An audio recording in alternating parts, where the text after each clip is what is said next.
In a state of hazy consciousness, Zhao Xu gradually opened his eyes.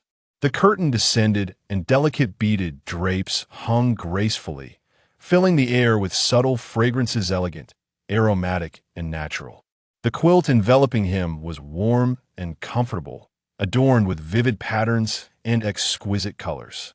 Zhao Xu recognized it instantly. This was the craftsmanship of the Eastern Dye Workshop and the Silk Brocade Studio.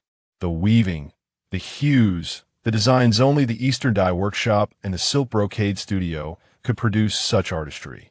Though modern techniques may replicate, they lack that distinctive essence. Just as Zhao Jis' slender gold script can be imitated by schoolchildren, yet none can truly capture its unique charm. Am I dreaming again? Zhao Xu chuckled. Yet this dream felt astonishingly vivid. He had experienced similar dreams in the past, but none had ever felt as real as this one. Zhao Xu extended his hand, gently tracing the embroidered patterns on the quilt. The stitches were tightly woven, the craftsmanship exquisite, and the texture remarkably pleasing. Suddenly, Zhao Xu caught sight of his own hand. It was unmistakably that of a child, pale, delicate, and frail. Shortly thereafter, he felt an itch in his throat, prompting him to cough. Cough. Then, a voice strange yet oddly familiar drifted in from beyond the curtain. Your Highness! What a title he had not heard in ages. Following the sound, Zhao Xu glimpsed a woman who seemed familiar, yet he could not recall when he had last seen her. Before him stood a woman of slightly plump stature, clad in a traditional robe, likely in her 40s. Her face, round and adorned with faint age spots, bore a subtle touch of powder, while her bright, gentle eyes radiated warmth.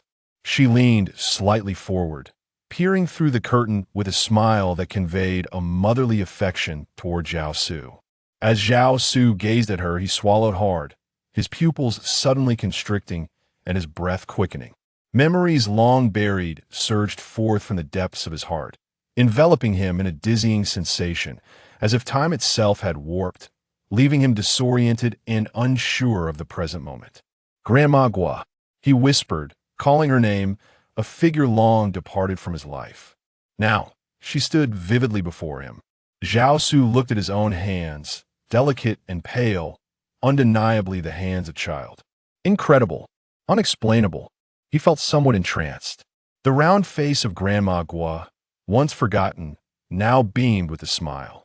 The past and present intertwined at this moment, an exquisite blend of illusion and undeniable reality. He heard her gentle voice inquire, Your Highness, has your old ailment recurred? Shall I summon physician Qian to the palace? Zhao Xu inhaled deeply, feeling the breath fill his lungs and airways, then shook his head. No need, Grandma Gua. I'm not in any serious trouble. It was merely a dream, a nightmare perhaps. Grandma Gua asked softly, crouching by the curtain. He reclined against the jade pillow, his eyes filled with confusion, uncertain of the circumstances surrounding him. The past stirs within my heart, each vibrant figure and event rolling through my mind, a melange of regrets and lingering attachments, both bitter and sweet. Before me lies the present, unfathomable and dreamlike, challenging the boundaries of belief, yet compelling one to accept its reality. How else could I have lived countless lifetimes, even reversing the flow of time itself? How profoundly the heavens favor me. Zhao Xu murmurs softly, yet his words do not echo the rhymes of the Song Dynasty. Rather, they resonate in the vernacular of a language spoken 9 centuries later, a tongue that bears semblance to the original but has shed much of its tonal intricacies. How fortunate am I? He gazes at the woman before him, his wet nurse, a devoted soul chosen by his father to care for him. Grandmother, Zhao Xu earnestly addresses her. This time, I shall not allow anyone to bully you, he declares with unwavering resolve. The old woman pauses momentarily, puzzled by the young prince's intent, yet she responds with a gentle smile. Your Highness jest, who would dare to bully a loyal servant? Zhao Xu chuckles lightly.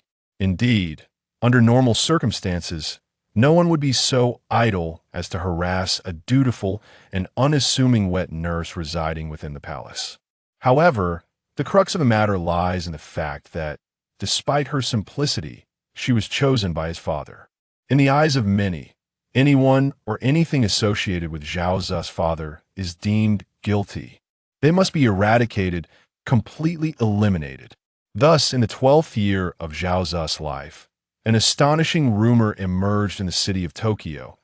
It is rumored that the current official family, under the guise of selecting wet nurses, was preparing to choose beautiful maidens in the city of Tokyo. Immediately, the civil officials were stirred to fervent action, collectively penning memorials and discussing the matter. He noticed that all of the palace maids and eunuchs, personally selected by his father, who had cared for and attended to him, had vanished without a trace. Even the venerable matron of the nation was no exception. At the tender age of 12, Zhao Xu felt an icy chill in his limbs, his body trembled, and his eyelids twitched. He could still recall the sensations of that moment. Fear, shock, doubt, and anger intertwined within his chest. At that time, he felt akin to a bird trapped within a cage. Outside the confines of his prison, a multitude of wolves and tigers had gathered, their predatory eyes fixated upon him. They awaited his misstep, ready to pounce and drag him from his cage to rend him asunder. He was terrified that he might become the next noble lord of the countryside. No, he lacked even the qualifications to be a noble lord. At least, the noble lord had loyal ministers and warriors willing to follow him into a doomed charge. But what did he possess? Nothing at all. Those around him were merely spies for others. Even the slightest movement of ants in the garden could be relayed to Cheng Yi's ears. Zhao Xu pondered the matron's address towards him. Your Highness? Was he not yet ascended to the throne? This indicated that his father still lived. Was it the 7th or 8th year of the Yuanfeng era? After a moment's thought, he cautiously inquired, Esteemed matron, how fares the health of my father? The venerable matriarch sighed softly and murmured, This humble servant is but a mere mortal. How could she dare to inquire into such grave matters of state? However, I have heard that esteemed physicians, summoned from various regions by local officials, have begun to arrive in the capital. Listening intently, Zhao Xu nearly ascertained the timeline. In the 8th year of the Yuanfeng era, around the month of February. For in the 7th year of Yuanfeng, although my father had begun to suffer ailments, he was still capable of managing state affairs and convening ministers. Indeed, during the first day of a new year in the 8th year of Yuanfeng, my father received the envoys of the Liao state for a ceremonial greeting. It was only after this event that his health began to deteriorate significantly. By February, he was already bedridden and had even lost the ability to speak. Thus, the frantic summons of renowned physicians from various locales by local officials was a clear indication of the central authorities' despair, a desperate attempt to salvage the situation. To further confirm the timeline, Zhao Xu tentatively inquired, How have the two esteemed instructors of the Zishan Hall fared recently? Zishan Hall was the place where the unbetrothed princes of the Song Dynasty pursued their studies. Among its officials were the roles of Yishan, Zandu, and Zhijian. If Zhao Xu's memory served him correctly, there were currently only 2 appointed instructors in Zishan Hall, with the positions of Yishan and Zandu vacant. This humble servant is unaware, however. I did hear from Feng Jing yesterday that the Ministry of Rites conducted a public examination and the Secretary's office had summoned many to assist in the grading at the Ministry's Tribute Academy, including both esteemed instructors. Zhao Xu nodded, having likely confirmed his suspicions. Before the 17th of February in the 8th year of Yuanfeng, what led him to such certainty? On the 17th of February, a devastating fire erupted in the Imperial Examination Hall, claiming the lives of over 30 individuals and incinerating a significant portion of the examination papers. Among those affected were 2 officials summoned from the Zishan Hall to assist with the grading process. This incident is etched vividly in Zhao Xu's memory, for it marked the inception of his haunting nightmares. The officials from Zishan Hall were handpicked by his father, the emperor, to serve as his enlightening mentors, and they had been companions throughout Zhao Xu's childhood. Yet, just as Zhao Xu was on the verge of being designated as the crown prince, they were tragically reduced to ashes by the unforgiving flames. In their stead, a plethora of old-school ministers began to surround Zhao Xu, including Su Shi, Su Che, Su Song, and Tao, Lu Engshi, Chen, Wang Yanso, Fan Ziyu, and Fan Bailu. At the helm of this assembly were two venerable figures, Sima Guang and El Gongzhu. Not a single minister advocating for new policies could be found, nor even a half-hearted supporter of reform. The perspectives of others are unknown, but in the mind of the young Zhao Xu, who was beginning to grasp the complexities of the world, there was but one assessment. A great injustice had been wrought. The fire in the examination hall, regardless of whether it was an accident, seemed to him a premeditated conspiracy. A profound sense of fear and unease began to shadow him, transforming into nightmares that haunted his sleep. Over the ensuing 9 years, these events were continually reinforced and compounded. Your Highness, Your Highness! Zhao Xu, lost in thought, was gently roused by the soft call of the old matron. Yes, I shall take my leave. The woman hesitated momentarily before gradually retreating beyond the curtain, stepping out from behind the screen. Zhao Xu gazed at the retreating figure of the national grandmother, reminiscing about the wet nurse and the conclusion of his previous existence. Ever since that fateful year at the age of 12, when a national grandmother and her associates were expelled from his side, he had not encountered them again. By the time Zhao Xu received news of these individuals, he had already attained adulthood and assumed power, only to learn that the national grandmother had long since passed away in the capital. Upon receiving this news, Zhao Xu was consumed by a tempest of rage. He issued orders to demote all officials involved and banish the eunuchs connected to the affair. Yet this was not enough to quell his fury. 2 years later, he sought to vent his ire further by exiling the few civil officials who had once been the most vocal in their opposition. Nevertheless, these events now seemed like a distant memory to Zhao Xu, occurring over 9 centuries ago. It was unfathomable that he, who had only lived for 24 years, would find himself alive once more over 900 years later. He awoke in a university dormitory in the new century, transformed into a freshman in the history department, sharing his name with the illustrious figure of the past. Although the reasons for this strange occurrence eluded him, Zhao Xu swiftly acclimated to his new reality. His method of adaptation was straightforward. He observed keenly, learned diligently, and spoke sparingly. This approach was not challenging for Zhao Xu. It was, in fact, reminiscent of his life before he assumed power at the age of 17.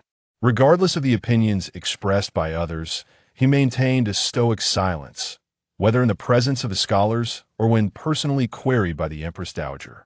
He refrained from engaging in political matters or state affairs.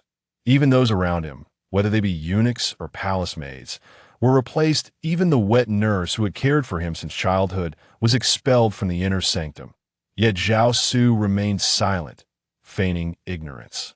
In the depths of his heart, he meticulously recorded the names of individuals.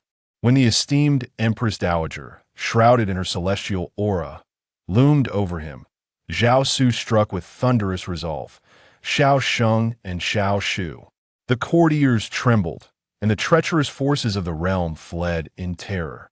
Thus, he fulfilled the ambitions of the late emperor, directing his forces westward. In the Battle of Hehuang, the Qing Tang surrendered. Subsequently, beneath the walls of Xiaoshu, corpses lay for 100 miles. With a decapitation count reaching 100,000, he seized Hongshan, occupied Tiandu, instilling fear in the Western rebels and drawing the wary gaze of the Liao kingdom. He swept away the lethargy and disgrace that had plagued military affairs since the reign of the benevolent temple. Alas, fate was unkind as grand aspirations remained unfulfilled, and he departed this world in the prime of his life. Indeed, Zhao Xu is the 7th emperor of the great Song Dynasty, known in later generations as the Emperor Zhizong of Song, of the Xianyuan, Jidao, Xinda, Dinggong, and Qinin, of the Reiwu and Qixing, the filial and illuminated emperor. Yet, among these titles, none holds as much renown as his third title, the elder brother of Emperor Huizong of Song. Ah yes, that illustrious student from the Five Kingdom city. Over 9 centuries later, he shares the same esteemed reputation as the war god of the Ming Dynasty and the foreign student from the Walla, Zhao Xu. With such a celebrated younger brother, Zhao Xu's own fame is, naturally, quite meager. Were it not for the diligent scholars of history, few would even recognize his name. When Zhao Xu awoke in the unfamiliar environment of the new century, he observed and absorbed everything in silence, grappling with the unprecedented and the extraordinary, akin to deciphering celestial texts and myths. Though the beginning proved somewhat challenging, accompanied by numerous humorous mishaps, he possessed remarkable intelligence and an unwavering diligence. Hard work can compensate for inadequacies even after nearly a millennium. The transformations in language, customs, society, and environment have been nothing short of revolutionary. Yet, through his relentless study and extraordinary adaptability, he gradually integrated into modern society. Within just 6 months, he mastered the use of smartphones, WeChat, QQ, and Weibo, as well as indulging in video games and television. He became familiar with his surroundings, forging close relationships with classmates and teachers alike. A year later, aside from minor differences in speech and demeanor, he had seamlessly transformed into a typical university student of the new century. As an emperor, particularly of the northern Song Dynasty, Zhao Xu possessed significant advantages in this new era. He swiftly recognized his unique strengths. Art. In the new century, a 20-something university student capable of producing calligraphy that exudes artistic flair and embodies the essence of the scholarly class is already quite remarkable. Should this student also create exquisite, ancient-style, flying white calligraphy, they would indeed be a paragon among peers. Coincidentally, this was the era when mobile internet began to surge explosively. Riding the wave of this trend, Zhao Xu became a figure of prominence, akin to a pig standing atop a windfall. His calligraphy, painting, and appealing appearance propelled him to rapid fame in the realm of short videos, amassing millions of followers. Consequently, he caught the discerning eye of a venerable professor at a prestigious university in the capital, who took him under his wing as a disciple and granted him the privilege of direct entry into the master's and doctoral programs. During his academic pursuits, Zhao Xu assisted his mentor in restoring numerous lost classics from the Song Dynasty. He also exhibited a remarkable aptitude for the appreciation of Song-era artworks. Frequently, he was summoned by archaeological research institutes to aid in the preservation of archaeological sites and the authentication of cultural relics. It was anticipated that Zhao Xu's future would mirror that of his teacher, ultimately leading him to a professorship at the imperial capital university. He would then be lauded as a contemporary master of art and calligraphy, adorned with a plethora of prestigious titles. In the realm of calligraphy and painting, he might even rival the esteemed Zhang Daqian. However, all aspirations came to an abrupt halt following Zhao Xu's doctoral graduation. What transpired? Construction sites, ancient tombs. A memory surfaced within Zhao Xu. It was the summer of 2023 when a tunnel excavation in northern China unearthed an ancient tomb. Upon its excavation, it was revealed to be a large royal burial site from the early Jin dynasty, remarkably intact and seemingly untouched by tomb raiders. Within the tomb, numerous court artifacts from the Song Dynasty were discovered, including burial items from the imperial tombs of that era. As an expert in the Song Dynasty, Zhao Xu was urgently summoned to participate in the excavation and preservation of the artifacts on site. By the time Zhao Xu arrived, the main burial chamber had already been uncovered. He joined the archaeologists in the excavation, primarily responsible for the identification and classification of the artifacts. As the excavation progressed, Zhao Xu began to sense an unsettling familiarity with the unearthed items. They were all exquisite items that he had cherished in his previous life. Ultimately, within the coffin of the main tomb, Zhao Xu beheld a jade seal that left him mesmerized. It was the imperial seal of the realm. Zhao Xu recognized it at a glance. The inscriptions upon this seal and its exquisite craftsmanship were reminiscent of the so-called imperial seal that Kai Jing had discovered years ago from a farmer in Chang'an. Though any discerning eye could easily discern its counterfeit nature, the ruler of the Liao dynasty at the time boldly claimed to possess the genuine imperial seal. Thus, the Liao was deemed the legitimate authority. As for the Song Dynasty, merely a defiant southern enclave resisting the celestial empire, inevitably destined to be vanquished by the mighty Liao forces. Who could endure such a fate? Hence, the Song Dynasty was compelled to possess its own imperial seal. Whether through deception, theft, or subterfuge, it simply had to exist. Kai Jing, with keen intuition, promptly presented the imperial seal. Zhao Xu, understanding the unspoken intent, immediately proclaimed it to be the imperial seal. Even if Qin Shi Huang were to arrive, he would have to acknowledge it as authentic. However, the veracity of the object could deceive oneself, but not others. Thus, Zhao Xu kept the imperial seal close at hand, away from prying eyes. He had thought that 9 centuries would suffice to obliterate all traces. Yet after 900 years, fate had conspired to reunite him with it.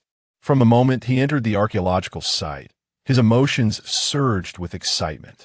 For everything he witnessed aligned perfectly with the historical records he had read. History recounts that after the Jin forces breached Bianjing and obliterated the northern Song, they plundered the imperial tombs. Upon the passage of time, the tomb was unearthed and all treasures within were plundered, leaving the skeletal remains discarded at the site. This included the eternal resting place of Zhao Xu, known as the Yongtai tomb. According to historical accounts, Zhao Xu remains lay exposed in the wilderness for several years, subject to the ravages of wild dogs. It was not until a southern Song official, dispatched on a mission to the Jin kingdom, chanced upon the imperial tomb and witnessed the tragic state of Zhao Xu's bones that he was moved to tears. He removed his own garments to respectfully cover the remains, thus allowing Zhao Xu to finally rest in peace once more. The archaeological site revealed a chilling juxtaposition of cold, stark records and the harsh realities of the past, profoundly impacting Zhao Xu's spirit and psyche. The imperial treasures, which were meant to accompany him in death, testified to the veracity of historical accounts. He had passed without a proper burial, left to the elements and the scavengers of the wild. And he was not alone in this fate. His ancestors suffered similarly.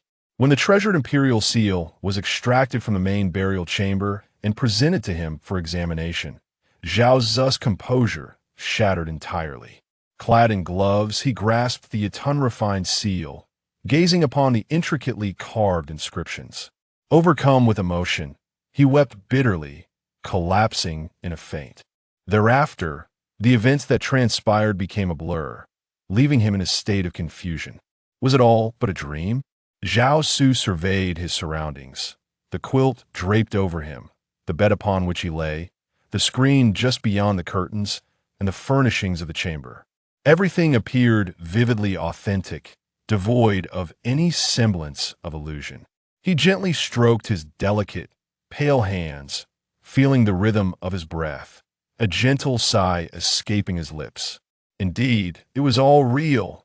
Indeed, it is the visage of his youth. The emperor still lives, yet he is but a flicker of his former self.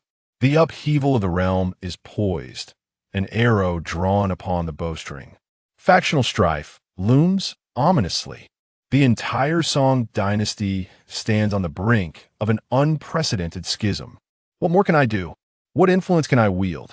Zhao Xu murmured to himself, a bitter smile creeping upon his lips. Though ostensibly 10 years of age, he is merely a boy of 8 and a few months, rendered powerless in the current political climate. The young emperor has never possessed authority, nor could he ever grasp it. Moreover, he is not yet the emperor, nor has he been formally designated as the heir apparent. His name is not Zhao Xu, but Zhao Yong. In theoretical terms, The legitimacy of that throne remains shrouded in ambiguity. And indeed, such is the reality. In his previous life, upon assuming power, Zhao Xu instigated numerous significant cases. Beyond retribution, the primary impetus was the genuine intent of others to establish a rival claim. Furthermore, they took tangible actions toward that end. Lost in these thoughts, Zhao Xu gradually succumbed to drowsiness. Though psychologically an adult, he remains, in body, a mere child. Moreover, he is a child of rather frail constitution. Thus, fatigue overtakes him easily, and he drifts into a deep slumber. Chapter 2. Since ancient times, filial sons of royal families have never been defeated. When Zhao Xu awoke once more, daylight had already broken. Upon noticing his consciousness returning, the eunuch in charge of his service promptly summoned the palace maids to assist him in dressing and grooming. This sudden attention left Zhao Xu feeling somewhat disoriented. In the early days of the new century, he had felt similarly unaccustomed. No one was there to dress him. He had to prepare his own meals and wash his own garments. All of this stood in stark contrast to his once exalted status as emperor. It took him several months to acclimate to this new reality. However, once he adjusted, Zhao Xu discovered that life could be quite pleasant. Although he had lost his power and was no longer the sovereign, revered by all, commanding absolute authority, he had gained friends and begun to comprehend the world's complexities, savoring the bittersweet essence of life. Observing the eunuchs around him with their obsequious expressions, and the palace maids, who bowed their heads in servitude as they assisted him, Zhao Xu felt a wave of nostalgia. This scene seemed eerily familiar, as if he had once experienced it in a previous life, being catered to within this very palace, naively approaching the crossroads of fate.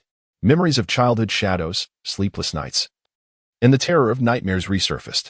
He recalled a nation torn apart by political strife, one where the ministers of the new laws were exiled, demoted, or even met with fatal consequences during the period of Yuan Yu's regency. Furthermore, he remembered the purges he initiated after assuming power, driven by a desire for retribution. Under the guise of righteousness espoused by Xiao Sheng and Zhao Xu, the remnants of the old faction crumbled to dust. Figures like Sima Guang and El Gongzhu narrowly escaped the fate of being exhumed and desecrated. The surviving ministers of the Yuan Yu era, under the scrutiny of officials, embarked on the thorny path to Lingnan and Yazhou. They had once treated the new party with disdain. Now, the new party returned the favor with interest. These words transformed into vivid imagery. The city of Bianjing fell, and Zhao Ji, along with his son Zhao Hong, was stripped of their garments, surrendering to the Jin soldiers like dogs, leading sheep in their capitulation.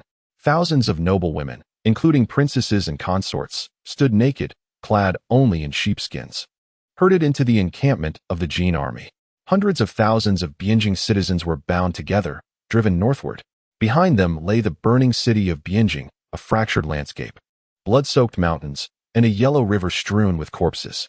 The world was upended, and the realm lay in ruin. The tombs of their ancestors were desecrated, coffins violently dismembered, and skeletal remains exposed to the wilderness. Ultimately, all these images and words coalesced into a single verse. The shame of Jinkong has yet to be avenged. When will the hatred of the ministers be extinguished? Zhao Xu's hands clenched tightly, his chest heaving violently, breaths quickening, leading to a fit of coughing. Your Highness. The once obsequious eunuch turned pale with fear, collapsing to his knees. The palace maids trembled as they too knelt. They understood well that should this matter reach the ears of the Empress Dowager or the Empress, they would face severe punishment, indeed, a beating to the brink of death. I am untroubled. Zhao Xu inhaled deeply to steady his breath, gazing at the panicked eunuchs and maids, gently reassuring them, do not panic, let us speak calmly for now. He felt the labored breaths of his lungs, fully aware of the condition of his body.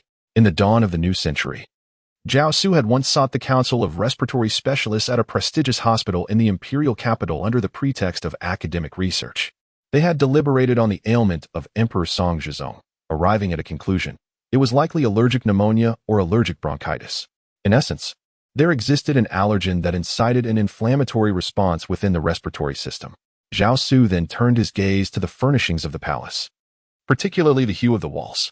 The brilliant crimson was painfully glaring to him.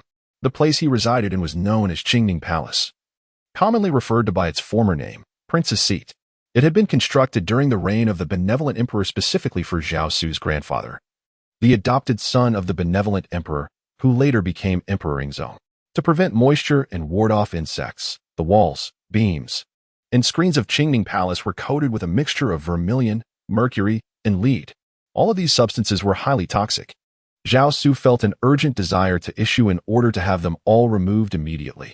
He longed to vacate this place, perhaps even to leave the inner palace altogether. However, he was constrained. He could scarcely venture outside Qingming Palace. Zhao Xu understood that beyond the confines of Qingming Palace, the imperial city was rife with lurking predators, wolves, and fierce tigers. At this moment, only within these walls could he be assured of complete safety. Thus, Yenda personally selected the elite soldiers of the Imperial Guard, who had once accompanied him in campaigns against the Xinbei and southern expeditions to Jiaoji, to be stationed outside Qingming Palace as a precautionary measure. Meanwhile, Yenda dispatched his 3 sons to take turns guarding the entrance of Qingming Palace, tirelessly watching day and night. Beyond the protective gates of the palace, the tempest outside could unleash its fury upon Zhao Xu. In the face of the imperial throne and the supreme authority it commanded, those individuals dared to commit any act. Zhao Xu inhaled deeply and then addressed the eunuch, saying, "Go summon Feng Jing. I have matters to discuss with him." Yes. The eunuch hastily complied and departed. Before long, a burly eunuch in his 30s, with a slightly square face and a somewhat dark complexion, clad in a purple robe, arrived before Zhao Xu. Upon reaching Zhao Xu, the eunuch bowed deeply and respectfully stated, "I, Jing, pay my respects to the Duke of Yan'an. I wonder what matters the Duke has summoned me for?" This eunuch served as an internal minister to Zhao Xu, managing affairs within Qingming Palace.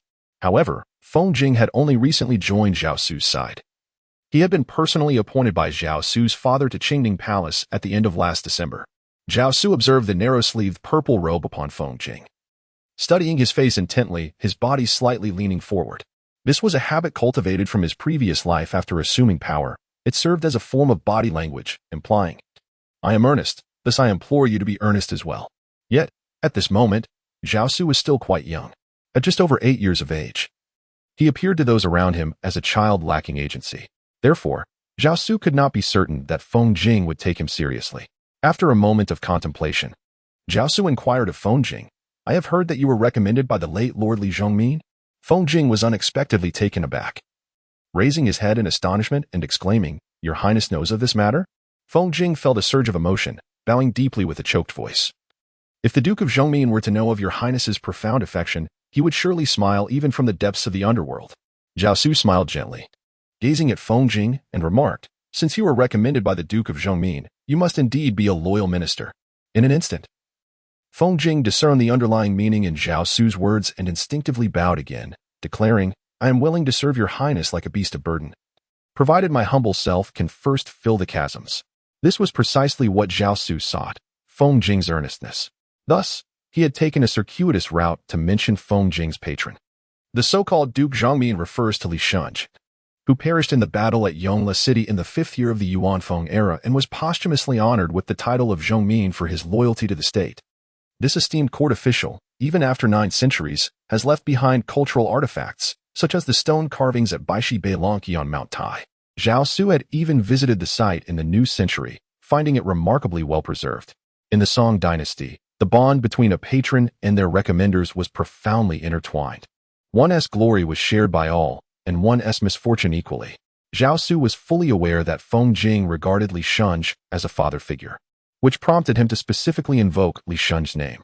This situation is akin to a modern-day employer wishing to have employees work overtime without offering additional compensation, resorting instead to empty promises or manipulative tactics. Presently, Zhao Xu possessed neither power nor substantial wealth, leaving him with no choice but to leverage Feng Jing's deep-seated reverence for his patron as a means of motivation and encouragement. Observing Feng Jing's expression, Zhao Xu slightly nodded. Although Feng Jing had previously demonstrated his loyalty with his very life in past circumstances, the current situation had shifted, and the context was markedly different. Zhao Xu needed to ensure that Feng Jing remained earnest and serious, as it pertained to his subsequent plans and his own safety and health.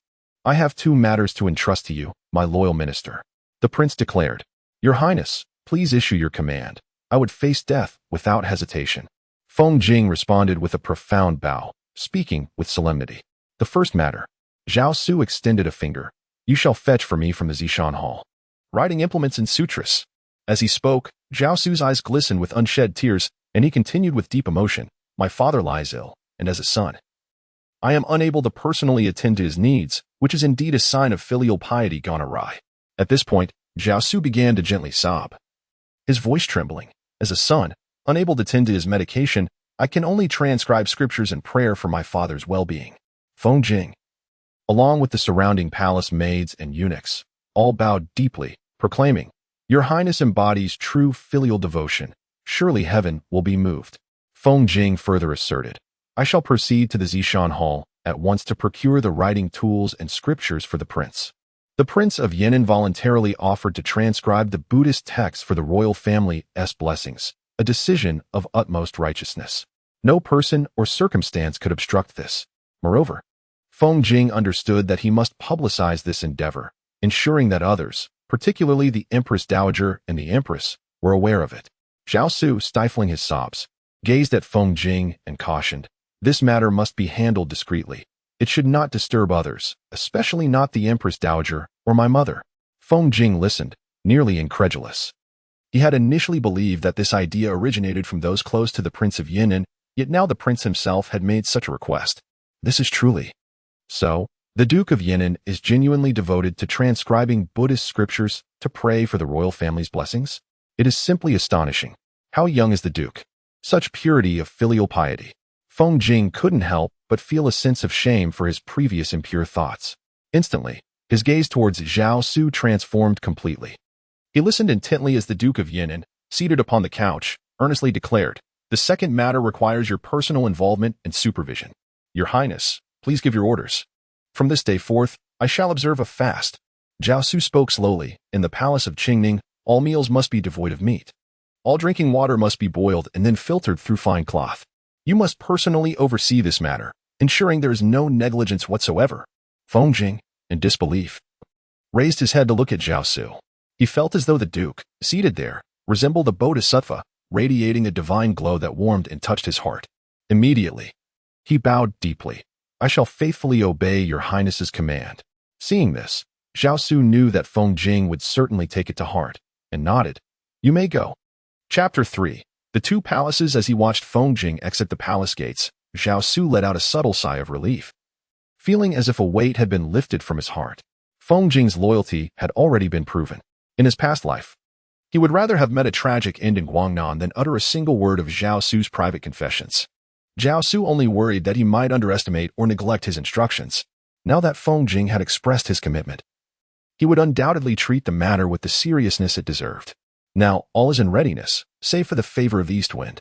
Zhao Xu murmured softly, casting his gaze towards the direction of the Kuan-Ning Palace.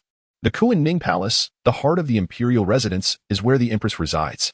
Within the heavy drapery, the Empress Dowager, the Grand Empress Dowager, and the Empress, the current Empress, stood like statues, silent yet individually stifled by their grief. The ailing emperor lay upon the imperial bed, stripped of his former majesty, his eyes quietly fixed upon Zhao Xu.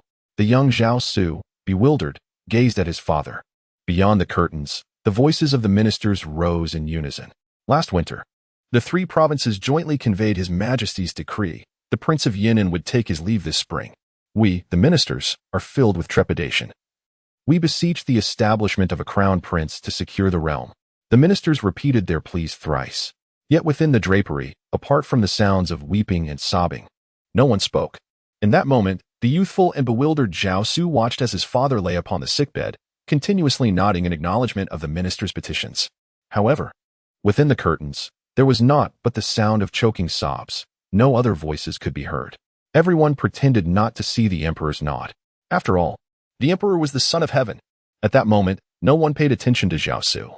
No one would expend their precious energy on a small prince who was surrounded by intrigue and utterly at a loss during such a tense and thrilling power struggle. Just a child, after all. He understood nothing and knew nothing.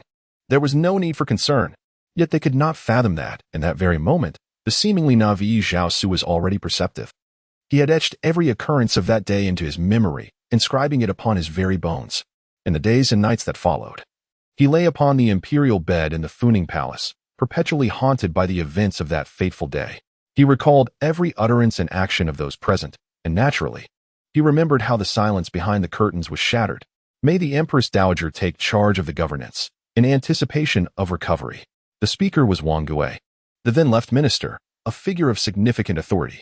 That day marked the 29th day of the second month in the 8th year of the Yuanfeng era. The location was the eastern pavilion of the Funing Palace, the Kuan-Ning Palace. This was the residence of the Empress of the Song Dynasty, situated behind the Funing Palace, known as the Central Palace.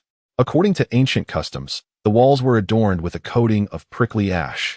Hence it was referred to as the Pepper Chamber. At this moment, the mistress of the Kuan-Ning Palace, kneeling before the statue of the Medicine Buddha, was reciting Buddhist scriptures. The Empress, though yet to reach 40, bore the marks of age and a visage clouded with sorrow. It was impossible for her not to feel despondent. Having married into the royal family for 19 years, she had borne children, all of whom had tragically perished young. Now, even her husband was on the verge of departing from her. The weight of fate bore down upon her like an insurmountable burden, making it difficult to breathe, stifling her spirit.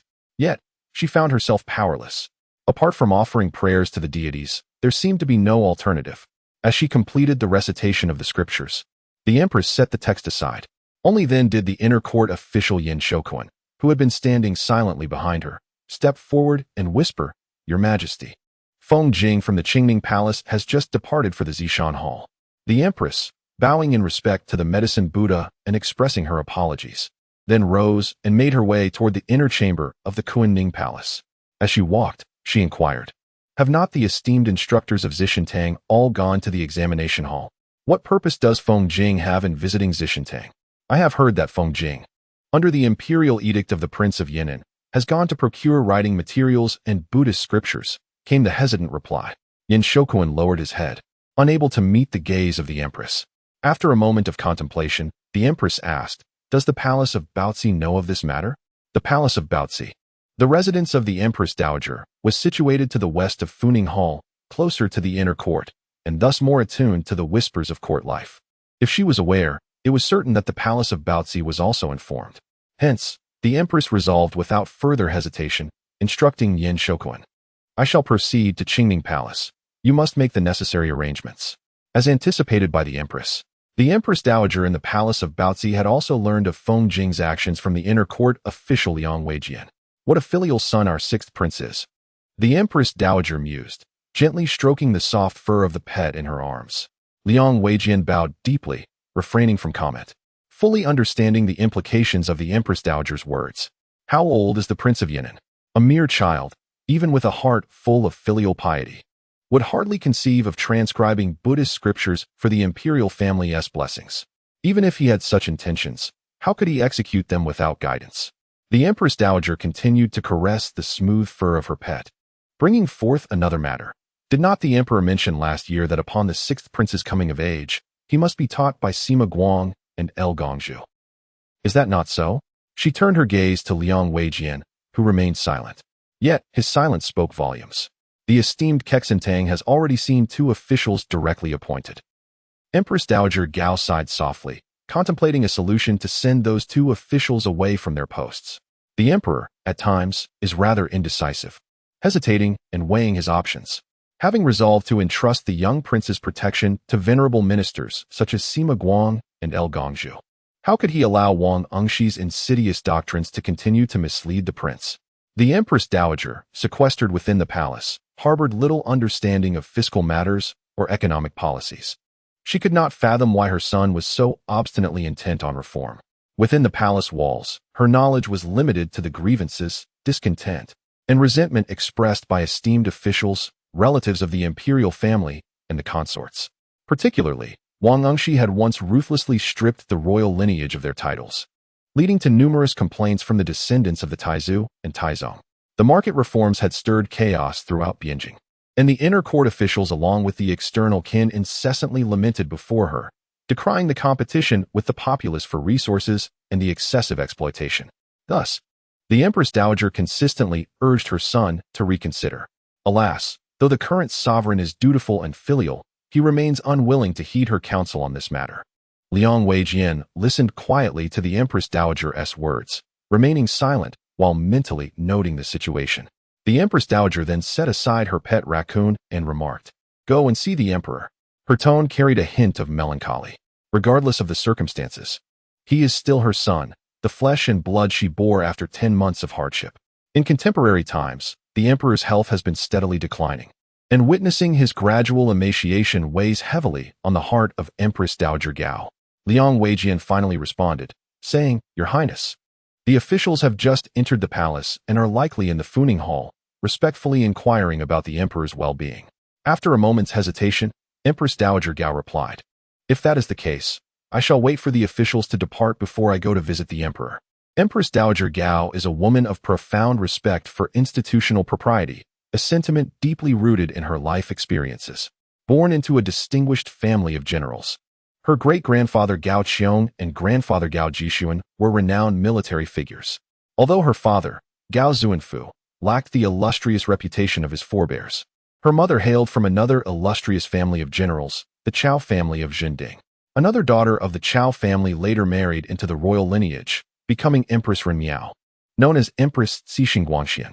Lacking children of her own, Empress Cixing Guangxian brought Empress Dowager Gao into the palace, nurturing her with great affection and guidance. The respect for institutional traditions instilled by Empress Cixing Guangxian profoundly influenced Empress Dowager Gao. Thus, even though Empress Dowager Gao harbors reservations regarding the so-called new laws instituted by her son, she merely offers counsel and has never truly intervened. As the emperor, her son possesses the authority to govern the realm.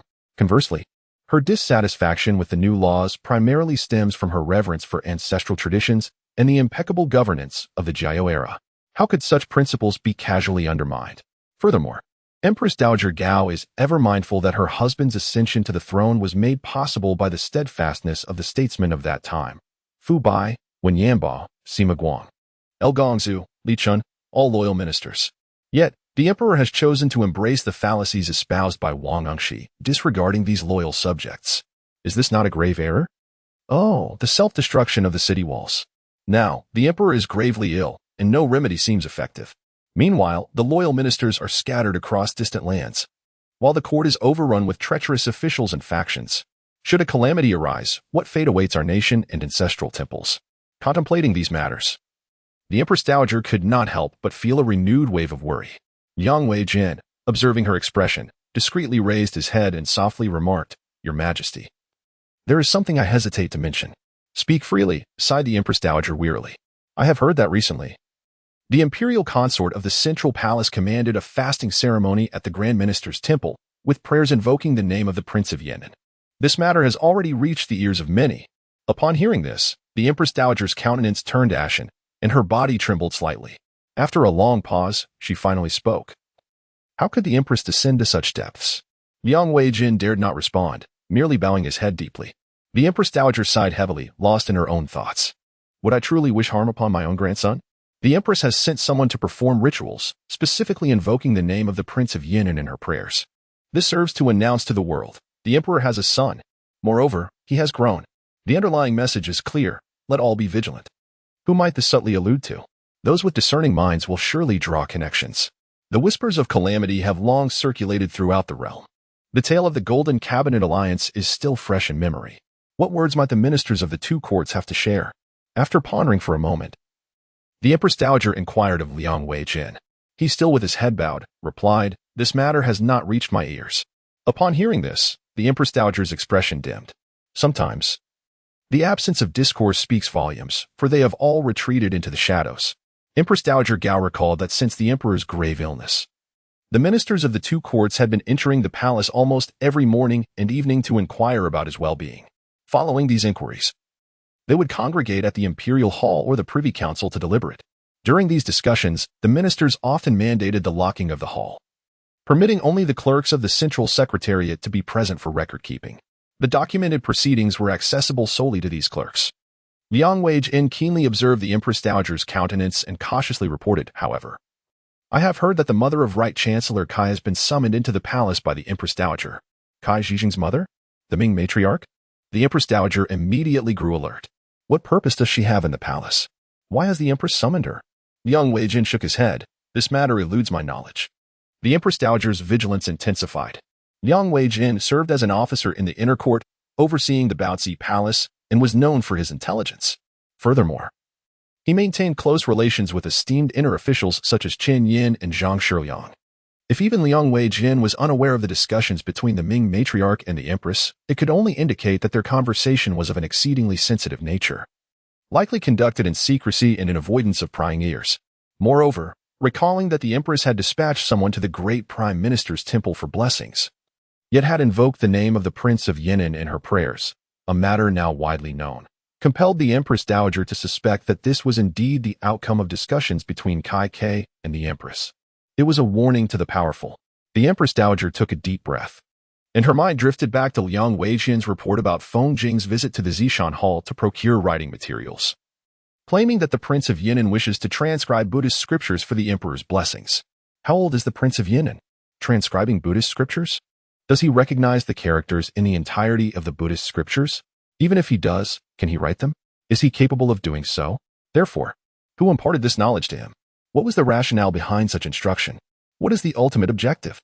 A term suddenly sprang to the mind of Empress Dowager Gao. The sword dance of Xiang Zhuang is aimed at Pei Gong. Consequently, she could no longer remain seated and instructed Liang Weijin, convey the decree, and let us proceed to Qingning Palace. I must observe for myself the true filiality of the prodigy of the Zhao family. Though Empress Dowager Gao was a woman and had spent her childhood within the confines of the palace, untouched by the complexities of human nature, her tenacity had long been established. During the reign of Emperor Ying, the imperial court was devoid of concubines. The Empress Dowager Ci Sheng Guangxian had reproached her for not proactively selecting a consort for Emperor Ying. However, Empress Dowager Gao swiftly countered the reproach with a decisive statement. The new bride is wed to the 13th court and not to any noble family. Throughout her many years in the palace, Empress Dowager Gao had never allowed herself to be placed in a position of disadvantage. She had always strived to seize the initiative. As she made her way from Kunning Palace, passing through Chongzheng Hall towards the eastern gate leading to Qingning Palace, she was suddenly met with the sound of inner court officials announcing her presence, clearing the streets. As the Empress Dowager made her grand exit, the ministers and officials reverently yielded the way. Initially taken aback, the Empress Dowager quickly gathered her attendants to step aside, bowing respectfully in anticipation of the royal procession. Shortly thereafter, a magnificent retinue appeared, bearing yellow silk umbrellas, flanked by attendants wielding royal insignia and armed guards, while inner court officials fanned themselves in a synchronized manner, creating a grand spectacle as they approached. As she approached, the Empress Xiang stepped forward, performing a graceful bow. This humble bride respectfully inquires if the Empress Dowager is in good health. The venerable Empress Dowager, seated in her palanquin and still cradling her pet raccoon, gazed at the standing Empress Xiang. After a deliberate pause, she smiled and replied, "I am quite well, thank you." She then inquired whether the Empress was headed to the Qingning Palace. The Empress Dowager nodded, stating, "The Emperor is unwell, and the affairs of the inner palace shall indeed require your diligence." "I dare not." The Empress Xiang humbly responded, "This is merely my duty." The Empress Dowager smiled at her, saying, "What a coincidence. I too wish to visit the Qingning Palace to see the sixth brother. Let us proceed together. I shall obey your wishes." The Empress Xiang bowed once more. Note: in the Tang and Song dynasties, the terms for in-laws were used to address uncles and aunts. When one greets the in-laws, it is customary to perform a bow before them. The term Empress generally refers specifically to the Empress Dowager, while the Empress herself is often addressed as Sage, a tradition inherited from the Tang Dynasty. Regardless of whether one passes away as an Empress Dowager or a Grand Empress Dowager, they are posthumously honored as Empress, due to the ancestral tablet being enshrined in the temple, restoring their identity as Empress. Note 2. Regarding the Emperor Shenzong's grave illness and the matter of succession, opinions vary widely, and the records of Emperor Shenzong have been revised thrice, resulting in significant alterations. This account is based on the version compiled during the reign of Emperor Zhizong in the Shaoxing era, which, though largely destroyed, was referenced extensively by Li Tao in his continuation of the comprehensive mirror to aid in government to counter the Zhizong version. Chapter 4. Grasping the Throat of Fate. Zhao Xu's first breakfast upon returning to the 8th year of the Yuanfeng era was of his own selection: a slice of cheese, 2 boiled eggs, and a small bowl of porridge. Zhao Xu, without further hesitation, commanded Feng Jing to prepare ink and paper, and at a writing desk within the hall, he began to transcribe with fervor. "Is this the will of heaven?" he murmured softly. Within the Funing Hall, ministers gathered in throngs. The curtains had been drawn, and the Empress Dowager presided over affairs of state. The young Zhao Xu was carried forth from behind the curtain. All the ministers of the two courts bowed deeply, their hands clasped, addressing him as Your Highness. At that moment, the voice of the Empress Dowager emerged from behind the curtain. The prince is talented and eager to learn.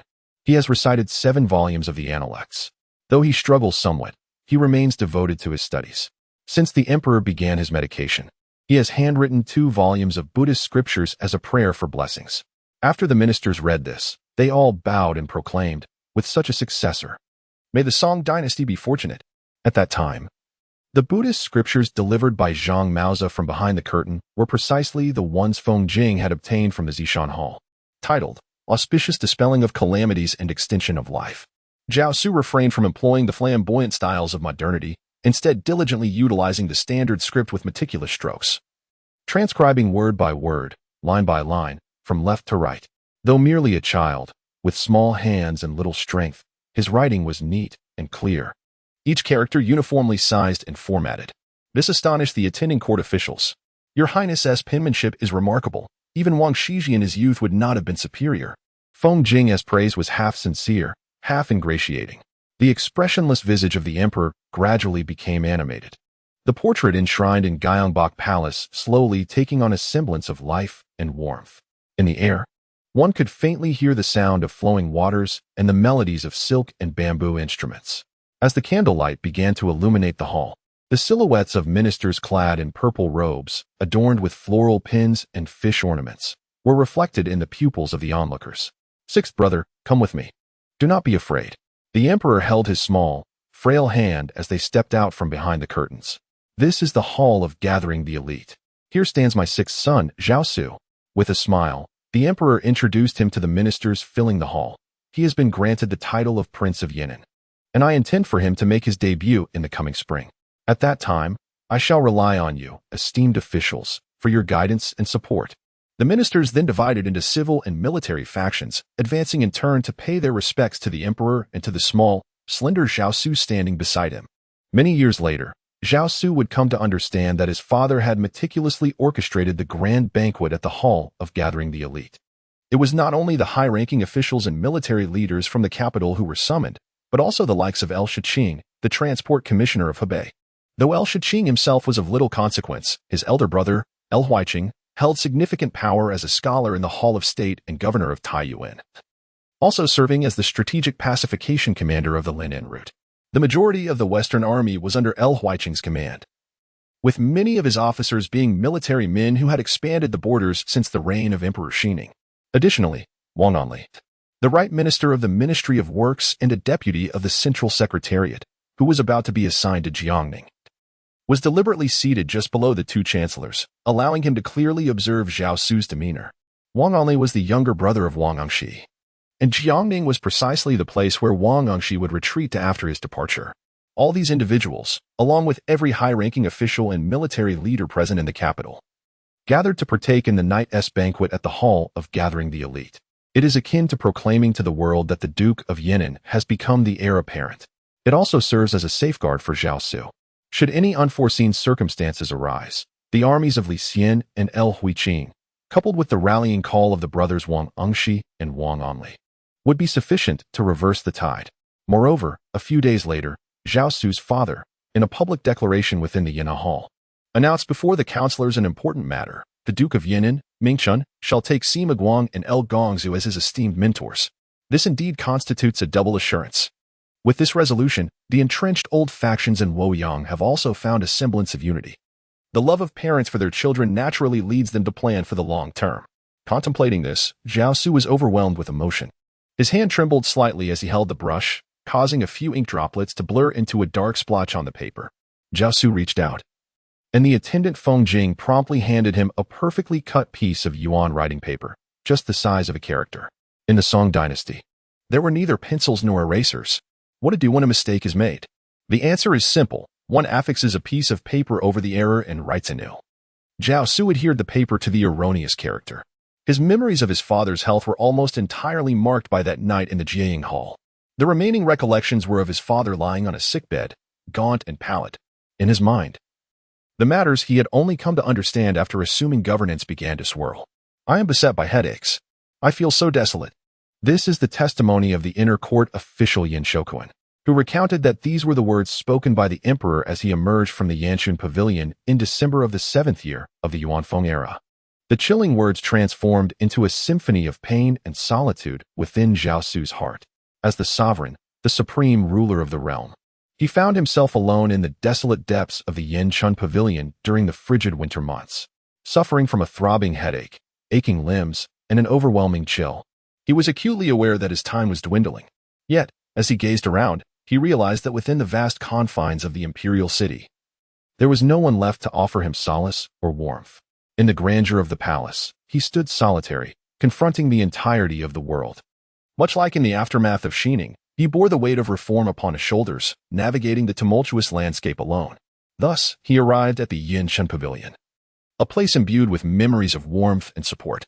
There, he beheld the relics and portraits of the one person who had once understood him, encouraged him, and stood by him, his beloved relative, Empress Cixin Guangxian. According to the accounts of other court officials, they had witnessed the emperor weeping within the confines of the pavilion on more than one occasion during the 12th month of the 7th year of Yuanfeng and the 1st month of the 8th year. Contemplating his father's tears in the Yanchun Pavilion, Zhao Xu recalled how, despite his own suffering, his father had persevered in making arrangements for him. With a firm grip on his pen, tears welled up in Zhao Xu's eyes as he began to write, the ink forming distorted characters upon the page. Yet, he continued to transcribe diligently and meticulously. Floods of memories surged forth in his mind, his father lying on the sickbed, nodding incessantly behind the curtains, and witnessing the betrayal of once loyal courtiers. As the tears cascaded down his cheeks, he was reminded of a life lived in previous generations. At this very moment, he was utterly oblivious to everything that had transpired. He was led to the Funing Palace, where he beheld his father, the emperor, lying upon the imperial bed. Stripped of his ability to speak, all he could feel was fear, terror, and panic. He had no inkling of the sacrifices his father had made for him, nor the suffering he had endured. Tears streamed down his cheeks, drop by drop. Zhao Xu was entirely immersed in his own emotions, lost to the world around him. Oh, father, in my previous life, I was an unworthy son, which led to the downfall of our family and the ruin of our nation. Your lifetime of dedication was trampled upon and slandered for centuries. The heavens have shown me mercy, granting me a chance to start anew. In this life, I shall surely revive your legacy and restore your foundation. I shall bring glory back to the Song Dynasty and rejuvenate our realm. Having completed the transcription of a sutra, Zhao Xu dipped his brush in ink and reverently inscribed the following words after the text. I, Prince Yenin, have diligently written the Sutra of Disaster Relief for my father, the Emperor, in hopes of his recovery. Beside this, he penned, May the Empress Dowager enjoy longevity. May the Empress have eternal years, and may the imperial consort find everlasting happiness. Upon finishing, Zhao Xu wiped his tears and instructed, Feng Jing, quickly prepare the ink for me. It was then that he was met by the two women who had altered the course of his destiny in his previous life, shaping his very being, Empress Dowager Gao and the Empress. One was his grandmother, and the other his de jure mother. Despite his preparations, Zhao Xu could not conceal the tumult within his heart. His lips quivered, his eyelids fluttered, his mouth felt parched, and his voice became somewhat stammered. Too maternal. Mother. After. Zhao Xu endeavored to compose himself, striving to rein in his emotions. Yet, his legs remained uncontrollably tremulous, particularly upon catching sight of Empress Dowager Gao. His body reacted instinctively, a reflex etched into his very soul. In contemporary terms, one might label it as PTSD. For a decade, Zhao Xu had grappled with fear and turmoil under the shadow of his grandmother, enduring this torment for nearly 10 years, from the 8th year of the Yuanfeng era to the 9th year of the Yuanyu era. Taking a discreet, deep breath, Zhao Xu lunged forward into the embrace of Empress Xiang, and then he began to choke back sobs. Wowa, mother, wowa. Sixth brother is so frightened. This left Empress Xiang momentarily at a loss. Unlike Empress Dowager Gao, who had been nurtured by the Empress Dowager Ci Sheng since childhood and shared a childhood bond with the Ying Temple, Empress Xiang had little emotional connection to the Zhao family before her marriage to the royal household. Their relationship had been one of mutual respect, yet devoid of affection. The official respected her greatly, but harbored no fondness for her. Did she not understand why? Empress Xiang was 2 years older than the official. At the time of their marriage, he was still the Prince of Ying, not yet 18, while she had already turned 20. Furthermore, Empress Xiang's beauty could only be deemed average. Her union with the official was purely due to the Empress Dowager Ci Xing's fondness for her, having chosen her personally. The official, ever dutiful to the Empress Dowager, was reluctant to contradict her wishes. In the palace, after enduring the vicissitudes of life for 19 years and experiencing the untimely demise of her beloved children, the Empress has come to a state of acceptance, devoid of desires or demands. To speak frankly, had it not been for the current grave illness of the sovereign, which casts a shadow over the state and stirs unrest among the royal family, ministers, and the inner court, the Empress would prefer to remain in the Kuan-Ning Palace, engaging in vegetarian meals and Buddhist prayers, seeking blessings for her unfortunate children, rather than venturing out.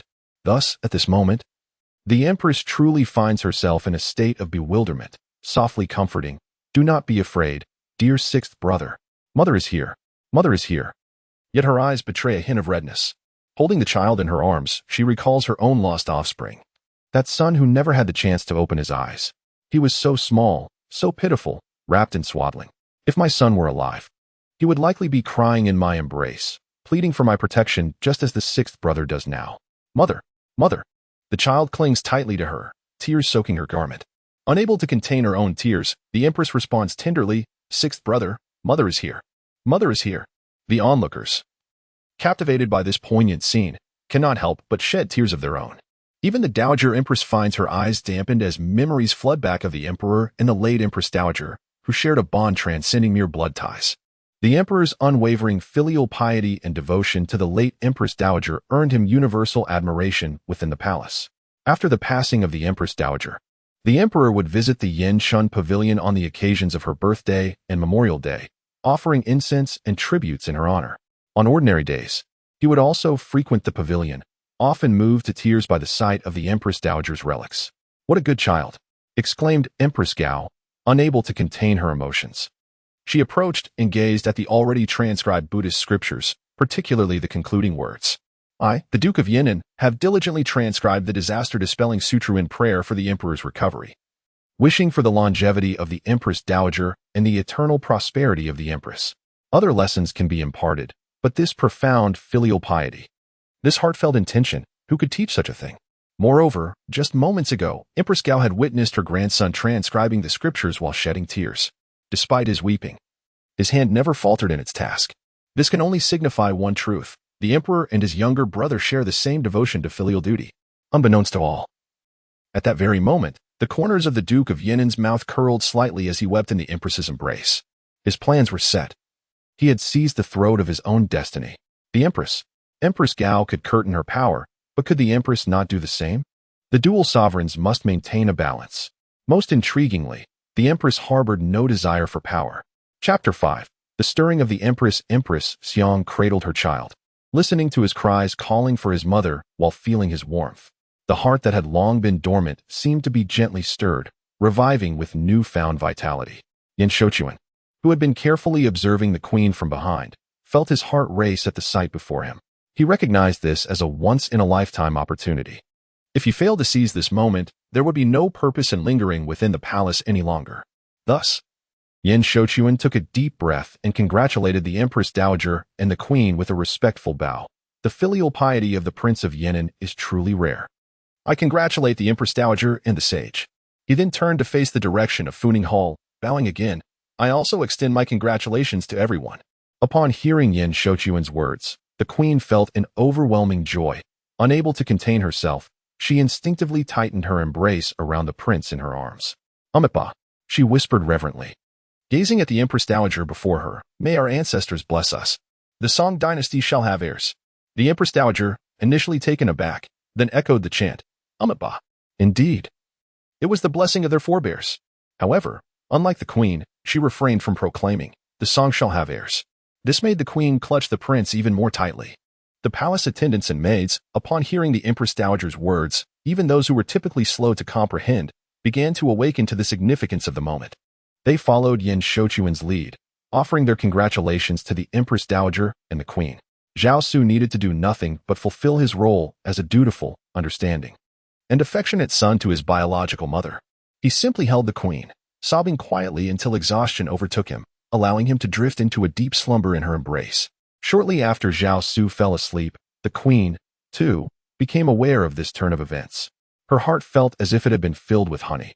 She cradled the young prince in her arms and approached the bed, tenderly placing him down and lovingly covering him with a blanket. She gazed at the sleeping visage of the prince, whose fair, delicate face bore remnants of tears. His petite nostrils were rosy, exuding an undeniable charm. Indeed, he was a splendid child. The empress recalled the sensation of the child clinging to her moments ago, awakening the latent maternal instinct within her. Gently, she seated herself beside the bed, reaching out to caress the little prince's face, as if handling a rare treasure, cautious yet unable to restrain her affection. Behind her, the dowager empress observed quietly, her heart involuntarily whispering prayers. Yet, she harbored lingering doubts. After a brief pause, waiting for the empress to regain her composure, she addressed her. Today, the empress shall remain here to care for the Prince of Yan'an. The empress rose and approached the dowager empress, softly saying, "Allow me to see you off, your majesty." She insisted on supporting the dowager empress personally. With a gentle laugh, the dowager empress replied, "There is no need for such formalities, dear empress. Attend to the Prince of Yan'an diligently." However, the empress was resolute, insisting on accompanying the dowager empress until they reached the gates of the Qingning Palace. Only then did she bow gracefully, proclaiming, "I humbly bid farewell, your majesty. Thank you for your kindness." She watched as the dowager empress's attendants vanished from her sight. Once she returned to the inner chamber, the empress settled beside the bed where the prince slept. Yet, a thought crossed her mind, causing her brow to furrow slightly, and her expression darkened. She extended her hand and gently grasped the tiny hand of the sleeping young prince, softly caressing it. Yin Shokuan, who was serving nearby, could surmise the source of the queen's distress upon witnessing her demeanor. The Prince of Yan'an had a biological mother, the Lady Zhu, who had been elevated to the rank of Defei by the emperor the previous year. However, Lady Zhu hailed from a humble background, rendering her lineage incomparable to that of Empress Xiang, who was a descendant of the esteemed Chancellor Xiang Wenji. The Xiang family had long been entrenched in officialdom, enjoying continuous favor and distinction. As a court official, Yin Shokuan was privy to certain details regarding the Lady Zhu. Thus, a thought sparked in his mind as he leaned closer to the empress and whispered, "Your Majesty, I have a suggestion, though I am uncertain if it is appropriate to voice it." The empress, in the midst of her worries, responded somewhat irritably, "Speak your mind." Yin Shokuan continued, "I have overheard discussions regarding the lineage of Lady Zhu. It is said that her original surname was Cui, but following the early demise of her father, her mother remarried, and out of necessity, entrusted her to a man from Bianjing, Ren Shiqing, for upbringing." Upon hearing this, the empress began to grasp the implication of Yin Shokuan's words. It was widely acknowledged that the Song Dynasty did not endorse the practice of enslavement. The imperial family naturally set an example, which is why the eunuchs and palace maids were not considered slaves, but rather court officials and female officers, possessing their own system of ranks and promotions. In the wider society as well, at least in the current context of Bianjing, traditional servitude was virtually non-existent, with few enduring household servants. Instead, individuals were often referred to as foster children or were employed under contractual agreements. Therefore, Yin Shokuan's mention of Lady Zhu's mother entrusting her to the care of a Bianjing resident, Ren Shiqing, carried significant weight. In essence, it was vended to Ren Shiqing, who, in all likelihood, is a personage in Bianjing who specializes in such transactions. "Is this your intimation?" Empress Xiang's heart stirred palpably. Yin Shoqing lowered his head, professing, "Your subject is willing to offer his utmost service to your majesty." The origins of Consort Zhu determined that she would scarcely possess the capacity or resolve to resist the authority of the empress, provided Consort Zhu is persuaded. The empress's aspirations may be realized. The empress fostering a royal son is precedent in the great Song Dynasty. Presently, although Consort Zhu is alive and has been raising the Prince of Yan'an, Yin Shoqing perceives that convincing her would not be overly arduous, considering the consort also has a princess and another prince. Moreover, the consort would suffer no detriment. The fact that the Prince of Yan'an is Consort Zhu's progeny remains immutable. Empress Xiang, in her imperial dignity, personally fostering and safeguarding the Prince of Yan'an is in accordance with the dictates of propriety. Frankly speaking, even if Empress Xiang were to seize the Prince of Yan'an's care without consulting Consort Zhu, the latter would be powerless to object. Empress Xiang gazed at Yin Shoqing, her heart embroiled in internal conflict, before she inquired after a prolonged silence, "Would this not?" She regarded the slumbering young prince on the bed. Though she yearned to immediately claim the child's custody under her name, she remained apprehensive. She feared that the young prince, upon reaching adulthood, might harbor resentment, implicating this young family, as she was undoubtedly aware of the events that transpired when Emperor Renzong discovered his origins. She was also mindful of public opinion, particularly the discourse of the censors. It is well known that when the raven of the court becomes frenzied, even the dignity of the officials is disregarded, let alone that of the empress. Yin Shokuin, observing the demeanor of Empress Xiang, was acutely aware that she was indeed entirely amenable to the situation. He lowered his voice and addressed the empress, saying, "Your Majesty, rest assured, I shall take charge of this matter and ensure it aligns with your wishes, allowing you, the prince, and the esteemed concubine to be free from future anxieties." Having navigated the intricacies of the palace for nearly a decade, Yin Shokuin possessed an intimate understanding of both the internal and external affairs of the court. He had long since discerned the circumstances surrounding concubine Zhu's family with clarity. Currently, Zhu Defei's stepfather, Zhu Xian, and her adoptive father, Ren Shiqing, had both passed away. However, the court had only conferred a modest title upon Zhu Defei's stepfather, granting him the rank of a mere deputy official, which was considered the lowest level of honor among the royal kin. Anything beneath this would be utterly insignificant. As for her biological father and adoptive father's lineage, they had received no such favors or benefits. This situation clearly indicated that the Cui, Zhu, and Ren families were of minor standing, lacking any substantial influence within the capital of Bianjing.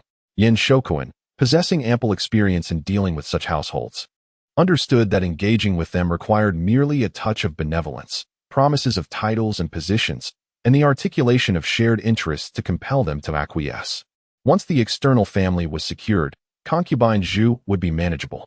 Upon hearing Yin Shokuin's assurances, Empress Xiang finally laid to rest her lingering apprehensions and replied, "I shall entrust this matter to you, my loyal minister. Should it succeed, I will reward you handsomely." Upon hearing this, Yin Shokuin immediately bowed and said, "Your servant harbors unwavering loyalty towards the sage. How could I dare to anticipate any rewards?" Yet, within his heart, he was brimming with joy. His rank had ascended to the esteemed position of a senior inner court attendant. At this level, further promotion could no longer be achieved through mere tenure and experience within the palace. Each advancement became extraordinarily arduous. This was due to the fact that those of high rank in the inner court faced a common predicament: external assignments. This was a system established by the ancestors, one that even the emperor could not alter. A senior inner court attendant must possess qualifications for external duties to be appointed. Such assignments, whether as supervisors or temporary officials, were typically overseen by the Privy Council, with the Ministry of Personnel dispatching and evaluating candidates under the scrutiny of the inner court supervisors. Without a formidable backing, an inner court attendant could easily encounter perilous situations during external assignments. Many had spent years navigating the treacherous waters of local governance, with some even exiled to the distant regions of Jing'an, Guangnan, or Ling'an. Conversely, if an inner court attendant successfully traversed the challenges of external duties and returned unscathed, he would have the opportunity to break free from the constraints of his position and step into the realm every inner court attendant dreams of. By transcending the confines of the two inner court ministries, he could become a true statesman. Yin Shokuin understood that if he could win the favor of the empress and leave a favorable impression, then his external assignments would be devoid of any thorns or difficulties. Would the inner court dare to make things difficult for him at the behest of the empress? Would the Privy Council and Ministry of Personnel still have the audacity to cast him into remote provinces? Surely, they would seek to place him in a secure and comfortable position to enhance his reputation. Moreover, one must not overlook the current circumstances. It seems that pleasing the empress is tantamount to winning the favor of the Prince of Yan'an. Once the Prince of Yan'an matures, will Yin Shokuin not fear soaring to great heights? Note: in the Song Dynasty, courtiers referred to the emperor as Your Excellency, a term that conveys intimacy. Furthermore, when a courtier ascended to the position of a ceremonial official, it was generally required that they transition from an inner court role to a military one to continue their advancement. Indeed, most courtiers had already transitioned out while still in the palace. There are, however, a few rare exceptions who remained within the inner sanctum yet continued to rise in rank. These individuals are categorized as clandestine transitions or patronage, which, theoretically, are deemed illegitimate. The Ministry of Personnel and the Privy Council do not recognize such practices. Yet they do not impede these individuals from enjoying corresponding privileges and salaries. Chapter 6. The master of pediatric medicine, the imperial palanquin of Empress Dowager Gao, came to a halt before the Funing Hall. At that moment, the grand doors of the hall were opened, and the officials emerged in succession. Upon encountering the Empress Dowager's guards, the ministers were momentarily taken aback, then promptly stepped aside. Bowing in reverence, "We pay our respects to your majesty, Empress Dowager." Empress Dowager Gao, attended by Liang Weijian, dismounted from the palanquin and nodded to the officials. "There is no need for excessive formality, esteemed ministers," she continued, "since the emperor has begun his medication. The affairs of the state have greatly relied on your diligent efforts." The ministers clasped their hands in gratitude. "Your majesty's favor is a boon. We would gladly sacrifice our lives in return." Empress Dowager Gao acknowledged their words with a nod and turned her gaze to one figure among the ministers, saying, "Esteemed ministers, you may return to your duties. Sun Chao-san, remain." "Yes." The ministers bowed once more, respectfully departing, leaving behind an elderly statesman. This man was named Sun Qi, aged 70, and was the son of the renowned physician Sun Yonghe from the reign of Emperor Ren. Sun Qi is truly a prodigy, not only excelling in medical skills but also achieving literary prowess. During the Jiao era, he passed the imperial examination and subsequently inherited his father's profession, merging Confucianism with medicine, and was appointed as the chief editor of medical texts. For decades, the Sun family, comprising fathers and brothers, served as esteemed physicians for the imperial court. In the 7th year of the Yuanfeng era, Sun Qi was granted the title of honorary court official upon retirement, receiving permission to don purple robes and a silver fish pouch. This treatment was scarcely different from that enjoyed by the ministers of state. Empress Dowager Gao was evidently well acquainted with Sun Qi, and their familiarity was far from ordinary. She gazed at him, sighed, and remarked, "Old physician, it seems you must toil once more." Sun Qi, trembling slightly, clasped his hands and replied, "In serving the sovereign, this old minister dares not claim hardship. I shall do my utmost." Empress Dowager Gao nodded slightly and, accompanied by Sun Qi, proceeded toward the inner quarters of the Funing Palace. Along the way, she inquired, "How fares the emperor's pulse?" Sun Qi bowed his head and sighed, responding, "The sovereign suffers from the ailment of wind." The expression on Empress Dowager Gao's face darkened as she lamented, "The late emperor also suffered from this affliction. Alas, alas." Shortly after ascending the throne, the young emperor was stricken with a wind-related illness, initially losing his ability to speak, then to walk, ultimately succumbing to a malady from which he could not recover, with remedies proving ineffective. "Is there truly no hope?" Empress Dowager Gao asked again. Sun Qi lowered his head in deep reverence, stating, "This minister is powerless." With tears welling in her eyes, Empress Dowager Gao exhaled, saying to Sun Qi, "I am grateful for your service. I shall go and see the emperor." Sun Qi bowed once more, rising to express, "I wish for your well-being, your highness." This old minister takes his leave. Upon finishing, he trembled as he withdrew respectfully. Observing this, Empress Dowager Gao promptly instructed Liang Weijian to escort this venerable minister of 3 reigns. She, suppressing her profound sorrow, entered the eastern pavilion of the Funing Hall. In light of the emperor's grave illness, the ministers had relocated the emperor's couch from the Rui Hall behind Funing Hall to the eastern pavilion.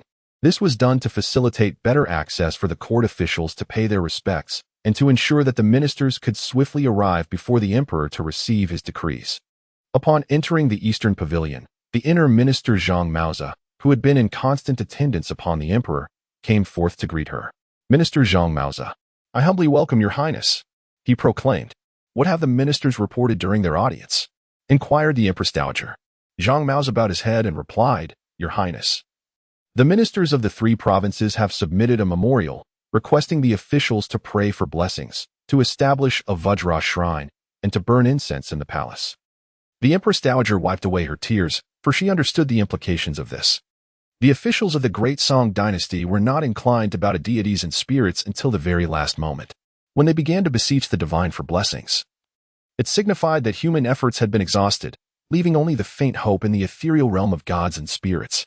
In the past, the Ying Temple had transitioned from establishing a Vajra shrine for blessings to the eventual passing of the emperor in a mere 10 days. "I must see the emperor," she declared. Zhang Maoza respectfully led the way, guiding the Empress Dowager through layers of curtains until they reached the emperor's couch. A strong scent of mugwort filled the air. The emperor, lying upon the sickbed, had long lost his former grandeur and authority.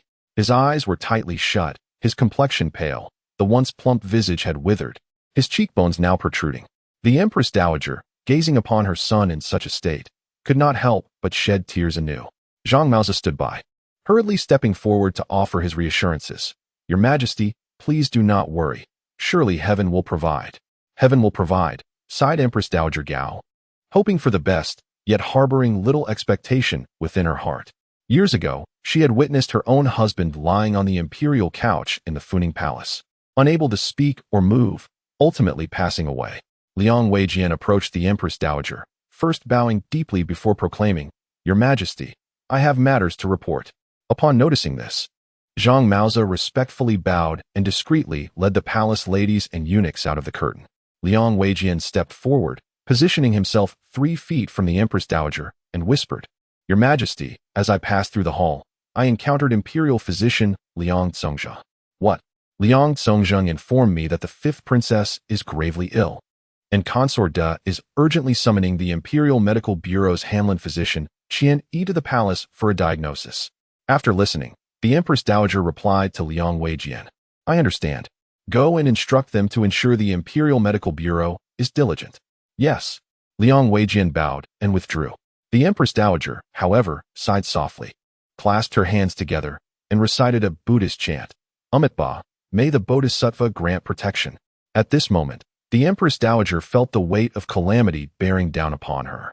The emperor was gravely ill, and now the princess faced a dire ailment as well. The palace was indeed in a state of utter disarray. A sense of irritation welled within her, yet she found no one to confide in. The venerable officials of Jiao were all in Luoyang. In this capital city, only petty men and opportunists remained. The Empress Dowager held none of them in esteem, regarding them all with disdain, if not outright aversion. Alas, it seemed that those in power in the capital were predominantly of a similar ilk. Empress Dowager Gao was enveloped in worry when a voice from outside the hall reached her ears.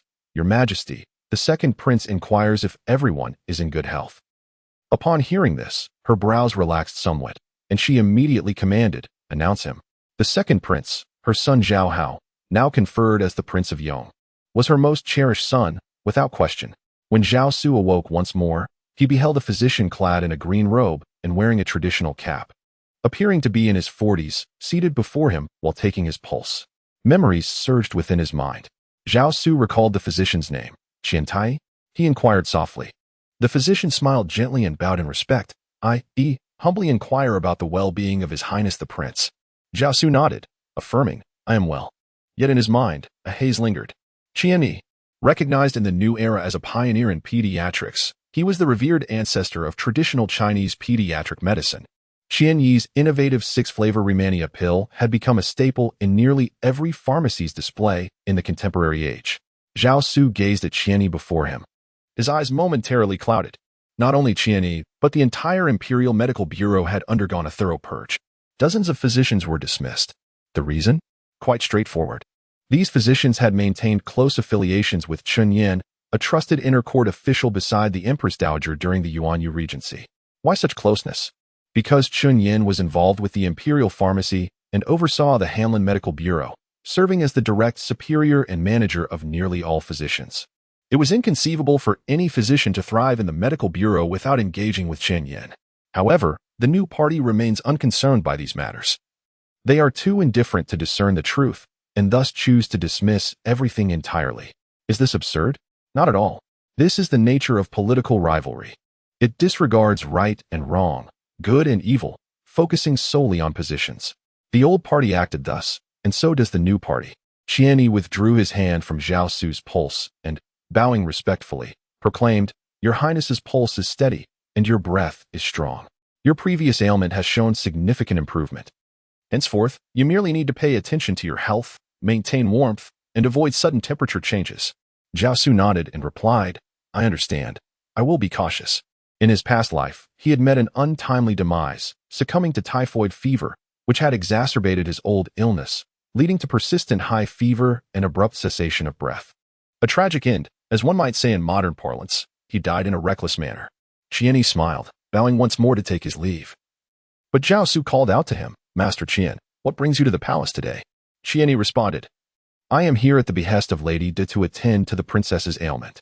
Coincidentally, I encountered the royal matron, who informed me that your highness seemed to have experienced coughing and wheezing last night, and thus commanded me to examine your pulse. Fortunately, your highness is blessed. Your pulse is steady, and your previous illness shows promising signs of recovery. Qian Yi's words fell upon Zhao Xu's heart like a stone cast into still waters. Wu Yang. He murmured, how could I have forgotten about Wu Yang? A fleeting image flashed through his mind, a small figure clad in colorful garments. Sixth brother, that adorable little girl, whose appearance he could no longer recall, but whose silver bell-like laughter and gentle disposition lingered in his memory. How is Wu Yang faring? Zhao Xu inquired. Your highness. Came the reply, the princess suffers from typhoid fever, but after administering the prescribed medicine, she has begun to sweat and her fever has subsided. All is well now. Qian Yi replied with a bow. Is that so? Zhao Xu expressed his skepticism. Qian Yi was momentarily at a loss for words. Zhao Xu's eyes, earnest and penetrating, fixed upon Qian Yi as he inquired, Dr. Qian, I harbor some concerns regarding the condition of my sister, fifth princess. There is a possibility of a relapse. Might the physician stay overnight within the palace? This. Qian Yi found himself in a predicament. He could only respond delicately, Your Highness. I am but an external official, not one of the inner court, to spend a night within the palace confines. Zhao Xu's head drooped, a look of despondency crossing his face. I see. Yet, I am somewhat afraid, he murmured, afraid that something akin to last year's events might occur. Qian Yi hesitated. He was acutely aware of what the Prince of Yan'an was alluding to. Last year, 3 princesses had tragically passed away within the imperial palace.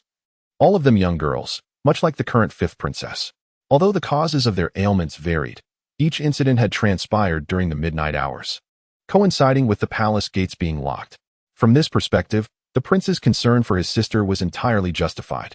However, Qian Yi was merely a humble physician, a mere footnote within the esteemed hierarchy of the imperial medical officers. Despite being a key member, his credentials were insufficient. He had yet to pass the rigorous internal assessments to qualify for overnight duties within the palace. According to protocol, any unauthorized entry into the palace grounds could result in severe consequences, and trespassing beyond the palace gates was punishable by exile. Yet, Qian Yi dared not refuse. He understood precisely who he was conversing with at this moment, the Prince of Yan'an, the eldest son of the current emperor, the future crown prince, and sovereign. Even at the tender age of just over 8, he was still a child. However, I fear that even the high-ranking officials of the Eastern and Western courts may lack the courage to directly refuse the request of His Highness the Prince. Moreover, Qian Yi is merely a lowly medical officer.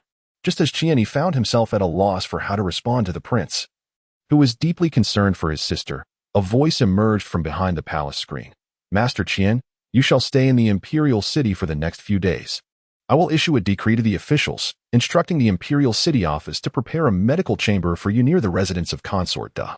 I will also command the internal servants that if Consort Da is in urgent need, the physician may enter the palace swiftly. It was the voice of Empress Xiang. Zhao Xu turned towards the sound and beheld Empress Xiang stepping out from behind the screen. Compared to the morning, she had evidently refreshed her appearance. Her attire had transformed from plain robes to an elegant and serene azure gown. She had adorned her hair with several exquisite hairpins crafted from silk and gold, enhancing her visibility while also bestowing her with a maternal aura. Clearly, Empress Xiang had specifically arranged for this adornment.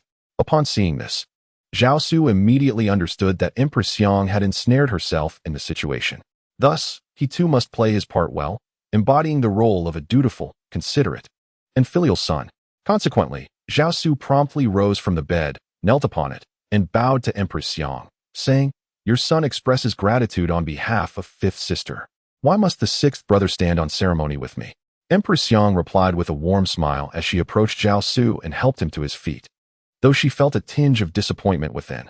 Earlier that morning, the 6th brother had been weeping in her arms. She mused wistfully. Immediately, she sought to provide an explanation for Zhao Xu. At that time, my 6th brother, perhaps burdened by concerns for the imperial family, felt lonely and helpless. Upon seeing me, he finally found solace and support, which is why he behaved in such a manner. Now that my 6th brother has regained his composure, it is only natural that he has grown distant from me. After all, we are not of the same blood. The Empress felt her heart wrenching with sorrow, yet she was compelled to maintain a facade of cheerfulness. Just as she was engulfed in her despondency, the prince, who had been assisted to his feet, reached out and wrapped his arms around her neck, clinging to her like a little monkey. "Mother is the best." His youthful voice resonated in her ears like celestial music. The small hands encircling her neck and his tiny frame momentarily lifted her spirits from the depths of despair to the heights of elation, causing her heart to race uncontrollably. The sage treated his highness with utmost kindness. Behind her, Yin Shokuin timely interjected, bowing his head to say, "Your highness, you may not be aware that during your brief slumber of half an hour, the sage has been vigilantly guarding and blessing you. I personally witnessed the sage adjusting your bedding numerous times, and the affection he harbors for you is truly undeniable." Listening to this, the empress felt immense satisfaction towards Yin Shokuin. She regarded this courtier as remarkably astute and loyal. "My child has been mischievous, causing you worry, mother." Zhao Xu certainly knew the words that would delight the empress. "When I grow up, I shall definitely be filial to you, mother." In an instant, her eyes glistened with tears. She gently embraced the little prince, savoring the warmth emanating from him. "With what my sixth brother has said today, I am more than content." Note: Sun Yonghe and his son Sun Qi claimed to be descendants of Sun Simiao. They were brought to Beijing by Empress Chao during the reign of Emperor Renzong. Evidence suggests that Sun Yonghe once served as the personal physician to Empress Chao. The significant classical texts of traditional Chinese medicine that endure to this day, such as Treatise on Febrile Diseases and Essentials from the Golden Chamber, owe their preservation primarily to this father-son duo.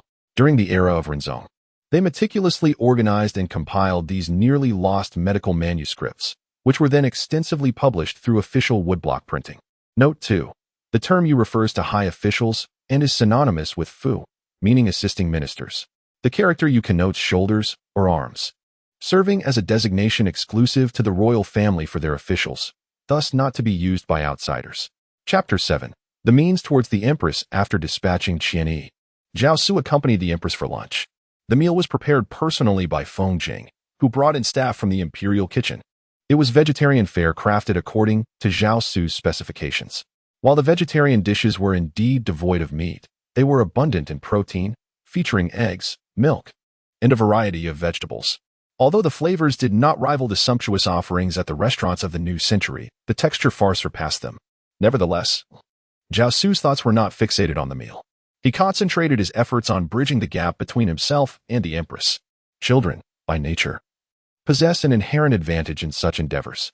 The empress, already overflowing with maternal affection, found her heart further softened by Zhao Xu's deliberate attempts at closeness, to the extent that after the meal, she felt a lighter spirit.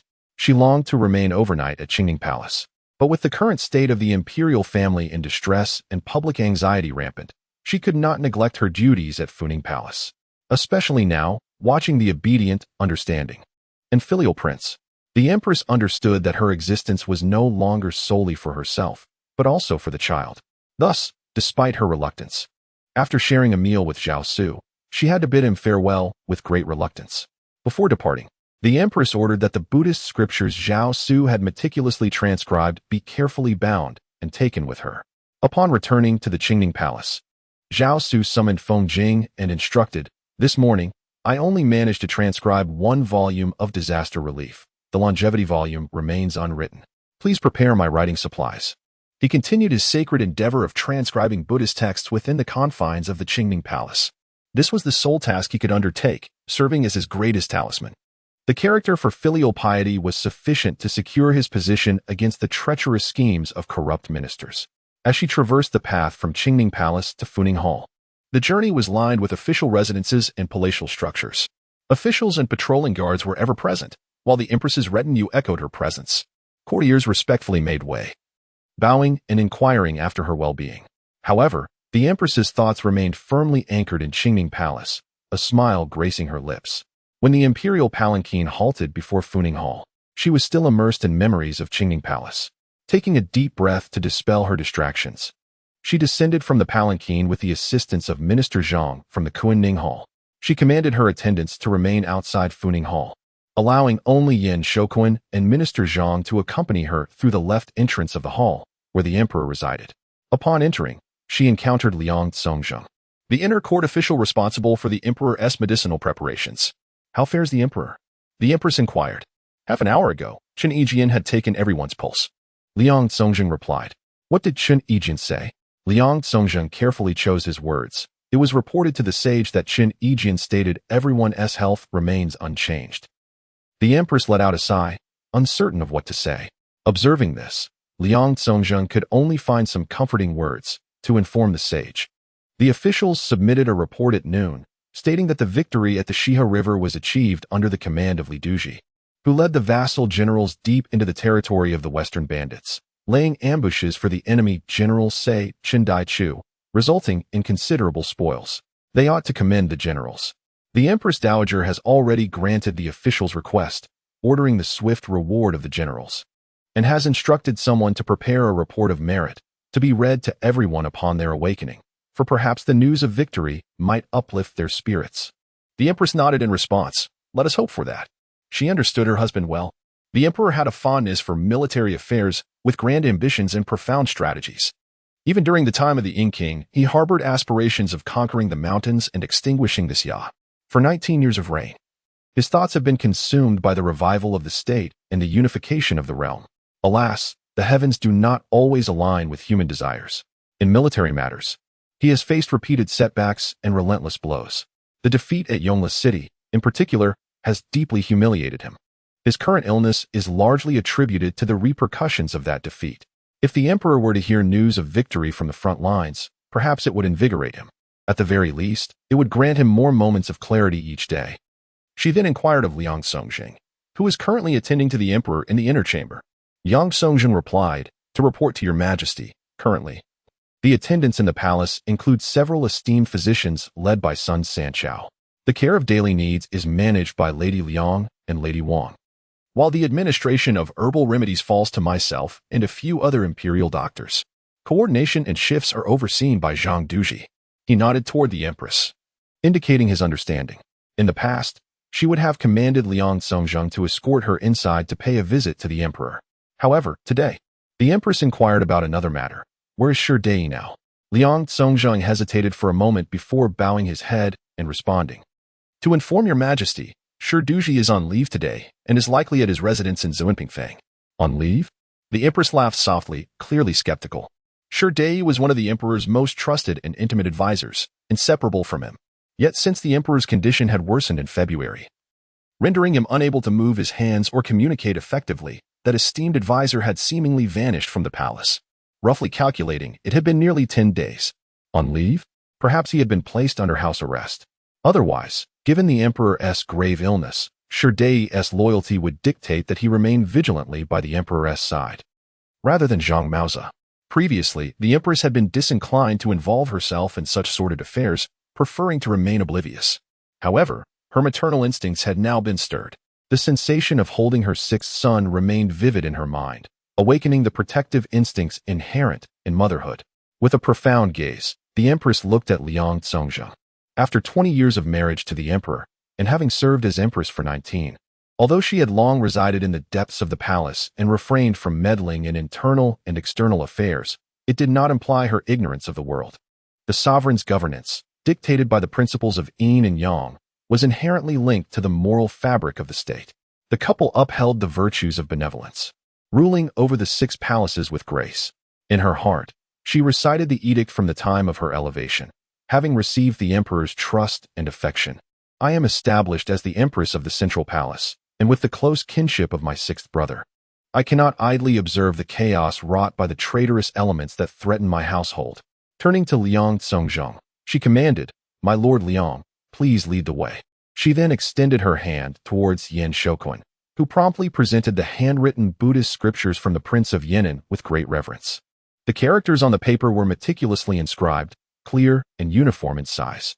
The empress unfolded the pages, her eyes particularly drawn to the final lines. May the grand matriarch enjoy longevity, may the empress mother have everlasting years, and may the empress consort find eternal joy. Each word danced before her, resonating with hope. Dear child, I shall not disappoint you. As the 4th-generation descendant of Xiang Wenjian and the current empress, she was the beloved wife of the emperor, the central palace's empress, and the biological mother of the princes. She had to contend for the interests of her 6th brother, not only for his sake but also for her own. Since marrying the empress had witnessed firsthand the deep filial piety and compassion he exhibited. The bond between the emperor and the empress mother surpassed that of any common familial ties, even inciting envy from the empress dowager. If the empress mother could nurture such affection, the empress was resolute in her belief that she too could. Without a biological son, one can still adopt and nurture a child, raising them with the same love and filial piety. The empress, having traversed the heavy drapes of the forbidden city, approached the emperor's bed. Zhang Maozi, who had been in attendance, promptly brought a mat for the empress to sit upon. As she gazed upon her husband, lying pale with prominent cheekbones, tears fell from her eyes as she inquired of Zhang Maozi, "Has the emperor awakened at all today?" Wiping her tears, she further asked, "Has he issued any commands?" After a moment's hesitation, Zhang Maozi ultimately shook his head, responding, "It has been several days since any commands have been given." The empress sighed, feigning ignorance of Zhang Maozi's reluctance. Clutching the Buddhist scriptures, she subtly exerted a bit of pressure. The empress was acutely aware that this seemingly respectful and loyal minister before her was far from simple. As early as the beginning of the Xining era, during the reform's inception, Zhang Maozi had emerged as a prominent figure among the internal officials, representing the old faction. In the 6th year of Xining, he was the orchestrator of the highly publicized incident involving the dismissal of the chancellor at the Windy Gate, a long-standing elder in the court. At that time, the incident stirred great turmoil, severely undermining Chancellor Wang Angshi's authority. The old faction rejoiced, and even within the confines of the Forbidden City, many internal officials secretly celebrated. Though the empress resided in the depths of the palace, she was keenly aware of these matters, much like the current situation at hand. With the emperor gravely ill and the young 6th brother still in his infancy, it was not only within the palace that unrest brewed. Ripples of discontent were likely stirring among the officials beyond the palace walls as well. In the outer court, there are those who aspire to emulate Zhao Pu, and naturally, within the inner sanctum, there are also individuals who wish to learn from Wang Jian. At this thought, the empress, gripping the Buddhist scriptures, could not help but exert some pressure, yet her expression remained unchanged, and even her voice retained a steady calmness. Among the ministers, is there anyone who has submitted a petition expressing a desire to reside within the confines of the palace to serve the sovereign? The empress inquired. Zhang Maozi bowed his head and responded, "Your Majesty, there have been no petitions from the chief ministers regarding this matter. To my knowledge, the ministers of the 2 departments have convened to appoint the right deputy minister of the Ministry of Personnel, Qingchen, to await your imperial decree at the ministry." "Oh, I see." The empress sighed, inevitably recalling the events during the late emperor's illness. At that time, when the late emperor was gravely ill, Chancellor Han Shi led the ministers above the rank of chamberlain into the palace, spending the night within the confines, safeguarding the sovereign. Subsequently, they established the heir, supported the new sovereign, and proclaimed the late emperor's edict, all orchestrated by Han Shi, earning him the acclaim of loyalty from both within and beyond the court. The empress was a first-hand witness to these events. Now, a similar predicament has arisen once more. However, within the court, there is no minister of weight and authority like Han Shi capable of making decisive resolutions. Those qualified, esteemed, and capable of such a task are all beyond the capital. Contemplating this, the empress could not restrain her sighs. "Zhang, do you know?" The empress gazed at Zhang Maozi, whose face was etched with wrinkles and marked by patches of gray, and asked, "Have the 2nd prince and the 4th prince come to inquire about His Majesty's well-being today?" The empress nodded and remarked, "The 4th prince continues to adhere strictly to the rights and laws." Zhang Maozi bowed deeply, not daring to respond. The empress ceased her conversation, holding a Buddhist scripture, seated quietly by the bedside of her ailing husband, gazing intently at his unresponsive form. After a considerable time, she rose and approached the emperor's couch, clutching the scripture she had brought from the Qingning palace. In a hushed voice, she uttered, "Your Majesty, Your Majesty. 6th brother is also mindful of Your Majesty's health from Qingning Palace. He has taken the initiative to procure brush and ink from the Zishan Hall to transcribe Buddhist scriptures for Your Majesty's blessings. I implore you to muster your strength and recover soon." As she spoke, tears streamed down her face. Behind her, officials such as Zhang Maozi and Yin Shokuan, along with various court ladies and the physicians standing outside the curtain, had all knelt in silence. No one dared to utter a word. Each individual lowered their head in prostration. Yet, the empress had achieved her purpose. The imperial palace had always been a sieve for rumors. In the past, when the Ren emperor engaged in playful games with concubines, The news spread like wildfire the very next day, prompting the censors to demand he send the two beauties to the Taoist temple. During the Qing emperor's reign, the discord between the two palaces became common knowledge throughout the entire city of Tokyo. When the current emperor ascended the throne, the news of him donning golden armor to meet the Empress Dowager had already been published in tabloids before dawn. It circulated in night markets and tea houses that very evening. Such was the nature of the small imperial palace. However, not all the court officials and ladies resided within its confines at night, especially the high-ranking officials and ladies, who had families and responsibilities beyond the palace walls. It was needless to say regarding someone like Zhang Maoza, the head of the inner officials. It is known to Empress Xiang that a minister of moderate rank, such as Liang Congzheng, has, outside the palace, married a wife and adopted a stepson. Beyond the palace walls, he maintains a retinue of numerous concubines and over 100 servants. The existence of inner ministers leading such lives has never been an isolated occurrence. Throughout the ages, various measures have been contemplated to prevent the leakage of information from the imperial court. However, officials from the outer court, particularly the censors, have resolutely opposed any attempts to obstruct the dissemination of information from within the palace. Under the banner of eliminating the isolation of the inner and outer realms, they have positioned themselves on the high ground of political correctness, closely monitoring anyone attempting to seal off palace news. While they may find the emperor difficult to confront directly, they excel at pressuring him to discipline those inner ministers and officials who dare to engage in such actions. Thus, Empress Xiang is confident that by the time the palace gates are locked tomorrow, the various taverns and street tabloids in the capital of Bianliang will be abuzz with the report of Prince of Yan'an transcribing Buddhist scriptures for the emperor. As for Yanni Wang, he is Zhao Dezhai, who, after the turbulent events surrounding Zhao Guangyi, was once supported but ultimately chose to end his own life. Note 2.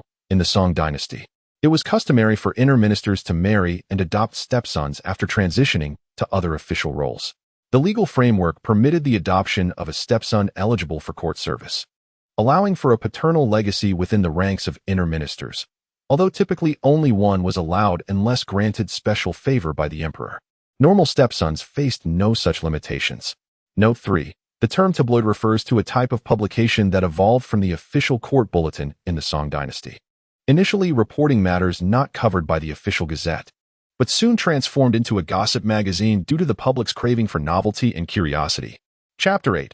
Returning to the hometown, Zhao Xu set down his pen, rubbing his wrist, which had grown somewhat sore. The Yinshou Jing contained over 1,000 more characters than the Xiaozai Jing. Being quite young and lacking in strength, he could only write for short intervals before needing to rest. Nonetheless, he finally completed the transcription of this volume of the Yinshou Jing. Upon seeing Zhao Xu put down his pen, Feng Jing, who had been standing by, immediately presented a cup of honey water that he had prepared according to Zhao Xu's instructions. Zhao Xu took a sip to soothe his throat. Since the dawn of the new century, Zhao Xu had become enamored with health preservation. In his 20s, he would infuse goji berries in a thermos daily.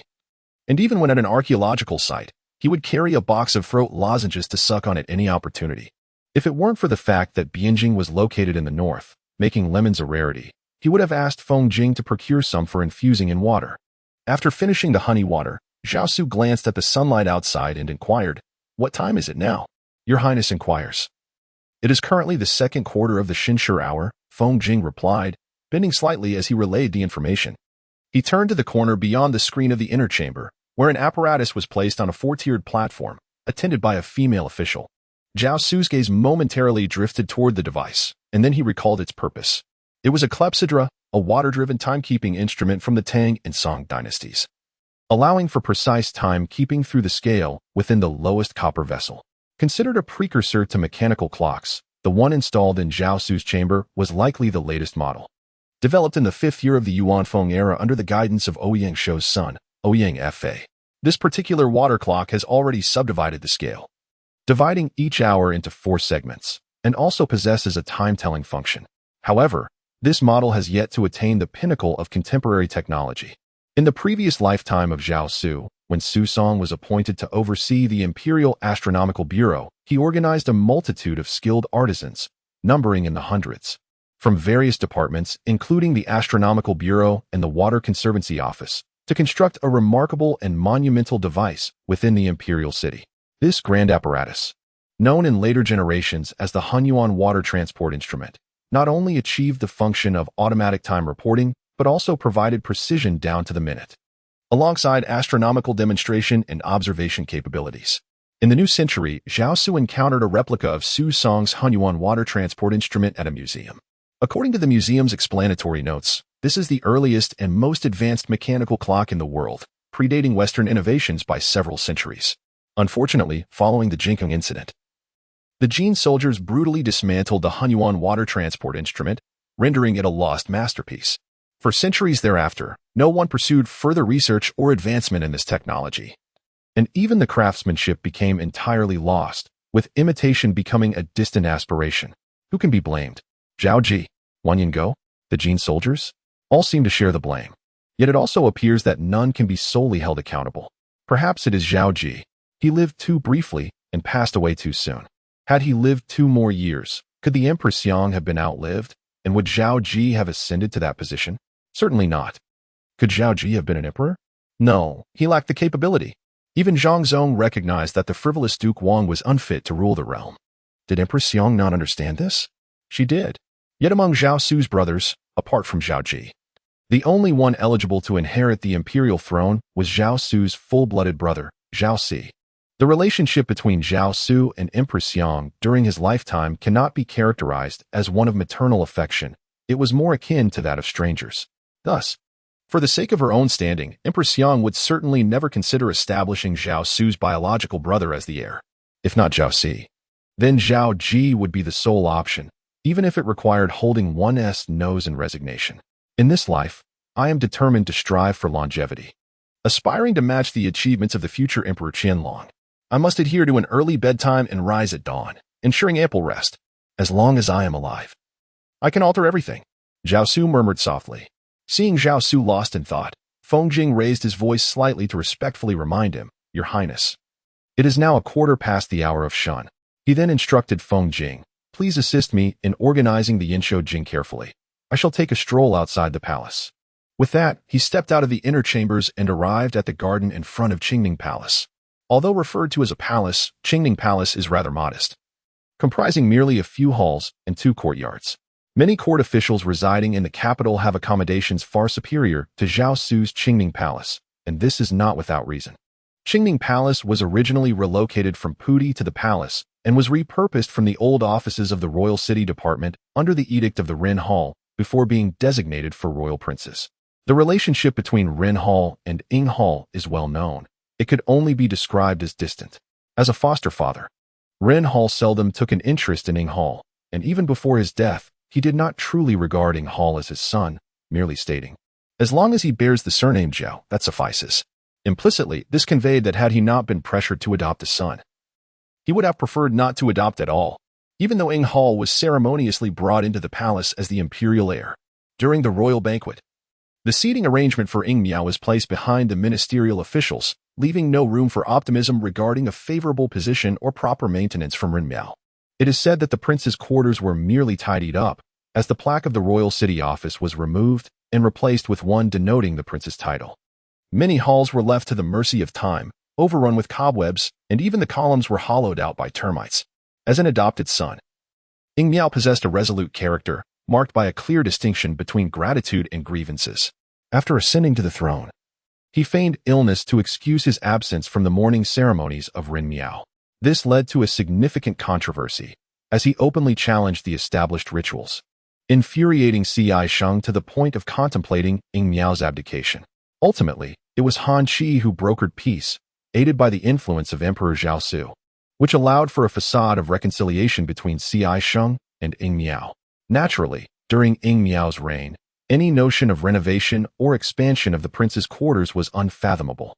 He longed for everything to remain untouched, so that his descendants could witness the remnants of his past humiliations within Qingning Palace. The mere act of issuing a decree to rename it Qingning Palace was already a testament to respect for royal traditions.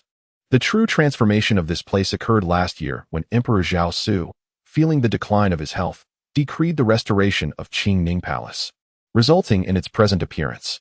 Nevertheless, the layout and scale of Qingning Palace still retained the essence of the former prince's quarters. As Zhao Xu strolled through the gardens of Qingning Palace, basking in the gentle warmth of early spring, He inhaled the invigorating scent of revival that permeated the palace. His thoughts began to wander, for he had believed he had long forgotten the life he once led within these walls. But now, Zhao Xu realizes that he has not forgotten. Those childhood days spent in the Qingming Palace have merely been sealed away. As he strolls through the garden once more, everything feels remarkably familiar. He frolicked here and laughed here. Every blade of grass, every tree, every pavilion evokes memories, allowing him to recall fleeting glimpses of joy from his youth. The days spent in this place were the last moments of carefree happiness from his previous life. He has forgotten the name of that companion, yet he remembers that they were of similar age. However, that companion was already adept at reciting the Book of Songs, the Book of Documents, the Book of Rites, the Book of Changes, the Mencius, and the Analects with precision. His father was thus overjoyed, bringing that peer to Qingming Palace, where he performed recitations of the Mencius and the Analects before Zhao Xu. How do you compare to him, sixth brother? The voice of his father seems to linger in his ears as Zhao Xu lowers his head. At that time, he had only just begun to grasp the Analects. How could he possibly compete with that prodigy? Naturally, he felt inferior. Alas, that prodigy has remained unheard of since leaving the capital. In his previous life, Zhao Xu awaited him in Bianjing for 17 long years, yet he never encountered him in the palace examinations or the Imperial Academy. It is likely yet another tale of wasted potential. Zhao Xu mused upon this, bitterly shaking his head. He knows that his carefree childhood has come to an end. It was so in his past life, and so it shall be in this one. In contrast, in his previous life, he emerged from the Qingming Palace as a child imbued with innocence, a mere puppet easily manipulated by others, a harmless marionette. Yet, in this lifetime, beneath the youthful and naive visage of a child lies a soul that has governed the realm for an entire 16 years and has spent nearly a decade studying abroad in a new century. 900 years hence, he understands that he can no longer dwell in the past. Thus, he rises and concludes his reminiscence with a line of poetry. At the entrance of the palace, the guards clad in ceremonial armor, stationed there, immediately bow in reverence upon seeing the slender figure of Zhao Xu. Addressing him as Your Highness, Zhao Xu observes them, the silhouettes of these tall and robust soldiers reflected in his stark black and white eyes. Deep down, he comprehends that these Imperial Dragon Guards, dispatched by Yende to protect the Qingming Palace, are both his trump card and his support. In this world, anyone might betray Zhao Xu, but these Imperial Dragon Guards will not. Why? Because the guards personally selected by Yende, from the moment they arrived at the Qingming Palace to safeguard Zhao Xu, have been irrevocably bound to him. Should Zhao Xu falter, as long as he maintains his position, the identity of these guards as Imperial Dragon Guards shall remain unshakable. In the parlance of the new century, they have secured their official status, serving as the Emperor's personal attendants. This is a golden opportunity, one that can be passed down from father to son. A legacy that is ample enough to inspire these valiant men to risk their lives and shed blood for Zhao Xu. These men have followed Yende, traversing vast distances in battle.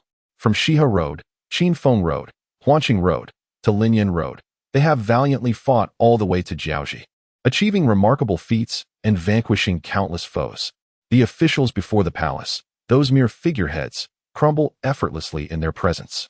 Their existence alone is sufficient to ensure that even the marriage officials within the imperial city, along with the personal attendants and various palace ranks, would rise in rebellion. These Imperial Dragon Guards are more than capable of protecting Zhao Xu, cutting through the encirclement to seek out Wang Engshi in Jiangning, or to find Wenyanba, Fubai, and Sima Guang in Luoyang. Words need not be spoken, nor elaborate discussions required. Let them witness the essence of the one to whom they pledge their loyalty, ensuring there can be no mistake. That is all that is necessary. The remainder shall be handled by others. Sister remarked, the princess is slightly unwell, and thankfully, the central officials have issued directives for the necessary medical preparations, awaiting the imperial physician. Grateful beyond measure, I have already instructed someone to draft a letter of thanks, respectfully presented for the Empress's review. To this, Zhao Xu was not surprised. His mother possessed such a disposition. In a previous life, even when Zhao Xu wielded immense power, she remained deferential before the Empress, serving with utmost respect, never considering leveraging her son's status to contest for that position. The present situation mirrors that past. Perhaps his mother even rejoices at the Empress's kindness. In the Cunning Palace, the Empress held in her hands the letter of thanks sent from the Defei Pavilion. Zhu Defei is indeed a person of sincerity. After perusing the letter, the Empress nodded in satisfaction. Though the language of this letter is not ornate, it is heartfelt and conveys a profound humility. Between the lines, there is a subtle comparison to common concubines, referring to the Empress as Lady Sovereign. The Empress, upon reading, felt immense joy. Such gestures are unnecessary. To the Queen, I lay down my gratitude. You go to the esteemed de Fay, now that the Emperor is ailing. My sister in the palace diligently nurtures and instructs the princess and the princes, thereby rendering significant service. Once the Emperor recovers, I shall surely advocate for my sister's commendation. Notably, she no longer refers to her by her surname, simply addressing her as de Fay. It is evident that the attitude of the Empress has undergone a subtle transformation. Indeed, Yin Shokuan smiled and bowed. Note, the prodigy is named Zhu Tianxi. According to the extensive records of the Ziji Tongjian, in the 7th year of the Yuanfeng era, Emperor Shenzong summoned this prodigy alongside Emperor Zhizong in the Rusa Hall and conducted an interview, instructing him to recite scriptures, each exceeding 100 passages. Consequently, the emperor pointed to Zhu Tianxi and asked Emperor Zhizong, "Can you recite as he does?" Thus, Zhu Tianxi was conferred the title of a scholar of the 5 classics, awarded 50,000 coins, and advised to diligently pursue his studies without negligence. Regrettably, despite my thorough search through historical texts, I have not encountered this prodigy's name again. He may have died young or suffered a fate akin to that of Fang Zhongyong. Note 2. In the Northern Song court, princes referred to their biological mothers as sister in spoken language. This custom possibly originated in the early Northern Song period, where upon marriage, a princess's rank would elevate to that of her in-laws, thereby circumventing the need for formal greetings. However, this custom gradually fell out of favor in the mid-period, as Confucian ethics did not endorse it. Nevertheless, the court seemed to retain this practice. When Emperor Zhizong passed away, his mother wept while holding him, reminiscing about how she had given birth to him, invoking the term sister. Chapter 9. The ambitions of Kai Ke. The slumber of children is indeed a source of envy for all adults. Zhao Xu awoke at dawn, and upon opening his eyes, he beheld the venerable Dowager Empress quietly waiting by his bedside. "Your Highness has awakened?" she inquired gently. Zhao Xu nodded in acknowledgement. The Dowager Empress then summoned the palace maids to assist Zhao Xu in donning his garments. During this interval, she informed him, earlier, a messenger from the esteemed concubine reported that last night at the 3rd watch, the princess suffered from a high fever and fainted. Fortunately, physician Qian had stayed overnight at the imperial medical office, and he promptly entered the palace to administer medicine and provide treatment, thereby averting a crisis.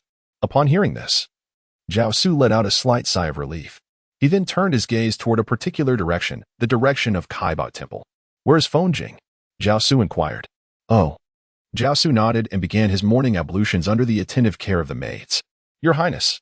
Upon seeing Zhao Xu, who had completed his preparations, Fengjing immediately bowed deeply. "What is the matter that has you so flustered?" Zhao Xu asked calmly. "Your Highness, I heard in the imperial kitchen that at the 4th watch last night, Kaibao Temple caught fire, reportedly quite severe.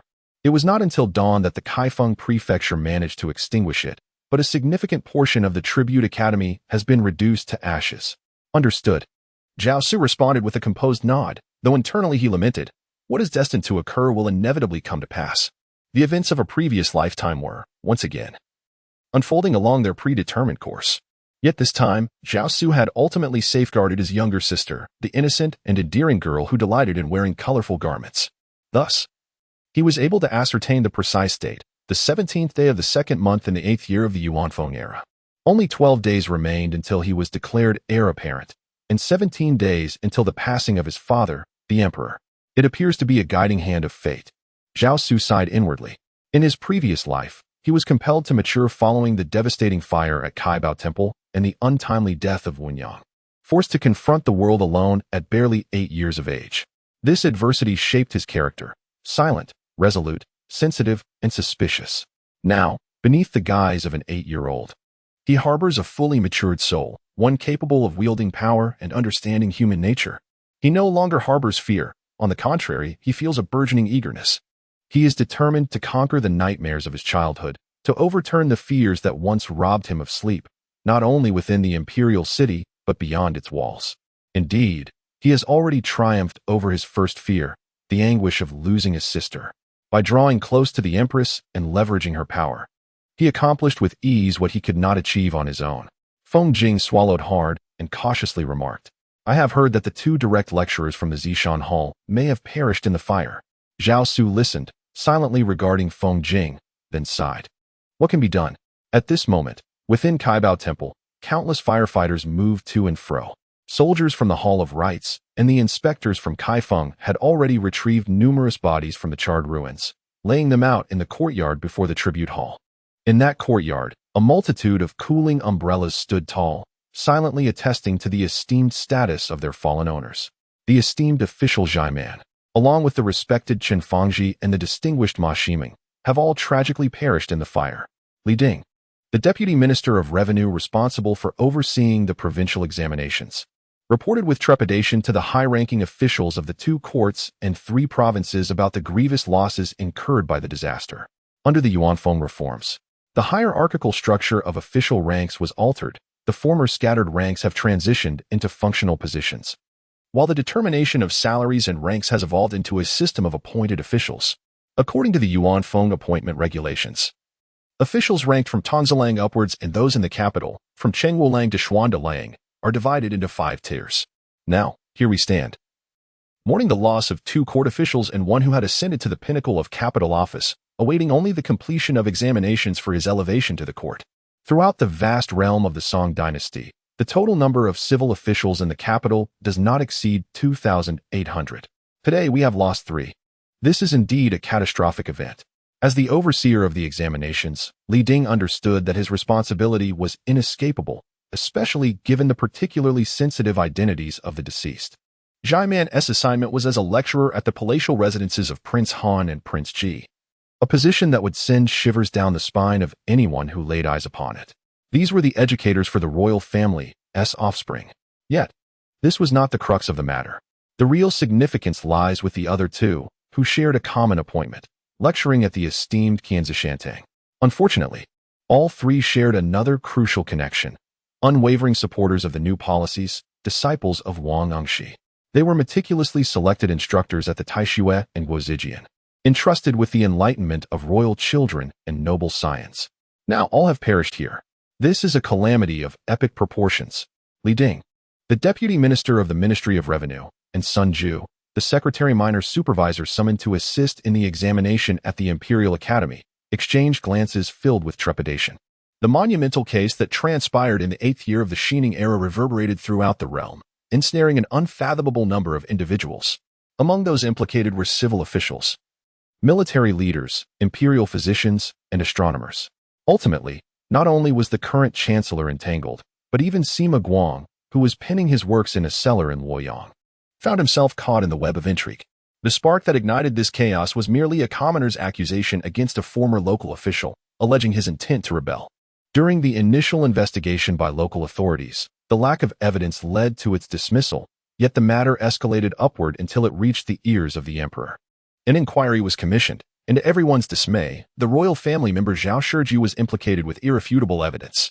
Witnesses and material proof were at hand, and even prophecies had been meticulously prepared. It was, without a doubt, a grave act of treason. The scope of the investigation expanded relentlessly, unearthing an increasing number of individuals beneath the scrutiny of the authorities. Ultimately, it was the emperor himself who intervened to halt the proceedings. Otherwise, the extent of the ramifications would have remained unknown. Now, as the fire at the Kaibao Temple claimed the lives of 3 instructors handpicked by the emperor to educate the royal family and princes, the situation bore an ominous weight. Had this occurred a year prior, the entire city of Bianjing would have been turned upside down. Yet, now, although the emperor lay gravely ill, the 2 deceased instructors were closely tied to the Prince of Yan'an. Though young, the prince would eventually mature. Should there be no plausible explanation for this calamity, it could very well evolve into a pitfall capable of jeopardizing the futures of countless descendants. What course of action should be taken? The gathered officials turned their gazes towards the esteemed ministers of the 3 provinces, encircled by a throng of concerned onlookers. However, the high-ranking officials who held the title of Grand Chancellor remained silent. No one offered words of comfort, nor did anyone express their stance. They merely gazed at the lifeless bodies being carried away, their brows furrowed, faces fluctuating between gloom and concern. After a long pause, a hoarse yet authoritative voice broke the silence. This matter must not be reported to the emperor for the time being. Countless eyes turned toward the speaker. who was none other than the Minister of Personnel, Kai Quebec.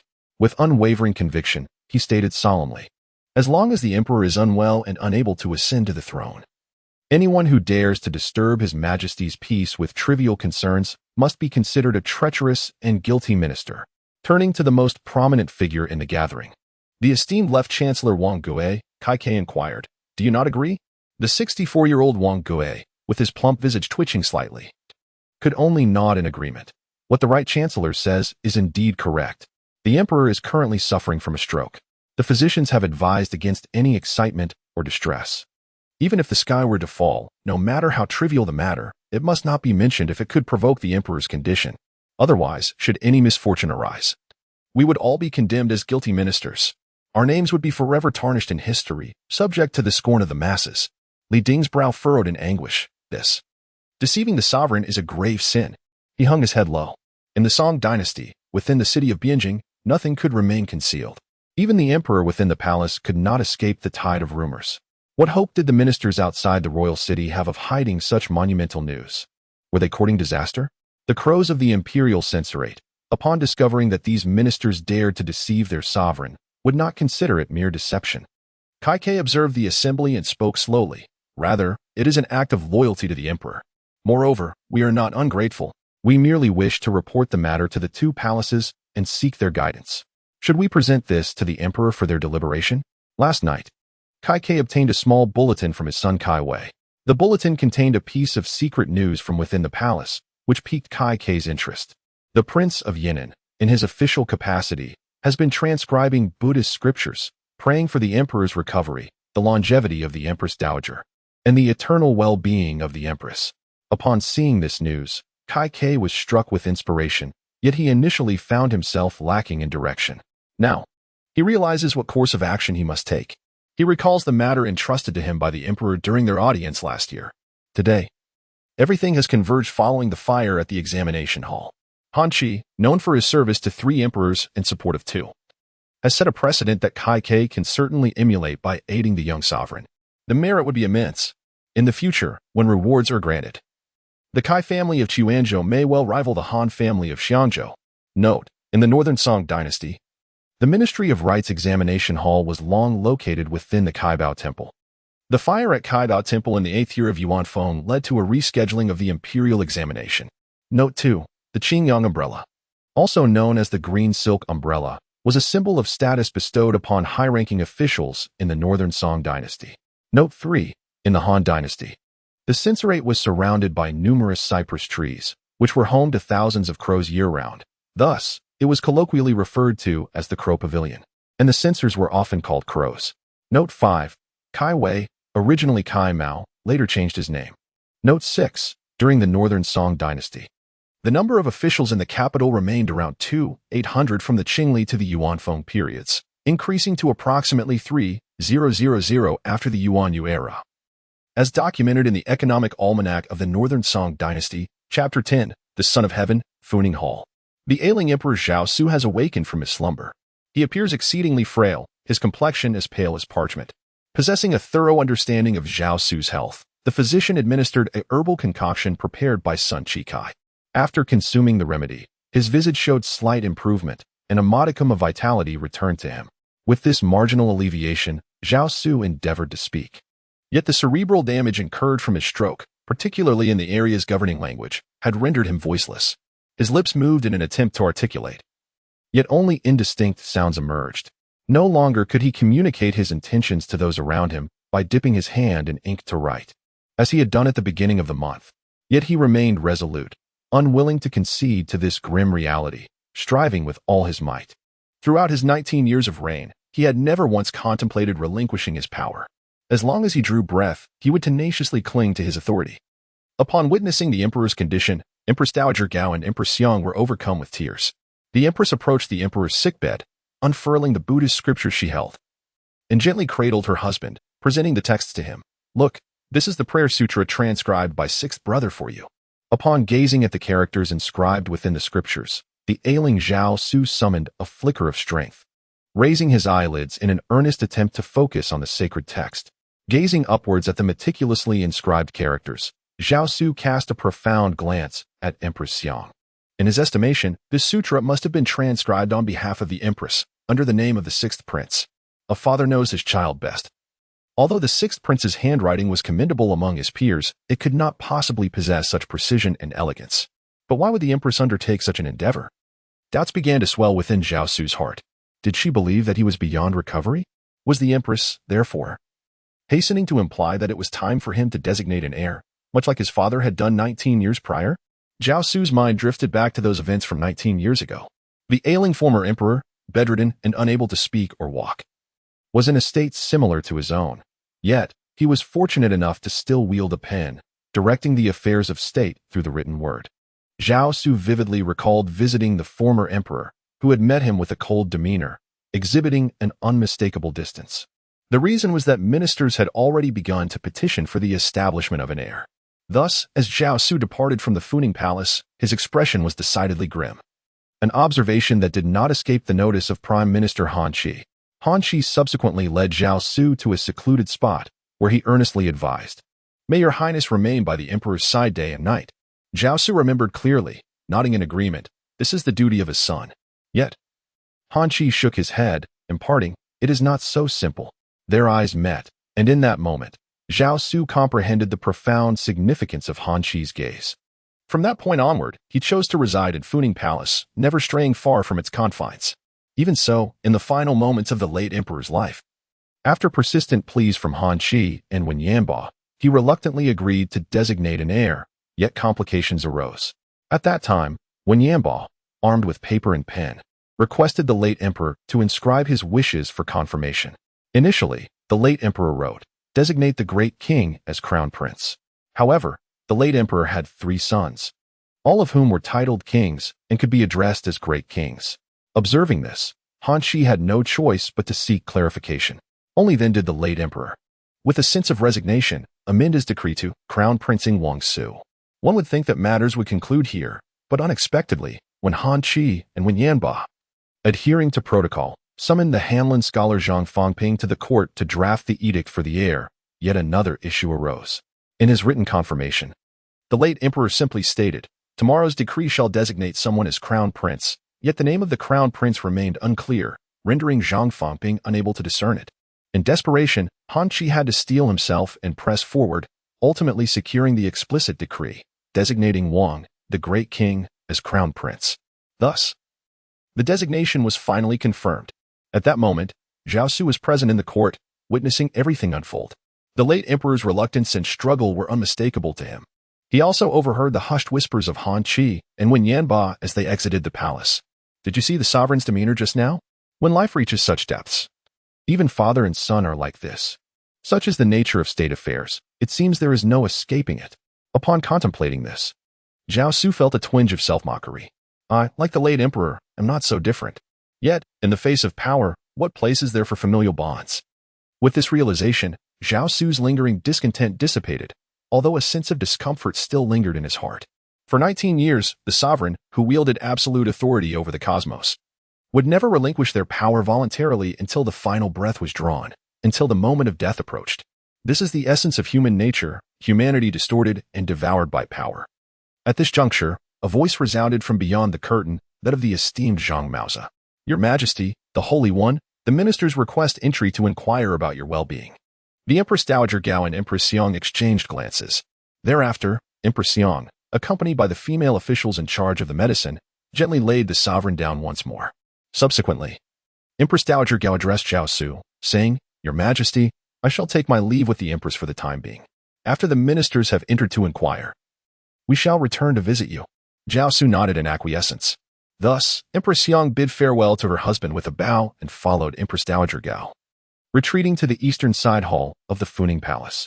The Song Dynasty governed in tandem with the literati. As co-sovereigns of the realm, the scholars remained vigilant, keenly observing and guarding against any interference from powerful relatives, internal officials, or military leaders. They would confront any such intruder without mercy. On this matter, both the old and new factions shared a unanimous stance. During the years of tranquility, when discord arose between the emperor and empress, Empress Cixing once held the reins of power from behind a curtain. The result? Prime Ministers Han Qi and Wen Yanba adopted an unprecedentedly resolute stance. compelling Empress Cixing to relinquish her control and return to governance. Both Empress Dowager Gao and Empress Xiang were witnesses to this event. If the Empress Dowager and Empress desire to exert influence from behind the curtain, it must be done in accordance with the historical precedent, the tale of Empress Zhang Xian nurturing the benevolent temple. Otherwise, the realm shall unite against them. Thus, since the establishment of the Great Song, there has been no instance of powerful relatives, influential internal officials, or overbearing military leaders. The civil officials and scholars have tamed the once arrogant and domineering powers of the Han and Tang dynasties. Even the esteemed military general Di Qing was unable to shield his beloved subordinate from the scrutiny of the literati. The new bride, at the behest of her sixth brother, found herself compelled to navigate a precarious situation. She hastily bowed to the Empress and offered her apologies to the Dowager Empress Gao, acknowledging her oversight in not seeking the Empress's approval, which she deemed a transgression on her part. Was it truly a momentary lapse? The Dowager Empress was skeptical. Yet, the intertwined histories of the Xiang family, to which the Empress belonged, and the Gao family, along with the late Empress Chao of the Cixing lineage, had long been characterized by mutual alliances and marriages since the era of the Zhen Temple. Otherwise, the Cixing Empress would not have chosen the Xiang Empress in the first place. Thus, the Dowager Empress chose not to dwell on the matter. Seeking merely an acknowledgement from the Xiang Empress, she assisted the Empress to her feet and remarked, in this instance, the Empress has acted rightly. With the sovereign ailing in my own advanced age, I must rely on you to manage the various affairs concerning the princes and princesses. Henceforth, should similar situations arise, the Empress shall govern the 6 palaces at her discretion without needing to seek my counsel again. A warning bell rang within the Xiang Empress's heart. As Empress, she understood all too well that nothing in this world comes without a price. Now, with the Dowager Empress granting her authority over the 6 palaces, was it a trade-off for her non-interference in the matters of the outer court? In the past, the Xiang Empress would have scarcely desired even the title of governing the 6 palaces. Yet now, recalling the embrace of her 6th brother from the previous day, she rose like a protective mother leopard, meeting her aunt's gaze with unwavering resolve. The new bride now solely focuses on praying for divine blessings, wishing for the swift recovery of the emperor and the healthy growth of the 6th prince. Aside from this, her thoughts dwell on nothing else. Empress Dowager Gao gazed upon the Empress Xiang before her, observing the expression of this daughter of the Xiang family, and finally sighed. In that case, the Empress shall diligently care for the 6th prince. The bride humbly complied with Her Majesty's decree. Chapter 11. Inquiring not of the living but of the divine within the imperial hall, Empress Dowager Gao and Empress Xiang waited for approximately a quarter of an hour. Yet they received no tidings regarding the official's departure. On the contrary, they were presented with a formal petition. Both Empress Dowager Gao and Empress Xiang were taken aback as they beheld Zhang Maozi delivering the documents signed by the ministers, requesting an audience with the Empress Dowager and the Empress. Upon reading the text, Empress Dowager Gao furrowed her brow and inquired of Zhang Maozi, "Are you aware of why the ministers seek to meet with me and the Empress?" In the century of the Great Song, instances of ministers requesting an audience with the Empress Dowager and the Empress while the Emperor remains alive were exceedingly rare. Moreover, there have been almost no precedent for simultaneous requests to both the Empress Dowager and the Empress. The Academy of Tribute. Empress Dowager Gao and Empress Xiang exclaimed in astonishment. A fire? The concern on Empress Xiang's face mirrored her unease. They were both acutely aware of the location of the Great Song's Academy of Tribute at Kaibao Temple, the royal monastery guarding the Wuzhong River in the southeast of the imperial city, renowned for housing the tallest pagoda in all of Bianjing. In the palace, it is handed down through generations that when Emperor Taizong restored the Kaibao Temple, there was a fortune teller who advised him.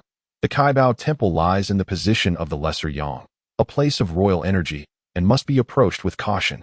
Now, the Kaibao Temple has unexpectedly caught fire. It is indeed a misfortune, as the virtue of the Great Song was established during the reign of Emperor Taizu as that of fire, a place of royal energy, a site of the Lesser Yang, a royal temple, a tribute academy, all engulfed in flames. This coincides with the emperor's illness and the turmoil across the realm. Empress Dowager Gao and Empress Xiang immediately grew anxious, even more so than the officials could have anticipated. However, their concerns diverged entirely from those of the officials. For the Empress Dowager and Empress, the affairs of water and fire and the loss of lives were merely external matters, unseen and unfelt within the confines of the inner palace. Yet, the burning of the royal temple, the Kaibao Temple, which embodies the royal energy, was a different matter altogether. Amiba. Empress Dowager Gao chanted in prayer. May the Bodhisattva protect us. May the Bodhisattva protect us. Empress Xiang joined her in a gesture of reverence. Then turned to Empress Dowager Gao and asked, Your Majesty, what shall we do? With a furrowed brow, Empress Dowager Gao expressed her concerns. I have long heard that since the passing of Master Wan in the 5th year of Yuan Feng, the monks of Kai Bao Temple have strayed from their vows, indulging in wine and meat, marrying and having children, and even taking concubines and engaging in trade. Such behavior has become rampant. Surely it is these monks, disregarding their precepts, who have provoked the wrath of the Buddha. In truth, even the Empress Dowager, secluded in the inner palace, was aware that the monks of the Great Song had long since abandoned their strict observances. The monks, seizing land, engaging in commerce, lending money at interest, marrying, and taking concubines, had become a common sight. Unbeknownst to many, behind the esteemed monks clad in purple robes, there trailed hundreds of individuals seeking alms. The queen acknowledged this, stating that the new bride had heard from the palace ladies that the common folk referred to these wandering monks as shorn vagabonds, possessing dwellings akin to the Tathagata. Even more audacious were those libertine silver-clad monks who arrogantly proclaimed themselves as masters of embracing red and leaning on green, parading through the streets with ostentation. At this moment, the Empress Dowager and the queen reached a consensus. It was these unrestrained, wayward monks who disregarded the sacred precepts, acting without restraint and incurring the wrath of the Buddha, that had brought about such calamity. It must be so. It must indeed be so. Otherwise, could it be that the pious Empress Dowager and the queen had misrecited their prayers? Observing this development, Zhang Mao, who was in attendance, naturally echoed their sentiments and seized the opportunity to introduce his own agenda, denouncing the monks from the great Xianghua temple who engaged in usury within the city of Tokyo, and thereby implicating his nephew, who also partook in such practices. When the Empress Dowager and the queen learned that even the monks of the great Xianghua temple were involved in lending, they simultaneously exclaimed, Amit Ba? Such transgressions! Such transgressions! It is utterly beyond comprehension. Where is the compassion of these monks? With such practitioners governing the temples, how could the Buddha remain unperturbed? No wonder the recent prayers for the imperial family have yielded little effect. The cause has been uncovered. Thus, when the officials from the 3 provinces and 2 ministries, along with 2 scholars from the Hanlin Academy, were ushered into the audience hall to meet the seated Empress Dowager and Queen behind the curtain, having completed their formal salutations. They had yet to present their matters when each sensed an unsettling atmosphere. Zhuxiang Wang Kue, compelled to press forward with determination, approached the court with his fellow ministers. Bearing the weight of their collective concern, he proclaimed, I, Wang Kue, the left minister of the Secretariat and deputy minister of the Imperial Court, humbly inquire after the well-being of Her Majesty the Empress Dowager and the Empress. The ministers, under the impression that the Empress Dowager and the Empress were incensed due to the tragic fire at the Kai Bao Temple, which claimed the lives of 3 ministers closely tied to the royal family, were prepared to offer explanations. However, from behind the curtain, the Empress Dowager inquired, Esteemed ministers, do you know if there exist among the monks of our realm any who possess profound spiritual attainment, mastery of the Dharma, and strict adherence to precepts, worthy of leading the monastic community? Both Wang Kue and Kai Ke lifted their heads in astonishment. What could have prompted such an inquiry from the Empress Dowager and the Empress? The official from Fujin, sharing the same governance role as Kai Ke, sighed inwardly, lamenting the absurdity of seeking guidance from the supernatural rather than addressing the plight of the populace. Unlike the local military and provincial officials, the ministers of the 2 courts had long been acquainted with the emperor's humanity, recognizing that he was not a deity to be revered, but a man susceptible to folly and even mockery. The Empress Dowager and the Empress, residing within the palace, were not fundamentally different from the common women in society. They might even be regarded as less discerning. The Yuan Feng reforms had abolished the long-standing tradition of the prime minister concurrently serving as the translator of scriptures, resulting in a significant decline in the 3 departments' interest in the translation of Buddhist texts. Conversely, as a disciple of Confucianism, Zhang Zong had always maintained a respectful distance from Buddhism and Taoism. His association with the monk Jin Zongqi stemmed from the latter's extensive experience within the territories of the Western Bandits, where he had garnered the attention of their chieftains. The Empress Dowager Gao and Empress Xiang were elated upon hearing this, exclaiming that he was a distinguished monk of the Song Dynasty. In the 7th year of the Qingli era, he was welcomed into the translations court by the Ren Temple, receiving the title of Great Master of the Sanskrit translations from the Western Heaven, the highest minister of the imperial court. From the Qingli to the Yuan Feng era, this eminent monk, who had traveled thousands of miles from the land of the Tripitaka to disseminate the Dharma in the Middle Kingdom, presided over the translation of numerous Buddhist scriptures amounting to several dozen volumes. He also served as the abbot of the Kaibao Temple, or royal monastery of the Song Dynasty. During a visit to Kaibao Temple to offer incense, Empress Dowager Gao and Empress Xiong encountered this monk from the west, whose demeanor exuded solemnity and whose understanding of the Dharma was profound. Upon exchanging glances, the Empress Dowager remarked, "In that case, it seems to me that the recent fire at Kaibao Temple may be due to the absence of eminent monks to lead by example and serve as a model for the other monks." The officials, including the chancellors of the 3 provinces and 2 departments, as well as the 2 Hanlon scholars, exchanged looks of surprise. Kai Ke felt a twinge of disappointment. Yet he recognized that there was no alternative. It was akin to his persistent attempts to dissuade his wife from burning incense, which were consistently in vain. Confronted with the piety of the Empress Dowager and the Empress, he had no choice but to comply. At least, today marked the beginning of a new precedent. The 3 provinces, 2 departments, and Hanlon scholars, all serving the imperial court. In the Song Dynasty, the most challenging task was to establish a new precedent. Today, seizing the opportunity presented by the fire at Kaibao Temple, which instilled a sense of panic among the 3 provinces, 2 departments, and Hanlon scholars, he initiated this precedent, allowing for future reference in similar situations. "We, the officials, shall comply with the decree." After the ministers respectfully bowed, Kai Ke seized the opportunity to step forward and humbly address the Empress Dowager and Her Highness the Empress. "I dare to request an audience regarding the fire at Kaibao Temple. Should this matter be reported to the Emperor?" Upon hearing this, Empress Dowager Gao and Empress Xiong exchanged glances, realizing that this issue had not yet been communicated to the Emperor.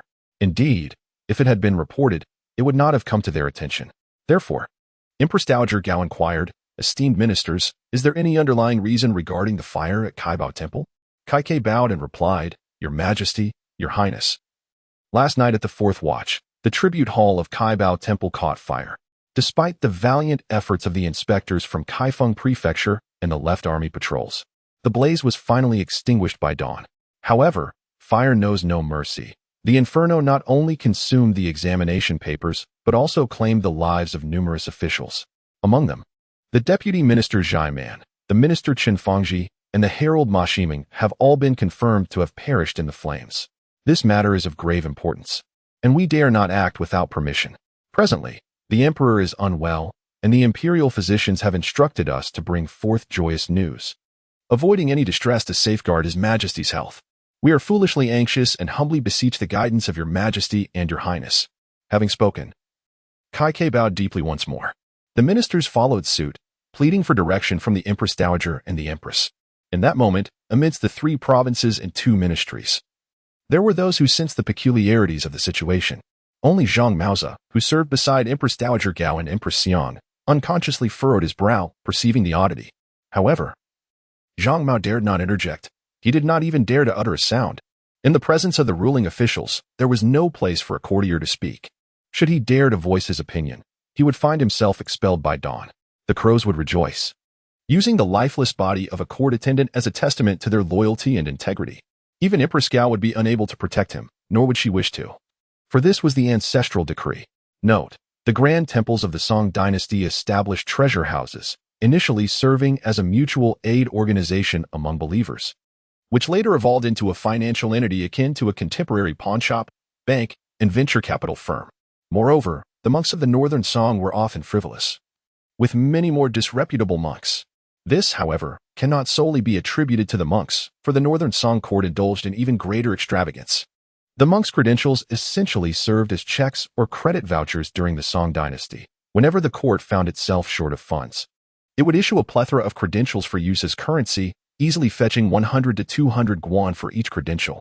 Thus, it is no surprise that counterfeit monks proliferated in the streets. Note 2. The purple robe bestowed by the court symbolized the eminent monks of the Song Dynasty. Note 3. Nichiren, an Indian monk, arrived in the Northern Song during the Qingli era to propagate the teachings. During the Xining and Yuanfeng periods, Japanese monks traveled to Bianjing in search of enlightenment and encountered Nichiren. Jin Zongqi, seemingly of Afghan origin, initially served as a national teacher in the Western Xia for several years. Upon hearing of the Song Dynasty's recruitment for a monk capable of translating Sanskrit Buddhist scriptures, he decisively fled to Song territory, as he himself recounted. This individual is recorded to have lived until the Southern Song period, leaving his name in numerous accounts by Southern Song literati. Lord, may I, your humble servant Lu Wei-jin, inquire after your well-being? Dressed in a narrow-sleeved purple robe, a jeweled sword at his hip, the venerable courtier, his temples touched with silver, knelt reverently before Zhao Xu, his head striking the floor in a deep bow. Zhao Xu, seated regally, observed the aged courtier kneeling before him with serene composure, accepting the profound obeisance with equanimity. Indeed, this veteran courtier was entitled to refer to himself as your humble servant before Zhao Xu, for he was a retainer bequeathed to Zhao Xu's father by the late emperor, and subsequently passed down to him. Gazing upon this aged courtier, Zhao Xu was reminded of the moment he had once again encountered him in a previous life. When the courtier was already advanced in years, stooped and bowed, his teeth loosened by time. In the early days of Zhao Xu's personal rule, when he was uncertain as to whom he could trust, it was this very courtier who had first provided him with a list of trustworthy ministers, thereby laying the foundation for the Shaoxing and Shaoxu reforms. Alas, this aged courtier had passed away shortly after Zhao Xu had consolidated his power. He did not witness Zhao Xu's accomplishments, nor did he see the day when the Song banners flew over the Hung Mountains and were planted upon the Tianshan Mountains, transforming the 800 leagues of the into a formidable natural barrier for the Great Song. With a sigh of melancholy, Zhao Xu instructed Feng Jing, who stood beside him, quickly assist the venerable Qianxia to his feet. Thus, it was fitting to address him as Qianxia.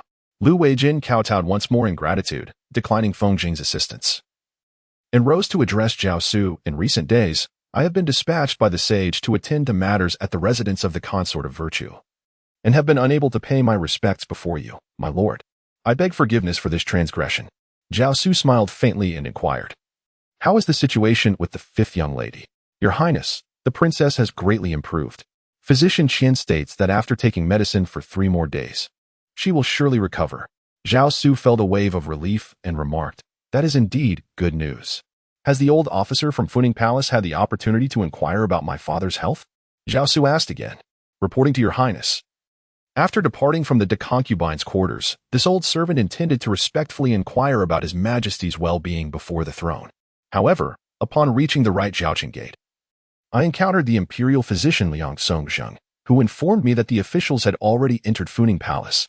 This old servant did not dare to disturb the officials while they were in session, hence I waited outside the Zhaoqing gate for their exit. Yet, by the time of the SI hour, the officials had still not emerged. This old servant inquired of Liang Songzheng and discovered that the officials had submitted a memorial requesting an audience with the Empress Dowager. While the Empress was engaged in official matters, Zhao Xu pondered the name Liang Songzheng, shaking his head internally. Compared to Lu Weijin, who passed shortly after Zhao Xu assumed power, Liang Songzheng had enjoyed a longer life. Yet, he too was unfortunate in this regard. Zhao Xu had read in historical texts, written 900 years later, about the tragic fate of this future courtier. Naturally, once Xiaoji ascended the throne, he would not spare him. Zhang Jun was exiled to Laizhou, while Liang Songzheng was banished from the capital. Even Zhao Xu's foolish younger brother shared in this misfortune, embroiled in the so-called Kaiwang rebellion. Foolishness, Zhao Xu silently judged. The chancellor and the prime minister conspired together, only to be effortlessly subdued by a dowager empress residing in the depths of the palace. Surely, word had leaked, alerting others to their unusual activities. Upon reflection, their personalities seemed to have predetermined their fates, fiery tempers, and reckless dispositions. Despite being in his 40s, the chancellor remains as fervent as a youth. After decades of service, he has offended numerous individuals along the way. Both the old and new factions have felt his ire. And should anyone else have been in Zhao Xu's position, this obstinate official from Fujin would have long been relegated to fishing at Yenzhou. Liang Songzheng, on the other hand, has spent his time sequestered within the palace, lacking any significant outside experience. Aside from honing his skills in court intrigue, he possesses little else in terms of talent. If these two were to achieve success, it would indeed be remarkable. Casting Liang Songzheng aside from his thoughts, Zhao Xu inquired, are the ministers prepared to report the incident of the fire at Kaibao Temple? Lu Weijian nodded respectfully, maintaining his demeanor. Although he may lack certain abilities, his unwavering loyalty and profound respect for the sovereign have remained constant, whether in the past, present, or future. Lu Weijin has always embodied these virtues without deviation. What rumors has the old commander heard? Zhao Xu continued to inquire calmly. A flicker of surprise crossed Lu Weijin's eyes. The 8-year-old master displayed an extraordinary composure today. His tranquility and steadiness were far beyond that of a child, resembling instead a seasoned adult, well-versed in the intricacies of power, an authoritative ruler capable of life and death decisions. Nevertheless, Lu Weijin understood that matters concerning the sovereign's household were not for him to comment upon or evaluate. Thus, he lowered his head and, with utmost reverence reminiscent of his demeanor before the late emperor and in the presence of the court, he gradually and plainly recounted the information he possessed. Your Highness, the old servant has heard from Liang Congzheng that a fire broke out at the Kaibao Temple, claiming the lives of 2 esteemed scholars from the Zishan Hall. The officials dare not take it upon themselves nor disturb your Majesty's tranquility, which is why they have chosen to report to the 2 palaces. Before my departure, I heard that upon learning of the incident, the 2 palaces were greatly angered, believing the fire was due to the monks' lax adherence to the precepts. They commanded the ministers to recommend a virtuous monk to preside over the Kaibao Temple, in order to uphold the sanctity of Buddhist regulations. Zhao Xu listened quietly, feeling no surprise. This was indeed a course of action befitting Empress Dowager Gao and Empress Xiang.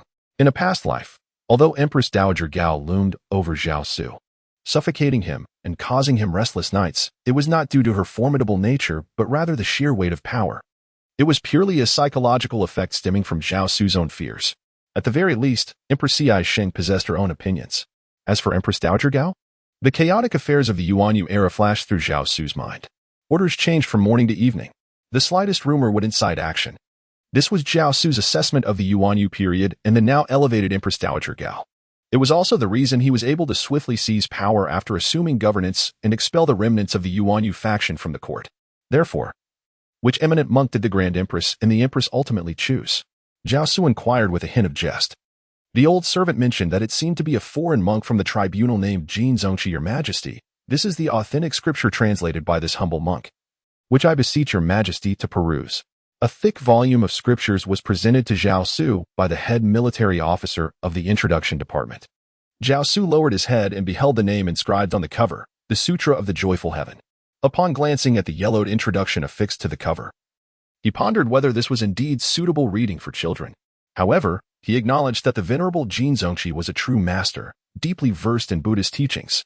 Reflecting on this, Zhao Xu gently swayed his neck. He recalled certain accounts he had perused in historical texts 9 centuries hence. The eminent monks of esoteric Buddhism were indeed formidable figures. Perhaps, in the future, they might prove useful. Thus, Zhao Xu rose and approached the desk where ink and brushes lay. He dipped his brush into the ink and then moved to a screen situated before his bed. There, he inscribed the first name, Jin Zongqi. This was a customary practice among the Zhao family. When encountering individuals or matters of potential significance, they would record the names upon the screen in their private chambers. Once a name appeared for the 3rd time on the screen, it would warrant consideration for promotion or investigation. This served as a means of talent selection and understanding local conditions, a pragmatic solution born of necessity. The emperor's energy is limited, and Zhao Xu himself had been relatively diligent in governance in his past life. Yet, often he struggled to recall the names of the officials overseeing the 3 provinces. In the vast realm of the Song Dynasty, comprising 24 roots, 14 prefectures, 238 states, 37 armies, for supervisory offices, and 1,126 counties, there were nearly 2,800 civil officials in the capital, alongside over 1,100 military officials ranking deputy and above. Even when excluding the imperial relatives and those with nominal positions, the resultant cohort remained an overwhelmingly large one, rendering it nearly impossible to memorize all their names. One may selectively remember those who possess noteworthy qualities, capturing the interest of others. Lu Weijin and Feng Jing had already lowered their heads, gazing at the floor of the inner chamber when Zhao Xu took up his brush. This was the only action Zhao Xu could undertake on behalf of the 2 direct officials. He was unable to investigate, nor should he entertain such thoughts. Some matters, regardless of their weight, cannot be dismissed lightly. The fire at Baogwa Temple exemplifies this. Whether it was an accident or arson, the situation must be handled accordingly. The old servant understands. Lu Weijin respectfully knelt and bowed his head to Zhao Xu. Feng Jing, standing beside Zhao Xu, gazed on with envious eyes. In this world, even as a servant, one must adhere to the hierarchies of status. Feng Jing was well aware that within the Grand Imperial City, those with the privilege to bow to the Prince of Yan'an and refer to themselves as old servant while addressing him as young master numbered barely more than 10. Note, In front of Funing Palace, there are the left and right Zhaoqing gates. P.S. Do not overestimate the power of the Empress Dowagers and Queens in the inner palace. Not every Empress Dowager is a Wu Zetian or a Cixi. Gao Taotao can be likened to a northern Song version of a savvy ruler. The discussion surrounding Kai Kei's demotion reveals much. This can be considered a northern Song version of a coup against Suleiman, plunging the situation into an irreconcilable vortex, alarming even the radicals within the old faction, who deemed the actions excessively extreme. This account reflects the old faction's perspective. From the new faction's standpoint, Emperor Zhizong nearly sought to depose her. Chapter 13. Obedient and understanding Zhao Xu had transcribed more than half of the disaster-averting sutra when Fengjing arrived to report, "Your Highness, the sage has arrived." Zhao Xu thus set down his brush, revealing a naive and radiant smile as he gazed beyond the curtain. In the modern era, over 900 years later, he had once been a social media sensation. Yet, he could never quite emulate the other influencers who solicited gifts from their audience. Rarely did he engage with the comments, leading to criticisms of his perceived aloofness. However, an emperor, under the pressure of meager provisions, had resorted to live streaming. One can only imagine the magnitude of such progress. During his time at the Imperial University, Zhao Xu found himself, on more than one occasion, fabricating tales with wide-eyed innocence, transforming mere scribbles from a few noble offspring into masterpieces of extraordinary acclaim. Otherwise, how could he have thrived so splendidly? Those 10 years of studying abroad, 9 centuries later, had irrevocably altered him, for he had been earnestly molded by society in that time. Mother. Zhao Xu joyfully sprinted towards Empress Xiang, who had just entered, with arms outstretched. He resembled a playful little rabbit. Empress Xiang was overjoyed. She crouched down, opened her arms, and embraced the approaching prince tightly. Almost immediately, she felt a warm, moist sensation on her cheek. His sixth brother was kissing her. Empress Xiang was nearly moved to tears, holding Zhao Xu's frail form, feeling as if the entire world had transformed into a dazzling tapestry of colors and brilliance. Clutching Zhao Xu, she stepped into the inner chamber, where she beheld the writing desk by the window, adorned with sheets of yuan paper. The ink was still fresh, the characters clear and meticulously formed. Upon witnessing this, Empress Xiang couldn't help but reflect, the royal family has truly educated the sixth brother exceptionally well. This poignant reflection brought to the queen's mind the tragic incident of last night's fire at the examination hall. It seemed that among the officials who perished in the blaze, 2 were the ministers responsible for instructing the sixth prince in his studies. A wave of sorrow washed over her, particularly as she gazed upon the sweet and charming prince cradled in her arms. How could she bear to convey such devastating news to the sixth prince? Yet, remaining silent would also be inappropriate. The lavish funeral for Consort Li was held with the utmost reverence, and concurrently, her relatives were granted official positions, thereby preserving the Liu family's wealth and status. Had it not been for this, the Liu clan would surely have faced annihilation following the ascendance of the benevolent temple. As her thoughts shifted, the queen gently set Zhao Xu down and summoned a stool for him to sit upon. She then beckoned the sixth prince closer and asked softly, "Dearest sixth prince, how have your studies been at the Hall of Benevolence?" During her own youth, the queen had also been educated and understood the Confucian tradition of learning. It was customary to first teach the Analects followed by the classic of filial piety, and only after mastering these texts would one delve into other philosophical doctrines. Under the current regime, there was a push for new learning, emphasizing Wang Engshi's new meanings of the 3 classics. This modern curriculum naturally revered Mencius, thus making it a requisite reading in the Hall of Benevolence. Nevertheless, it was quite commendable for a child to complete the Analects before the age of 10. The sixth prince had already finished the classic of filial piety by the age of 8. Such exceptional teaching was truly commendable. Sixth prince, "There is something I wish to share with you," the queen said. "Please, mother, do tell." After a moment's hesitation, the empress carefully chose her words and remarked, "The 2 esteemed instructors from the Hall of Virtuous Learning will no longer be able to educate you." As she spoke, she attentively gauged Zhao Xu's expression. Only upon confirming that his demeanor remained unchanged did she continue, "In the future, the Hall of Virtuous Learning will have more renowned scholars to teach sixth brother." Zhao Xu blinked and inquired, "Renowned scholars, you say?" The empress smiled and nodded, "Indeed. The emperor has already selected mentors for sixth brother last year. Both mentors are esteemed scholars of the Imperial Academy, celebrated in our dynasty for their rigorous scholarship, and they will surely provide excellent guidance in his studies." Listening intently, Zhao Xu naturally understood who the empress referred to as the 2 mentors, Sima Guang and El Gongzhu. The former had just completed the comprehensive mirror to aid in government last year, having served in various official capacities, while comfortably residing in Luoyang to pin his work. Sima Guang effortlessly ascended to the position of central gentleman and was appointed as an esteemed scholar of the Imperial Academy, always holding the qualification to attend court as a chief minister. Such a notion would be unfathomable 900 years hence. An isolated scholar, who had not engaged in any significant affairs, could directly ascend to the ranks of the highest officials. As for the latter, he currently held the title of esteemed scholar of the Imperial Academy and was the silver-blue Grand Master overseeing Yangzhou. Compared to Sima Guang, Gongzhu might still be regarded as a capable official. At the very least, he had indeed accomplished tangible deeds and was competent in his responsibilities. However, Zhao Xu was already prepared. He understood well that the gentry, the royal family, the external relatives, and even military leaders were all eager for a change of taste. The populace has grown weary of the increasingly dominant court following the reforms of Xining. For over a decade, the grievances of the common people regarding the new laws and the new party have been accumulating. Thus, the ascension of the old law ministers to power to resume governance is not only a trend of the times, but also a reflection of the people's sentiments. Even among the proponents of the new laws, there exists a certain psychological anticipation.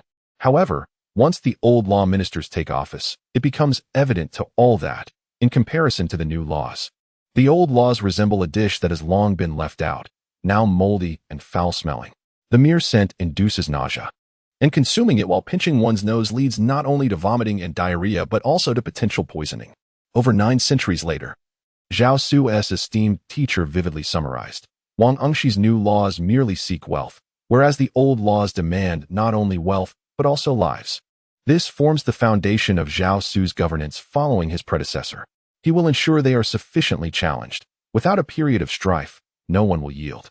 Only after confronting the harsh realities can unity be achieved and minds be aligned. However, Zhao Xu will not grant them 9 years to squander and create chaos. The farce has gone on long enough. It is time for it to conclude. Moreover, Zhao Xu will no longer permit their reckless antics. There are certain matters and boundaries that he will steadfastly uphold. Zhao Xu turned to Empress Yang, beaming with a radiant smile. Indeed, my father surely selects only the most virtuous and learned scholars. I shall diligently study under the guidance of my 2 teachers, ensuring that both my father and mother are not disappointed. Upon hearing this, Empress Yang felt a great weight lift from her heart. She had feared that the 6th brother might struggle to accept the new teachers. It seems her worries were unfounded. Meanwhile, behind Zhao Xu, the silent Feng Jing swallowed hard at this moment. What recourse have we? The Earl of Yan'an uttered these words, his countenance devoid of emotion, his tone utterly devoid of warmth.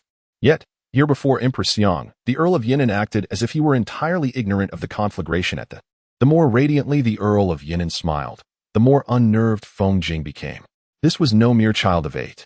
Thus, he could only lower his head, scarcely daring to breathe, and inwardly vowed to consign all of that morning's events to oblivion, never to utter a word of it until his dying day. Wang Engxi's new learning was akin to a contender who had entered the favored circle. Had the northern Song Dynasty not perished, there would have been no place for the Neo-Confucianism of Zhu Xi and Qing Yi. Even the 8-legged essay would have been based on Wang Engxi's annotations on the 3 classics. Chapter 14. A word of warning. Empress Yang remained at Qingning Palace until the 3rd quarter of Wei Shi, before reluctantly departing.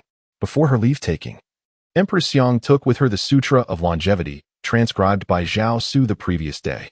At the end, one could still discern the line, "Your subject?"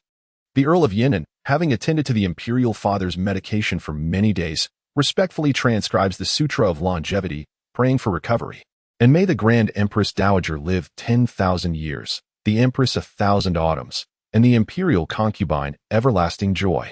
Gazing upon this neat script, Empress Yang could not help but beam with delight, thinking of her interactions with the 6th prince these past 2 days. Your Majesty. Yin Shouqin's voice came from beyond the screen. Empress Yang raised her head and beheld Yin Shouqin approaching her with a face wreathed in smiles. Bowing and proclaiming, "Your subject offers congratulations to your Majesty." Empress Yang inquired, "From whence comes this felicitations?" "Your subject has just returned from Taiping Ward." With these words, Yin Shouqin caused Empress Yang's face to light up with even greater joy. Even though Empress Yang had remained within the confines of the palace since her entry, rarely venturing beyond its walls, Yet she was aware that Taipingfang was the area within Bianjing where the most prominent relatives resided. It was only to be expected that the relatives of concubine Zhu also dwelled in Taipingfang. As anticipated, Yin Shouqin joyfully reported, to inform the sage. I have received credible assurances from the Zhu, Run, and Chui families. Bowing deeply, Yin Shouqin respectfully stated, I convey to the sage that the Zhu, Ren, and Chui families all proclaim. The sage embodies the maternal virtue of the realm, adorned with the nobility of the Xianlong and the splendor of the Fuji, serving as an invaluable support to the Son of Heaven, with a reputation for wisdom that resonates far and wide, benefiting the six palaces. If the royal offspring were to receive the sage's protection and endorsement, it would indeed be the most fortunate outcome. The Empress, of course, understood that the praises sung by those three families were unlikely to match the sweet words of Yin Shouqin. However, their agreement was what truly mattered. Well done. The Empress generously commended. She turned to Yin Shouqin and inquired, Head Yin, you have been in the palace for over a decade, have you not? In the Desong era, entering the palace as an internal official is not merely a matter of cutting ties with the outside world. There exists a stringent procedure, and one must pass assessments. The Empress was well aware of this. Calculating in her mind, she remarked, So, Head Yin must have been in the palace for 17 years. It is indeed time for you to take on external duties. Upon hearing this, Yin Shouqin immediately knelt. I owe everything to the sage's grace. The Empress stroked the Buddhist scripture in her hand and addressed Yin Shouqin. Your assignment outside is determined by the Ministry of Personnel's right selection and appointment. It is not within my purview to interfere, as this is the ancestral system. Thus, the Empress regarded Yin Shouqin. I shall petition the Emperor to bestow upon you the title of bearer of imperial instruments. What say you? I humbly express my gratitude to the sage for his profound grace. Yin Shouqin is overwhelmed with joy, as the title of bearer of imperial insignia is akin to the esteemed appointments of civil ministers. The difference between possessing it and lacking it is as vast as the heavens and the earth, particularly when venturing outside. Having such a title allows one to be addressed as Tej rather than Guang or Godong. More critically, titles like the bearer of imperial insignia necessitate that the reasons for their bestowal be inscribed within the edict upon entering the inner court. This implies that when Yin Shouqin's edict reaches the Ministry of Personnel, the officials, upon viewing it, will instantly recognize him as the chosen bearer of imperial insignia by the Empress. As a close confidant of the Empress, how could the officials of the ministry dare to be remiss? They would certainly arrange for him a lucrative and favorable position, perhaps even allowing him to remain in the capital. In Bianjing, there exists a long-standing tradition among the officials of various departments, such as the Dyeing Institute and the Silk and Brocade Institute, to appoint inner court ministers. Observing Yin Shouqin leave in deep gratitude, the Empress slowly closed her eyes. At that moment, from behind the curtain, the woman who had been standing guard approached the Empress, gently massaging her temples. She was none other than Zhang, a lady from the Kuan Ning Palace, who had been brought into the palace from the Xiong family and had cared for the Empress since her childhood. The lady softly spoke. I encountered Madame Onren outside the Kuan Ning Palace, and she conveyed a message from the four great kings. They say that there have been some rumors circulating in the palace of late, and they implore the Empress not to worry. Such rumors are utterly untrustworthy. The Empress, upon hearing this, understood the true meaning behind the words of the four great kings. She nodded slowly, remarking, Indeed, the four great kings are truly wise sovereigns. However, the Empress understood in her heart that the four great princes, rather than being loyal and virtuous servants of the state, were more concerned with their own self-preservation upon sensing the seeds of danger and the sin of impending conflict. This was an act of self-defense. It was well known that after the tumultuous events following the axe's echo and flickering shadows, what fate befell Prince Fudao upon Emperor Taizong's ascension? What treatment did the descendants of Prince Fudao receive during Taizong's reign? Those well-versed in national history are acutely aware of these truths. Ironically, the current political landscape mirrors that of the past with one emperor and two kings, and even more ironically, Prince Fudao ranks fourth. If the four great princes are unafraid, it would indeed be a matter of supernatural occurrences.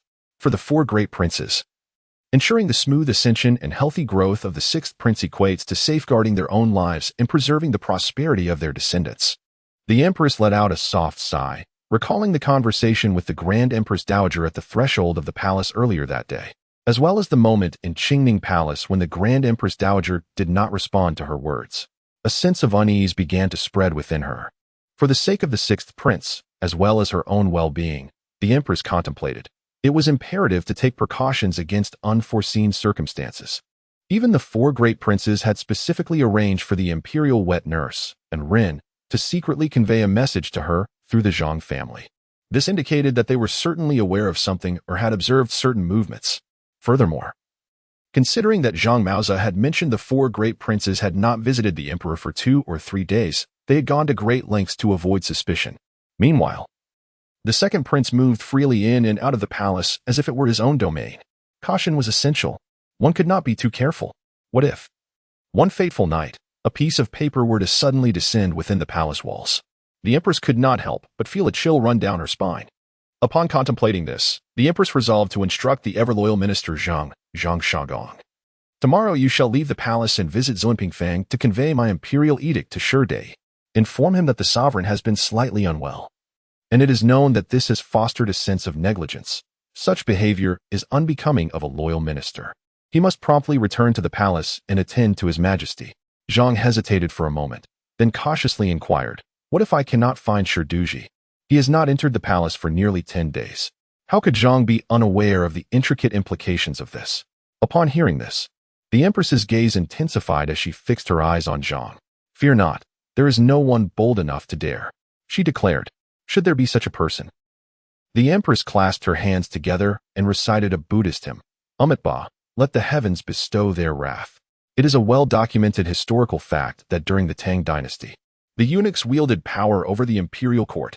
In the Song Dynasty, however, any infringement of this nature was tantamount to incurring the wrath of the entire realm. Chapter 15, Empress Dowager Gao.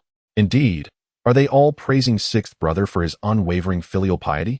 In the palace of Baozi, Empress Dowager Gao lay with her eyes closed, feigning slumber. "Your Highness."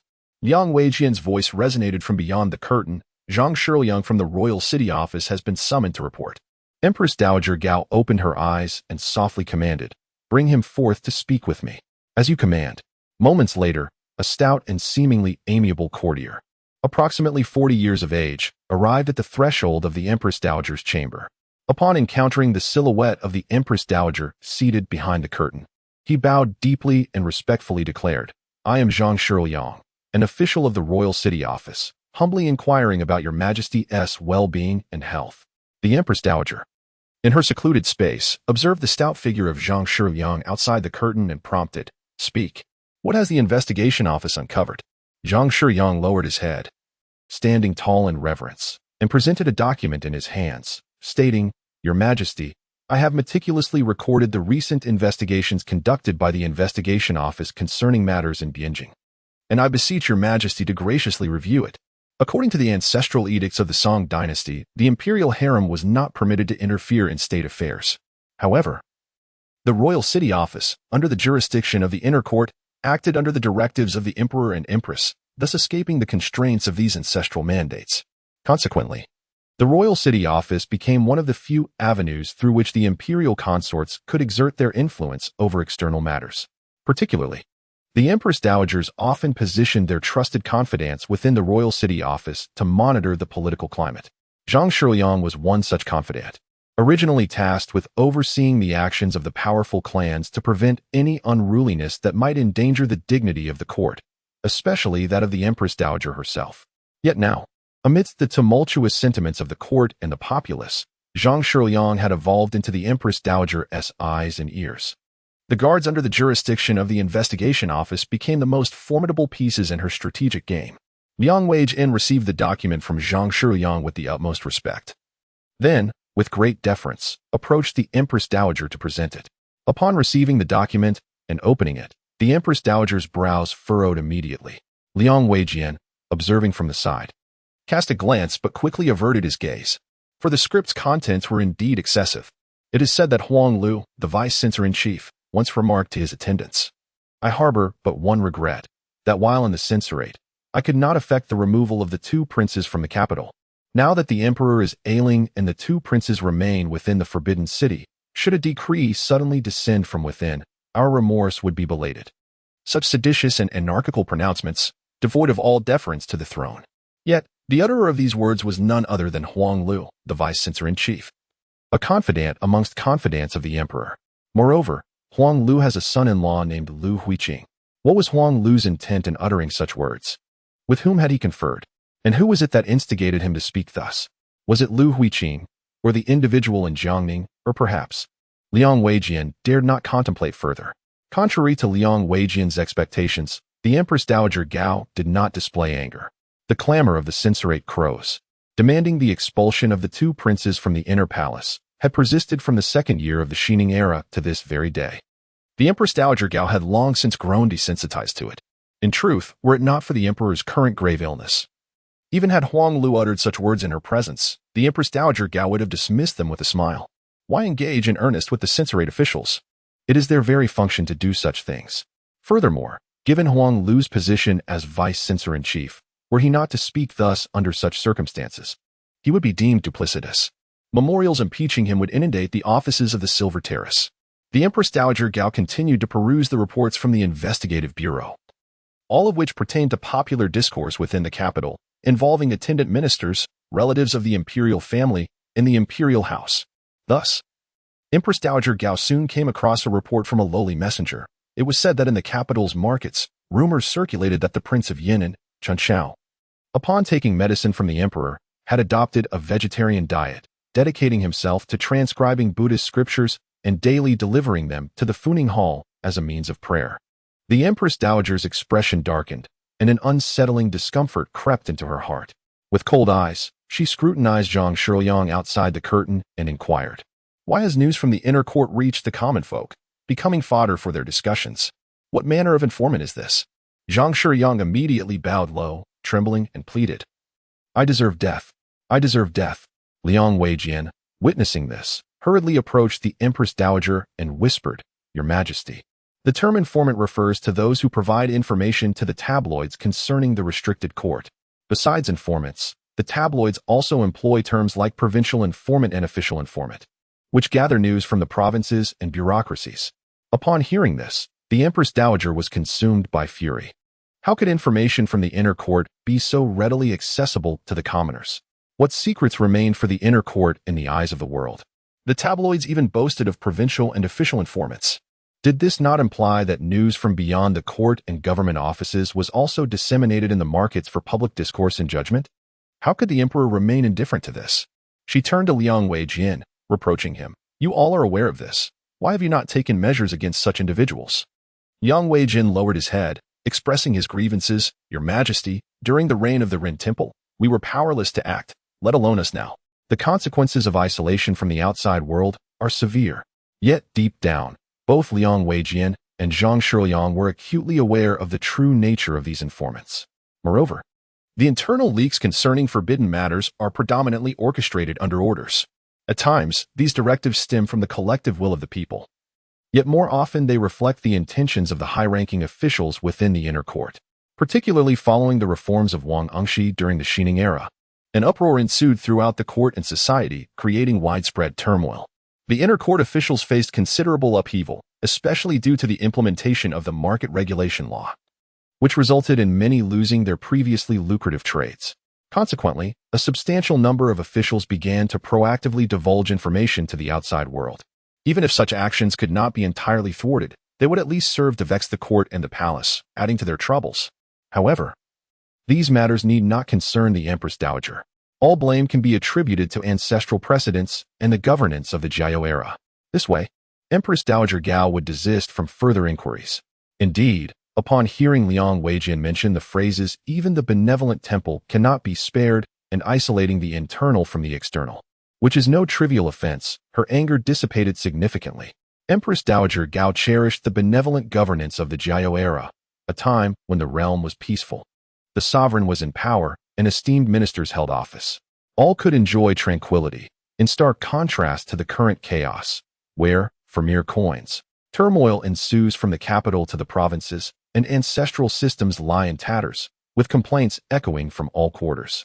The incessant military campaigns in the northwest, draining vast resources for scant gain of barren lands, particularly incensed Empress Dowager Gao.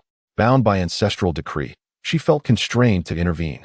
However, regarding the affairs within the Forbidden Palace, you must all remain vigilant henceforth, ensuring no further indiscretions occur. Understood. Liang Weijian nodded immediately. Outside the curtain, Zhang Shiliang quickly bowed his head, declaring, "I humbly acknowledge Her Majesty's imperial decree." Empress Dowager Gao glanced at the text in her hand and then at Zhang Shiliang beyond the curtain, inevitably posing a question. Zhang Shiliang, are the people in the marketplace indeed praising the sixth brother's pure piety? Zhang Shiliang, adjusting his spectacles, cast a glance at the silhouette of Empress Dowager Gao and replied, "I am but a lowly servant. How could I dare to speak on such matters?" He was risking his life to even broach the subject. Empress Dowager Gao nodded, acknowledging his words. She then instructed Zhang Shiliang, "Go to the royal city office and advise the investigative division to remain vigilant regarding public discourse. Should there be any developments, report them to the court, as you command." After Zhang Shiliang departed, Empress Dowager Gao, leaning against the soft couch with the document in hand, inquired of Liang Weijian. "Liang Weijian, is it true that the sixth brother consumes only vegetarian meals and transcribes Buddhist scriptures daily?" Liang Weijian, naturally unwilling to conceal the truth, lowered his head and responded, "As far as I know, the people within Qingming Palace all speak thus. If your majesty harbors doubts, you may summon the steward Feng Jing for questioning." Empress Dowager Gao shook her head. "There is no need for that. To question Feng Jing would be tantamount to publicly declaring that I, as the Empress Dowager, suspect the prince residing in Qingming Palace. Regardless of the answer, it would be a loss for me." Note: the investigative division of the Royal City Office was established during the reign of Emperor Zhenzong, initially comprising 40 officials tasked with monitoring rumors and conspiracies within the capital. During the reigns of Emperor Shenzong and Emperor Zhezong, the division underwent significant expansion, with its ranks swelling to 500 at one point. Note 2. The official in charge of the Imperial City Division, often a military or internal minister, is recorded in the Song Huiyao, official position stating that in the 6th year of the Yuanfeng era, the emperor decreed that the number of officials in charge of the Imperial City Division should be reduced to 10. Chapter 16. The Thoughts of Wang Gui. As the Chancellor, Wang Gui's residence, situated in the opulent Lianfang of the entire Bianjing, is indeed remarkable. While Lianfang may not rival Zhuanhuafang, the proximity of the latter to the Yushitai is notable. Wang Gui preferred not to be disturbed by the incessant cawing of crows each night.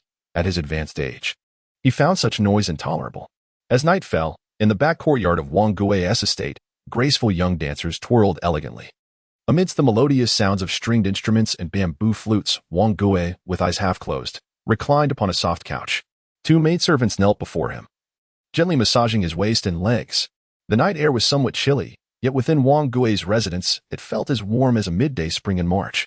The room was adorned with braziers, each filled with glowing charcoal, monitored by servants who diligently adjusted the amount of charcoal to maintain a temperature that ensured Wang Gui's comfort. This exemplifies the grandeur of a chancellor's household. The expense for heating this single room for just one night could easily amount to 10,000. Yet the Wang family would not even blink an eye, for all expenditures, including the wages of servants and maidens, were borne by the court. The royal Song Dynasty favored the gentry.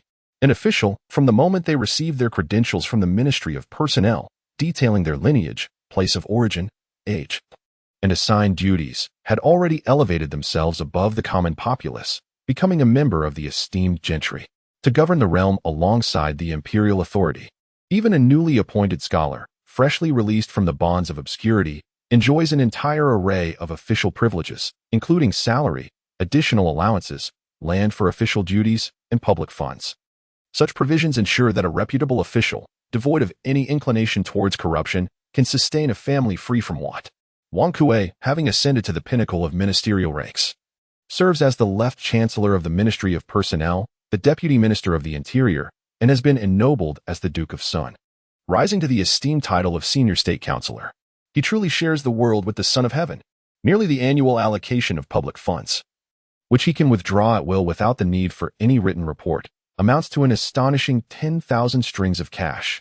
This is but one of the myriad benefits bestowed upon a prime minister. Thus, the opulence of the Song Dynasty's chancellors is beyond the imagination of outsiders, and it serves as a powerful incentive for scholars across the realm to strive for distinction. Reclining on a soft couch, Wang Gui listens to the gentle melodies sung by the courtesans. Amidst the tender strains, he envisions the figure of Wang Engshi, clad in a raincoat, wandering through the mountains of Jiangning, singing in serene solitude. Alas, Wang Jiafu has grown frail with age.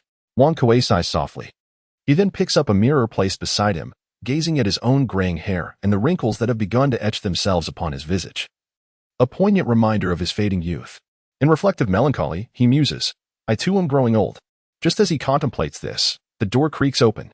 He raises his gaze to see his eldest son, Wang Zhongxiu, approaching with something in hand. My lord, Wang Zhongxiu, nearing 40 this year, still addresses his father with utmost reverence, akin to a young child. What is it? Wang Kuei inquires, glancing at his son. Is it regarding Uncle Xinghe? Upon hearing the name of Xing Shu, Wang Kuei sat up, for Xing Shu was indeed an extraordinary individual. In the city of Bianjing, he belonged to an exceedingly rare breed.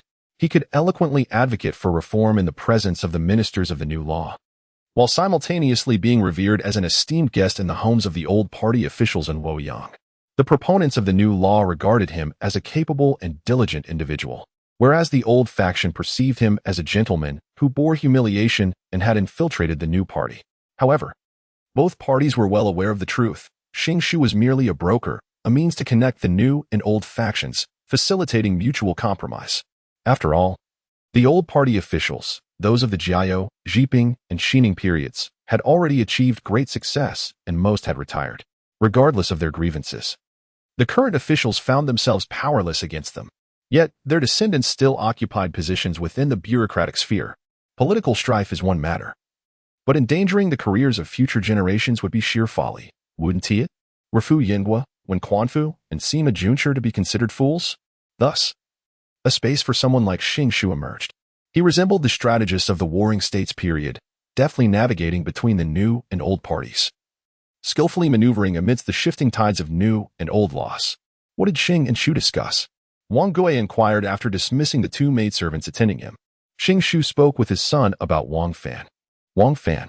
Wang Gui was momentarily taken aback, then recollected. Was he not the Wang Fan who once served under Gao Zuinyu?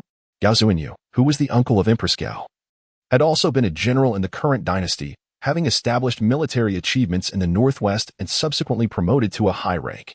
At one time, he had served as a bridge between the emperor and Empress Gao, fostering their relationship. Indeed, Wang Yu once served as the most trusted aide under Gao Zuinyu's command. Wang Zhongxiu affirmed, precisely. Xing Shu divulged to his son that this individual is purportedly seeking a resurgence in his career. A resurgence?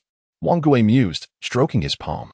In the fourth year of the Yuanfeng era, during the five-pronged campaign against the Western Xia, the Song Dynasty's armies, despite suffering from chaotic command and internal strife, initially achieved resounding victories. The Western Xia teetered on the brink of defeat under the overwhelming force. Two armies advanced like iron pincers, converging on the vital points of the Xia. Li Xian's forces seized Lanzhou, descended Mount Tiandu, and razed the Xia's palaces. Gao Zuinyu's contingent achieved even greater feats. The vanguard, led by Lu Chanzhua, swept through the region, vanquishing renowned Xia generals and swiftly reaching the gates of Lingzhou. Due to the rapid advance, Lingzhou's gates remained open, and the vanguard cavalry surged into the city, just as Lingzhou seemed within the Song's grasp. Gao Zuinyu issued a strict order for Lu Chanzhua to halt the assault until his arrival. This fateful command ultimately doomed the entire campaign. The Western Xia exploited the respite to breach the Yellow River, inundating the Song forces. Thus, the five-pronged campaign ended in failure. Subsequently, the emperor, incensed, stripped Gao Zuinyu of all official titles and demoted him to the position of deputy commander of the Yingzhou militia. His aides were implicated, facing either dismissal or reassignment. Now, Wang Yu was endeavoring to make a comeback? If Wang Yu was seeking reinstatement, could Gao Zuinyu also be plotting a return? Was Xing Shu deliberately informing Wang Zhongxiu of this matter to relay it to him through Wang Zhongxiu's words?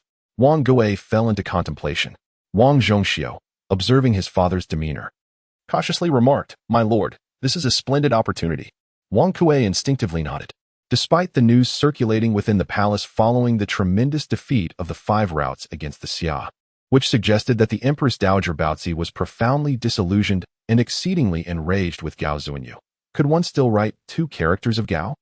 Moreover, with the esteemed matriarch of the Gao family still alive, even if the Empress Dowager was incensed, she would likely show leniency towards her uncle out of respect for the matriarch. After much contemplation, Wang Kuei finally instructed Wang Zhongxiu, thus, arrange another meeting with Xing Shu tomorrow and have him introduce you to Wang Ying. If possible, seek an audience with Gao Zuinyu through Wang Ying. Wang Zhongxiu nodded, affirming, that is precisely my intention. The Gao family is an imperial in-law. Now, with the emperor ailing, visibly deteriorating day by day. Once the imperial carriage ceases to move, the fate of the Song Dynasty will rest in the hands of the Empress Dowager Gao. At that juncture, her decisions will be of paramount importance. Wang Kuei, of course, desired to establish a connection, to draw closer to the Empress Dowager through Gao Zuanyu. To convey his loyal sentiments, I, Wang Kuei, am willing to serve the Empress Dowager, as did Wang Xing Wang Shaoxian. This was a matter of great significance. One that Wang Kuei had fervently contemplated, yet lacked the means and channels to express his intentions. Wang Kuei called his son back and cautioned him. Remember to exercise utmost caution. Do not let any information leak, or else both father and son shall find ourselves in dire straits. Chapter 17. Mother and Son. 1. The passage of time for children always seems to fly by. In the blink of an eye, 3 days had swiftly elapsed. For the past 3 days, Zhao Xu's daily routine resembled that of a meticulously wound clock, orderly and methodical. Each morning, before the break of dawn, he would awaken. After partaking in breakfast, Zhao Xu would begin transcribing Buddhist scriptures. Following his midday meal, he would indulge in a brief repose, and upon reopening his eyes, he would find himself in the company of Empress Xiang. Engaging in pleasant conversation with her, he would exhibit a demeanor of obedience, understanding, and filial piety. Consequently, the bond between Zhao Xu and Empress Xiang grew increasingly intimate. Unbeknownst to others, they developed a relationship akin to that of a genuine mother and son. For instance, he would instruct his attendants to gather early spring buds from the garden outside Qingning Palace, which he would then arrange with silk cloth as a floral tribute to Empress Xiang, presenting it as a modest gift. This act would bring forth a radiant smile upon her face, rejuvenating her appearance by several years. At times, however, Zhao Xu would feign a melancholic disposition, shedding tears in solitude within the palace, deliberately allowing Empress Xiang to witness his sorrow. Moved by compassion, she would embrace him, offering comfort and solace. Once she departed, Zhao Xu would stroll through the garden of Qingning Palace, intentionally making appearances at various palace gates, ensuring that each guard stationed at those entrances would recognize him. During these moments, Lu Weijian would occasionally approach to discuss matters concerning the Defei Pavilion and share insights about the inner court and outer court affairs. Through Lu Weijian, Zhao Xu gained awareness of the world beyond, no longer confined to the palace as a blind and deaf spectator. As night fell, with the palace gates secured and drums signaling the hour, Zhao Xu would promptly retire to bed. In the modern pursuit of education, he had long since mastered the art of self-discipline and the judicious allocation of his time. When Zhao Xu opened his eyes once more, he was attended, as in the past few days, by the palace maids who helped him dress and prepare for yet another day of life. At that moment, Lu Weijian arrived. The old servant pays his respects to His Highness. Lu Weijian knelt down, adhering to the formalities. Zhao Xu was somewhat taken aback upon seeing Lu Weijian. Why has the old officer come so early today? Lu Weijian replied, Your Highness, this morning, the virtuous consort, along with the princess and the duke, went to Kuan-Ning Palace to express their gratitude. The virtuous consort misses Your Highness, and will therefore come to Qingning Palace shortly. Hence I was instructed to inform you. Zhao Xu, upon hearing this, joyfully exclaimed, Then it follows that fifth sister is quite well? Indeed, Lu Weijin confirmed. The princess has been well since yesterday, and Dr. Qian has declared her fully recovered, restored to her former self. Excellent. Zhao Xu nodded and inquired, In that case, will 10th sister and 13th brother also be coming? Lu Weijin bowed his head and replied, Indeed so. Zhao Xu stepped slightly forward and then instructed Fengjing, Go to my rear hall and fetch the various playthings that my late father bestowed upon me. Yes.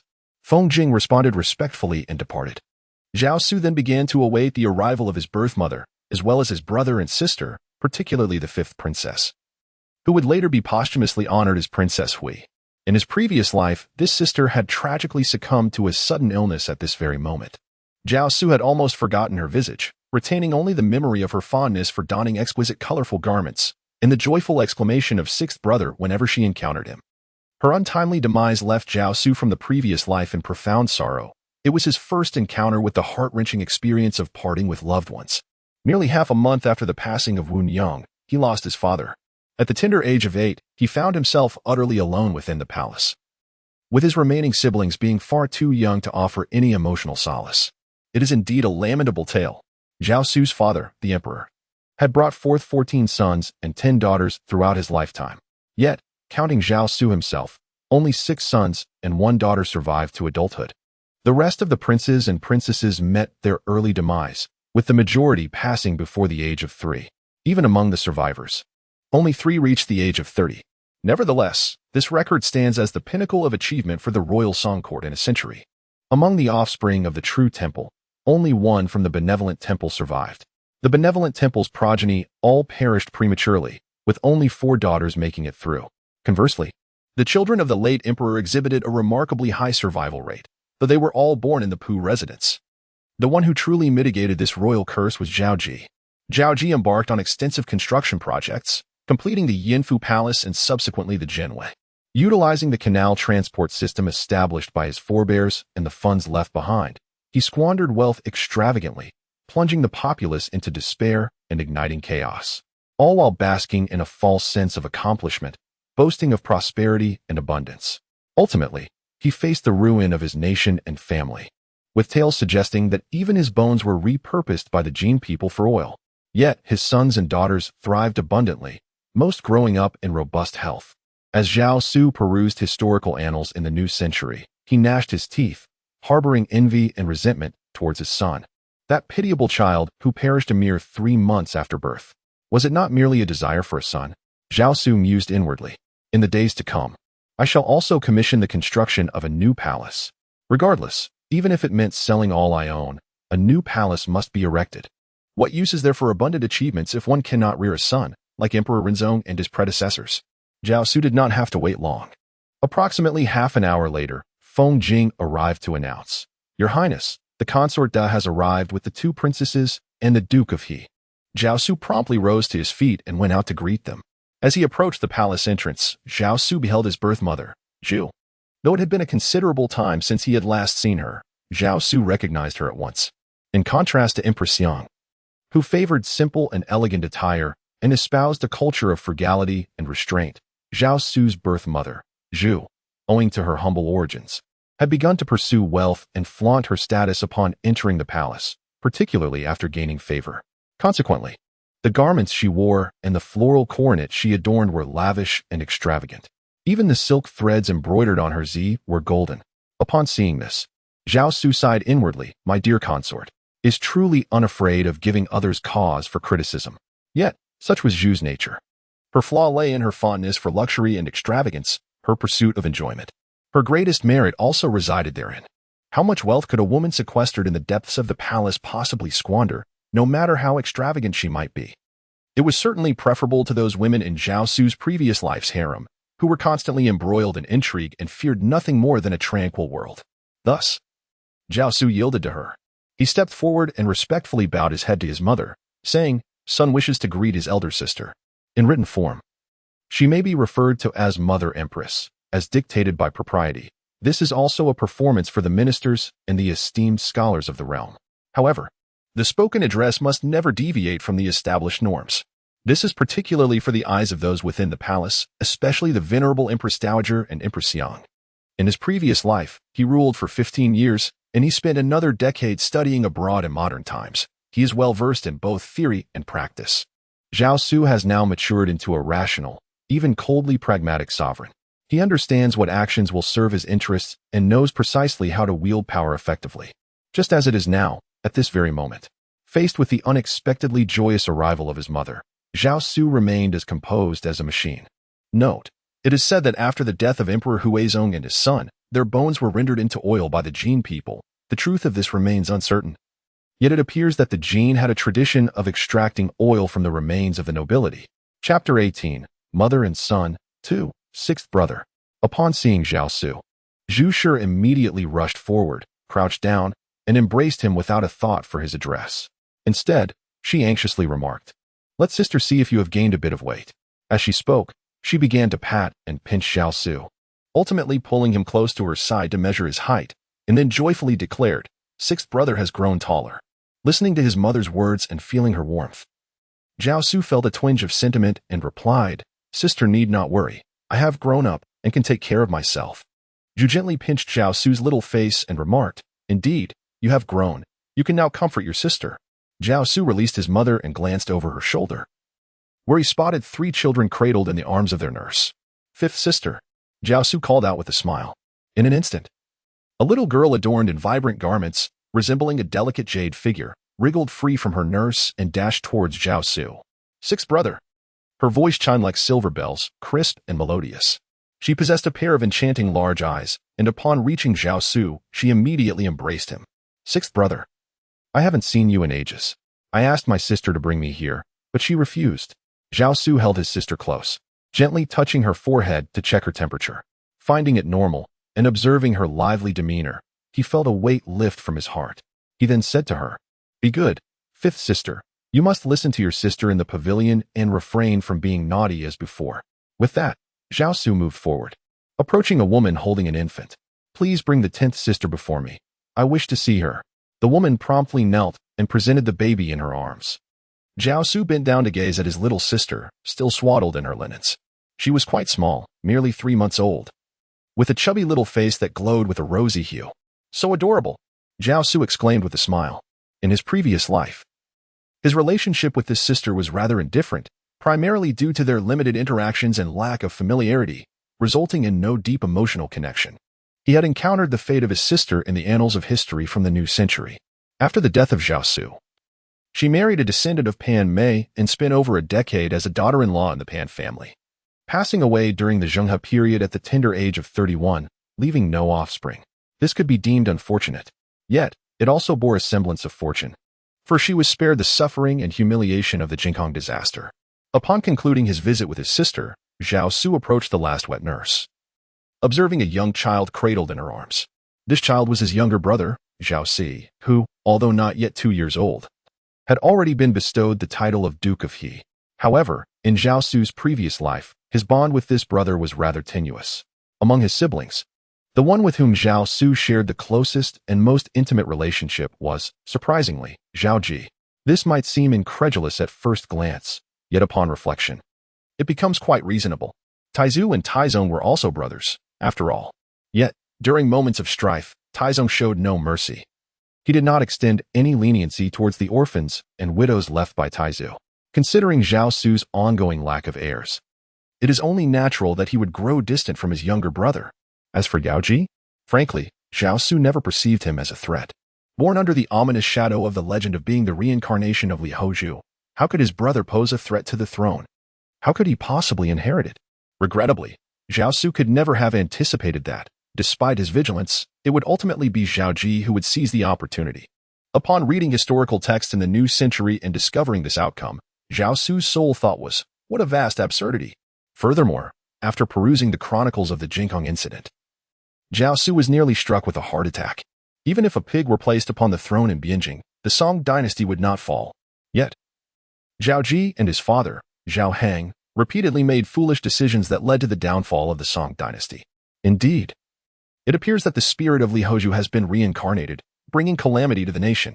Thus, at this very moment, when Zhao Xu beheld his younger brother once more, he extended his hand and took the child from the nurse. 13th brother, let us play with some toys, he exclaimed, placing his brother upon the ground and beckoning to his sister, 5th sister, do join us in our play. Zhao Xu, accompanied by his younger siblings, frolicked for nearly half an hour within the inner chambers of Qingning Palace. Eventually, the 2 little ones became thoroughly exhausted and drowsy. Zhao Xu instructed someone to lay them upon his bed for rest. At last, he found himself with a moment to converse with his mother. How fares my sister in the pavilion? Zhao Xu inquired. Lady Zhu replied, in the pavilion, all is well. However, I often think of 6th brother, and I hope that once the emperor recovers, he will frequently visit his sister. Of course, Zhao Xu nodded obediently. Lady Zhu gazed at this child before her, who spoke with the poise of an adult. In her moment of reverie, he seemed somewhat unfamiliar yet also brought her a sense of comfort.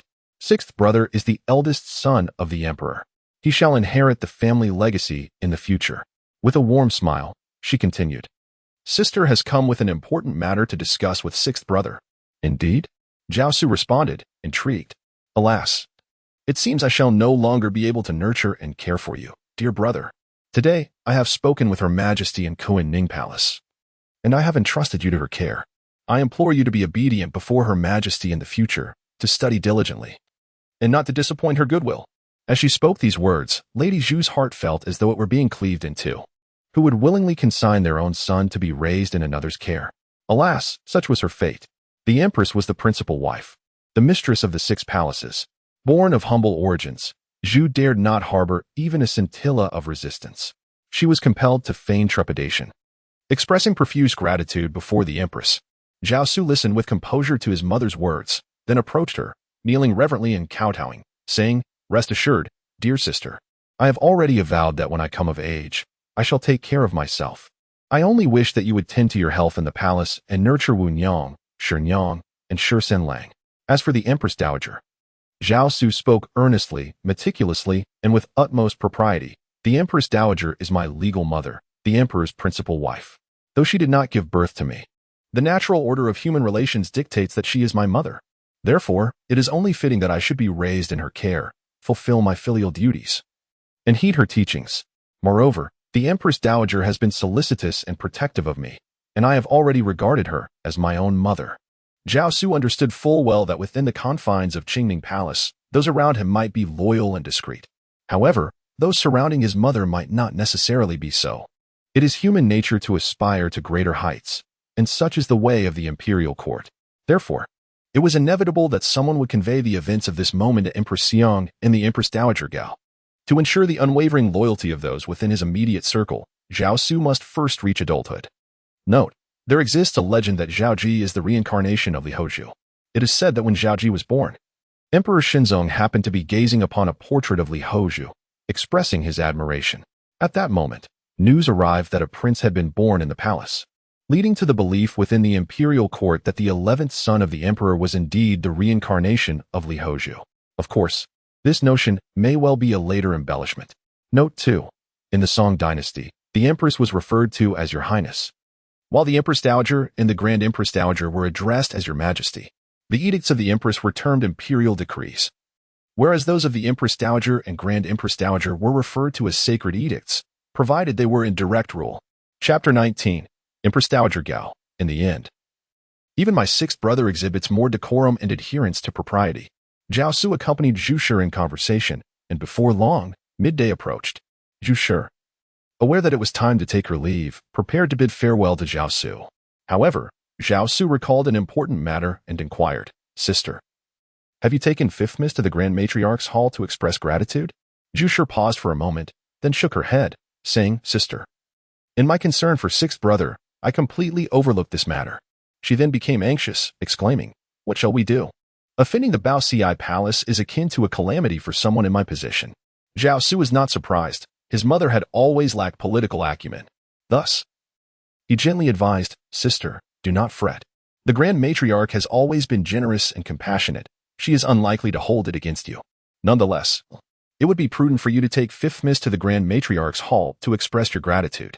This is a matter of propriety and should not be neglected." Zhu Shi, however, felt a twinge of fear. The Grand Empress Dowager had a strong character and was known for her pride. In those days, when Empress Ci Sheng was in power, no one could suppress her influence. All matters, large and small, within the palace were decided by the Baozi Palace, leaving the Qingshou Palace unable to intervene. The concubines of the rear palace were perpetually anxious in the presence of the Empress Dowager, fearing that any misstep would result in a severe reprimand.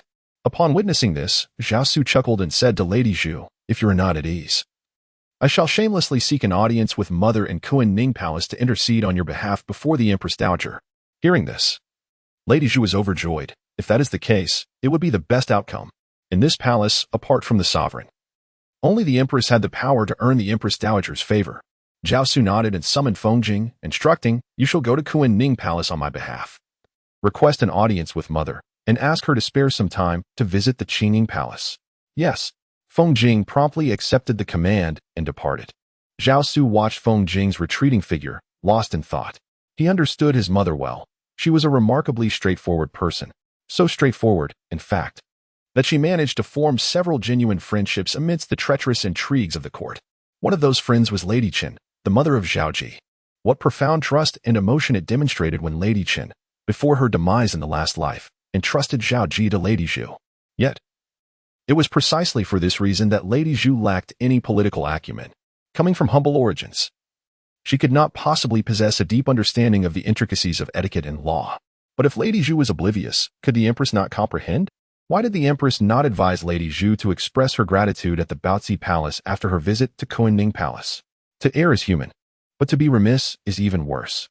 Zhao Xu mused to himself. For those in positions of authority, the most effective method to win a person's heart is not through mere indulgence or superficial gestures. Rather, the correct approach involves first allowing them to commit a minor transgression, only to subsequently present oneself as a benevolent figure. One may choose to overlook the error entirely or even treat it as though it never occurred, thereby bestowing greater responsibilities upon them. In such circumstances, the minister in question is likely to be filled with gratitude and a fervent desire to repay the kindness. This is a straightforward yet timeless and remarkably effective political strategy.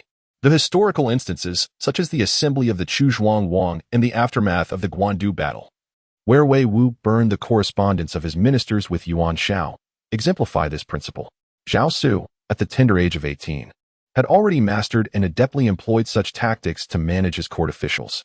In his mind, he mused that both affirmation and denial were equally advantageous for him. As Zhao Xu observed, the closer the Zhu family and Empress Xiang became, the more at ease Empress Xiang would feel. With further interactions, it was possible they might even become intimate friends. In this regard, Zhao Xu harbored considerable confidence in his biological mother. Your Majesty. Liang Weijin approached the dozing Empress Dowager with measured steps before softly calling out. What is it? The Empress Dowager inquired, her eyes fluttering open. Is it your day? Was he not said to be ill at home? She continued, her voice laced with skepticism as she caressed the soft fur of the raccoon dog nestled in her lap. Indeed, she mused, her tone revealing a hint of distrust, yet she chose not to press further.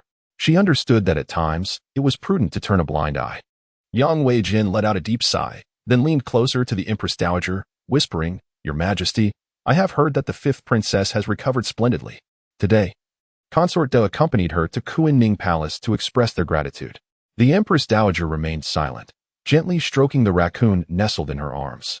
Encouraged, Liang Weijin boldly continued. At this moment, Consort De must be joyfully reunited with the sixth prince. It is indeed time for her to enjoy a heartfelt reunion with him. Finally, the Empress Dowager spoke. Since last year, when Consort De became pregnant and the emperor ordered the sixth prince to relocate to Qingning Palace, the mother and son have not seen each other for quite some time. Liang Weijin merely smiled at this. The Empress Dowager was a woman of great pride. In this palace, aside from the empress, no other consorts could capture her attention. However, Liang Weijin's smile did not linger for long. Soon, the palace attendant Lao Zongyuan approached with news. Your Majesty, the empress and consort to seek an audience. Oh, the Empress Dowager rose, inquiring. What brings the empress and consort to my presence? She remembered quite well that the empress had sent a messenger to Daxiangguo Temple to pray, ostensibly under the guise of the sixth prince's name, for the emperor's swift recovery, ensuring that the information reached her. She recalled that just days prior, the empress had bypassed her, directly instructing the royal city office to allow the physician Qian Ye to enter the palace. Though this may seem a trivial matter, it was a breach of etiquette to not announce her arrival, only to offer apologies when mentioned. The empress herself had stated, How can there be such matters in a household where the matron resides? The words linger in the air. It has barely been a few days since she evaded her once again, imparting a lesson to Sure. The Empress Dowager's concern lies in the repeated attempts of the Empress to circumvent her authority as the elder. Lao Zongyan remains oblivious to these matters, but discerns the malice in the Empress Dowager's tone and can only bow his head in response. Your Highness, according to the Empress, it was the Defei who visited the Prince of Yinan in the Qingning Palace. When the prince inquired if there had been any visit to the Bao Ci Palace to express gratitude, the Defei replied in the negative.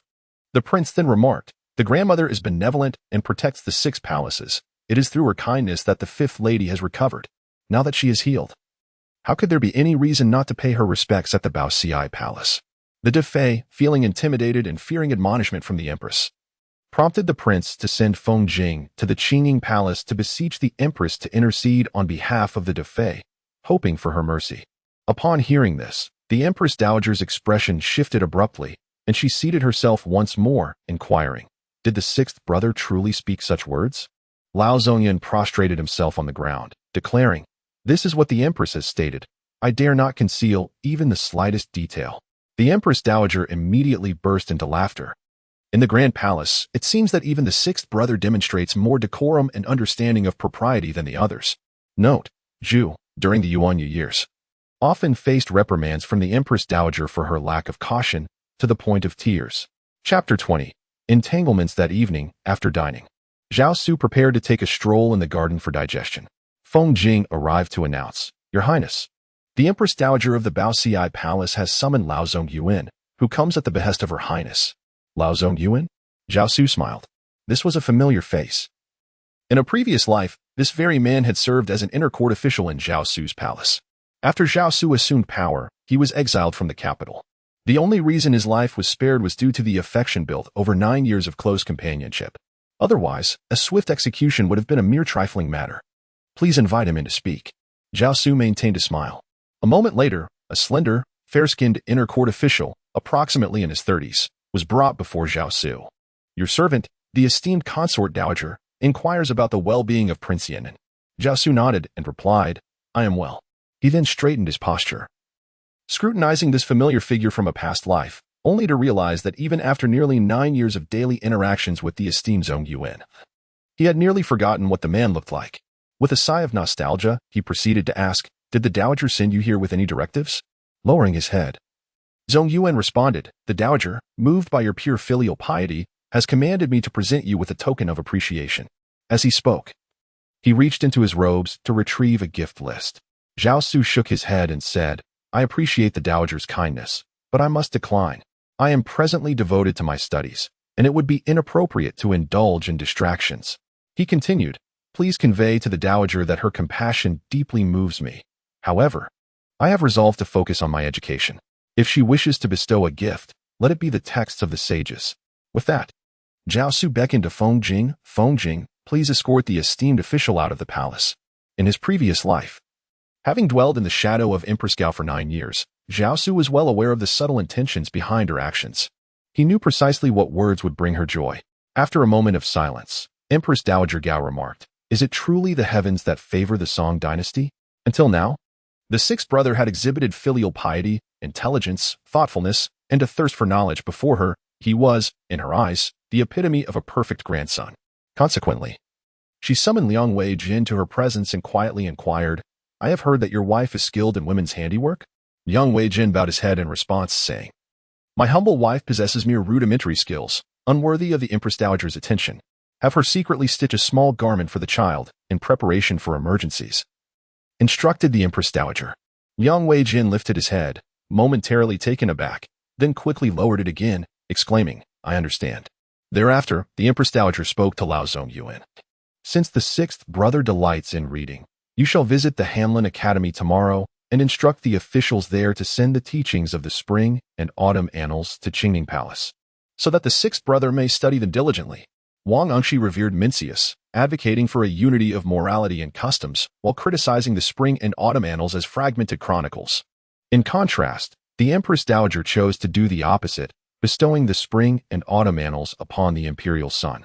The following day, Zhao Xu rose as usual, completed his morning ablutions, and was about to partake in breakfast when Lao Zongyuan arrived, bearing the book Spring and Autumn Annals gifted by the Empress Dowager. Zhao Xu instructed Feng Jing to take the spring and autumn annals presented by the Empress Dowager and, before Lao Zongyuan, placed it upon his writing desk, signifying his intent to study it earnestly.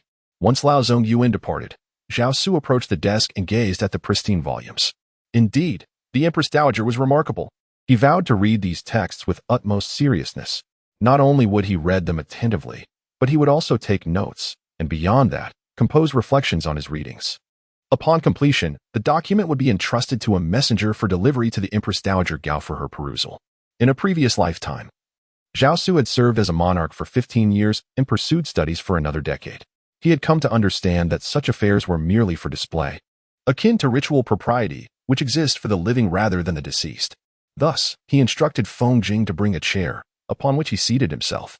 His frail, diminutive form leaned against the chair's back, presenting a somewhat comical sight. Nonetheless, he maintained his posture with dignity and began to read a volume of the Spring and Autumn Annals. Curiously, ever since awakening in the Qingning Palace and returning to his youth, Zhao Xu had not suffered from a cough for quite some time. This might be attributed to his habit of consuming only filtered boiled water or perhaps his regulated daily routine. Regardless, his health was undeniably superior to that of his previous incarnation. Contemplating this, Zhao Xu turned to Feng Jing and instructed, "Please visit the Imperial Medical Bureau and request that Physician Qian Yi come to the palace tomorrow to take my pulse." After a moment's reflection, he added, "Furthermore, inform the Bureau that Physician Qian Yi should visit the palace every 5 days to examine me." This practice was gleaned from Zhao Xu's modern experiences, as he understood the necessity of regular health checkups for maintaining well-being. In the absence of contemporary medical instruments, it would fall upon Qian Yi to bear this burden. A pulse examination every 5 days should suffice to quell any ailments in their infancy. Thus, a skilled warrior requires not the glory of grand achievements. That afternoon, the Empress Dowager Gao recalled her gift of the spring and autumn annals to the Qingning Palace and summoned Lu Weijin for inquiry. Naturally, Lu Weijin dared not withhold the truth. Indeed, the sixth brother is engrossed in study. Upon hearing Lu Weijin's report, the Empress Dowager was instantly intrigued. It is no secret that the princes of the Song Dynasty have a penchant for reading. Yet, how old is the sixth brother? Nearly 8 years of age. At such a tender age, would other children even comprehend the importance of reading? And even if they did, would they possess the self-discipline to pursue it? This sixth brother is remarkably mature and exceptionally well-behaved.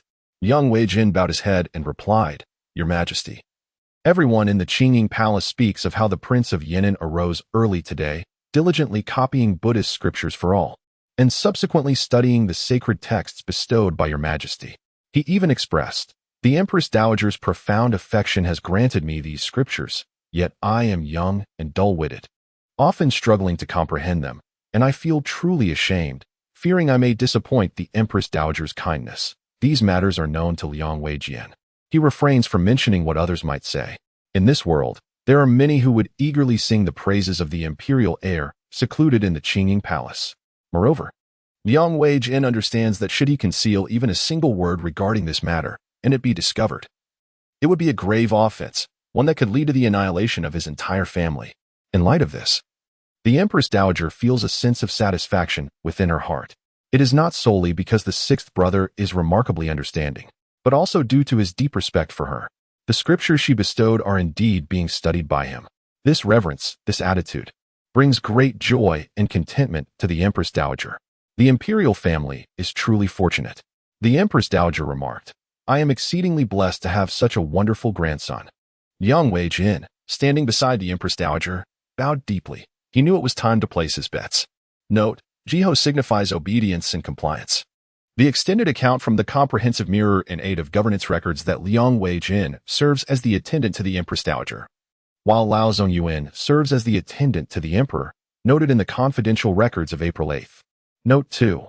In the extensive record of the Comprehensive Mirror for Aid in Government, Volume 351, it is documented that as Emperor Shinzong lay on his deathbed, he granted a pardon to Liang Weijian, instructing him to have his wife craft a yellow robe suitable for a 10-year-old child to be kept in secrecy. Chapter 21. The Choice of Wang Kuei. On that very afternoon, Gao Zuinyu, the uncle of the Empress Dowager residing idly in Taipingfang, was astounded to hear a shocking revelation from his son, Gao Shichong. Did Wang Yuyu truly utter such words? Gao Zuinyu could hardly believe his ears. To his dismay, instead of receiving praise from his father, he was met with the force of a cane that struck him on the head, leaving him bloodied and dazed. "My lord," Gao Shichong cried, clutching his forehead and immediately kneeling. "If you dare to associate with the Wang family again, I shall strike you dead," Gao Zuinyu declared, his face pale and expression grave. Trembling in fear, Gao Shichong could only cover his forehead and bow deeply, saying, "I understand. Be gone," Gao Zuinyu furiously commanded. Gao Shichong scurried away from his father's study. Watching his son's retreating figure, Gao Zuinyu shook his head, lamenting, "Unfilial son, foolish child. They are merely the maternal relatives. Is it truly necessary to risk one's life for such matters? Wang Yuyu has lost his senses. How dare he inquire about such things? Whom does the Empress Dowager favor? Is this something a minister should question? Even if, hypothetically, Wang Yuyu were to comprehend the Empress Dowager's intentions, what could he possibly achieve? As a mere third-ranked official, how many can he rally? Among the ministers of the 3 provinces and 2 departments, who would be inclined to follow him? Would Yinda, the commander of the 3 yamen, even heed his words? The remnants of the old party in Luoyang, the brothers Wang Engshi from Jiangning, El Huiqing from Hedong, and Li Xian from Xia, whom could Wang Yulu command? It is but a jest. In the eyes of Gao Zuinyu, Wang Yulu is indistinguishable from seeking his own demise. The Wang family stands precariously at the precipice, teetering on the brink of utter ruin. At any moment, they could be shattered to pieces. Should Gao Zuinyu choose to report today's South events to the court, by tomorrow, Wang Kuei would find himself compelled to take his own life in penance. Alas, Gao Zuinyu shook his head. If he were to take the initiative, it would surely spell death for Wang Kuei. Yet, the same fate would befall Gao Shichong. Even he, Gao Zuinyu, along with the Gao clan, would face dire repercussions, potentially inciting grave turmoil. Neither the new party nor the old party would let this opportunity slip through their fingers. Gao Zuinyu dared not, nor could he, embark upon such a course of action. Before Wang Kuei could catch his breath, he received a thunderous piece of news from his son that felt akin to a bolt from the blue. The Gao family had completely and utterly severed ties with Wang Zhongxiu. The very Wang Yan, who had initially patted his chest in assurance, had vanished without a trace. Gao Shichong was nowhere to be found, and as for Xingshu, he merely shrugged it off, as if the matter had never occurred. Upon learning this, Wang Kuei felt as though he had plunged into an icy abyss, his limbs rendered stiff and unresponsive. Sir Wang Zhongxiu lowered his head. What shall we do? As he spoke, he was on the verge of tears. The Gao family, as relatives by marriage, possessed countless avenues of retreat. But the Wang family? Once the matter came to light, there would be no place for them to rest in death. The thought of the ravenous imperial guards, poised to drag the entire Wang residence into chaos at any moment, left Wang Zhongxiu trembling with regret for his earlier choices. What is there to be anxious about? Wang Kuei admonished sharply. The situation has not yet reached an irretrievable state. Otherwise, at this very moment, both you and I would be languishing in prison. Gao Zuinyu certainly lacks the audacity to come forward. Indeed, Wang Kuei muttered to himself. If he possessed such courage, how could he be so timid? Yet, one must remain vigilant. After pacing a few steps, Wang Kuei gritted his teeth and said to Wang Zhongxiu, "The only way to avert disaster now is to stir the waters." Having navigated the turbulent waters of political life for decades, Wang Kuei had witnessed the disputes of the Puyi debates during the era of stability, endured the upheaval of the Xining reforms under Wang Engxi's twice-held premiership, and encountered a myriad of complexities such as the Yuanfeng reforms, the 5 campaigns against the Xia, and the Battle of Yongli City. Yet he remained unyielding, still the chancellor of the great Song and Duke of Sun. Others may mock him as a mere figurehead or dismiss him as a local dignitary in Dongjing. But Wang Kuei's intellect and resourcefulness are not to be underestimated. Otherwise, he would not have stood resilient amidst the tides of change for so many years. Even now, in the face of crisis, Wang Kuei keenly grasped the opportunity for survival. How can one avoid scrutiny for their actions? The answer lies in presenting a sufficiently shocking revelation to capture everyone's attention. And presently, what stirs the hearts of the people most? What ignites the passions of both court and commoners? With just a single step, Wang Kuei arrived at the answer. An internal minister.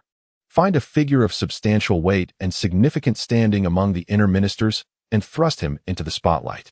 But who would be the most suitable candidate? In but a second, Wang Kuei discerned the answer. In the grand halls of Jiangbakgong, where power and intrigue intertwine, the esteemed minister Li Xian, who had recently achieved a remarkable victory, finds himself at the center of a tumultuous political landscape. Despite his illustrious accomplishments over the past 2 years, during which he valiantly defended the region of Shihelan and triumphed in 5 battles for Lanzhou, the specter of his status as an inner court official looms large. Even during the dire assault by the Western invaders, who boasted an army of 80,000, Li Xian managed not only to hold the fort at Lanzhou, but also inflicted severe casualties upon the enemy, claiming tens of thousands of lives and severing over 50,000 heads, enough to construct a grand display of martial prowess. Following this decisive confrontation, the Western forces hesitated to covet Lanzhou's defenses again. Yet, despite his formidable reputation, Li Xian remains an inner court minister, one of the most trusted by the sovereign and a paragon of military achievement within the Song Dynasty. The mere act of drawing him into the light would divert the entire attention of the realm and court towards him, rendering the subtle machinations of Wang Kuei inconsequential. Contemplating this, Wang Kuei resolved to take action. He retreated to his study, retrieving documents from the previous year, his proposals to the sovereign advocating for Li Xian's demotion and discredit. It is a well-established principle that inner ministers wielding substantial military power, regardless of their accolades, should be curbed, criticized, and marginalized. The prime minister's failure to do so would be deemed aberrant. In this time of the sovereign's illness, Wang Kuei intended to utilize these historical precedents as his trump card. sounding the clarion call for an offensive against Li Xian. Deep down, Wang Gui was acutely aware of the repercussions that his actions might entail. The consequence is that, should he succeed, Li Xian and his formidable generals will inevitably be branded, relegated to the status of outcasts. If he triumphs, the victories and achievements from the 5 battles of Lanzhou will be disregarded, belittled, or even erased. But what of it? It is the valiant who sing outside Donghua Gate. Let it be blamed that none of you hail from the ranks of the Jinshi. Let it be blamed that you are not civil officials or gentlemen. Amidst these words, Wang Gui swiftly discovers what he seeks, an arrow aimed at Li Xian. Note, the extended records of the Ziji Tongjian reference several entries from the Shenzong period. Each entry points to the same matter. Wang Gui dispatched someone to inquire of Gao Zuanyu regarding whom the Empress Dowager wished to elevate. Gao Zuanyu, incensed, rebuked him. Particularly, Gao Zuanyu's son, Gao Shijing, reported during the Shaoxin years, when my late father Zuanyu faced peril as the former emperor took medicine. He wept in anger. How dare treacherous ministers act thus? The state possesses its rightful authority. It does not depend upon me. He then chastised his brother Shirchong. If you dare to go again, I shall have you beaten to death. Note 2. The extended records of the Ziji Tongjian document a peculiar occurrence. First, around the 16th day of the 2nd month, Li Xian was rewarded for his military achievements, and the commanders who engaged in the campaign against the Xixiao were heavily rewarded. Yet, merely 10 days later, inexplicably, discussions arose questioning the veracity of Li Xian's reports from the previous year. It evokes a sense of madness. Yet considering the circumstances of the time and Wang Gui's subsequent actions regarding the matter, it can be inferred that he was merely trying to silence the truth. Note 3. The title 3 Purposes Prime Minister refers to Wang Gui's nickname among the gentry, as he only performed 3 tasks: soliciting imperial edicts, receiving imperial edicts, and proclaiming imperial edicts. The nickname Land of Tokyo was given to Wang Gui by the citizens of Bianjing, who likened him to the deity of the land in the local temple and the heavenly king in the monastery. There was even a folk rhyme, Jadyu, Jadyu, with a spirit full of wisdom, devoid of emptiness, possessing all 10 virtues. This serves as a satire on Wang Gui's superficiality and lack of substance. Chapter 22. Suddenly hearing the arrival of a hidden arrow, today's breakfast was once again lavish. The cheese was sweet, and the porridge made with boiled eggs was rich and delightful.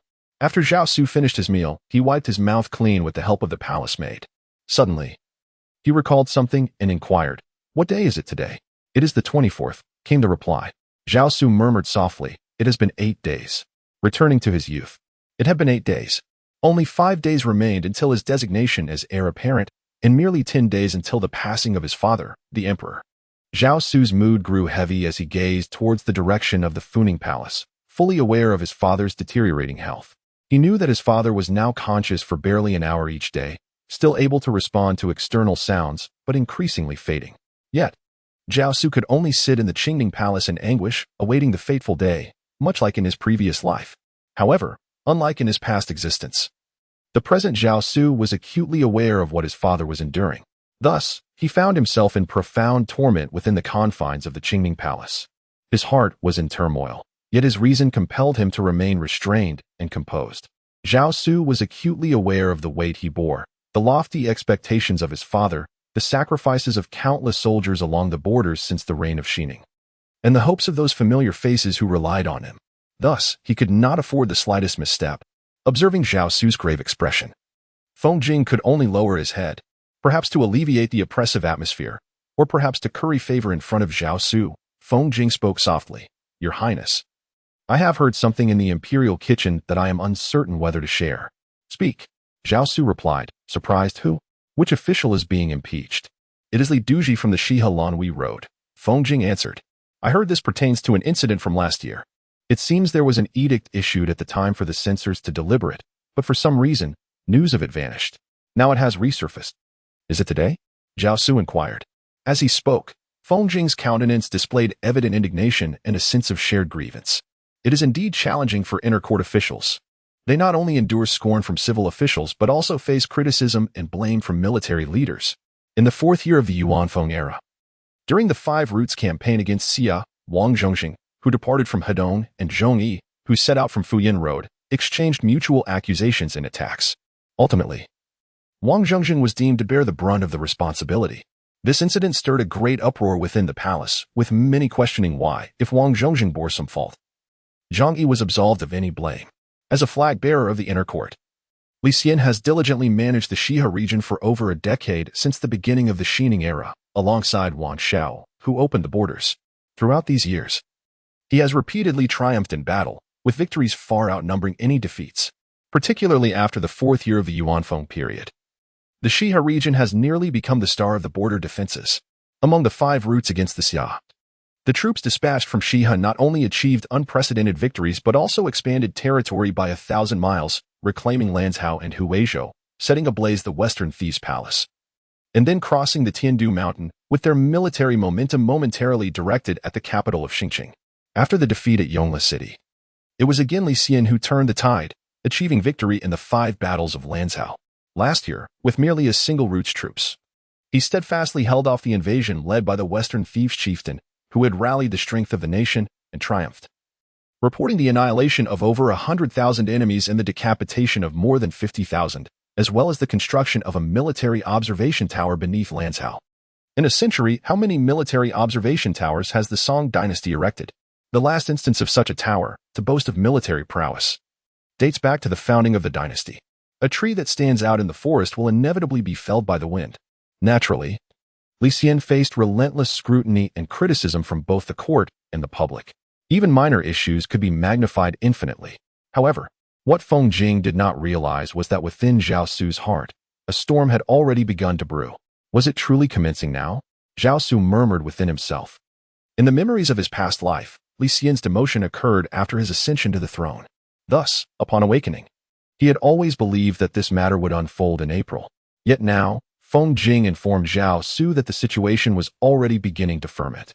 In Zhao Xu's perspective, the difference between taking action in April and February was monumental. An April initiative against Li Xian could still be perceived as mere factional strife and court rivalry. Now, as Zhao Xu contemplates taking action against Li Xian, he perceives only one possibility. This is akin to the Dance of Swords by Xiang Zhuang, aimed at the true intentions of the Pei Gong. It is a scheme to eliminate the wings left by his father, the emperor, that support him. Indeed, to demote a general wielding considerable military power, even if he is a court official, cannot transpire without careful groundwork and preparation. Thus, it follows that those orchestrating this move are certainly not members of the old faction. Zhao Xu muses to himself, considering Li Xian to be among them. Why must Li Xian be dismissed? Because the treacherous officials Sima Guang and El Gongzhu are betraying the nation.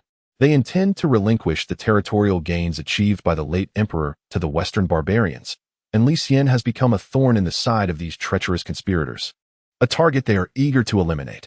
Even at that time, Zhao Xu sensed something amiss. After all, Sima Guang and El Gongzhu had risen to power around the onset of the Yuanyu era. In the year of Zhao Xu's ascension, one resided in Woyang while the other was in Yangzhou.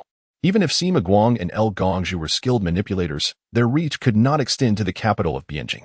Yet, Li Xian had already been rendered powerless.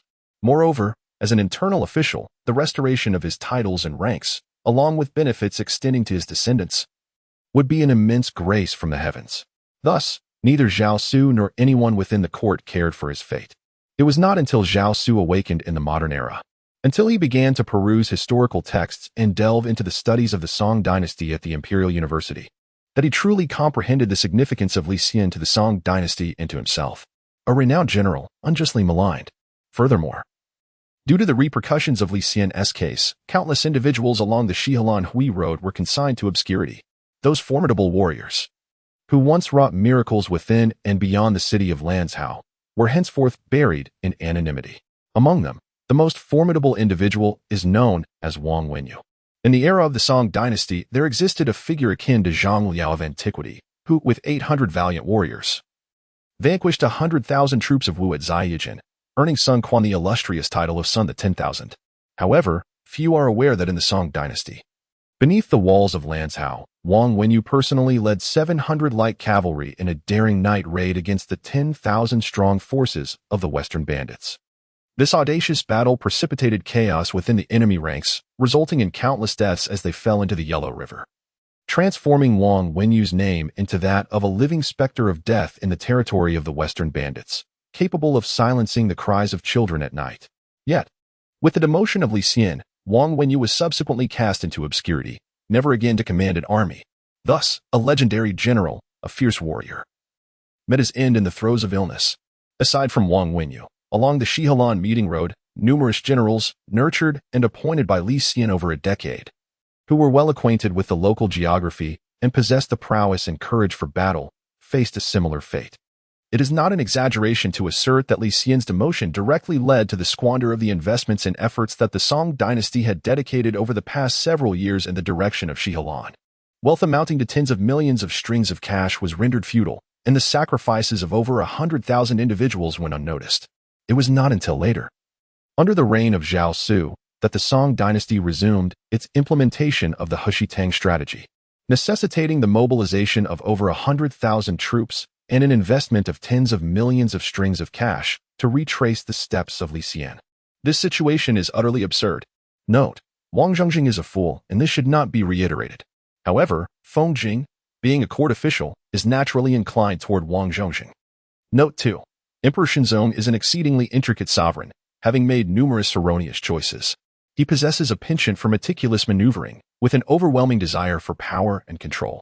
Yet, he also leads a frugal life, harbors grand aspirations, and exhibits a broad-minded disposition, treating his subordinates with generosity and showing concern for the populace. The protagonist is his son, who, adhering to the principle that a son does not speak ill of his father, inevitably presents a glorified and exaggerated portrayal of Shenzong's words and deeds from his perspective. Readers are urged to discern this carefully. Note 3.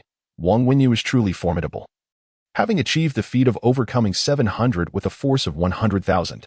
Were it not for historical records, one might easily mistake it for a fantastical tale. Note 4. The timing of Li Xian's dispatch of Huang Fu Dan on a diplomatic mission to the Qingtang, Tibet, may have been prior to the Fifth Battle of Lanzhou or before the Great Battle of Dingxi City. For this account, we shall adopt the former. Chapter 23. Zhao Xu. To attack Li Xian is to strike at me. Your Highness. Your Highness. Feng Jing called cautiously, observing the dazed prince. At present, the deputy censor of the censorate is Huang Lu. Huang Lu is a seasoned minister, a trusted confidant of Zhao Xu's father, and a reliable advisor to Zhao Xu himself. In a previous life, Zhao Xu had appointed Huang Lu as the right minister of the Ministry of Rights, a leading official in the 2 provinces and 3 ministries. However, the censorate has never been a mere fiefdom of one individual. Furthermore, with the reforms of the Yuanfeng era, the name of the censorate was abolished, leading to the amalgamation of the previous systems of advisory officials and censors. This has rendered the internal dynamics of the censorate even more intricate. Moreover, the officials of the Song Dynasty adhere to a political strategy of mutual checks and the mingling of divergent opinions, which further complicates the factional divisions among the censors within the censorate. Some individuals, until the pivotal moment arrives, find it challenging to reveal their true sentiments, and even more so, their genuine stance. Feng Jing lingered in thought for a moment before shaking his head, declaring, "This is beyond my knowledge." Zhao Xu nodded in understanding. He approached the desk, grasped the scripture bestowed upon him by Empress Gao, feigning an interest in reading, while his thoughts drifted far away. What was the situation regarding Li Xian? Zhao Xu was acutely aware.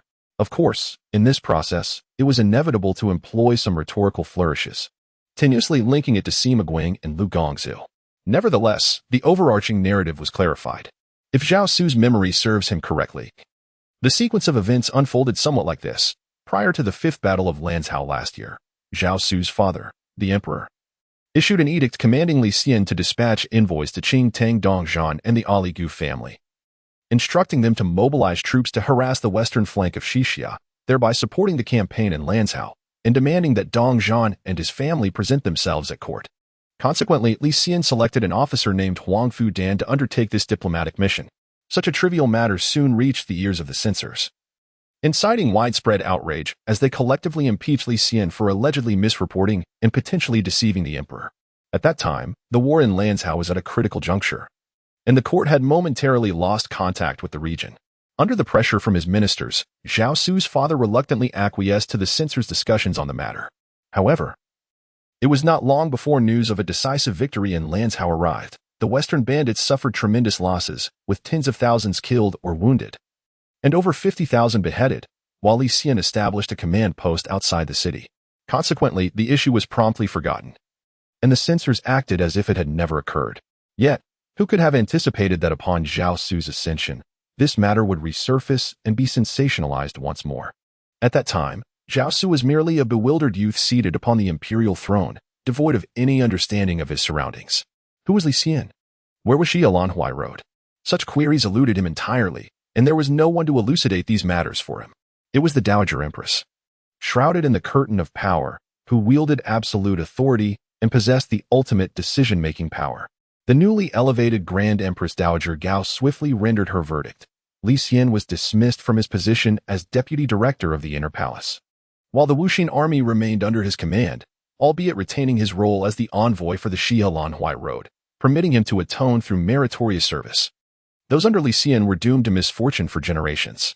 The diligent aides who had toiled for over a decade in the logistics of Xia Road were all dismissed and even placed under scrutiny. This was merely the beginning. With Sima Guang's arrival in the capital, the Grand Empress Dowager dispatched envoys to offer condolences. And Sima Guang seized the opportunity to submit a memorial regarding Li Xian's case. The Grand Empress Dowager, ever receptive to good counsel, commanded the censors to investigate. And the situation spiraled beyond control. Look, it is this treacherous minister who has harmed our nation's great general. Yet, what had Sima Guang truly done? He merely shared his thoughts on state affairs in the presence of the Grand Empress Dowager's envoy, casually mentioning the Li Xian case. Had it been another individual, it might have been dismissed with a mere laugh, especially since Li Xian had already been dealt with. However, the crux of the matter lay in the fact that Sima Guang was engaging with a figure akin to the Yao and Shun of the female lineage within the Song Dynasty. This remarkable matriarch excelled in the art of heeding wise counsel. Zhao Xu's Dowager Empress held an astonishing level of trust in figures such as Sima Guang, Wen Yanba, Fu Bai, and El Gongzhu. Upon hearing the report that Sima Guang was also concerned about the Li Xian case, she pondered. Could matters of such concern to a gentleman be trivial? An exhaustive investigation was imperative. A thorough investigation is imperative in the grand era of the Song Dynasty. Who could withstand such scrutiny? Not to mention Li Xian, apart from a select few such as Sima Guang and Wang Angshi, no one would emerge unscathed.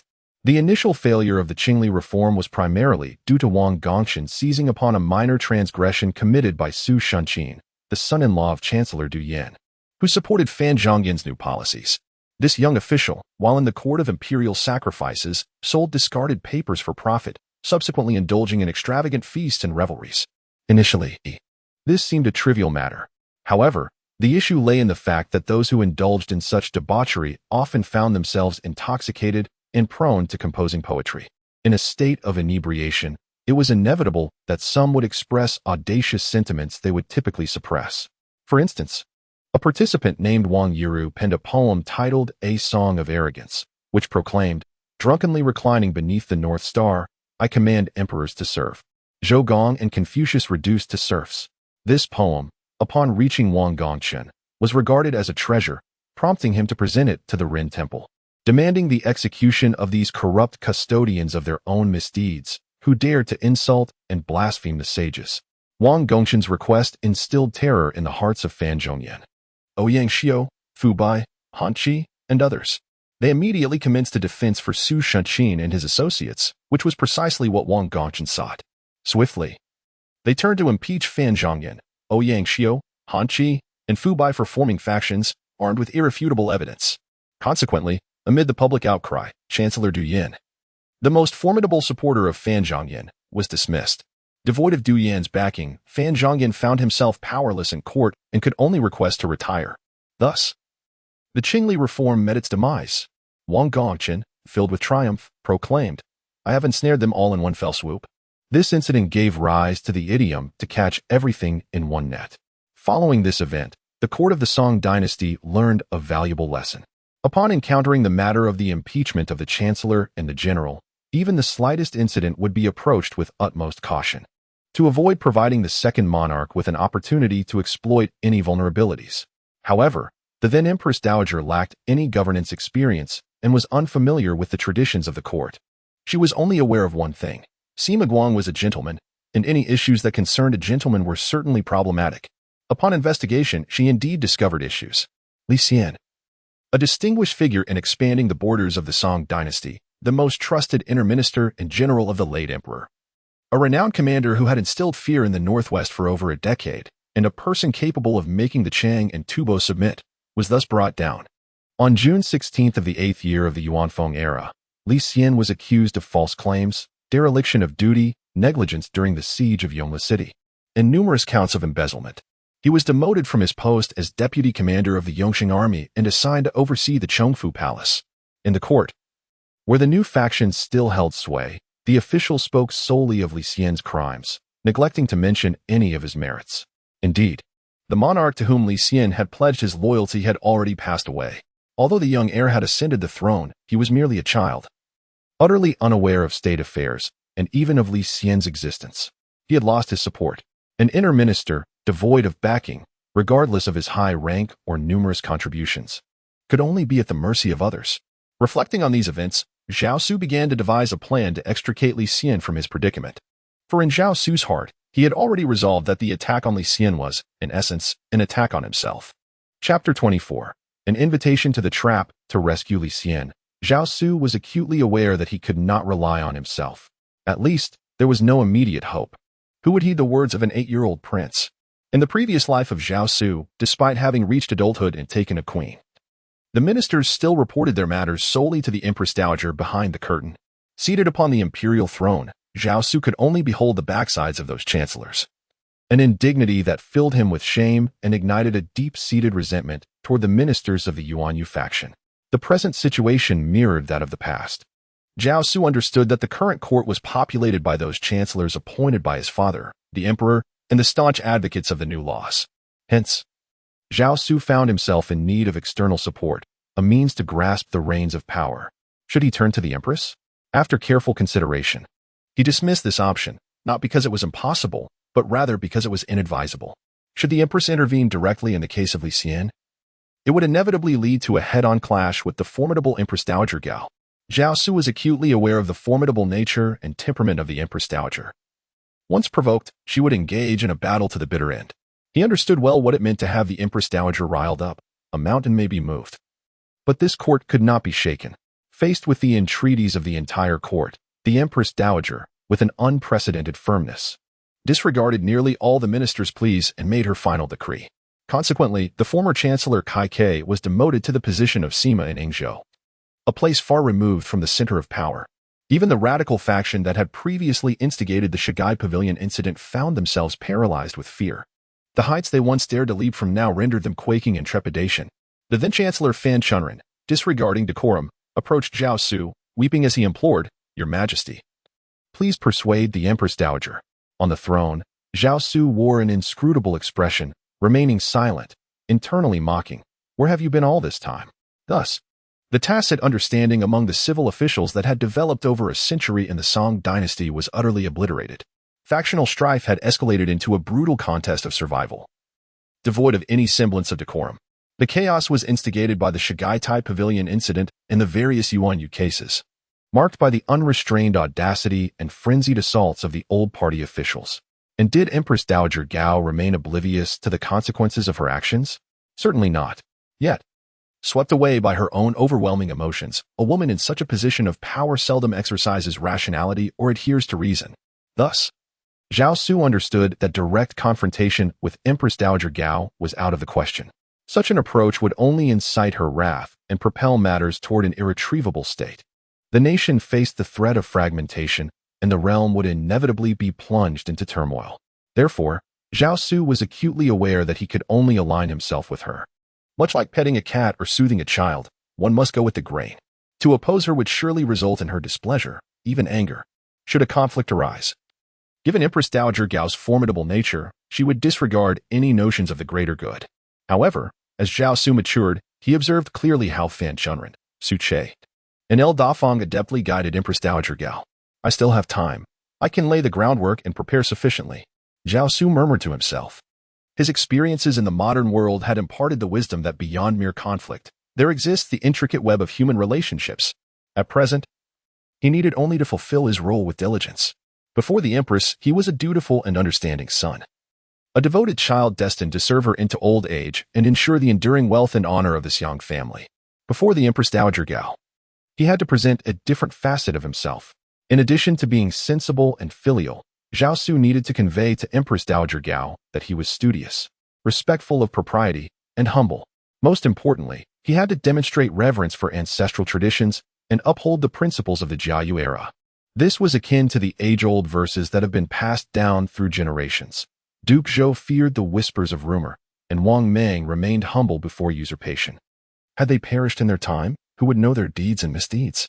This reflected Zhao Xu's scholarly pursuits abroad, as well as his reflections on the successes and failures of rulers throughout history. A qualified monarch must master the art of disguise.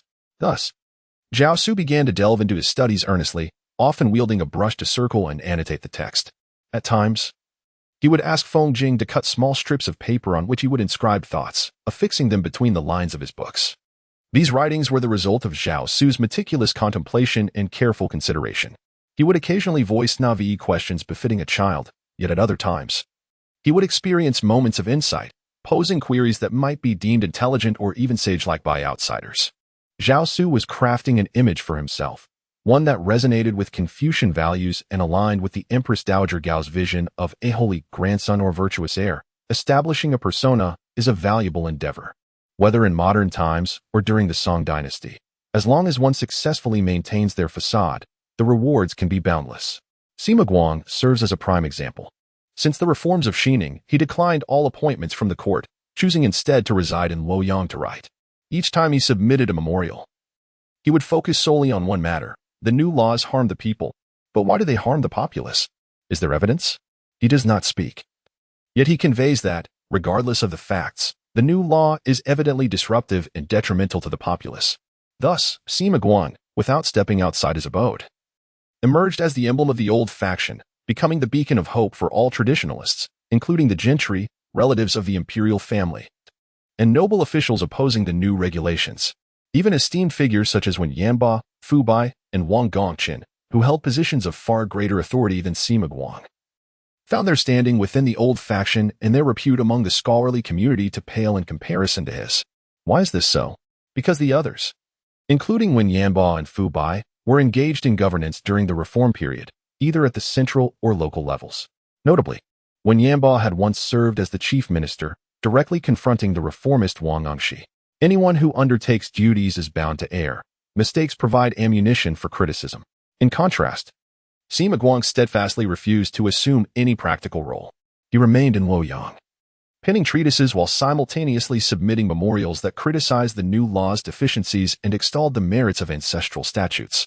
His abstention from responsibilities meant he committed no errors, and thus, he possessed no vulnerabilities, no points of attack. Consequently, Sima Guang became the rallying banner for the entire old faction. All those discontented and averse to the new law regarded him as a figure of hope, a potential savior. Even among the new party, there were those who, charmed by Sima Guang's character, pondered, perhaps he might indeed be right. After all, with the new law having been implemented for over a decade, countless issues had arisen during its execution, leaving many within the new faction in a state of bewilderment. At this moment, Sima Guang is akin to Wang Angshi before the reign of Xining, both esteemed ministers bearing the hopes of the realm. An hour later, Zhao Xu completed his annotations on the volume of Spring and Autumn. After meticulously reviewing it to ensure there were no issues and that the relevant texts did not offend the taboos of Empress Dowager Gao, he summoned Feng Jing to his presence and instructed him, "Take my writings and go to the Siji Palace to present them to the Empress Dowager. Convey my humble words. Your servant, the Prince of Yan'an, is fortunate to receive the Empress Dowager's benevolent protection and has been granted the sacred teachings of the sages. However, being young and lacking in wisdom, I find myself struggling to comprehend these teachings and grasp the true intentions of the sages. I beseech the Empress Dowager, in her great wisdom and kindness, to illuminate the doubts I have encountered in my studies and generously share the teachings of the sages." Empress Dowager Gao, proud and concerned with her reputation, particularly in the eyes of the scholarly elite, would undoubtedly be swayed by such an appeal. The praises of Sima Guang and Lu Gongzhu, referred to as the Yao and Shun among women, were enough to delight her. Now, Zhao Xu willingly offers himself, requesting the Empress Dowager to guide him in his studies. What a tempting proposition. Oh, the legacy of Zhou Taijiang, and the grandson of Zhou Taijiang is none other than King Wen of Shou.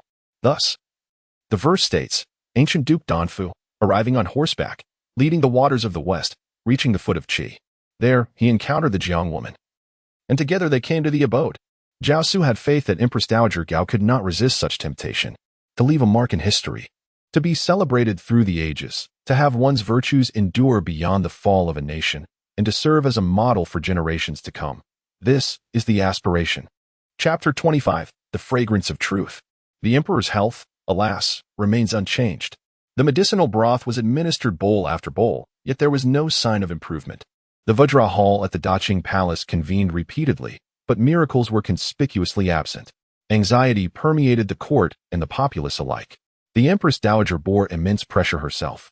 The emperor lay gravely ill, and all eyes were fixed upon her. The scholarly elite of the realm also awaited her actions with bated breath. Naturally, the Empress Dowager was not oblivious to the numerous rumors circulating or the subtle maneuvers taking place around her. For instance, not long ago, Shi Di feigned illness to remain at home. Did the Empress Dowager truly remain unaware that Shi Di's ailment was a result of exclusion, perhaps even coercion? She chose silence. After all, she had never harbored a fondness for Shi Di, the emperor's favored confidant, whose actions over the years had left her discontented. As fate would have it, there were those eager to undermine him, and the Empress Dowager willingly acquiesced to the tide. Moreover, she was acutely aware of the clandestine activities orchestrated by the Empress, understanding the latter's fears and anxieties. Thus, she allowed the Empress to proceed with her schemes. Of course, it would be disingenuous to claim that the Empress Dowager harbored no ambitions of her own. In the stillness of the night, while pretending to rest alone in the halls of the Baoxi Palace, she contemplated whether it might be possible to elevate her beloved son to that esteemed position. Yet, such thoughts remained mere musings, as she dared not act upon them. The Empress Dowager recognized that she would find no support for her aspirations. As for the new faction ministers, they were a separate matter. Even the old guard would assuredly oppose her.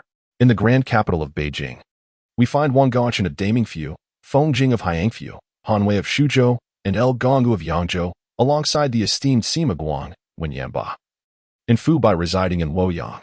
Which of them would lend their support to the notion of brothers succeeding each other? Should such a scenario arise, their fervor would surpass that of the new party, igniting a far greater indignation. And what of the new party? The Empress Dowager Gao is well aware that any action she takes to promote brotherly succession would provide Wang Engshi in Jiangning with a pretext. Perhaps Wang Engshi, even now, waits with bated breath in Jiangning for her to make a grave mistake. Moreover, even setting aside all aforementioned constraints, the stance of General Yinda renders the Empress Dowager hesitant to act recklessly. Yinda has stationed all his sons outside the Qingning Palace, effectively placing the lives of his entire family at the mercy of that location. Should the notion of brotherly succession be realized, the 3 yards imperial guards would immediately rebel. Thus, the Empress Dowager comprehends the gravity of the situation. Her beloved son can merely gaze longingly at that position, indulging in dreams. During these recent days, Zhao Hao visits the Funing Palace daily, and the activities he engages in there are well understood by the Empress Dowager. She knows that Zhao Hao's behavior is rather inappropriate, easily lending itself to criticism and possibly providing others with leverage against him. Yet, she continues to indulge him. In her eyes, since Prince Yang cannot ascend the throne, granting Zhao Hao this opportunity to indulge in fantasies is not amiss. As for the future, as long as Zhao Hao refrains from taking any concrete actions or plotting treason, who would dare to discuss the affairs of the imperial family? Those who do dare to speak would simply be dismissed. As the Empress Dowager contemplates these matters, her heart is troubled. Beyond the curtain, the voice of Lao Zongyuan echoed, "Your Highness, the steward Feng Jing from the Qingning Palace is requesting an audience with your benevolent presence. Is he the inner court official recommended to the emperor by Li Xuanjiu? Indeed. Why is he not serving 6th brother in the Qingning Palace, but instead seeks an audience with me?" The Empress Dowager Gao inquired with curiosity. "Your Highness, Feng Jing has come in accordance with the orders of the Prince of Yan'an." Lao Zongyuan replied. "Oh." The Empress Dowager was intrigued. 6th brother has sent Feng Jing to see me? Is there a matter of importance? Her perception of this grandson, who had previously been nurtured within the depths of the palace and seldom encountered, had significantly improved. He was perceptive, filial, and most importantly, well-versed in the principles of propriety.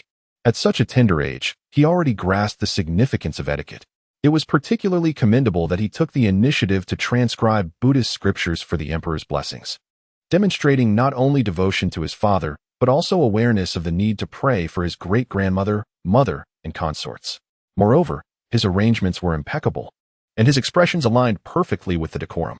He understood to pray for the longevity of his great-grandmother first, then for his mother's enduring reign, and finally for his consort's happiness. Just this alone made the Empress Dowager realize this child was extraordinary. Recent developments further stirred within her a mix of joy and a tinge of jealousy. She felt envy towards the emperor. The emperor's eldest son was so respectful, so dutiful, so astute.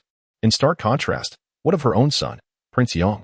The discord in their marriage, the disobedience of his legitimate son, such matters were already lamentable. And none of the remaining sons showed promise either. Each encounter left the Empress Dowager lamenting the misfortunes befalling her beloved son. Beyond the curtain, the venerable Zhong Yuan dutifully reported, "Your Highness, I have heard that Feng Jingyan, the Duke of Yan'an, has recently been studying and is beset by uncertainties. Thus, he has specially sent Feng Jing to present a tome before your esteemed self, driven by his deep admiration for your benevolence and his earnest desire for your guidance and protection." Upon hearing this, Empress Dowager Gao was immediately filled with delight and inquired, "Is it truly so?"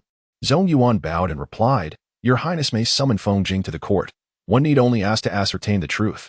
Empress Dowager Gao nodded, saying, "Then let Feng Jing be brought forth to speak before me." "As you command." Moments later, Empress Dowager Gao peered through the curtain and beheld Zhong Yuan leading the courtier Feng Jing before her. Feng Jing deeply bowed from outside the curtain, proclaiming, "I, Feng Jing, steward of the Qingning Palace, humbly wish your Highness enduring health and happiness." Empress Dowager Gao responded, "I am in good health." She then inquired, "I have heard that your sixth brother has sent you to visit me. Is there a matter at hand?" Feng Jing, not daring to be remiss, knelt and earnestly relayed the words of the Duke of Yan'an to Empress Dowager Gao. Upon finishing, her eyes sparkled with a newfound brilliance. Indeed, Zhao Xu's words resonated deeply within her heart.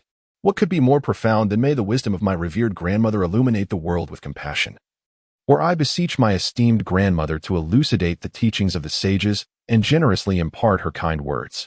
At that moment, Empress Dowager Gao felt that her grandson's words were simply exquisite. He truly did not disappoint her lineage. Nevertheless, she maintained an air of decorum. Intentionally, she queried, "Did your sixth brother truly express such sentiments? How could I dare to deceive your Highness?" Beyond the curtain, Feng Jing bowed deeply and declared, "These are the exact words of His Highness the Prince. I dare not omit or alter a single character. Should there be any discrepancies, I implore your Majesty to punish me with death for deceiving you. Truly, my sixth brother is indeed a virtuous grandson." Empress Dowager Gao struggled to contain her inner delight. Yet her tone betrayed an unmistakable exhilaration. In days of yore, she had witnessed the emperor serving his aunt and stepmother, the Empress Dowager Cixing Guangxian, and felt a pang of jealousy. Now, it appeared that her grandson mirrored the emperor's demeanor from that time. As she savored her grandson's words, her heart swelled with sweetness akin to tasting honey. At last, she comprehended why Cixing had been so displeased with the late emperor. Yet, upon the emperor's counsel, she had chosen to reconcile. With such a virtuous grandson, what more could she desire? Truly delightful. Chapter 26. Zingbu Lao Zhong Yuan took the thin volume of Spring and Autumn from Feng Jing's hands and, with utmost care, approached from the side of the curtain, presenting it to Empress Dowager Gao. Upon receiving the tome and glancing at its contents, her eyes sparkled with enthusiasm.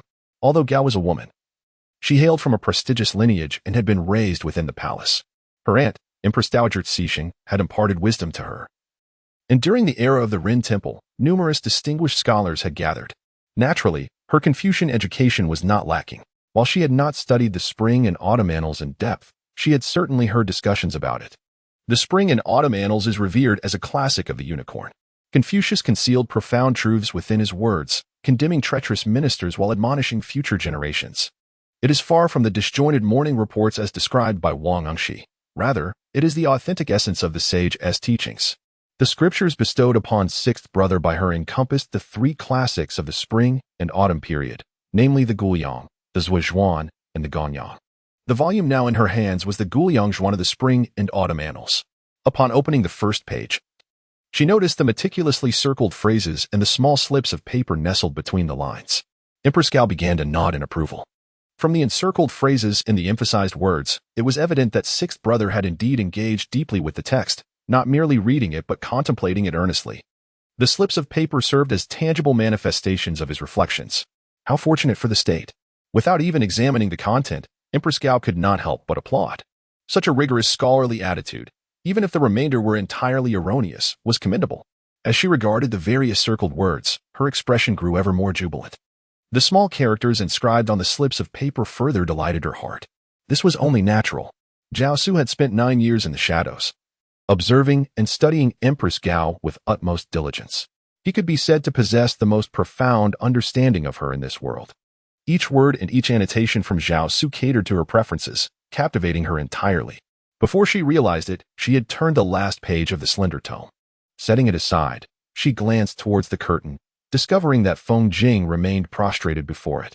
Thus, she gently commanded, "Old Zongyuan, grant a seat to Lord Feng." Overwhelmed with joy, Feng Jing repeatedly bowed, exclaiming, "Before your majesty, how could a humble body dare to sit?" Empress Dowager Gao remarked, "This is a reward from me for your diligent service to Prince Yan'an in his studies." Only then did Feng Jing, trembling with trepidation, take a seat on the porcelain stool that Lao Zongyuan had brought for him, and even while seated, he could only dare to perch on the very edge. Empress Dowager Gao nodded slightly upon witnessing this, appreciating his decorum and humility. Indeed, this is the demeanor befitting a court minister. It seems the emperor has made a wise choice in selecting this attendant for the prince, unlike the courtiers surrounding the likes of Prince Yong and Prince Jia, who merely indulged the princes with frivolities and distractions. Thus, Empress Dowager Gao admonished Feng Jing, "You must not become arrogant because of this. You are to remain respectful and serve Prince Yan'an dutifully." "Yes," Feng Jing responded, bowing with utmost reverence, "I shall faithfully obey the empress's decree." Yet in his heart, a vision of Prince Yan'an in the palace of Qingning flashed before him, sending chills down his spine. Could he dare to be haughty in the presence of the prince? Not even with tenfold courage would he consider it. Yes. Feng Jing bowed once more and respectfully withdrew. As he watched Feng Jing depart with such deference, Empress Dowager Gao summoned Lao Zongyuan to her side and instructed, "Go and summon Zhang Shiyang for me." Yes. With that, Empress Dowager Gao returned to the book in her hands. The Prince of Yan'an, having received a tome from his esteemed grandmother, approached her for guidance, earnestly requesting her teachings. "Truly, my revered grandmother's wisdom illuminates the world with kindness," she murmured softly, her once-aged visage now glowing with a hint of warmth. Though she hailed from a family of military generals, she had indeed been educated in the teachings of the sages. In her boudoir, Empress Cixin Guangxian personally taught her to read the biographies of exemplary women. The great Jiang, mother of King Ji, was a daughter of the Tai clan. The king took her as his consort, and she bore him Taibo, Zhongyong, and Wang Ji. With steadfast integrity, she guided them without error. Whenever the king contemplated matters of migration, he would surely confer with her. The gentleman extolled her for her expansive virtues and teachings. Her illustrious name endures through the annals of history. For Empress Gao, if she could nurture a wise sovereign, a sagacious ruler, then in the chronicles of the future, even if her stature could not rival that of the great Jiang, Tyrant, or Tai, she might at least surpass the renown of Empress Cixin Guangxian among the scholars of the realm. The more Empress Gao contemplated, the more joy she felt. She was fiercely competitive and took great pride in her reputation. Half an hour later, Zhang Shiyang, who was working in the imperial court, arrived before Empress Gao. Unexpectedly, just as he was about to greet her, she inquired, "Zhang Shiyang, do you know which minister in court, particularly within the Academy of Scholars, interprets the spring and autumn annals most adeptly?" Zhang Shiyang lowered his head in silence. "It is Zhang Xia, a gentleman of integrity. However, Deng Ruanfu severely punishes him, which is unacceptable." Empress Gao recalled this distinctly. In the 6th year of Xingning, Zhang Xia, taking advantage of his position, illustrated the plight of refugees he had witnessed in the countryside, delivering the drawings to the silver platform, stating, "Upon mere observation, one would weep. How could there be anything worse than this? If your majesty heeds the words of your ministers, should it not rain for 10 days, I humbly request to be executed outside the Xuanda Gate for deceiving the sovereign." The emperor, moved, wept. Consequently, he issued a self-reflective edict, seeking candid counsel. Indeed, 3 days after the edict was issued, rain fell upon Bianjing. Wan Engshi, that treacherous minister, was thus dismissed from his position, and the emperor temporarily abandoned the so-called new laws. However, the deceitful ministers encircled the emperor, persuading him day and night, ultimately swaying his opinion and leading to the exile of virtuous individuals like Zhang Xia. Whenever Empress Dowager Gao recalled this matter, she felt a profound loathing. How could she allow such treacherous ministers to stand before her and offer counsel? Zhang Shiyang, fully aware of the likely outcome, lowered his head and suggested, "If that is the case, then we ought to recommend Hamlin academic scholar Zheng Bu." Zheng Bu? Empress Dowager Gao raised an eyebrow. Observing her reaction, Zhang Shiyang quickly added, "Allow me to inform your majesty that Hamlin scholar Zheng Bu's elder brother, Zhang Gong, once served as a secretary in the Central Secretariat. He was entrusted by the esteemed assembly to draft memorials for the princes. It was Zhang Gong who composed the expression of gratitude when the sixth prince was conferred the title of Prince of Yanmen. Upon hearing this, Empress Dowager Gao suddenly recalled. I remember now. The memorial from the sixth prince was indeed presented to me in the past. I even praised the secretary's talent at that time. That memorial had left a profound impression on her, with its ornate language and respectful tone, particularly the phrase, I borrow light from the youthful teeth. Thus presenting this unusual petition, unworthy though I may be, how can I not strive to enlighten the young and aspire towards the benefits of daily renewal? May I, in turn, grow and repay the nurturing grace? This had captivated Empress Dowager Gao. She sighed. Has the former secretary Xing already passed away? Zhang Shiyang respectfully reported, Your Majesty. The former secretary Zhang Gong, after the passing of his mother, returned home to observe the mourning rites in the 5th year of Yuan Feng, and due to his profound grief, he sadly departed from this world in the 6th year of Yuan Feng in Jiangning. He continued, the current Hanlin scholar, Xing Bu, is the younger brother of Zhang Gong. Last December, after completing his mourning period, he was honored with the title of Hanlin Scholar. Upon hearing this, Empress Gao sighed in admiration, remarking, what a filial son indeed. She then instructed Zhang Shiyang, go to the Hanlin Academy and, under my orders, invite scholars into the Jiaying Hall, for I have matters of great importance to discuss with him. Furthermore, since the inception of this work, I have not adequately expressed my gratitude for the generous support from my readers. Today, I would like to extend my heartfelt thanks all at once. I am grateful for the 10 starting coins donated by the esteemed reader known as 1. I appreciate the 9,000 starting coins contributed by. My thanks go to for her generous donation of 5,000 starting coins. I also thank for the 4,000 starting coins. A special mention to the Lonely for his contribution of 1,500 starting coins, and to for the 500 starting coins. Additionally, thanks to 20230314223727690, 15073020054185, 20230619060850592, and 20230307210324851 for their contributions of 100 starting coins each. Chapter 27. Xing Bu. The era of the Jiayu elders has come to an end. The Academy of Scholars of the Great Song, adhering to the traditions of the Tang Dynasty, is situated within the imperial confines. It lies to the north of the Privy Council, its structures closely intertwined, forming what appears to be a cohesive architectural ensemble from a distance. However, in reality, the Academy of Scholars is a completely independent edifice, devoid of any direct access to the Privy Council. This place is the ethereal paradise that literati across the realm yearn for. When Zhang Shiyang arrived at the entrance of the academy, he could not help but swallow hard. Although this was not his first visit, each time he set foot here, he was overcome by a profound sense of reverence, feeling unworthy to gaze upon the very grass and trees. Not to mention, he dared not lift his eyes to behold the plaque inscribed with the Jade Hall Gate, pinned in flying white script by Emperor Taizong himself. For this is the Academy of Scholars, the gathering place of the finest talents in the realm, where the distinguished figures of the 9 provinces converge. Within the imperial city, only the Chowan Academy can rival the brilliance of the Academy of Scholars. Yet, the Chowan Academy is filled with lifeless relics.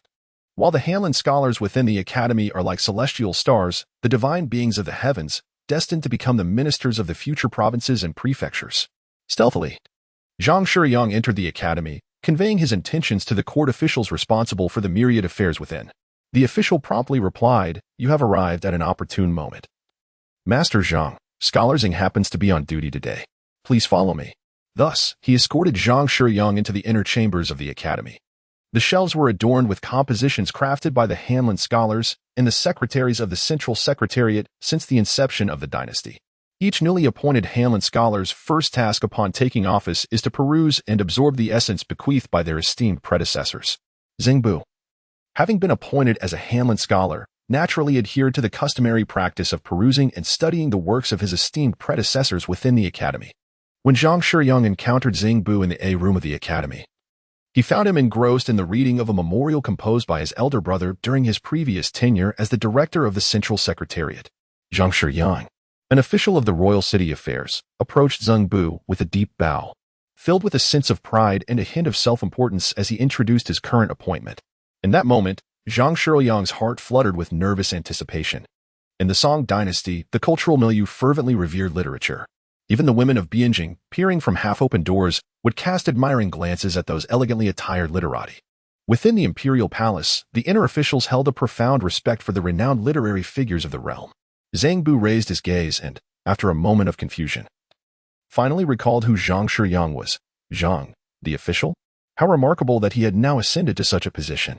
In the 7th year of the Xining era, Zhang Bu served as the minister of the 3 departments, while at that time, Zhang Shuyang was merely a minor official bustling about in the 3 departments, managing the treasury. Nevertheless, Zhang Bu had treated Zhang Shuyang with exceptional kindness, even bestowing him with books and urging him to study the teachings of the sages. This generosity had deeply moved Zhang Shuyang, leaving an indelible mark on his memory. After all, at that time, Zhang Bu held a distinguished position as the concurrently serving minister of the 3 departments, Hanlon scholar, and director of edicts. In the eyes of Zhang Shuyang, who was then of lowly status, Zhang Bu appeared as a celestial figure, akin to the literary star in the heavens. He felt an overwhelming reverence. Fearing that even a glance might be seen as a transgression, yet he could not help but admire him with unrestrained admiration. Yet, this exiled immortal surprisingly bestowed a book upon such a petty individual and encouraged him to pursue learning. The impact and encouragement this had on Zhang Shuyang were undeniable. Most significantly, and what left an indelible mark on Zhang Shuyang's heart, was in the 7th year of Xining when Zhang Bu resolutely severed ties with the Chancellor Wang Engshi, who had once promoted him, betraying the new party and delivering a crucial blow to the market regulation law. Consequently, the world hailed him as virtuous. Within the imperial court, opinions were divided, labeling Zhang Bu as a gentleman, El Huiqing as a petty man, and Wang Engshi as a treacherous minister. Thus, Zhang Shuyang found himself advocating for Zhang Bu before Empress Dowager Gao. Otherwise, how could Zhang Shuyang have mentioned Zhang Bu's brother? Upon their reunion, Zhang Shuyang was overwhelmed with emotion, grateful that he could finally repay the kindness Zhang Bu had shown him through his writings and encouragement years ago. Wang Engshi had retreated to Jiangning. El Huiqing was stationed at the border in Taiyuan. Han Jiang had taken up governance in Henan, and Feng Jing was appointed to Heian. Meanwhile, former adversaries such as Wu Chong, Wang Xiao, Han Qi, and Wang Leng had all passed away. The Zhang Bu of today is a stark contrast to the Zhang Bu of a decade prior. He is now more mature and has developed deeper thoughts.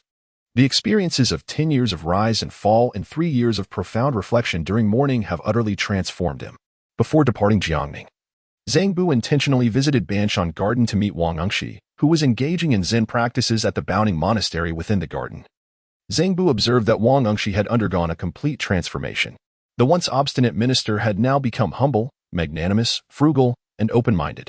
Even when Zhang Bu took the initiative to mention the past opposition to the market regulation law, Wang Engshi could only respond with a smile. While Wang Engshi was able to let go, Zhang Bu, however, found it impossible to do so.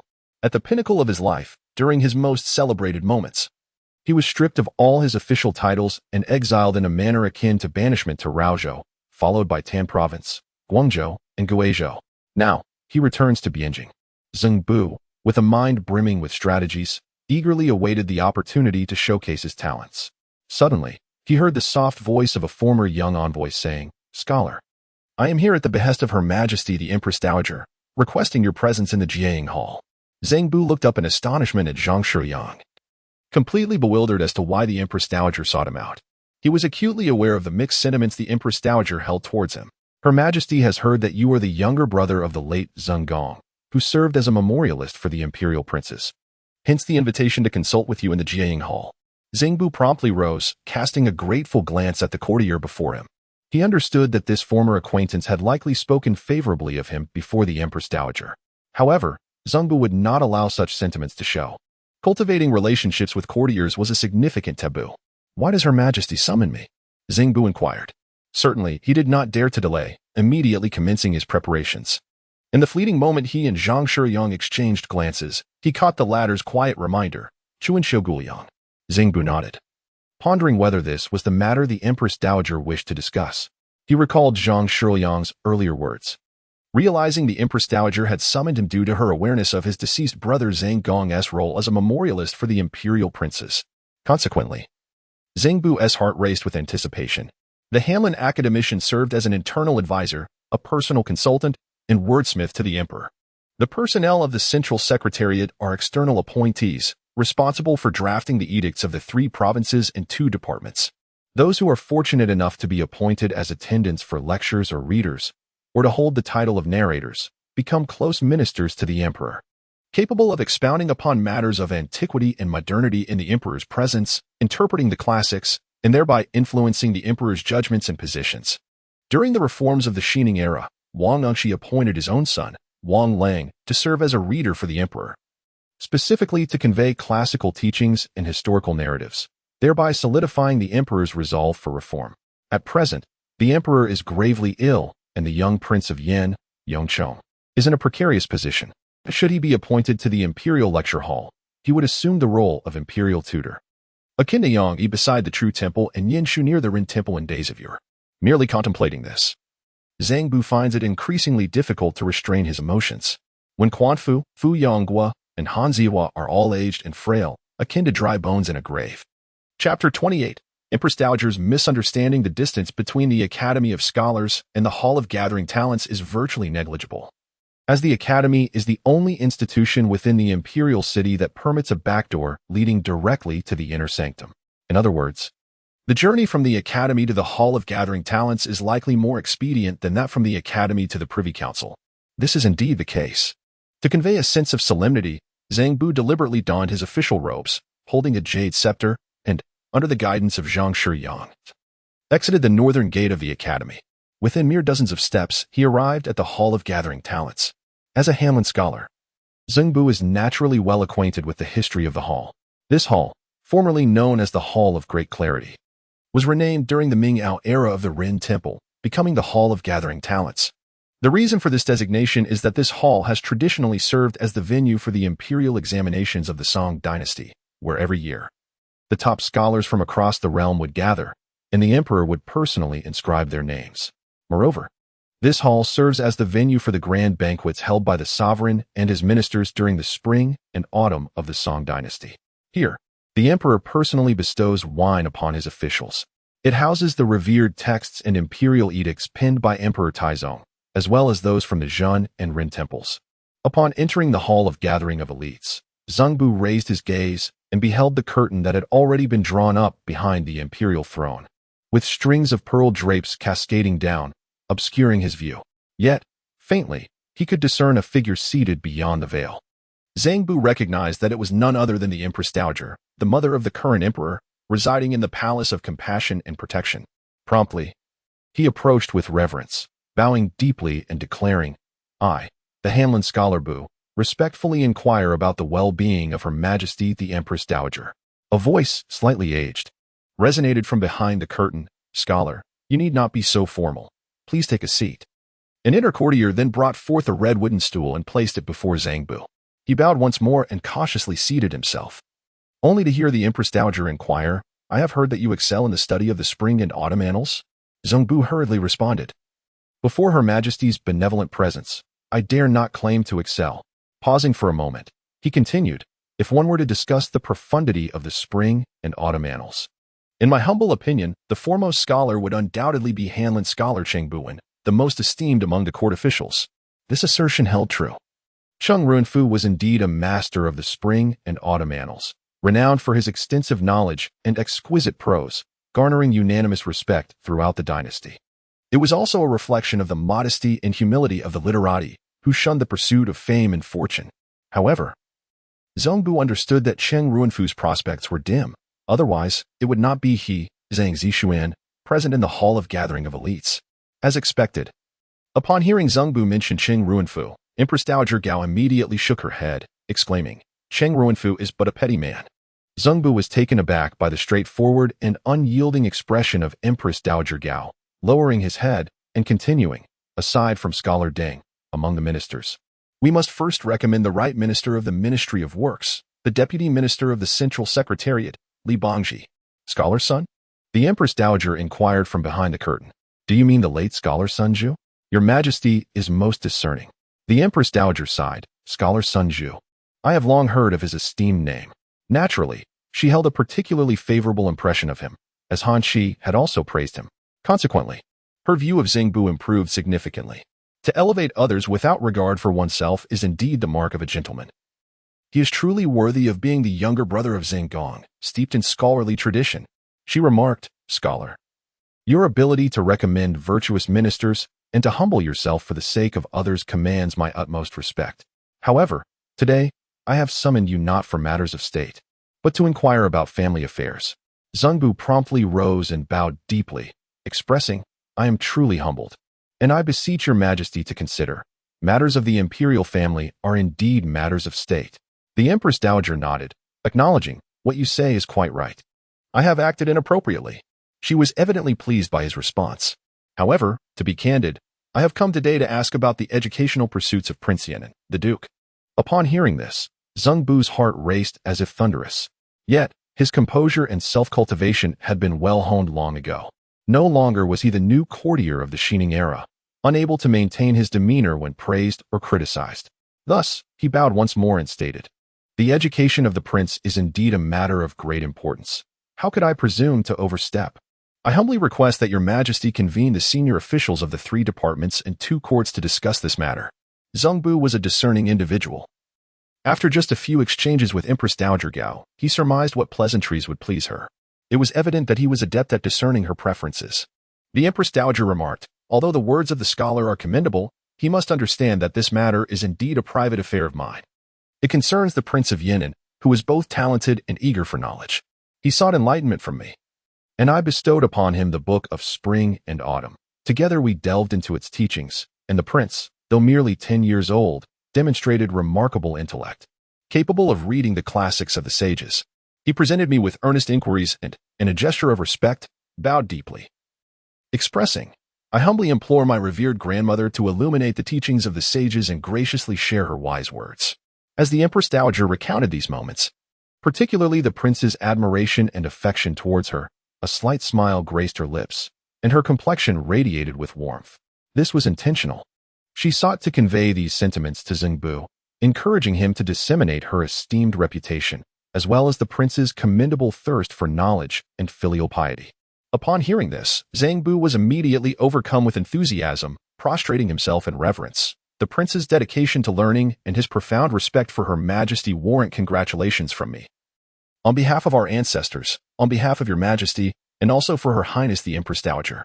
This is indeed the blessing of our forebears." The Empress Dowager, filled with pride, responded, "It is also a testament to the good teachings of our officials."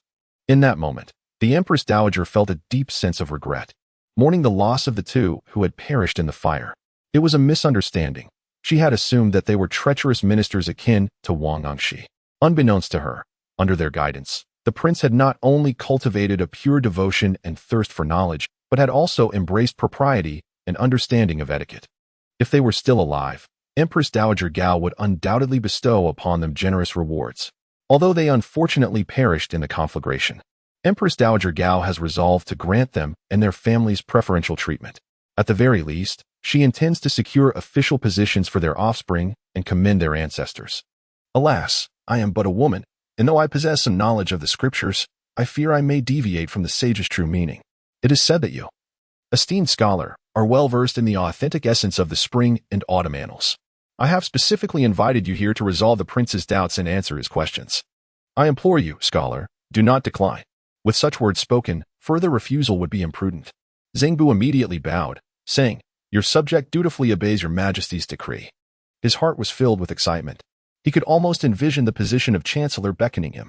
A correction to a previous error had indeed passed away at this time. My memory was mistaken. I had erroneously believed that was still living leisurely in Luoyang. Chapter 29, such as Confucianism with trembling hands. Zhengbu received the slender booklet from old Zhong Yuan, which had been passed from Empress Dowager Gao behind the curtain. He took a deep breath, placed the jade scepter aside, and reverently opened the booklet. A page full of text met his gaze. The characters, each marked with ink circles, and the strips of paper affixed between the words, made Zhengbu's eyes twitch slightly. Although the Empress Dowager had stated that Prince, the Duke of Yan'an, was already 10 years old, everyone knew that was an exaggeration. The Duke of Yan'an was born on the 7th day of the 12th month of the 9th year of the Xining era, in the residence of Consort Zhu within the imperial city.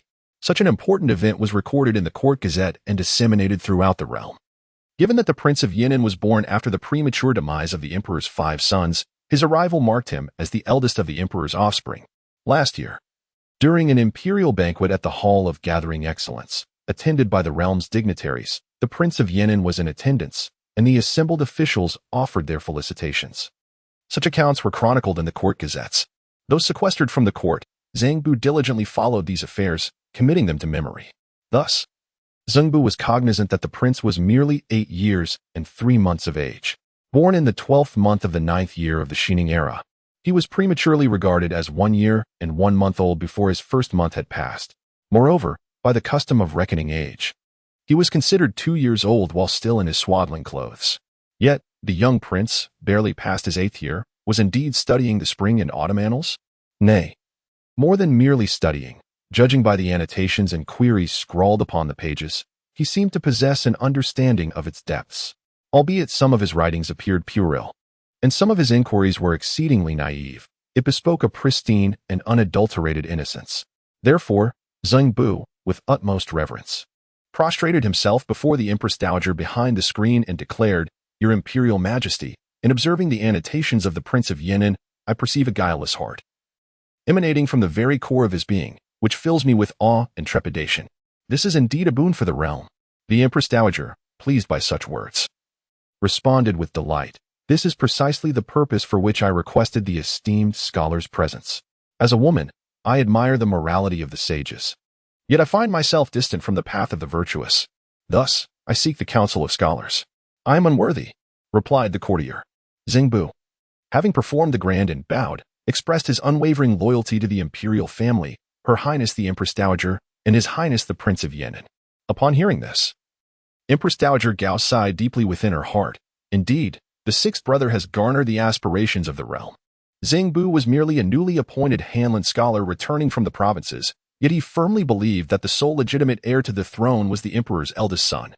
If even Zhang Bu held such a conviction, one can only imagine the sentiments of others. Both the new and old factions would only recognize the emperor's firstborn. It was akin to the era of Xiping, where, despite the late emperor having 3 sons, the court and the populace only acknowledged the eldest, Prince Ying. As for the 2nd and 4th brothers, even Han Qi and Wen Yanba, should they encounter them in the palace, would regard them as though they were not present at all. This is the essence of propriety. This is the fabric of societal norms. Reflecting on the tales of Emperor Taizong, one could only envision a united front against him. Fortunately, the 6th brother is indeed intelligent, filial, and understanding. The decision to elevate this child is not only a fulfillment of the people's wishes but also brings joy to Empress Dowager Gao. She then addressed Zhang Bu, saying, "This old woman expresses her gratitude to the scholar on behalf of the 6th brother.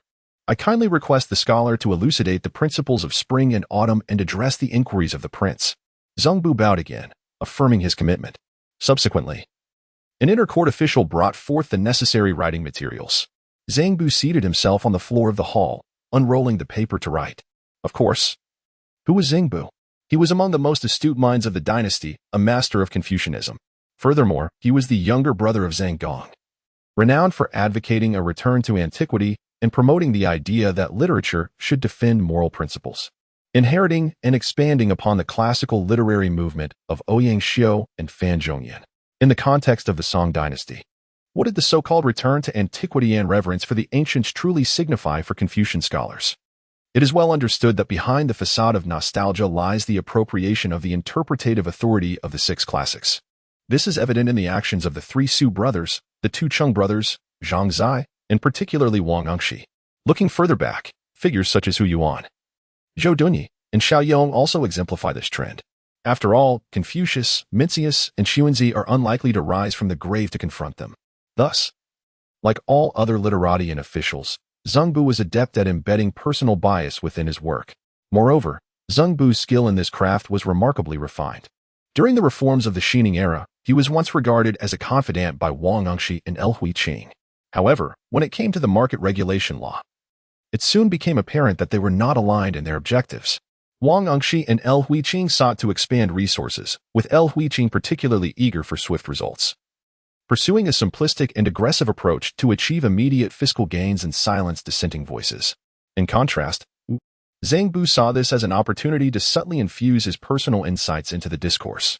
Thus, within the span of a single hour, he composed an extensive text, flowing with thousands of words. In consideration of the young prince and the esteemed Empress Dowager Gao, Zhang Bu expressed his thoughts candidly and succinctly, avoiding ornate language and excessive embellishments.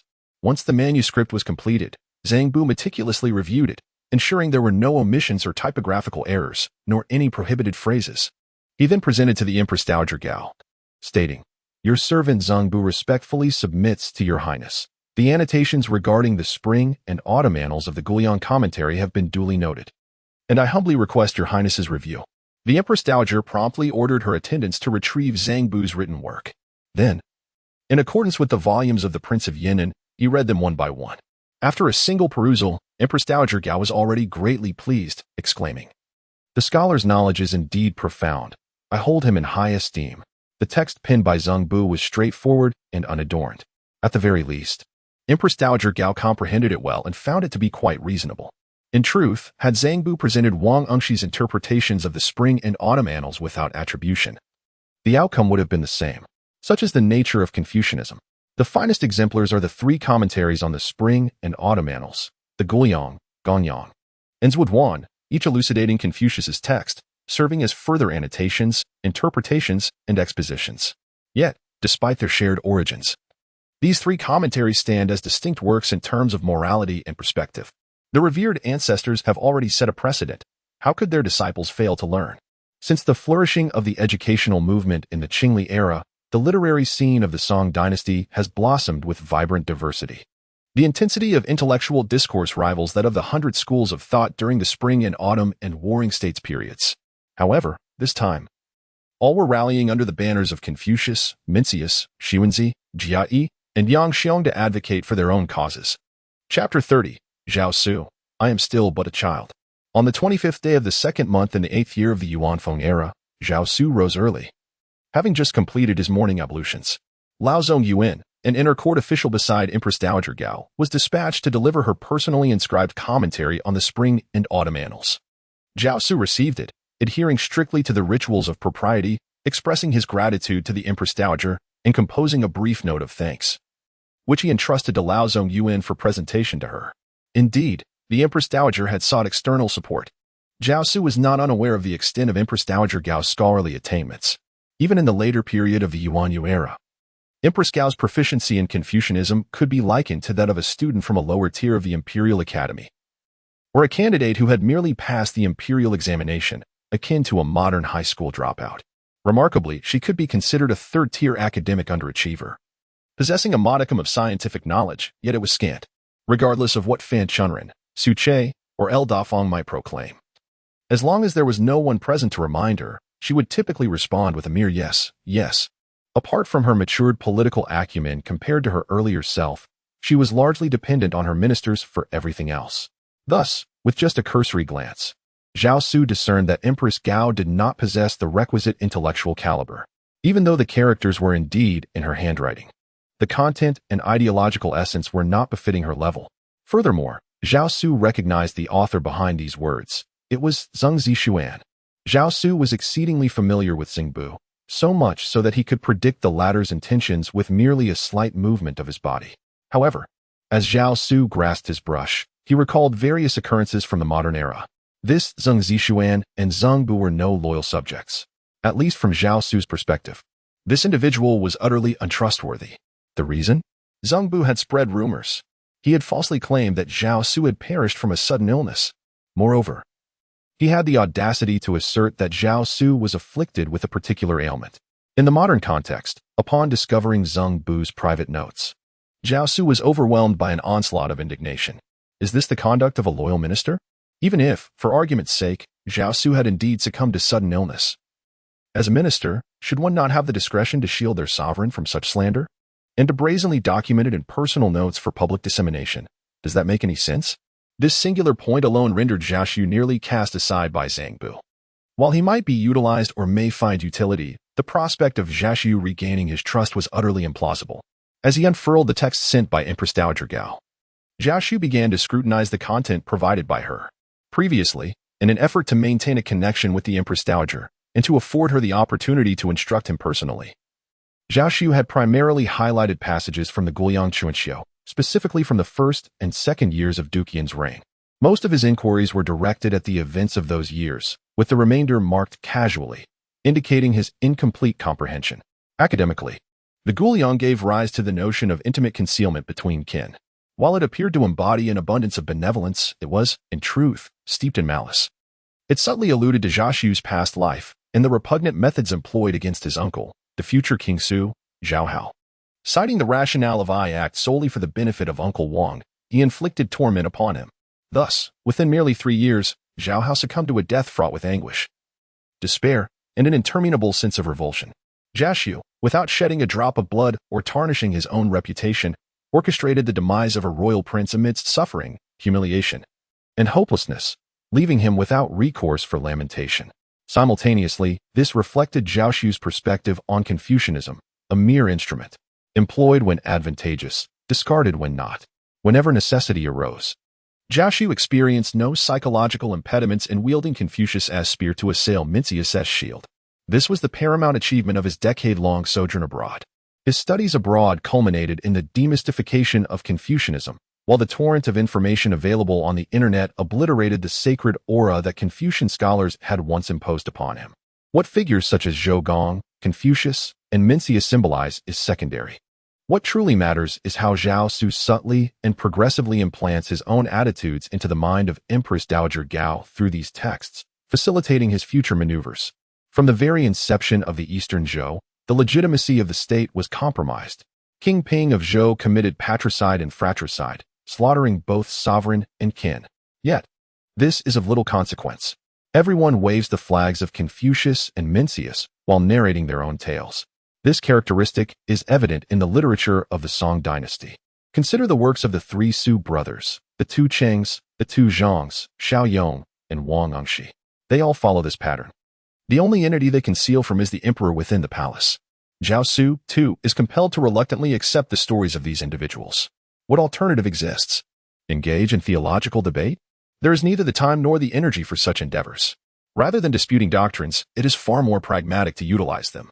Are you not advocating for the concealment of familial grievances? Do you not promote the idea that a gentleman should enhance the virtues of others rather than expose their vices? Do you not favor the exaltation of filial piety while suppressing the flaws of one's father? Very well. The pen is yours. Let us see what you can compose. With the emperor's remains still warm, his life work is dismissed, and his generals are belittled. Is this not the concealment of familial ties? Is this the enhancement of virtue? Is this the exaltation of a father? Oh, Empress Dowager, reflect upon the path that the Song Dynasty shall traverse. Thus, this presents a conundrum posed by Zhao Xu to Empress Dowager Gao and the soon-to-arrive Sima Guang. Though I am but young, I still aspire to the path of the sages, fulfill the duties of a filial son, and uphold the virtues of loyalty between father and son. This represents an invisible pressure, a silent transmission of intent. By harnessing the power of Empress Dowager Gao, Zhao Xu subtly disseminates his voice. Zhao Xu understood that in this world, there are many intelligent individuals. Most importantly, the old party is never a monolithic entity. If one does not believe this, one might interview figures such as Sima Guang, Fan Zhen, Cheng Yi, Xiao Bowen, Su Shi, Su Che, and Fan Chunren. In Zhao Xu's previous life, these individuals and their disciples, during the Yuan Yu period, accused one another of being treacherous and conniving, causing chaos both within the court and beyond. Zhao Xu witnessed this tumultuous spectacle for a full 9 years. As he wrote, a smile graced his lips, and he mused, I am but an 8-year-old child, unrestrained by the prudence of age. And what of the esteemed gentleman? Upon regaining his youth, Zhao Xu, much like when he awakened in the new century, swiftly recognized his youthful advantage. What had once been his greatest disadvantage had now transformed into one of his virtues. I am still merely a child. Chapter 31. The first discussion on establishing an heir. Wang Gui loses favor. On that very morning, Wang Gui rode forth, flanked by the attendants of Yuan Sui, embarking on his journey to the imperial city. As a chancellor, his presence commanded respect, causing officials to make way. While riding, Wang Gui endeavored to maintain his composure and demeanor, striving to conceal the signs of aging. He could not afford for others to perceive that he had grown old. For once that truth was revealed, and he struggled even to mount a horse, his fate would be sealed. He would be granted the imperial litter. This was the customary path of the Song Dynasty towards venerating elderly officials. However, for a chancellor, Being conferred a litter typically signified that his tenure had come to an end. Why? Have you ever witnessed a scholar official being carried to court? Within the realm of the literati, such a practice, which reduces individuals to the status of livestock, has long been condemned. What is a scholar official? One who possesses the literary prowess to stabilize the nation and the martial capability to secure it. At the very least, a scholar official must outwardly embody these attributes. Therefore, in the great Song Dynasty, when the emperor bestows a palanquin upon an elderly minister, it is tantamount to a polite declaration. It is time for you to retire. How could Wang Gui possibly consider retirement? Even after serving in the court for 15 years, despite gentle suggestions from family and friends to contemplate a provincial appointment or retirement, he staunchly refused. In Wang Gui's own words, "The railing at the well is not a place for jest. I am not in a theatrical performance." Riding forth from the imperial thoroughfare and arriving at the Grand Xiande Gate, Wang Gui's attendants bowed to him and then dispersed to seek places for tea and wine.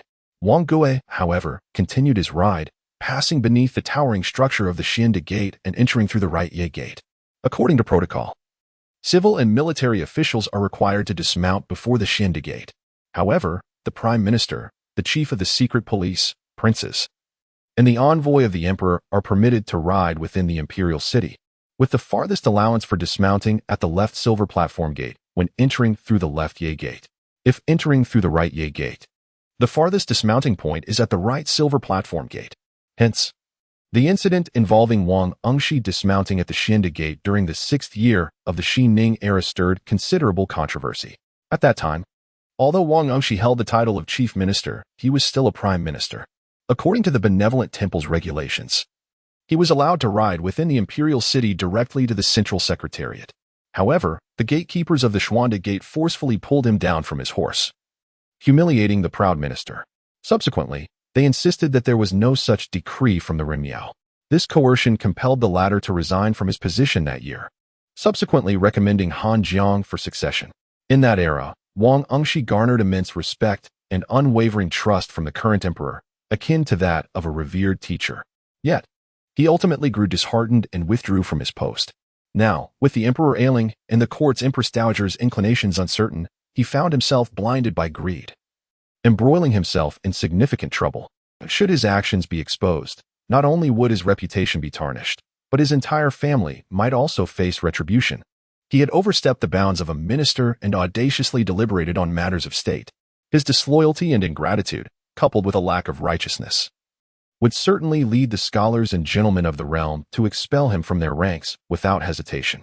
Presently, Wang Gui could only hope that Li Xian might absorb enough of the backlash on his behalf, ensuring that no one would pay heed to his petty maneuvers, thus allowing him to navigate through this tumultuous period unscathed.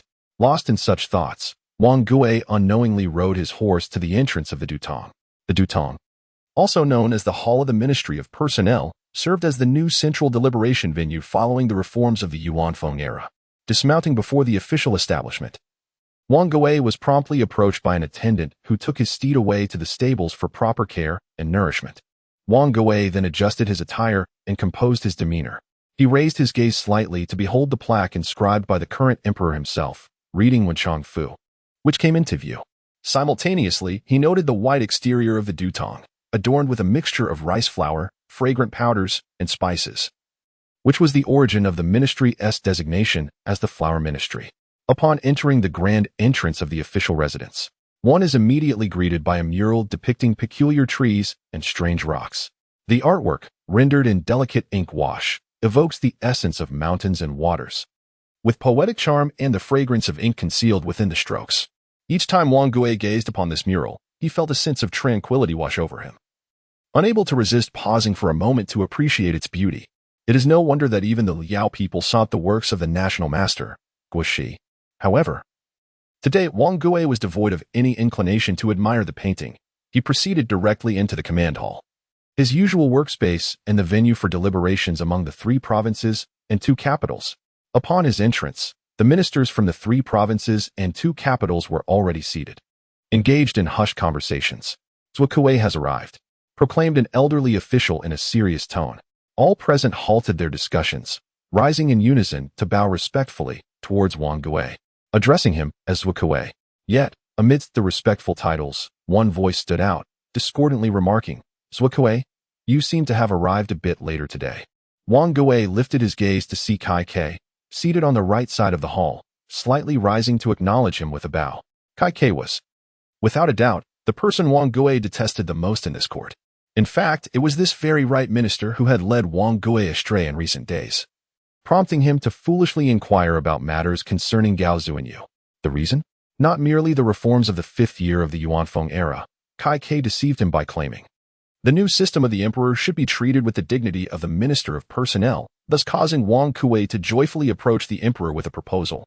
He suggested that the left Minister of Personnel can currently oversee all affairs of the Secretariat, while the right Minister of Personnel would similarly manage all matters of the Chancellery.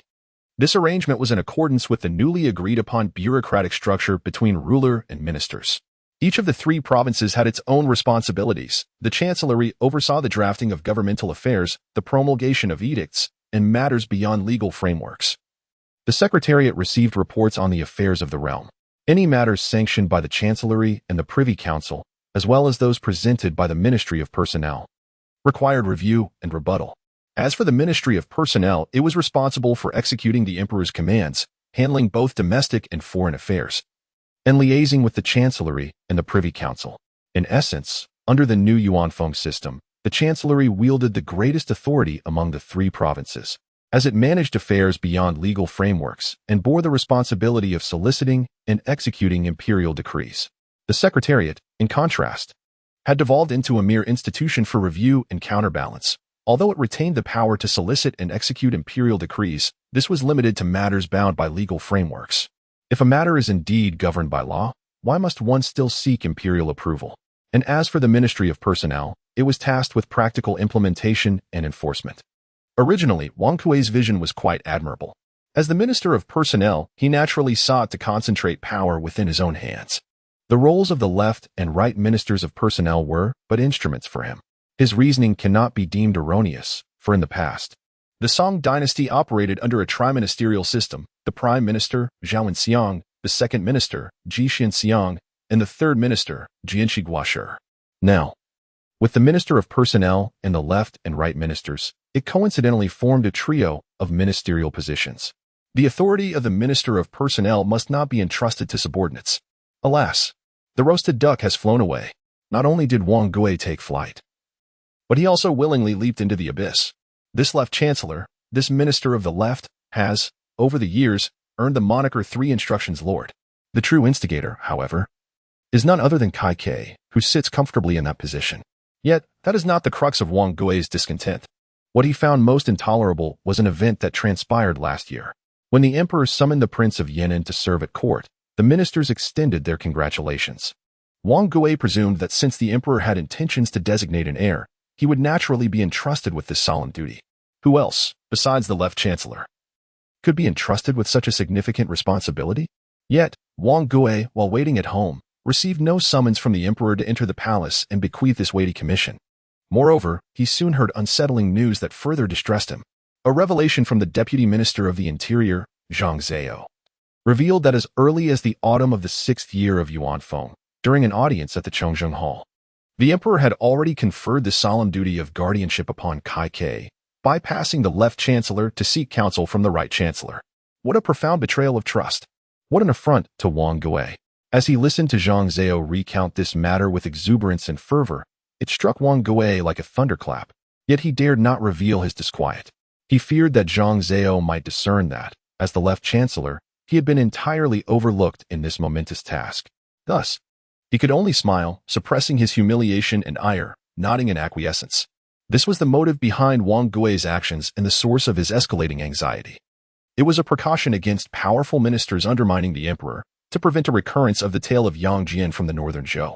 Consequently, Chancellor Han Qi, after the demise of Emperor Ying, took on the role of commissioner for the mountain tombs and subsequently requested to withdraw from court affairs. Moreover, once it becomes known to others, outsiders will inevitably question, how is it that Wang Yuyu has not received the late emperor's trust and guardianship? As soon as others contemplate this, Wang Gui realizes that an endless tide of troubles awaits him.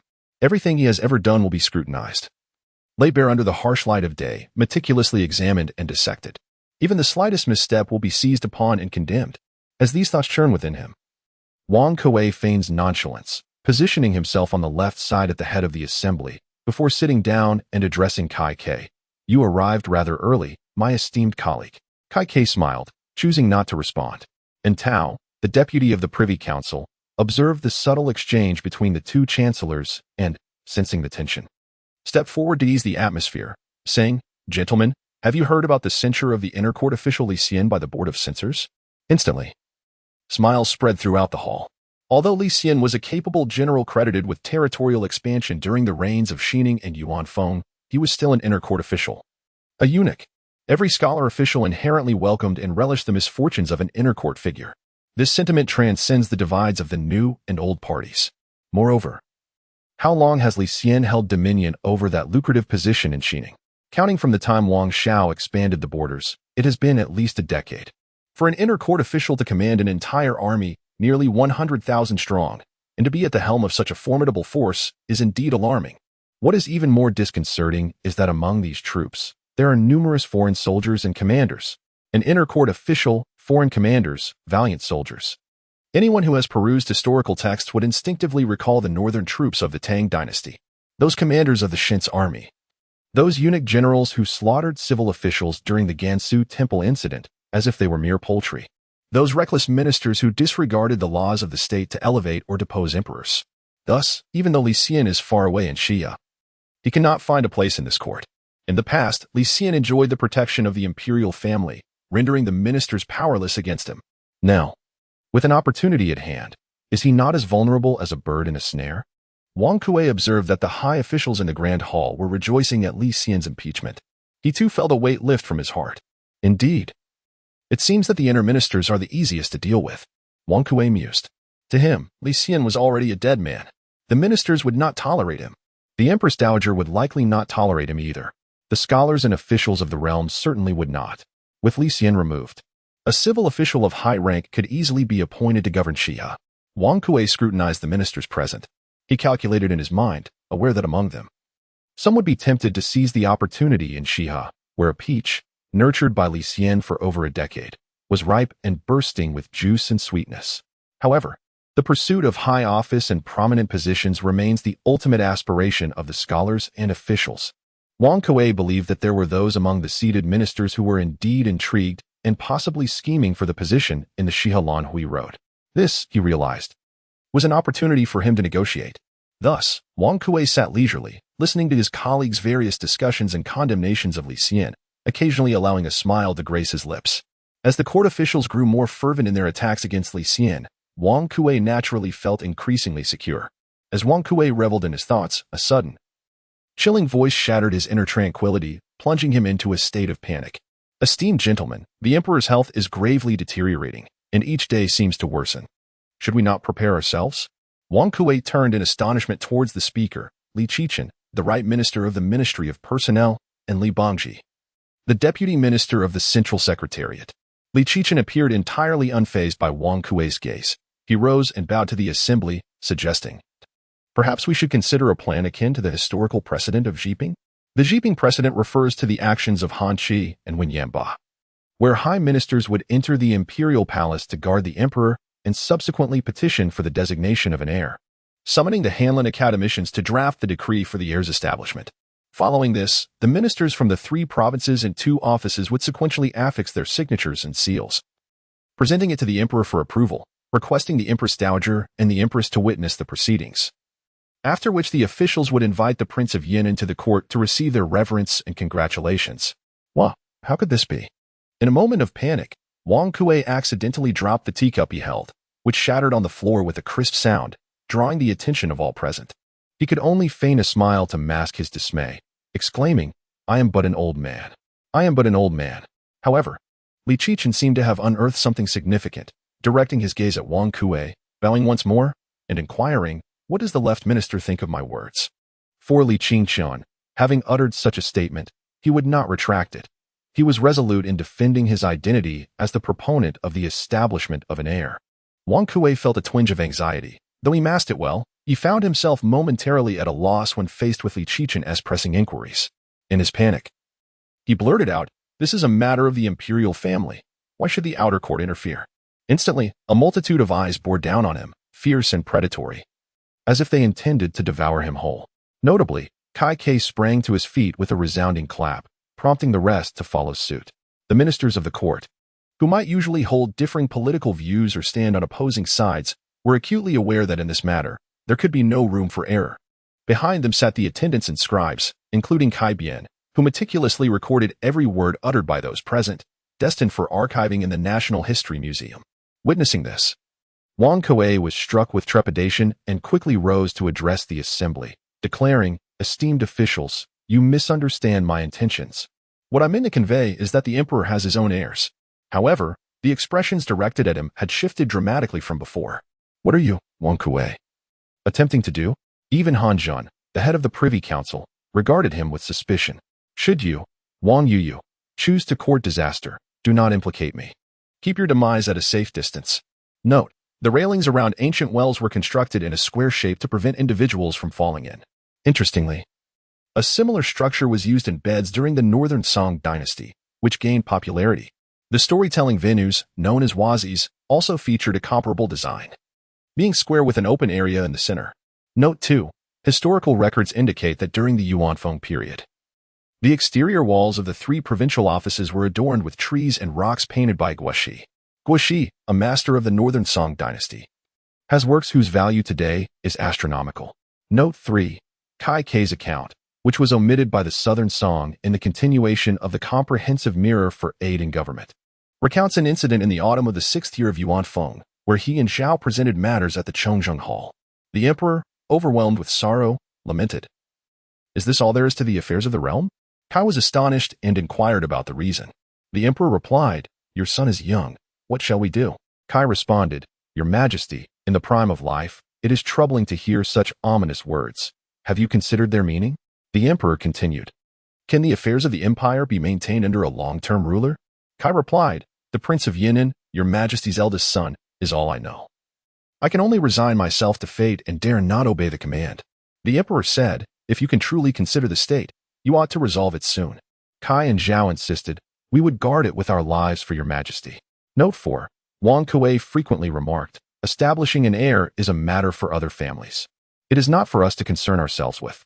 Huang Lu, then serving as the Deputy Minister of Justice, had once submitted a memorial in late February of the 8th year of Yuanfeng, accusing Wang Kuei and Li Qingqin of privately stating, "This is a family matter. The outer court need not interfere. It should only be addressed in the Grand Hall." Chapter 32. To the Empress, the distinctions of kinship are clear and evident. Zhao Xu leisurely spent the morning engrossed in reading. In between, he even copied the disaster-averting sutra once more. Clearly, Zhao Xu was deliberate in his actions, intentionally waiting for Empress Yang to come to him with the response from Empress Gao. Shortly after noon, Empress Yang indeed arrived at the Qingning Palace. "Mother." As Zhao Xu approached Empress Yang, he ran eagerly towards her, embracing her tightly as he crouched down to greet her. He gently kissed her cheek and exclaimed, "You have come. I have been waiting for you." The Empress, filled with happiness, hugged the small child before her and affectionately stroked Zhao Xu's little head. "My son, what have you been waiting for me to do?" she asked. Zhao Xu, with his innocent and clear eyes, earnestly replied, "I wish to seek your guidance on matters of knowledge." Hearing this, Empress Yang gazed at Zhao Xu's earnest, adorable, and sensible demeanor, feeling an overwhelming sense of comfort and emotion. In her heart, she marveled at how wonderful this child was, and her eyes involuntarily became moist. Since that day when concubine Zhu expressed her gratitude in her presence and Empress Yang personally accompanied her to Baozi Palace, it had become widely known throughout the palace that concubine Zhu had entrusted the upbringing and care of the 6th prince, the Duke of Yinshan, to the Empress. In other words, Zhao Xu was not only her son in terms of propriety but also, in essence, they shared a mother-son bond. Thus, when Empress Yang heard Zhao Xu express his desire to seek her wisdom, her emotions were naturally profound. She took a deep breath to steady her heart, striving to hold back the tears welling in her eyes, and finally said to Zhao Xu, "What is it that you do not understand, my son?" Unlike Empress Dowager Gao, Empress Yang hailed from a family steeped in scholarly tradition, renowned for generations. Although the scholarly atmosphere of this Yang family has significantly diminished since the time of Empress Yang's ancestors, it nonetheless retains the foundation of a prime ministerial lineage. Furthermore, the timing of the Empress's birth was quite fortuitous. She was born in the 6th year of the Qingli era, a period marked by the failure of the Qingli reforms. During this time, prominent figures such as Fan Zhongyan, Ouyang Xiu, Han Qi, Fu Bai, and Du Yin were relegated to remote postings, an unfortunate circumstance for the court, yet a grand fortune for the realm at large. The collapse of the Qingli reforms led Fan Zhongyan to realize the necessity of fostering education and cultivating talent. Thus commenced the vigorous Qingli educational movement, establishing institutions from the central Taixue to local prefectural and county schools. Concurrently, spurred by the encouragement of figures like Fan Zhongyan, a wave of private academies and individual scholars imparting knowledge surged across the land. Scholars such as Zhou Dunyi of Lianxi and Hu Yuan of Anding garnered widespread acclaim. Born amid such a vibrant intellectual climate, Empress Xiang received a comprehensive and orthodox Confucian education within the confines of her chamber. She even possessed the ability to compose commendable poetry, reflecting a certain level of artistic cultivation. Naturally, Empress Xiang harbored unwavering confidence in educating Zhao Xu.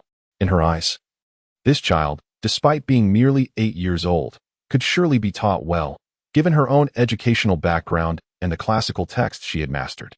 In her heart, she brimmed with ambition. "My son, your mother shall ensure you receive the finest education." Zhao Xu led the Empress Xiang to his desk, pointing at the books and papers laid upon it. He spoke to her, saying, "I was graciously bestowed a text by my grandmother, the esteemed matriarch, which contains the sacred teachings of the spring and autumn annals. Yet, my limited knowledge renders me unable to fully comprehend its profound meanings, and thus, I sought assistance from my grandmother." Listening intently to Zhao Xu's account, Empress Xiang began to grasp the situation and gently responded, "Mother understands. However, should you wish to pursue your studies further, you may send someone to Kuan Ning Palace to speak with me. There is no need to trouble grandmother in the Palace of Benevolence. The esteemed matriarch, who embodies grace and virtue, may not possess ample time. Do you understand, my child?" Zhao Xu promptly nodded, obediently replying, "Mother, I understand." Yet, internally, he couldn't help but smirk. Observe how easily competition can ignite among women. In modern times, a handbag, a bottle of perfume, or a particular shade of lipstick can incite rivalry between two women. In the Grand Court, where the Empress Dowager and the Empress reign supreme, such trivial matters seem insignificant. Yet, who can truly escape the allure of fame and fortune? Though Empress Xiang may not harbor ambitions for power, she possesses her own values and is willing to contend for them. Her status, her reputation, and the wealth of the Xiang family, these are the matters she once cherished. Thus, Zhao Xu's rights to education and upbringing have become the focal point of Empress Xiang's current concerns. And what of Zhao Xu? He is but a child. It is entirely natural for children to be innocent and naive. Their simplicity is a hallmark of youth. Even if they inadvertently err, who can truly cast blame upon them? Moreover, Zhao Xu is not one to easily commit mistakes. Should he stray, it would undoubtedly be after considerable contemplation, aimed at fulfilling a specific objective. On that afternoon, under the guidance of the Empress, Zhao Xu commenced his studies within the serene confines of the Qingning Palace. At first glance, it appeared that the Empress was the one directing the proceedings, gently coaxing him with her wise counsel. The 8-year-old prince, however, was not merely a passive listener. He engaged thoughtfully, occasionally drawing connections and articulating insights that reflected his burgeoning intelligence, benevolence, and noble character. From time to time, Zhao Xu would pause his studies to summon tea for the Empress or suggest she take a moment to rest, offering to massage her shoulders or ease her back. He would often express gratitude, saying, "Mother, you have worked hard," or tenderly remark, "Mother, your teachings are etched in my heart." In essence, kind words are without cost. And by the end of the afternoon, the Empress felt a profound joy. Fatigue was a foreign concept to her. She sensed that even if she were to teach within the walls of Qingning Palace for 3 days and nights, weariness would not dare to intrude. The experience of personally instructing her son, witnessing him attentively absorb knowledge while simultaneously expressing concern for her well-being, and sharing those tender moments of closeness, felt like a divine elixir. She felt light and buoyant, as if adrift in time. In her reverie, at times, the Empress would gaze upon Zhao Xu's delicate, rosy, and fair visage, and a fleeting illusion would wash over her.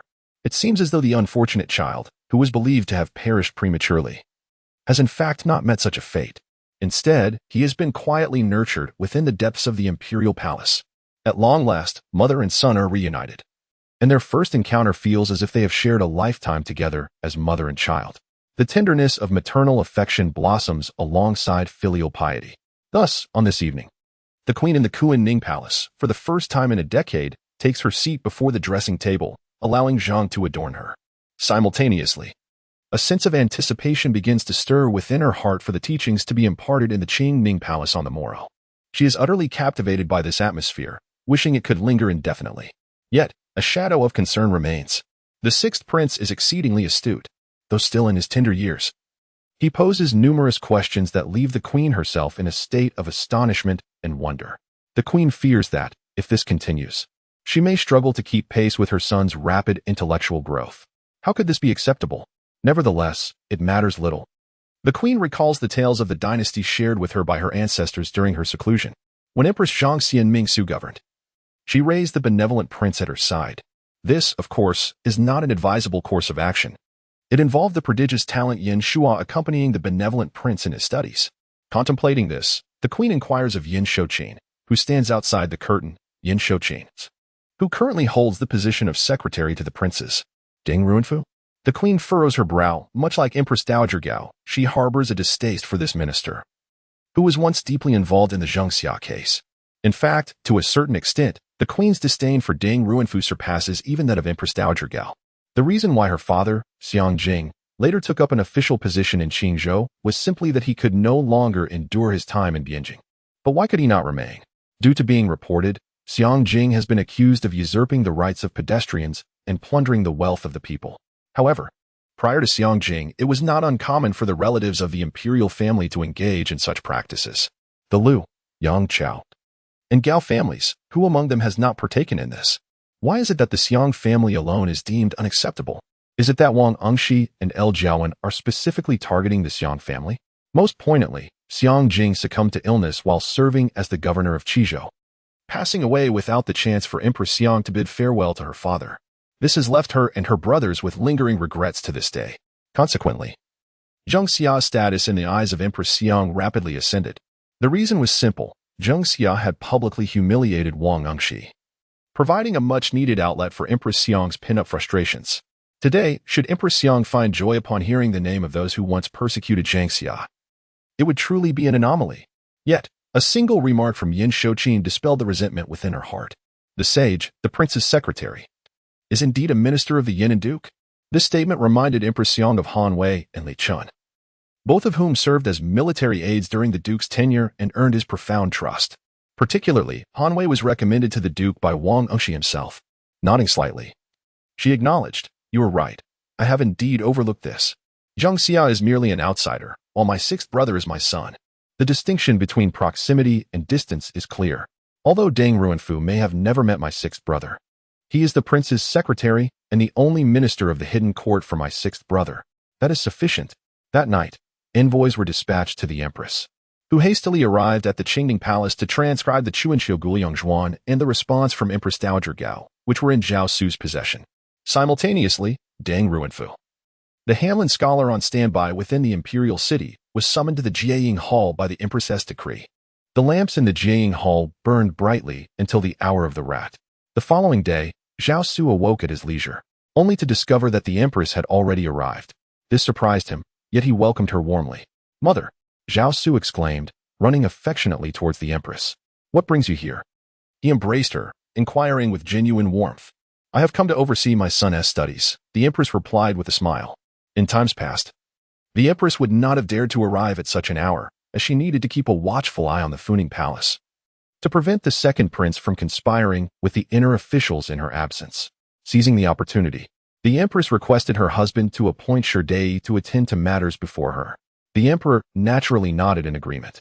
Consequently, the Empress ordered the attendant to formally record the Emperor's edict and submit it to the ministers of the 3 provinces and 2 ministries in the outer court. With Sherdei overseeing the Funing Palace, the Empress could finally devote more time to visiting the Qingming Palace. However, she chose to withhold the sordid affairs of the grown-ups and their scheming intrigues from Zhao Xu for the time being. As for Zhao Xu, he was indeed aware of everything, even the events from the previous day's court session, as he had heard from Fengjing. Yet, he feigned ignorance, choosing to act as though he were oblivious. He merely adhered to the routine, fulfilling his duties and embodying the role he was meant to play. How kind the Empress is. Zhao Xu planted 2 hearty kisses on the Empress's cheeks and forehead, then feigned maturity as he instructed those around him, "Go to the imperial kitchen and instruct Fengjing to prepare an additional portion of breakfast." I wish to share it with mother. The empress quickly replied, My son, there is no need to trouble the imperial kitchen. I have already dined in Kunning Palace. Yet Zhao Xu insisted, I have not yet shared breakfast with mother. Upon hearing this, the empress smiled and acquiesced. Thus, that morning, the mother and son enjoyed their first meal together in the side hall of Qingning Palace. Naturally, it was still a vegetarian feast, but one rich in nutrition. Cheese, eggs, steamed buns, which were actually mantu, millet porridge, and for dessert, a bowl of sweet soup. The two of them relished the meal. After a brief respite, Zhao Xu took the initiative to request the empress to continue tutoring him. The empress readily agreed. However, this session of lessons did not last long. Within half an hour, Yin Shokuan, who was on duty outside Qingning Palace, hurried in, bowed to the empress, and announced, Your Majesty, the ministers of the 3 provinces and 2 offices have arrived outside Qingning Palace, seeking an audience with Prince Yin. The empress raised her head in surprise. Looking at Yin Shokuan, why have the ministers come to Qingning Palace? And why do they seek to meet my son? Yin Shokuan bowed and replied, To inform Your Majesty and Prince Yin, the ministers have come to request that Prince Yin move to Funing Palace. Upon hearing these words, Empress Yang immediately stood up, her body trembling slightly. Could it be? Tears were already welling in her eyes. To her, the hurried demeanor of the ministers could only signify one possibility, that the emperor in Funing Palace was nearing his end. The ministers needed the 6th prince urgently to present themselves before the throne. Yin Shouqin, perceiving the situation, quickly reassured, Your Majesties, the emperor's health has not shown any signs of decline. Empress Yang let out a sigh of relief and inquired, Then why do the ministers appear so anxious? Yin Shouqin replied, I am truly unaware. But I know that this morning, after the ministers of the 3 provinces and 2 departments inquired about the emperor's well-being, they convened in the Great Hall. Subsequently, the ministers submitted a petition to the Empress Dowager, requesting an audience with Prince Yin and asking for him to transfer to Funing Palace to serve before Your Majesties. At that moment, the 6th prince clung to her waist, sobbing, Mother. Woo-woo, Mother. But father, father.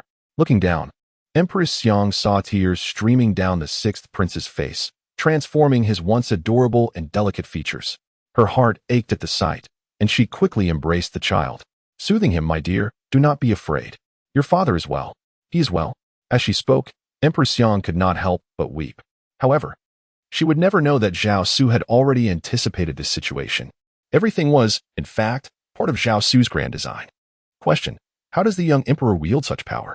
Response: One may emulate the strategies of the Kangxi emperor, secretly assembling loyal and valiant individuals, and unexpectedly seizing power from the treacherous ministers, subsequently appointing trusted confidants to positions of authority.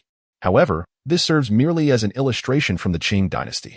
The Manchus possessed their own established systems, namely the 8 banners.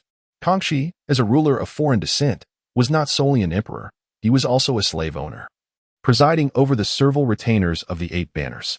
Consequently, during the Qing era, ministers took pride in referring to themselves as servants in the presence of the sovereign.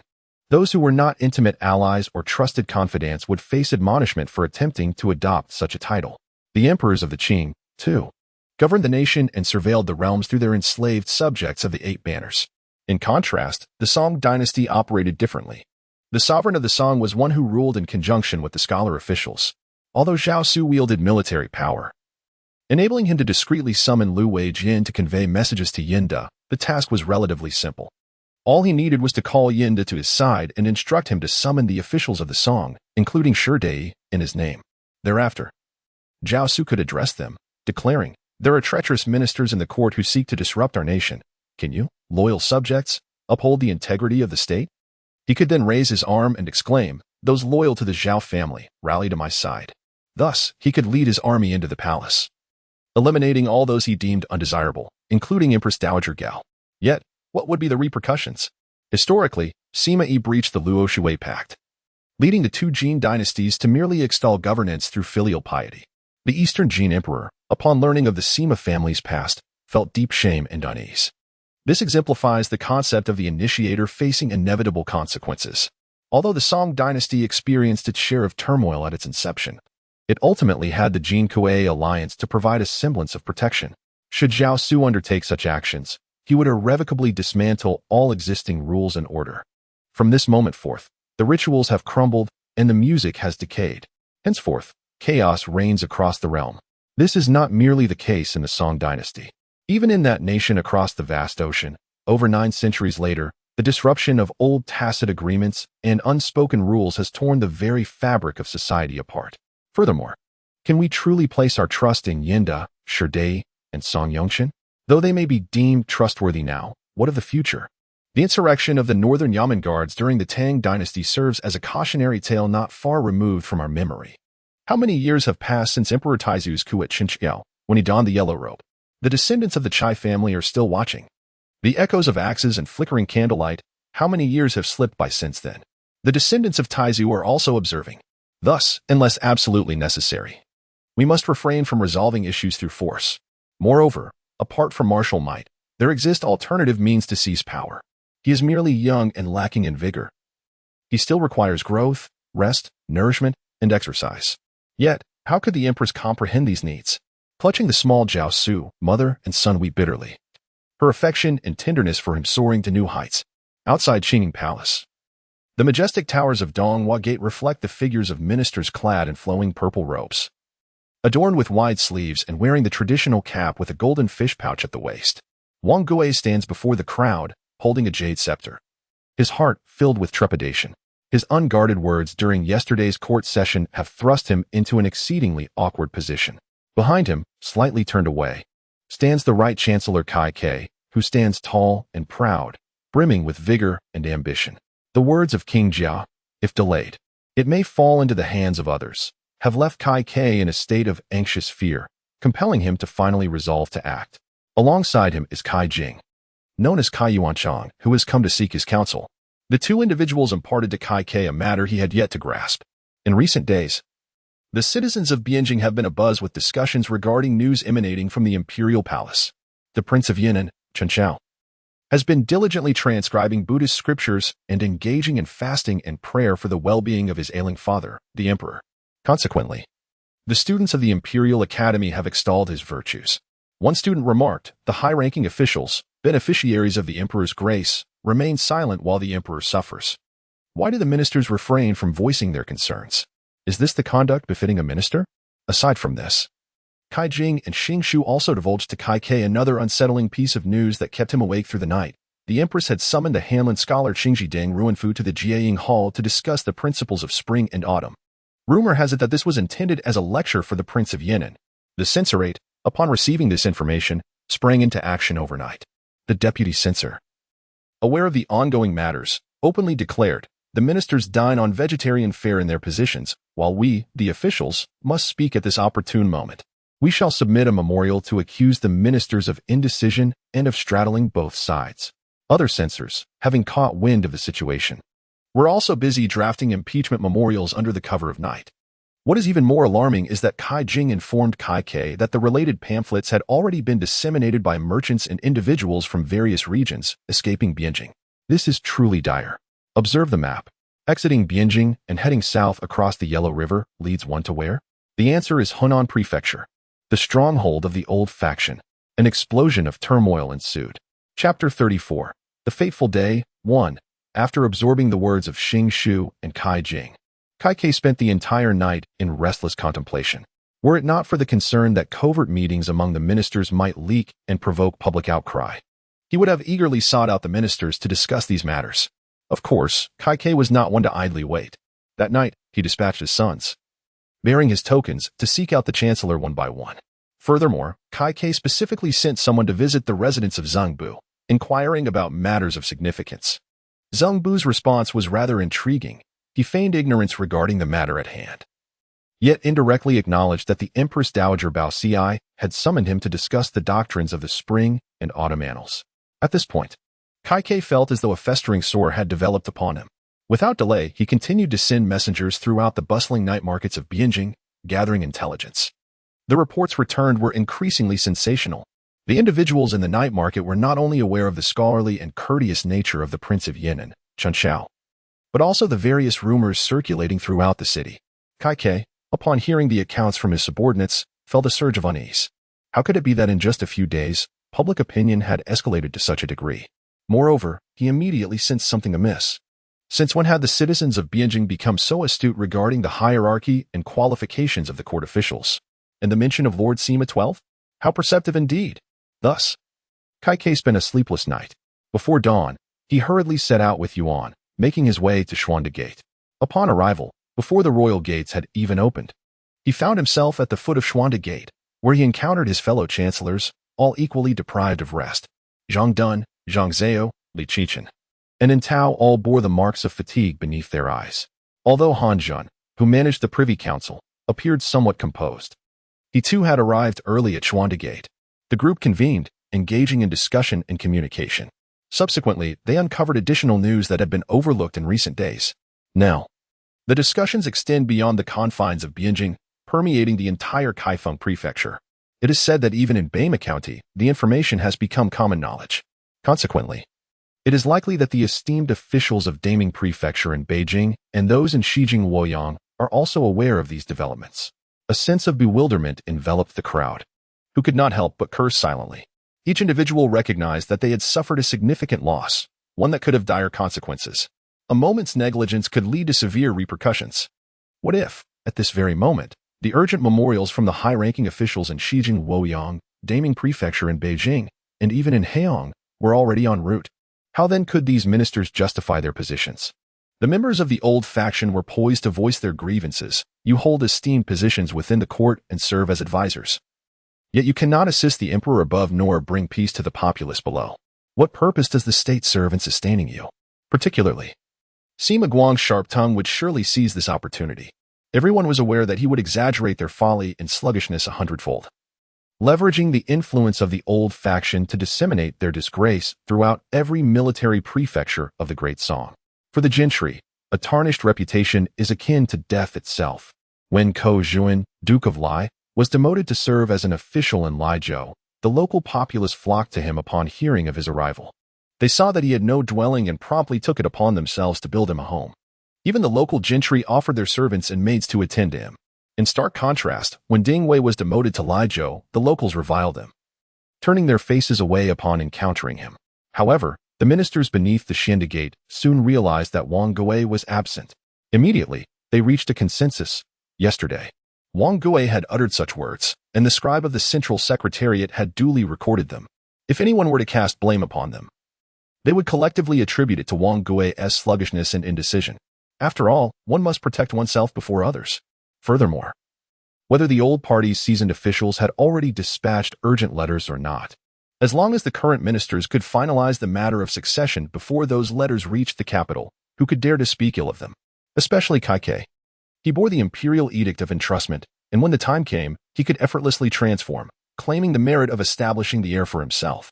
Thus, after careful contemplation, Kai Ke's heart surged with ambition, yet he remained hesitant. At last, the heavily guarded gates of Qing Ning Palace, watched over by the imperial dragon, were opened. An inner court official approached the gathered ministers and announced, "The emperor commands that the ministers enter the palace." Consequently, Wang Gui and Kai Ke promptly led the others forward and bowed, saying, "We humbly receive Her Highness the Empress's directives." Each was taken aback. The Empress truly resided in Qing Ning Palace? The rumors were indeed true. The Prince of Yan'an, pure filial, was studious, knowledgeable in propriety, and revered the ways of the sages, diligently practicing the rites. Thus, the pure filial emperor revered the Empress Dowager and honored the Empress at her feet. He prayed for the emperor, hand-copying Buddhist scriptures and inscribing words of supplication. May the Empress Dowager enjoy longevity, the Empress 1,000 years. And may the consort live in eternal happiness. Such profound reverence, such adherence to propriety. Truly, a worthy model for the world. Alas, these ministers, in recent times, have become so consumed with the pursuit of power and wealth that they have failed to grasp even the most significant matters, neglecting even the discussions circulating in the streets of Bianjing. It is truly disgraceful. Several ministers, swayed by the case of Li Xian, found themselves harboring feelings of resentment and regret. With such sentiments, the officials entered with reverence, guided by the inner court attendants, and proceeded into the hall of celebration and tranquility. They were then led to the inner chamber of the hall. Upon their entrance, they beheld a Han bed within the chamber, the curtains drawn. The figure of the Empress was faintly discernible behind the drapes. Within the confines of the curtain, the Empress cradled a child upon her lap, presenting the child for the officials to see. The child appeared slender yet had a rosy complexion, with features that were well-defined and handsome, bearing a faint resemblance to the emperor in his expression. Though seated on the empress's lap, the child maintained an upright posture, gazing at the assembly with composure. His eyes, though slightly reddened and puffy as if he had wept, reflected a tranquil and serene demeanor as he regarded the ministers, as if he had encountered them countless times before and had experienced similar scenes repeatedly. The ministers bowed in deference. Wang Gui, as the left chancellor, suppressed his inner anxiety and tension, stepping forward to bow, saying, "I, the left minister of the Ministry of Personnel, Wang Gui, humbly inquire after Her Highness the Empress's well-being and pay my respects to His Royal Highness, the Prince of Yan'an, wishing for His Highness's good health." Kai Ke and the other ministers bowed respectfully to the Prince of Yan'an, who lay upon the bed, along with the queen concealed behind the beaded curtains. "I am well." The queen's voice resonated from within the drapery. "I am well." The Prince of Yan'an murmured softly from the queen's embrace. Though his voice was gentle, it remained remarkably steady, devoid of any trace of anxiety or surprise. The ministers, stealing glances from the corners of their eyes, discreetly observed the young prince. They noted that his demeanor remained as tranquil as ever. Moreover, his gaze upon the ministers retained an unwavering calmness. He was a stark contrast to the prince who had, merely a year prior, stood in the Jiang Hall, nervously surveying the bowing courtiers, exhibiting signs of trepidation. Zhao Xu, cradled in the queen's arms, quietly regarded the ministers before him. His attention was particularly drawn to the foremost figure, an elderly statesman clad in a flowing purple robe, adorned with wide sleeves. His head crowned with an elongated cap, his visage portly, and his posture slightly stooped. Although Zhao Xu had entirely forgotten the appearance of this individual, he would never mistake his voice. He vividly recalled that aged voice from outside the Funing Hall. "May the Empress Dowager govern in concert, awaiting recovery." Likewise, Zhao Xu distinctly remembered how he had accounted for this man's actions upon assuming power. A minister harbors no ulterior motives. Vigilance against treachery is paramount. The state maintains a constant vigilance, and escaping the scrutiny of justice is exceedingly difficult. Thus, the esteemed Grand Minister of State, concurrently serving as the Left Chancellor and Deputy Minister of the Secretariat, the late Wang Gui, surreptitiously usurped the prestigious honors of the civil service, navigating the treacherous waters of power with cunning, ultimately ascending to a prominent position. He treated the court as his own household and exploited the state for personal gain, holding on to both sides without regard for greater principles, merely evading the public execution that awaited him in life, while still clinging to the residual glory after death. He was demoted to a lower rank, stripped of his erroneous favors, thereby alerting all officials to the necessity of vigilance against corruption. Henceforth, a special decree was issued to demote him to the position of assistant in the Military Finance Bureau of Wan'an. Zhao Xu silently recited these words in his heart, composed under the direction of the then Hanlin Academy scholar Kai Jing. Each character in this decree served to irrevocably negate Wang Gui's existence. What followed was a comprehensive reckoning, deprivation of all court privileges, revocation of all bestowed titles and honors. All kindnesses afforded to the Wang family were to be rescinded, relegated to the annals of history. The descendants of Wang Gui would forever be barred from official positions in the capital and from any equivalent ranks elsewhere. The institutional pathway for the elevation of Wang family heirs was irrevocably sealed. Regrettably, Zhao Xu shook his head in contemplation. His well-intentioned younger brother had forgotten the deep-seated animosity that existed between the royal family and the Wang clan. With the shackles on the Wang family now lifted, they had welcomed a son-in-law into their fold, a man named Qin Hui. Indeed, it is said that those who are not of the same family cannot enter the same door. Reflecting on this, Zhao Xu fixed his gaze upon Wang Gui, his eyes sharp and discerning. Staring at the chancellor who had nearly plunged him into ruin in a previous life, this man who dared to conspire with the imperial relatives and harbored ambitions of establishing a rival heir.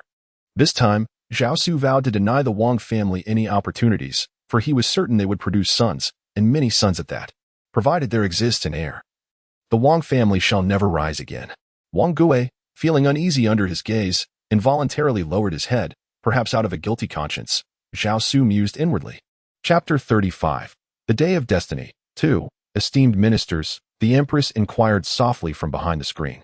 Why are you gathered at Qingming Palace instead of deliberating state affairs in the halls of government or attending to the Emperor in the Funing Palace? As the left chancellor, Wang Gui reluctantly stepped forward, holding his jade scepter, and offered a bow. Your Majesty, he announced, we have come to respectfully request that the prince be moved to the Funing Palace. This relocation signified the prelude to the confirmation of the heir apparent, as it implied that the ministers had recognized this prince as the sole possessor of the right to succession. Such a practice would be unimaginable in other dynasties. Yet it was a tradition that had taken root in the Great Song, beginning with Emperor Renzong, the scholar officials co-governing the realm with the emperor. In particular, Han Qi, who had served as chancellor under 3 emperors and supported 2, had instilled in the scholar official class a sense of ownership.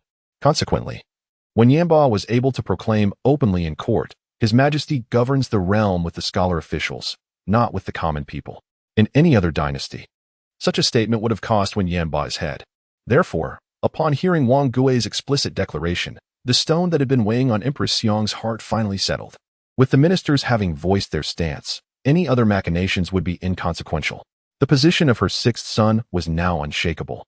Holding the prince on her lap, she gently conceded, "Since it is the request of the assembled ministers, this palace shall not deny it." Thus, the courtiers bowed deeply. United in their request, "We humbly beseech His Highness, the Prince of Yan'an, to move to the Funing Hall." Wang Gui and Kai Ke, in particular, expressed their earnest entreaty. "Your Highness, please change your attire." The relocation of the prince holds profound significance, necessitating the donning of formal robes to signify the occasion's solemnity. Since the Tang Dynasty, the ceremonial robes that had flourished since the pre-Qin era have been relegated to a singular context: ritual offerings. Consequently, the robes of the Song Dynasty evolved into garments for such ceremonies. Thus, the majority of ministers may never don these ceremonial robes even once in their lifetime. The official court attire supplanted the ceremonial function of the previous robes, yet it too is seldom worn. Typically, it is only donned during the new moon and full moon court assemblies, or during the initial audience with the sovereign. In parallel, the formal court rites of the Tang Dynasty transformed into mere ceremonial protocols. Since Zhao Xu was granted the title of prince, he has had court attire crafted each year. Yet he has never worn it, for he has no need to attend court, nor to partake in official duties. In his previous life, he had also never donned the prince's court garments. He recalls being carried out from the back of Funing Hall, clad in a colorful robe and adorned with a hat, presented before the assembled courtiers. Thus, this marked his inaugural occasion in wearing such a rank's court attire. Adorned in crimson garments, the color of his attire is indicative. With a white silk collar, a white jade belt, white silk stockings, and black leather boots, this is the formal regalia. A multitude of ornaments hang from his waist: a jade sword, jade pendants, and silk sashes. At first glance, it may seem similar to the court attire of the ministers. This bears reason. According to the regulations of the Song Dynasty, the status of the grand official surpasses that of the princes. When a prince encounters a grand official, it is he who must pay his respects, not the other way around. This institutional arrangement forcibly diminishes the standing of the royal family while simultaneously elevating the authority of the ministers in practice. Beneath the true Son of Heaven, above the multitude, Zhao Xu was soon dressed impeccably under the attentive service of the attendants. As the ministers approached, they all offered their congratulations. The Prince of Yan'an, distinguished and composed, possesses a regal demeanor befitting the imperial family. We, the ministers, extend our heartfelt felicitations to Her Majesty the Empress. Within the curtain, the Empress received the praises of the officials with great satisfaction, saying, "My son still requires the guidance and protection of all of you esteemed ministers." The ministers exchanged astonished glances, their hearts filled with shock. "My son?" The Empress referred to the Prince of Yan'an as "my son." When did this happen? What crucial clues have we overlooked? The ministers were deeply alarmed, particularly Wang Gui, whose hair beneath his cap was already damp with sweat. Since ancient times, a mother's status is elevated by her son, and a son's status is elevated by his mother. The Empress, as the central matriarch, is the nation's queen. Her son is the legitimate heir, and the Prince of Yan'an is the eldest. If the Prince of Yan'an is indeed the Empress's son, he is both the legitimate and the firstborn.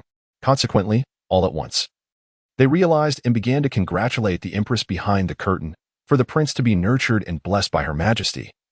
It is indeed a blessing for our ancestors and a fortune for the realm. Zhao Xu stood quietly, merely observing, maintaining the silence and modesty appropriate for a child. Surrounded by the ministers, Zhao Xu was held by the Empress and seated in the ceremonial carriage. Then, the Imperial Dragon Guard stationed outside Qingming Palace formed a procession, encircling the carriage as they made their way towards Funing Palace, guided by the emissaries sent by the Grand Empress Dowager. A grand procession traversed the East Huamen Street, arriving at the inner East Gate. Zhao Xu sat quietly, nestled closely beside Empress Xiang. In his heart, Zhao Xu understood that, on the surface, he had merely arrived at the Funing Palace 3 days early. In truth, he had altered the destinies of countless individuals. First and foremost, he had transformed his own fate.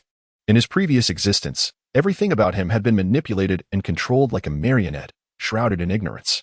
It is no exaggeration to assert that without the struggles and sacrifices of Empress Xiang, Kai Ke, and many others, he might never have ascended to that position. Zhao Xu raised his gaze to Empress Xiang, the once invisible biological mother in his previous life. Memories surged in his mind. Among the few disordered recollections he retained from that fateful day, there was one scene that Zhao Xu would never dare to forget. Once the heir had been determined, the ministers had paid their respects and subsequently retreated. They were to proceed to the Hall of Duplicates to affix their seals to the words of succession drafted by the Hanlin academicians. Yet beneath the seemingly calm surface of the curtain, turbulent currents were stirring. At last, it aligns with the Empress's wishes, the Empress Dowager whispered. Young Zhao Xu witnessed the Empress Dowager extend her hand and jab at Empress Xiang's chest with considerable force, causing her body to sway. The young Zhao Xu was utterly terrified. When the Empress Dowager departed, Empress Xiang approached Zhao Xu, crouching down to reveal her chest to him, sixth brother. It still hurts here. Zhao Xu observed intently, and a distinct mark from her finger was vividly etched upon the skin of Empress Xiang's chest, captured in his sight.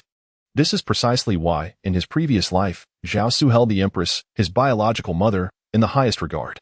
It also elucidates his choice to embrace her tightly upon awakening. This act signifies both gratitude and a pursuit of agency. Having served as a ruler for 15 years in his past existence, Zhao Xu understood better than anyone the significance of holding the initiative. Thus, upon regaining consciousness, he commenced transcribing Buddhist scriptures rather than passively awaiting Empress Dowager Gao to orchestrate public opinion on his behalf. He actively crafted an image of being studious, filial, and exceptionally talented, rather than relying on the Empress Dowager to inform the officials. The prince is intelligent and diligent, having recited the Analects 7 times, though he struggles somewhat with his studies. Furthermore, he did not require the Empress Dowager to proclaim to the ministers, "This prince we have established is truly commendable." Since the emperor began his medication, he has been hand-copying Buddhist texts and subsisting solely on a vegetarian diet. He preempted the Empress Dowager, undertaking all that she could do or might have done. This is what it means to tread the path of the Empress Dowager, rendering her options obsolete. Consequently, his position as heir was no longer a mere gift from the Empress Dowager. It was a role he earned through his own capabilities, the persona he cultivated, and the public sentiment he generated. His experiences as a modern-day internet celebrity abroad made him acutely aware of the formidable power of such intangible forces. Naturally, Zhao Xu must express gratitude to his ancestors, starting from Taizong, for shaping the society of the Song Dynasty into its current form. It is through their endeavors that the skills he acquired in modern times found their application. The population of Bianjing reached a staggering 1 million. All are detached from agricultural production, entirely reliant on urban production and consumption. This million-strong urban populace has fostered the vibrant marketplace life of Bianjing. Night markets, tea houses, theaters.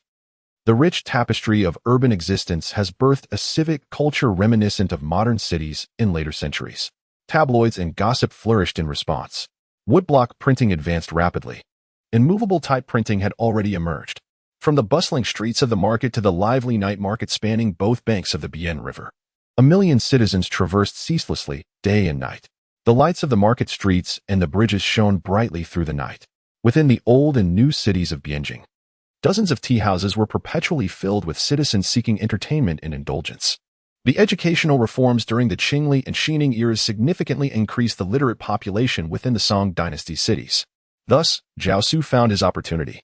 Through his interactions with Empress Xiang and Dowager Empress Gao, he was able to disseminate the carefully crafted persona and image he had designed, aligning with the Confucian ideals of the scholar official class, with the influence of the Empress and the Dowager Empress, without the foundational legacy laid by his ancestors, shaping the wave of civic culture, and without the educational advancements that created a substantial literate populace. Zhao Xu understood that no matter how adept he was at crafting a persona or concealing his true self, he would be powerless. Now, through his own efforts and the support of his forebears, he had successfully, 3 days in advance, been summoned from the Qingning Palace. Rather than being presented before the ministers in a state of bewilderment and ignorance, as had occurred in previous generations, Zhao Xu was acutely aware that he had altered not only his own fate but also the destinies of countless others. Henceforth, he intended to seize control of both his own destiny and that of others, culminating in the fate of the entire nation. I am the Son of Heaven. Sooner or later, in this vast realm of the Song Dynasty, across the 9 provinces, only I shall command the winds and rains. Only I shall stir up the tempest. Zhao Xu whispered to himself. His hand discreetly clenched the sleeve of the Empress. Until he reached adulthood, he would continue to disguise his true self. Chapter 36, The Day of Destiny. 3. Before the Funing Hall, the silent Imperial Dragon Guard stood resolutely, clad in armor and fully armed. The general grasped the saber that had accompanied him through countless campaigns. Beside him, dozens of loyal soldiers formed a close-knit circle. He gazed ahead, observing the procession of the Empress, princes, and ministers approaching from the inner eastern gate. With a deep breath, he felt a sense of relief. At last, I shall not disappoint the trust placed in me by the Emperor, the general murmured. The commanders flanking him were his trusted confidants, companions who had fought alongside him for over a decade. One could not help but voice a concern. Commander, why must you subject yourself to this? Historically, generals who meddled in royal affairs often met with dire consequences. The general shook his head resolutely. No, I have received the great favor of the Emperor. I am the foremost martial figure in the realm. Since receiving such grace from the Emperor, I have consistently achieved victories in battle, earning rewards and honors. Now, in this moment of service, what regret could there be in death? He would never forget that he once stood as merely a lowly third-rank envoy. It was the sovereign himself who elevated him, recognized his talents, entrusted him with significant responsibilities, and bestowed upon him his confidence. He would never forget the profound hopes and trust the sovereign placed in him during the ceremony of appointing generals. As the father of the nation, overseeing royal affairs, the duties of a general, serving the country as a valiant minister. Only through majesty and affection can one govern from above. And only through loyalty and righteousness can one repay the sovereign. Diligence is the heart, and reverence reflects my intentions. Last year, further grace was bestowed upon him by imperial decree, encouraging him. The 3 commanders are vigilant at night within the palace. Having been tested in the rites and literature, you ought to reciprocate with divine favor. Given that the sovereign employs me as a national hero, I shall repay him as such. To bind the grass and carry it in my mouth, to charge into battle and face death wrapped in horsehide, is a commitment I shall not shy away from. The generals beside him, observing their leader's resolute demeanor, sighed and remarked, even so, there is no need for you to come here personally. You are the general. Every move you make sways the hearts of the people. Should other royal family members witness this, it is inevitable that some may speak ill of it. The general shook his head, resolutely stating, precisely because of this, I must don my armor and come here to protect the heir, to instill fear in the treacherous and intimidate the traitorous ministers, especially those of royal lineage. I want them to see that the prince is indeed the will of heaven and the hearts of the people. Let those who dare to rebel first inquire about the weapons in my hand. As he spoke, the ministers surrounded and the royal guards escorted the queen and the prince to the forefront. The general, leading his subordinates, immediately stepped aside and then bowed deeply. As he gazed at the silhouette of the prince emerging from behind the curtains of the palanquin, tears welled in his eyes. His mission, the mission entrusted to him by the sovereign, at last, he felt he had fulfilled it with honor. The palanquin came to a halt before the Funing Palace. Zhao Xu sat upright, gazing through the beaded curtain, where he caught sight of a formidable figure clad in armor, wielding a broadsword, who bowed deeply from a distance, General Yenda. A wave of emotion swept over Zhao Xu as he thought to himself, your fate, I have already altered. He mused softly. In his previous life, on the 9th day of the 7th month in the 3rd year of the Yuan-Yu era, this general had cleared countless obstacles for him and sheltered him from the storms of adversity before he established his succession.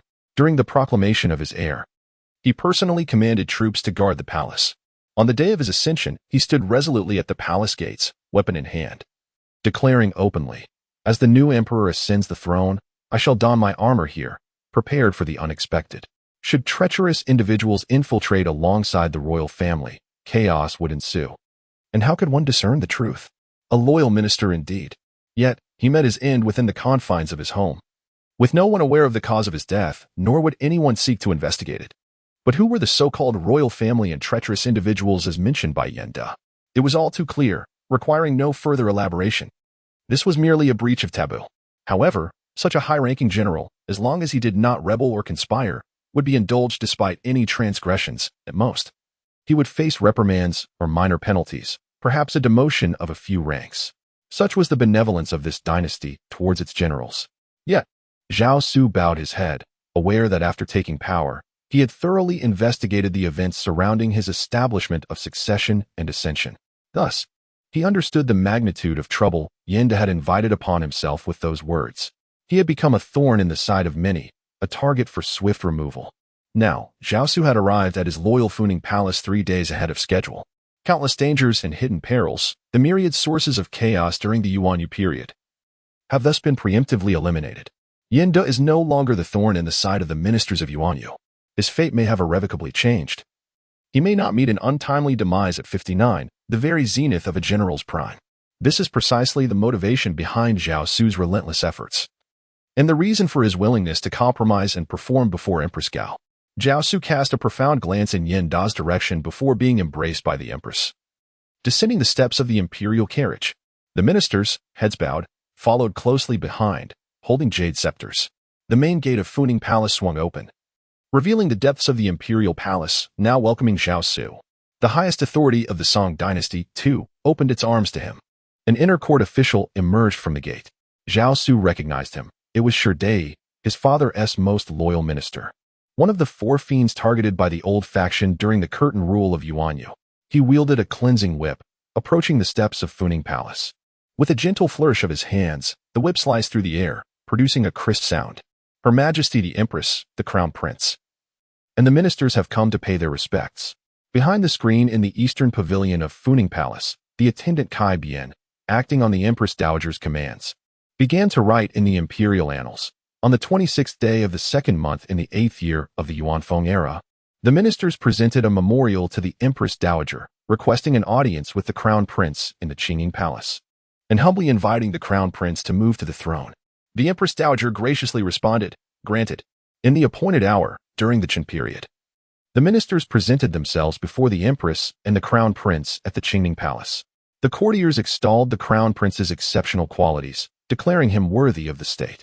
The Empress expressed her gratitude, stating that her son would still require the guidance and protection of the esteemed ministers in the future. The courtiers congratulated her, proclaiming that the Crown Prince, nurtured and blessed by Her Highness, was indeed a blessing for the ancestors and for the realm. Thus, the Empress, accompanied by her 6th son, the Prince of Yan'an, supported by the ministers, entered the main hall of the Funing Palace to pay homage before the sovereign. On this auspicious day, the Crown Prince was transferred to the Funing Palace, and the atmosphere was filled with joy, as both court and commoners alike sang praises. Setting down his brush, Kai Bian lowered his head to review the text, confirming its accuracy before placing it aside. He instructed someone to transcribe it and deliver it to the Empress Dowager, the Empress, and the ministers for their approval. Meanwhile, within the hall, behind the screen, the Empress entered, cradling the Crown Prince. The curtain swayed as the palace attendants, inner ministers, and physicians rose to pay their respects to the Empress and the Crown Prince as they approached the imperial canopy. In the meantime, the Empress Dowager had donned her ceremonial robes, and preparations had been made for the Empress's attire, awaiting her entry to change in the inner sanctum. Simultaneously, the Empress Dowager summoned the 6 ministers to the Funing Palace to await the imperial decree. In the intimate quarters of the Qinxian Pavilion, Prince Yong, Zhao Hao, and Prince Jia, Zhao Zhua, resided within the palace. At this moment, Prince Yong's countenance had become utterly contorted. "Zhao Zhongke, what do you mean by this?" he exclaimed. The Empress Dowager's benevolent edict declared that the Prince Yong must not enter the Funing Palace without a decree. Prince Jia Zhao Zhua merely replied in a calm tone, quietly observing his elder brother. He is acutely aware that his second brother has succumbed to madness. Ever since the emperor's elder brother fell gravely ill, Zhao Hao has not only frequented the Funing Palace daily under the pretext of seeking the emperor's health, but he has also engaged in nefarious activities without any intention of concealing them.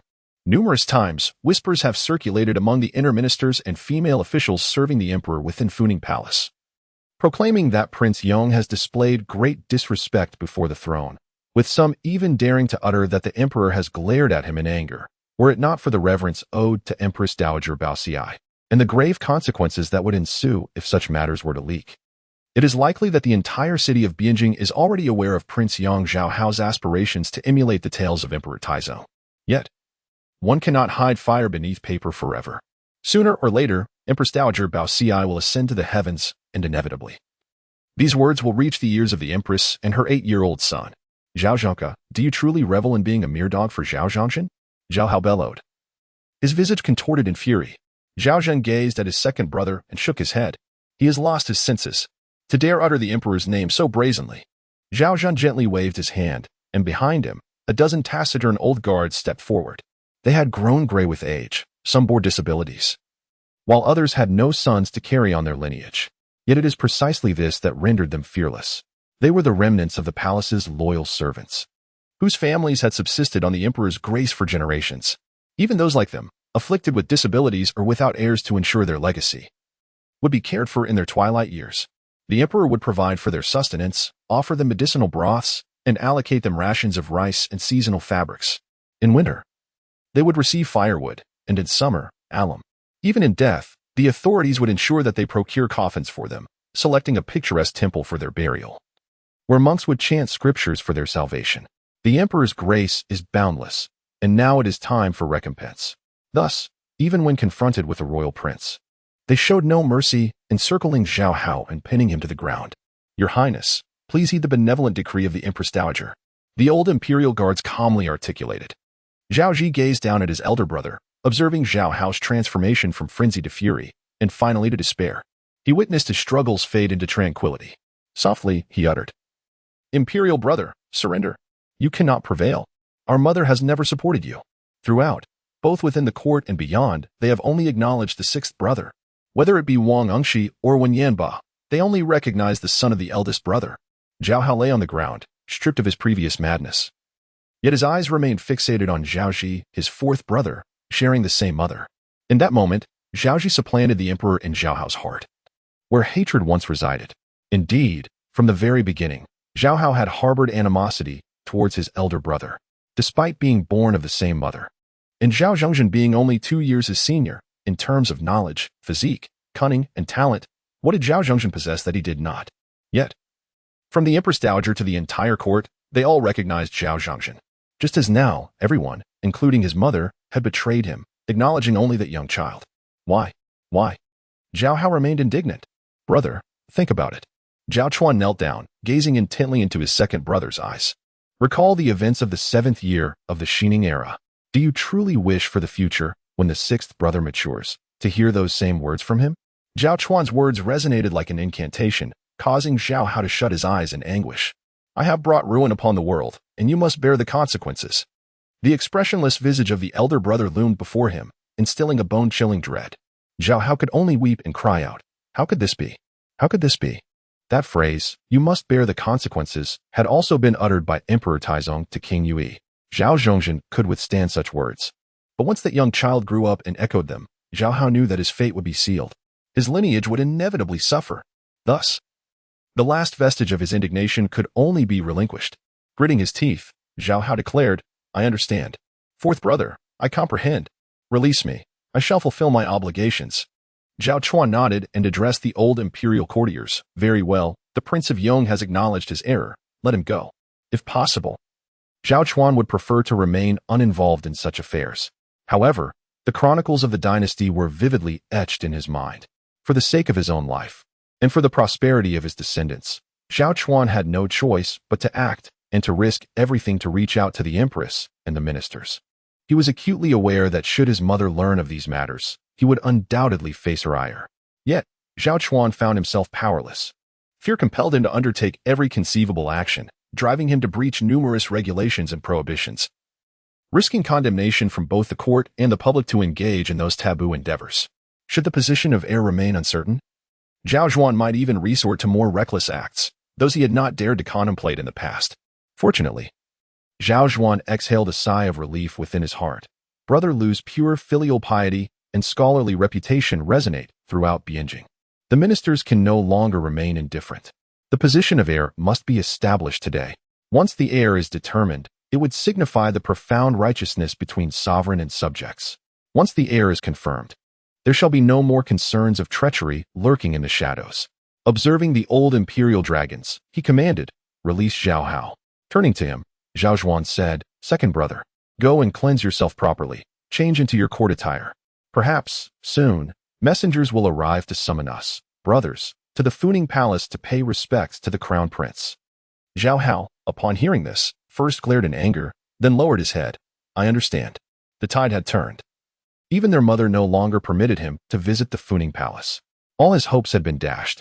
However, Zhao Hao lifted his gaze towards Zhao Xuan and said, Fourth brother, please convey to our mother. I have but one request. A divorce. He gritted his teeth as he spoke. I wish to sever ties with that vile woman. Zhao Xuan regarded Zhao Hao in silence for a moment before nodding. Mother will consent. Zhao Hao's consort, Lady Feng, was the great-granddaughter of the esteemed Chancellor Feng Zheng from the reign of Emperor Zhenmiao.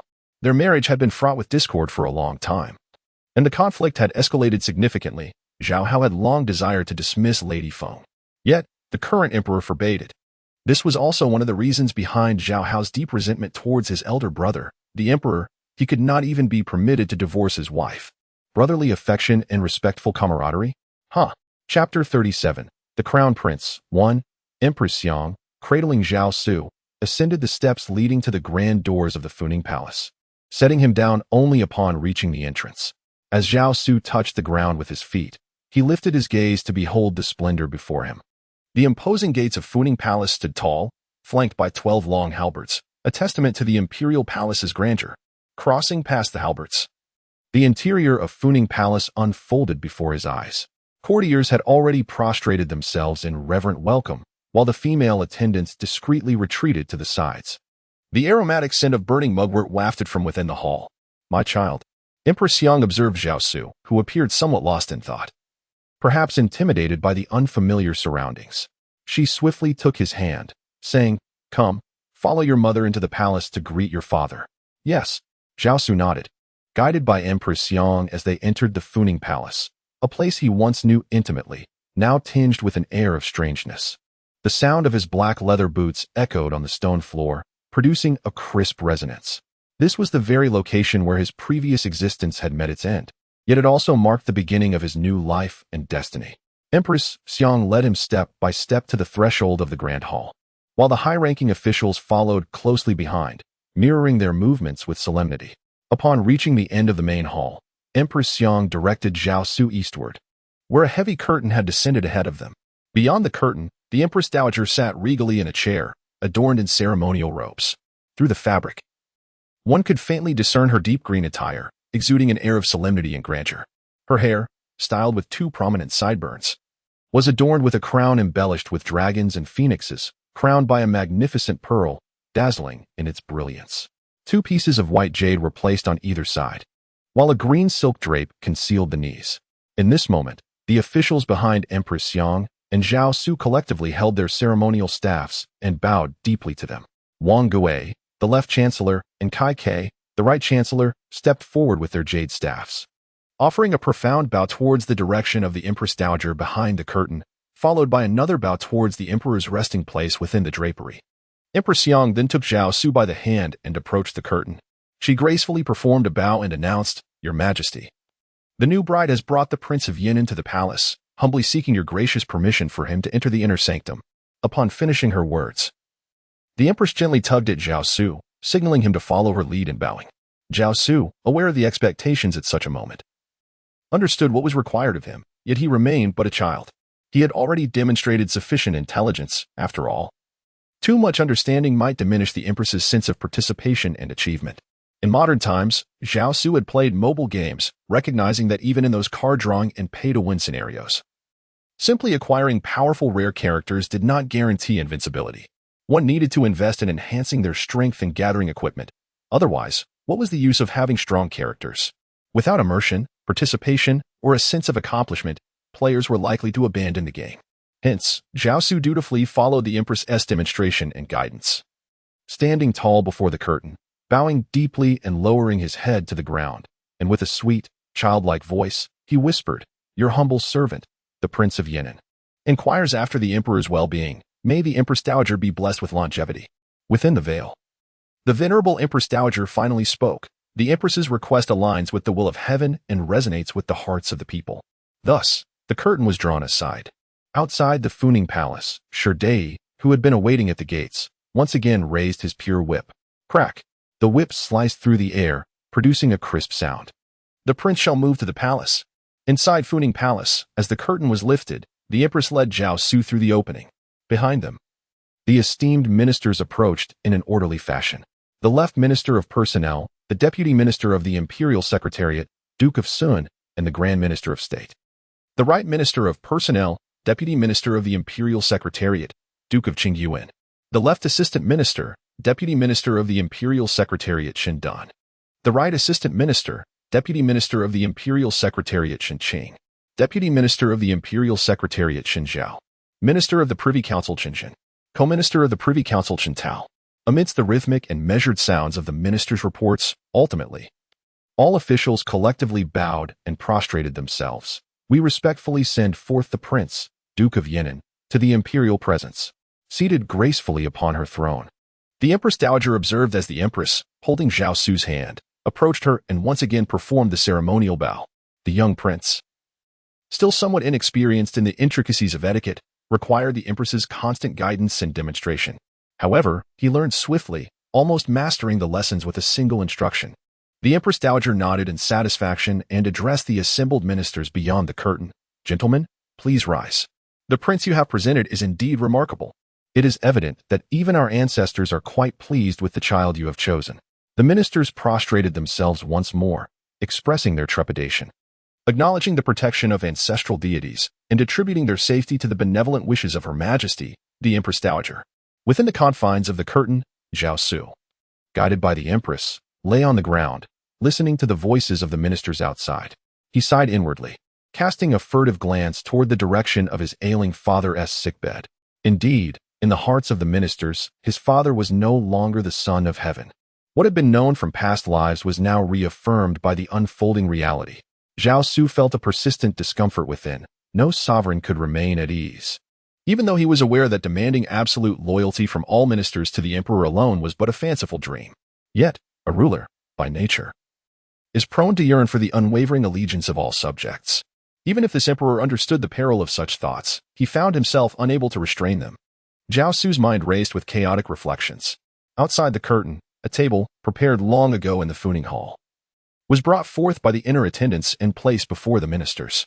A specially crafted sheet of hemp paper was spread upon the table. Each minister was well acquainted with this hemp paper, traditionally used by the Council of State during the Tang Dynasty. Documents written on it were revered as Tang posts, holding a status even superior to the edicts of the emperor. Thus, the founding emperor of the Song Dynasty abolished the practice of Tang posts and instituted the use of the Central Secretariat S-notes, intending to curtail the powers of the chancellors and prevent a recurrence of the Tang Dynasty's situation where the chancellor's posts overshadowed the emperor's decrees. However, over the course of a century, the Song Dynasty, through the reigns of the Ren and Ing emperors, has witnessed a different evolution. The status of the chancellor's signed memorandum has once again successfully eclipsed that of the imperial pardon.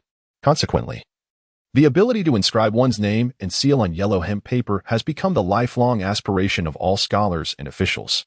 The current ruler strives to alter this prevailing circumstance.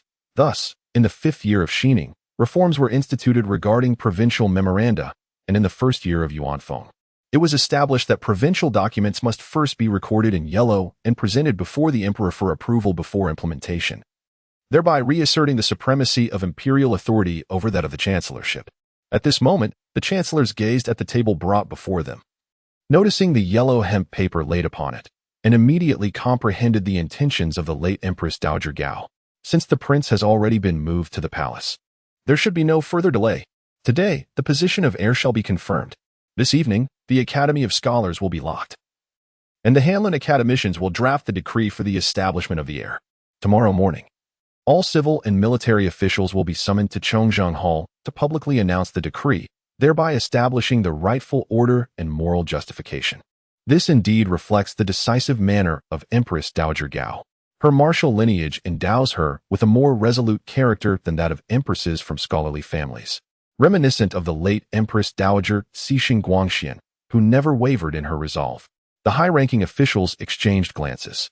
Wang Gui's expression flickered with anxiety as he whispered to Kai Ke, "I am but an old man. My writing has significantly deteriorated. Perhaps we should invite the right chancellor to compose this decree?" He instinctively resisted the notion of designating a prince as the heir, while also hoping to see Kai Ke falter. However, Kai Ke had never served as a Hanlin academician nor as a secretary in the Central Secretariat, and he was not adept at drafting decrees. Should Kai Ke overestimate his capabilities and rashly agree, it would surely result in great embarrassment. Kai Ke glanced at the hemp paper on the table and chuckled, saying, "I have never served as a minister in both regimes, so I am not adept at this. Perhaps we should invite Zihu to compose it?" Zhang Xu nodded in agreement and stepped forward without hesitation. He approached the table, paused thoughtfully, then knelt on the ground and began to write on the hemp paper. Before long, he completed the writing. Rising to his feet, he addressed his colleagues, "Gentlemen, do take a look. Is this suitable?" The ministers gathered closer to examine the hemp paper, where they beheld the words inscribed in the elegant script of a Hanlin scholar. "Let the sixth son of the emperor, Prince of Yan'an, be declared crown prince." In such a moment, simplicity and clarity were indeed essential, leaving no room for ambiguity. Ziyu's writing was undoubtedly fitting, as Li Qingshan remarked. Kai Ke nodded in affirmation. "Indeed. It should be so." He then turned to Wang Gui and inquired, "What is your opinion, Left Chancellor?" Wang Gui remained silent for a moment before responding. "Is it not true that the consensus has already been reached?" Kai Ke dismissed Wang Gui with indifference in his eyes. Wang Gui was no different from a corpse at that moment. The reason? Wang Gui had foolishly uttered such words in the court. Consequently, public sentiment erupted, compelling the ministers to take action. He had ensnared himself in an inescapable predicament. Presently, no one had the time to attend to him, but once the heir was established, the censorate would undoubtedly deal with him. The only fate awaiting Wang Gui was to submit a memorial seeking forgiveness and retreat from public office. If the Empress Dowager and Empress Ci Sheng were kind, they might preserve his dignity as a state minister. However, in the annals of history, Wang Gui would surely be condemned. Thus, Kai Ke had no inclination to engage in further discourse with Wang Gui. He directly addressed the other officials, stating, "Since there are no objections from the assembly, let us proceed with the signing." The left minister was the first to request. Wang Gui lowered his head, steeling himself as he approached, lifting his brush to inscribe his distinctive floral signature in cursive on the right side of the yellow hemp paper. Following Wang Gui, Kai Ke stepped forward, succeeded by Han Zhun and An Tao from the Western Court. Thus, all the ministers from the 3 provinces and 2 courts inscribed their names on the yellow hemp paper in order. The Eastern Court ministers signed on the left, while the 2 from the Western Court signed on the right, each affixing their signatures. This yellow hemp paper transformed from a mere sheet into an official document of the provinces. Once presented before the emperor for his approval, it would acquire full legal efficacy, allowing it to be issued for implementation by the authorities, thus termed the official document. Let us attempt to replicate this day's official document from the 3 provinces and 2 courts. In elegant calligraphy, we hereby appoint the Prince of Yan'an, the 6th son of the emperor, as the crown prince. Right, left minister, left deputy minister of the Secretariat, Kue. Right minister, right deputy minister of the Secretariat, K. Left assistant minister and deputy minister of the Secretariat, Dun. Right assistant minister and deputy minister of the Secretariat, Qing. Deputy minister of the Secretariat, Zhao. Right, chief of the Privy Council, Zhan. Deputy chief of the Privy Council, Tao. Note that the appointment of the Prince of Yan'an as crown prince is written vertically. The signatures are located in the lower right corner, with the eastern and western courts separated by a certain distance, each affixing their signatures. Similarly written vertically, each individual inscribed their unique, distinctly recognizable cursive floral characters beneath their official titles, making them difficult for outsiders to imitate. Zhang Dun's renowned calligraphy, showcased on the Kuaiji scroll, features his signature cursive floral characters, easily identifiable at a glance.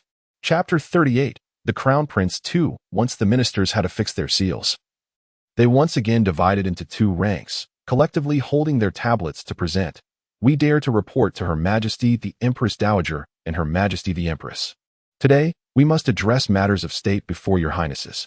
At this moment, within the curtains, Empress Xiang had already changed into her imperial garments in the inner hall. The attire of the Empress was largely similar to that of the Empress Dowager, differing only in specific design and specifications, with the Empress's garments being reduced by 1/5 in grandeur. She still adorned her hair in twin side buns and wore the crown of 4 dragons and 9 phoenixes.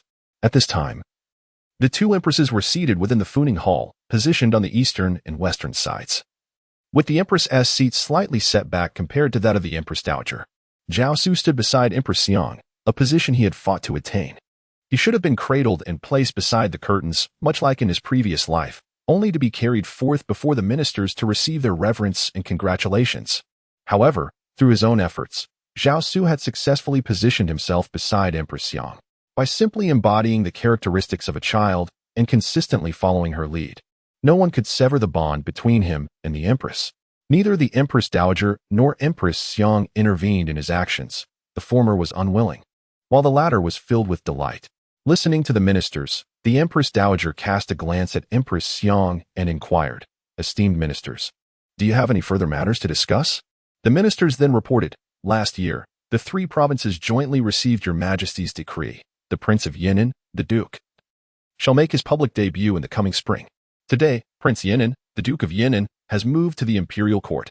We have heard whispers in the marketplace that the Duke is a paragon of filial piety, a devotee of propriety, and an ardent scholar, making him worthy of serving the state.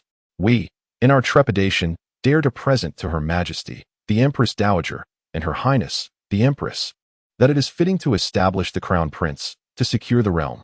Within the drapery, the Empress Dowager subtly inclined her head. Glancing toward the Empress, "What are your thoughts, Empress?" The new bride responded, "I shall heed your majesty's benevolent decree." Rising, the Empress, adorned with a heavy phoenix crown, bowed gracefully, causing the myriad of pearls to sway. In response, the Empress Dowager solemnly declared, "Then I beseech you, esteemed ministers, to present your memorials before the throne, awaiting the Emperor's edict." Thus, Liang Weijian, an inner court official beside the Empress Dowager, fulfilled her command and emerged from the drapery into the hall to retrieve the memorials signed by the ministers. Throughout this entire process, Zhao Xu stood quietly beside the Empress, observing the atmosphere and individuals within the court, which starkly contrasted with what he had witnessed in his previous life. He turned slightly to behold his father, the Emperor, eyes tightly shut upon the imperial couch. His mother, Consort Zhu, was absent, as was the Grand Empress Dowager. Likewise, Prince Yong, Zhao Hao, was not present. He would no longer be compelled to witness Zhao Hao's desperate attempts to grasp the drapery or the subsequent necessity for Prince Zhao Wan to drag Zhao Hao from this place. Thus, Zhao Xu gently clasped his hands, for only he understood that all of this was the fruit of his own endeavors. The memorials from the ministers were first presented to the Empress Dowager. After perusing them, she instructed Liang Weijian, "Deliver these to the Empress for her review." At this moment, the Emperor remained in slumber, and the Empress was empowered to represent him in examining the ministers' requests. Ultimately, the Emperor's approval remains paramount. Most significantly, Empress Dowager Gao has come to realize that from this moment forth, the 6th prince, the Prince of Yan'an, shall ascend as the new sovereign of the realm. The pressing concerns now lie in how to educate him, guide him onto the righteous path, and ensure he adheres to virtuous conduct. These considerations have become the foremost priorities for Empress Dowager Gao. She has discerned that the prince possesses remarkable intelligence. The principles of the spring and autumn annals, which even she, as an adult, finds challenging to fully comprehend and articulate, are already within the prince's grasp. He has begun to express his own insights and perspectives on the profound teachings of the spring and autumn annals, frequently articulating inquiries regarding benevolent sage Hadan, presenting notions of wisdom and intellect. Thus, even the esteemed Hanlon scholar, Zheng Bu, has extolled the prince's exceptional brilliance before her, stating that such wisdom and benevolence are rare throughout history, and that the prince's writings, though he is but a child of 10, are reminiscent of the youthful brilliance of Emperor Ming of Han. The Empress Dowager, well-versed in historical texts, is acutely aware of whom Zheng Bu refers to, one of the most illustrious rulers recorded in history, who heralded an era of cultural prosperity and was revered as a paragon of leadership. During his reign, he imposed light taxes and alleviated the burdens on the populace, thus stabilizing the empire and garnering the respect of neighboring lands. Notably, historical records state that Emperor Ming of Han mastered the spring and autumn annals at the tender age of 10. Now, the prince, though merely 10 years old, exhibits the same capability, igniting a spark of hope within Empress Dowager Gao. Having witnessed the exemplary governance of the revered Emperor Renzong, she is eager to cultivate a similar figure in the Prince of Yan'an. Should she succeed in nurturing a great emperor akin to the Ming Emperor of Song, she would stand unashamed before the late sovereign in the afterlife a century hence. Consequently, Empress Dowager Gao has begun to place great emphasis on her demeanor and conduct in the presence of Zhao Xu, following the counsel of Zheng Bu. The young prince, imbued with reverence and filial piety, is indeed a blessing for the realm. As the Empress Dowager, your majesty should, by all means. Set an exemplary standard for the prince to emulate. As the poetry states, in the palace, there is dignity. In the temple, there is solemnity. The sage's intention is fully encapsulated therein. Zheng Bu's words resonated deeply within the heart of Empress Dowager Gao. Consequently, she commanded that Zheng Bu be bestowed with a jade plaque, and her previous reservations about him dissipated into the ether. The empress, on the other hand, felt a mix of astonishment and trepidation, humbly expressing her gratitude to Empress Dowager Gao. The new consort will adhere to your majesty's compassionate decrees. However, upon raising her gaze, she caught sight of the child, gazing at her with a look of pity and grievance. The empress's heart softened in that moment. She ultimately took it upon herself to glance at the contents of the note. The writing was simple and pristine, leaving no room for misinterpretation or exploitation. The signatures of the officials were also neat and proper, with no errors to be found. With a sense of relief, the empress ordered that the note be returned to Empress Dowager Gao. The Empress Dowager, undoubtedly aware of all that transpired, chose not to dwell on it further. After all, the empress now held a status beyond mere titles. She was the mother of the prince, the future crown prince, and the future emperor's legitimate mother. This was not a mere nominal relationship, but a genuine bond, having received the prince's sincere affection and closeness. Moreover, she had been entrusted by the virtuous consort, Lady Zhu, to nurture, educate, and care for the prince.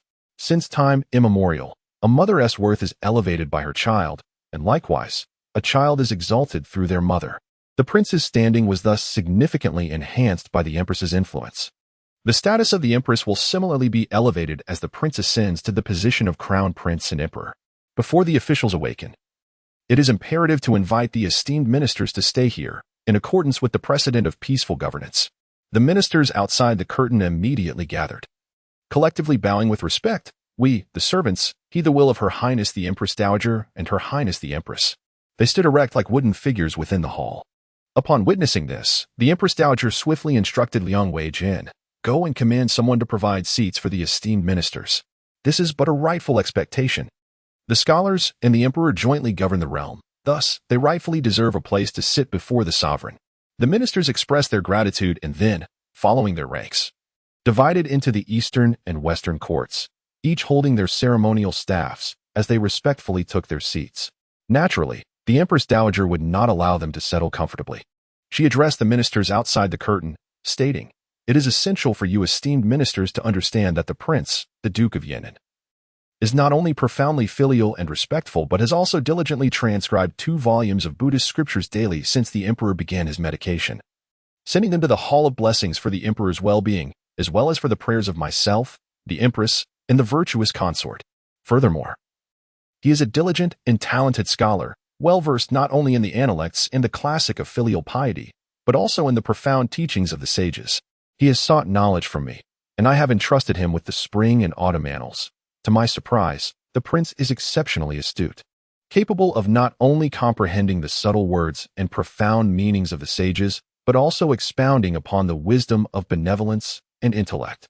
I have previously shared the prince's insights with the esteemed scholars of the academy, who praised, the prince is exceptionally intelligent and virtuous, a rarity throughout history. I have seen his writings, which, even in the youth of Emperor Ming of Han, were of comparable caliber, though I am but a woman of humble understanding. Unfamiliar with the profound doctrines of the sages, it is vital for you esteemed ministers to be informed of the prince's actions." As she spoke, Empress Dowager Gao commanded her attendants to retrieve the volumes of Buddhist scriptures that Zhao Xu had copied in recent days, sending them forth for the ministers outside the curtains to peruse. She also instructed someone to fetch the annotations and writings on the spring and autumn annals that Zhao Xu had presented from the Qingning Palace. The ministers, having first examined the Buddhist texts transcribed by Zhao Xu, who had been offering 2 scrolls daily to the court, found themselves with ample copies to distribute among themselves. Each individual held the scripture in hand, admiring the meticulously crafted characters of the official script, and their expressions were filled with admiration. Beneath Wang Gui's cap, beads of sweat streamed down like rain. He dared not contemplate the foolishness he had committed on that fateful day, fearing the repercussions should it come to light. At best, he would be deemed a sluggish fool, merely occupying a position without merit. At worst, he might be branded with the ignoble label of one who disregards righteousness for personal gain. Xiao Bowen might well concoct a series of scandals against him. As Wang Gui listened to the accolades and praises echoing around him, His heart was weighed down with trepidation and anxiety. Fortunately, at that moment, Empress Dowager Gao ordered tea to be served to the ministers. Wang Gui finally seized a moment to breathe. As he sipped the hot tea, the tension in his heart eased slightly. However, it was not long before the annotations and writings from the Qingming Palace delivered yet another blow. The rumors circulating in the marketplace proved true. Gazing at the scripture, he recognized the same delicate handwriting as that in the Buddhist texts. Wang Gui felt his body sway precariously, and with a stumble, he fell onto a wooden stool. The inner attendants hurried forward to check on him. Even the Empress Dowager Gao and Empress Yang behind the curtain were startled, inquiring urgently about the matter at hand. Upon learning that it was the left chancellor, Duke Wang Kui of Xian, who had inadvertently fallen onto a wooden stool, both the Empress Dowager and the Empress expressed their deep concern, commanding the royal physician to examine Wang Kui's condition. As the foremost minister, the left chancellor was a pillar of the state and deserved respect and dignity. However, both the Empress Dowager and the Empress sensed that something was amiss. Wang Kui was a veteran minister who had served through 3 reigns, renowned among the court for his propriety and decorum. During the peaceful years, he had been the leader of the royal faction in the Puxi debate. How could such a distinguished and well-mannered official lose his composure in the presence of the court, regardless of their thoughts? The priority was to ensure the succession and await the emperor's awakening. Other matters could be addressed later. Chapter 39. The Crown Prince 3. Perhaps it was the commotion from the ministers outside the curtain that roused the slumbering emperor. Or perhaps the medicinal soup he had consumed finally began to take effect, granting his blood-depleted mind a moment of respite. In any case, he groaned softly and opened his eyes. His wet nurse, Madame Ren, who had faithfully attended to him at his bedside, joyfully bowed in reverence, proclaiming, "The emperor awakens." Consequently, the entire chamber was set into a flurry. The Empress Dowager and the Empress rose in succession to inquire about the emperor's health. Zhao Xu, too, followed the Empress to his father's bedside, allowing him, for the first time in this life, to behold the current state of his father. The visage has grown gaunt, with high cheekbones protruding and deeply sunken eyes that once instilled fear in the hearts of courtiers with a mere glare. Now, these eyes have lost their former brilliance, merely gazing quietly at the approaching Empress Dowager and Empress. Only upon glimpsing Zhao Xu's countenance does a flicker of light return. "Father." Zhao Xu kneels before his sovereign, collapsing to the ground with a thud. Tears cascade from his eyes, flowing abundantly. "I humbly beseech the divine for my father's swift recovery." Zhao Xu opens his eyes to behold his mother and his empress at his side. The ceremonial attire of the empress and the Empress Dowager instantaneously clarifies the gravity of the situation. "Father, I humbly beseech the divine for your swift recovery." The sound of a child's wailing reaches his ears. It is his 6th brother. Zhao Xu's heart swells with emotion, and he strives to turn his head to catch a glimpse of his beloved son, the one he holds most dearly in his thoughts. Yet, his central nervous system has succumbed to near paralysis. After months of confinement to his bed, his body has grown exceedingly weak, leaving him with little strength to control his neck. All he can produce are indistinct sounds of desperation. The Empress helps the Emperor to sit up. The Empress Dowager weeps and instructs the Empress, "Let the Emperor have a good look at the 6th brother." The Empress steps forward, supporting her husband as she raises him from his sickbed. The Emperor, having lain bedridden for nearly a month, has withered to the point of resembling a desiccated corpse. As the Empress weeps, cradling her husband's head against her bosom, Zhao Xu leaned against the embrace of Empress Yang, his gaze straining to focus on the child kneeling before the throne. His son. The Empress's hand gently caressed his forehead. "Your Majesty, the 6th brother has ascended to the throne today." She wept as she conveyed the news. Zhao Xu summoned every ounce of strength to nod. After 19 years of governance, he understood all too well what ascension signified. The young prince's elevation before the emperor could only mean the collective request of the ministers, indicating their unified consensus and combined strength. "Kai Qizheng has not betrayed my trust," he thought to himself. 6th brother. Empress Yang called gently. "Come forth and take a good look at your father." Zhao Xu immediately felt a surge of emotion. He endeavored to muster his spirit and opened his eyes wide. He wished to gaze upon his son once more, his heir. Zhao Xu crawled on his knees to his father's presence. He then lifted his head to meet the gaze of the emperor, whose eyes had completely lost their former brilliance. For Zhao Xu, this was a reunion after 25 years. A shared moment with his father, not the lifeless, cold portrait enshrined at Jingling Palace, nor a mere digital image from the modern internet. It was his father, still living, still concerned for him, still filled with love. Thus, Zhao Xu's tears flowed freely, genuine and heartfelt. "Father, I am here," he cried, bowing deeply in reverence.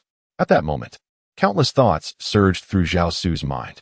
Memories from previous lives intertwined with the sights, sounds, and knowledge of the present. The unfilial son laments. Unable to serve his father with the necessary tonics, Zhao Xu weeps as he bows once more. Indeed, he is a disobedient child. In his former existence, his lifespan was tragically brief, leaving no heir to inherit the family legacy. Among the three forms of unfilial behavior, having no offspring is the gravest, especially for a royal lineage. Furthermore, the ancestral heritage entrusted to unworthy hands. Thus, Father, in this lifetime, I shall ensure that you are blessed with many grandsons. I will not allow our family legacy to fall into the hands of others. Zhao Xu vowed within himself. Indeed, in Zhao Xu's heart, Zhao Ji and Zhao Ji are mere outsiders. Though he addresses them as royal brothers, he has never regarded them as kin, let alone potential guardians of the state. Consequently, in Zhao Xu's previous life, even though Zhao Ji was his own blood brother, he remained distant. Zhao Ji was only close to him out of sympathy, as he posed no threat to the throne. As he listened to his son's cries in the embrace of the empress, Zhao Xu gazed upon the child's visage. A solitary tear finally escaped from Zhao Xu's eye. He strained to direct his gaze toward his mother, his eyes filled with longing. The Empress Dowager understood her son's unspoken words. With tears flowing, she softly reassured him, "Rest assured, Your Majesty, I have issued an edict that from this day forth, the Yong Wang and Zhao Wang are forbidden to enter the Funing Palace without permission. By next month, both will be relocated from the Forbidden City to reside in the esteemed residence." Zhao Xu nodded gratefully at the Empress Dowager. His greatest concern was alleviated by the assurance of Empress Dowager Gao. Queen Xiang stood nearby, and his son was present, listening attentively. At last, he could breathe easy. With a sigh, he cast his gaze outward. In his slumber, he had heard the voices of the ministers. Thus he was aware that they were now gathered within the Funing Palace. Empress Dowager Gao and Queen Xiang, both in tears, addressed those around them. "The emperor wishes to see the ministers. Summon them to enter the inner sanctum and pay their respects before the Son of Heaven." They further instructed those present to raise a curtain in front of their seats and the emperor's couch. This was a matter of propriety. Thus, Queen Xiang gently laid down her husband's body and, alongside Empress Dowager Gao, weeping, retreated behind the raised curtain. At that moment, having received permission, the esteemed ministers, under Liang Weijian's guidance, formed two lines and approached with reverence. The ministers, as they had done each day, approached the emperor's presence, bowing deeply, then rising, bowing again, and rising once more. After the ceremonial greetings concluded, the left chancellor Wang Gui and right chancellor Kai Ke, holding their ceremonial tablets, spoke. "We, your humble servants, dare to request a glimpse of your holy visage." Zhao Xu nodded from his couch. The two chancellors led the ministers forward, their tablets in hand, turning their attention to the emperor resting upon the couch. There he lay, pallid, with sunken eyes and pronounced cheekbones. No trace of regal demeanor remained, nor any semblance of authority. In their hearts, the ministers felt a myriad of emotions, all intricately woven. Both chancellors were individuals whom the emperor had personally elevated to their esteemed positions. What tales of valor in expanding territories, achieving victories without bloodshed, reclaiming lands, and propagating the royal influence in Jinghu could be recounted? Yet, regardless of the ministers' myriad thoughts, they remained silent. The tasks that must be undertaken should indeed be executed. Han Shi and Wen Yanba have already set a commendable example. Moreover, the prince is kneeling before the throne, observing intently. Consequently, the ministers approached with reverence, bowing deeply in a prolonged salute, and collectively expressed, "We humbly beg your majesty's pardon." Since the time of the three dynasties, to establish a legacy that endures for 1,000 years, it is imperative that a successor be a son. This is why the Han Dynasty has unified the realms. Now, as your majesty suffers from illness and cannot attend the court, we are filled with trepidation. We implore you to appoint a crown prince for the stability of the realm. Lying upon the royal couch, Zhao Xu listened to the minister's petitions and sighed inwardly. Though he felt great reluctance and sorrow, he understood that the time had come. Thus, he nodded in assent. The royal wet nurse, and Rin, who had served him closely, immediately proclaimed, "The emperor's will has been granted." The ministers then bowed once more, declaring, "May your majesty wield your power and bestow your blessings." They commanded that the already prepared memorial, duly signed and sealed, be presented for the emperor's review. The ministers continued their entreaty. The sixth son of the emperor, the Prince of Yan'an, your majesty's eldest son and the legitimate offspring of the empress, carries the hopes of the realm upon his shoulders. He exemplifies filial piety, is studious and respectful, and possesses both intelligence and wisdom.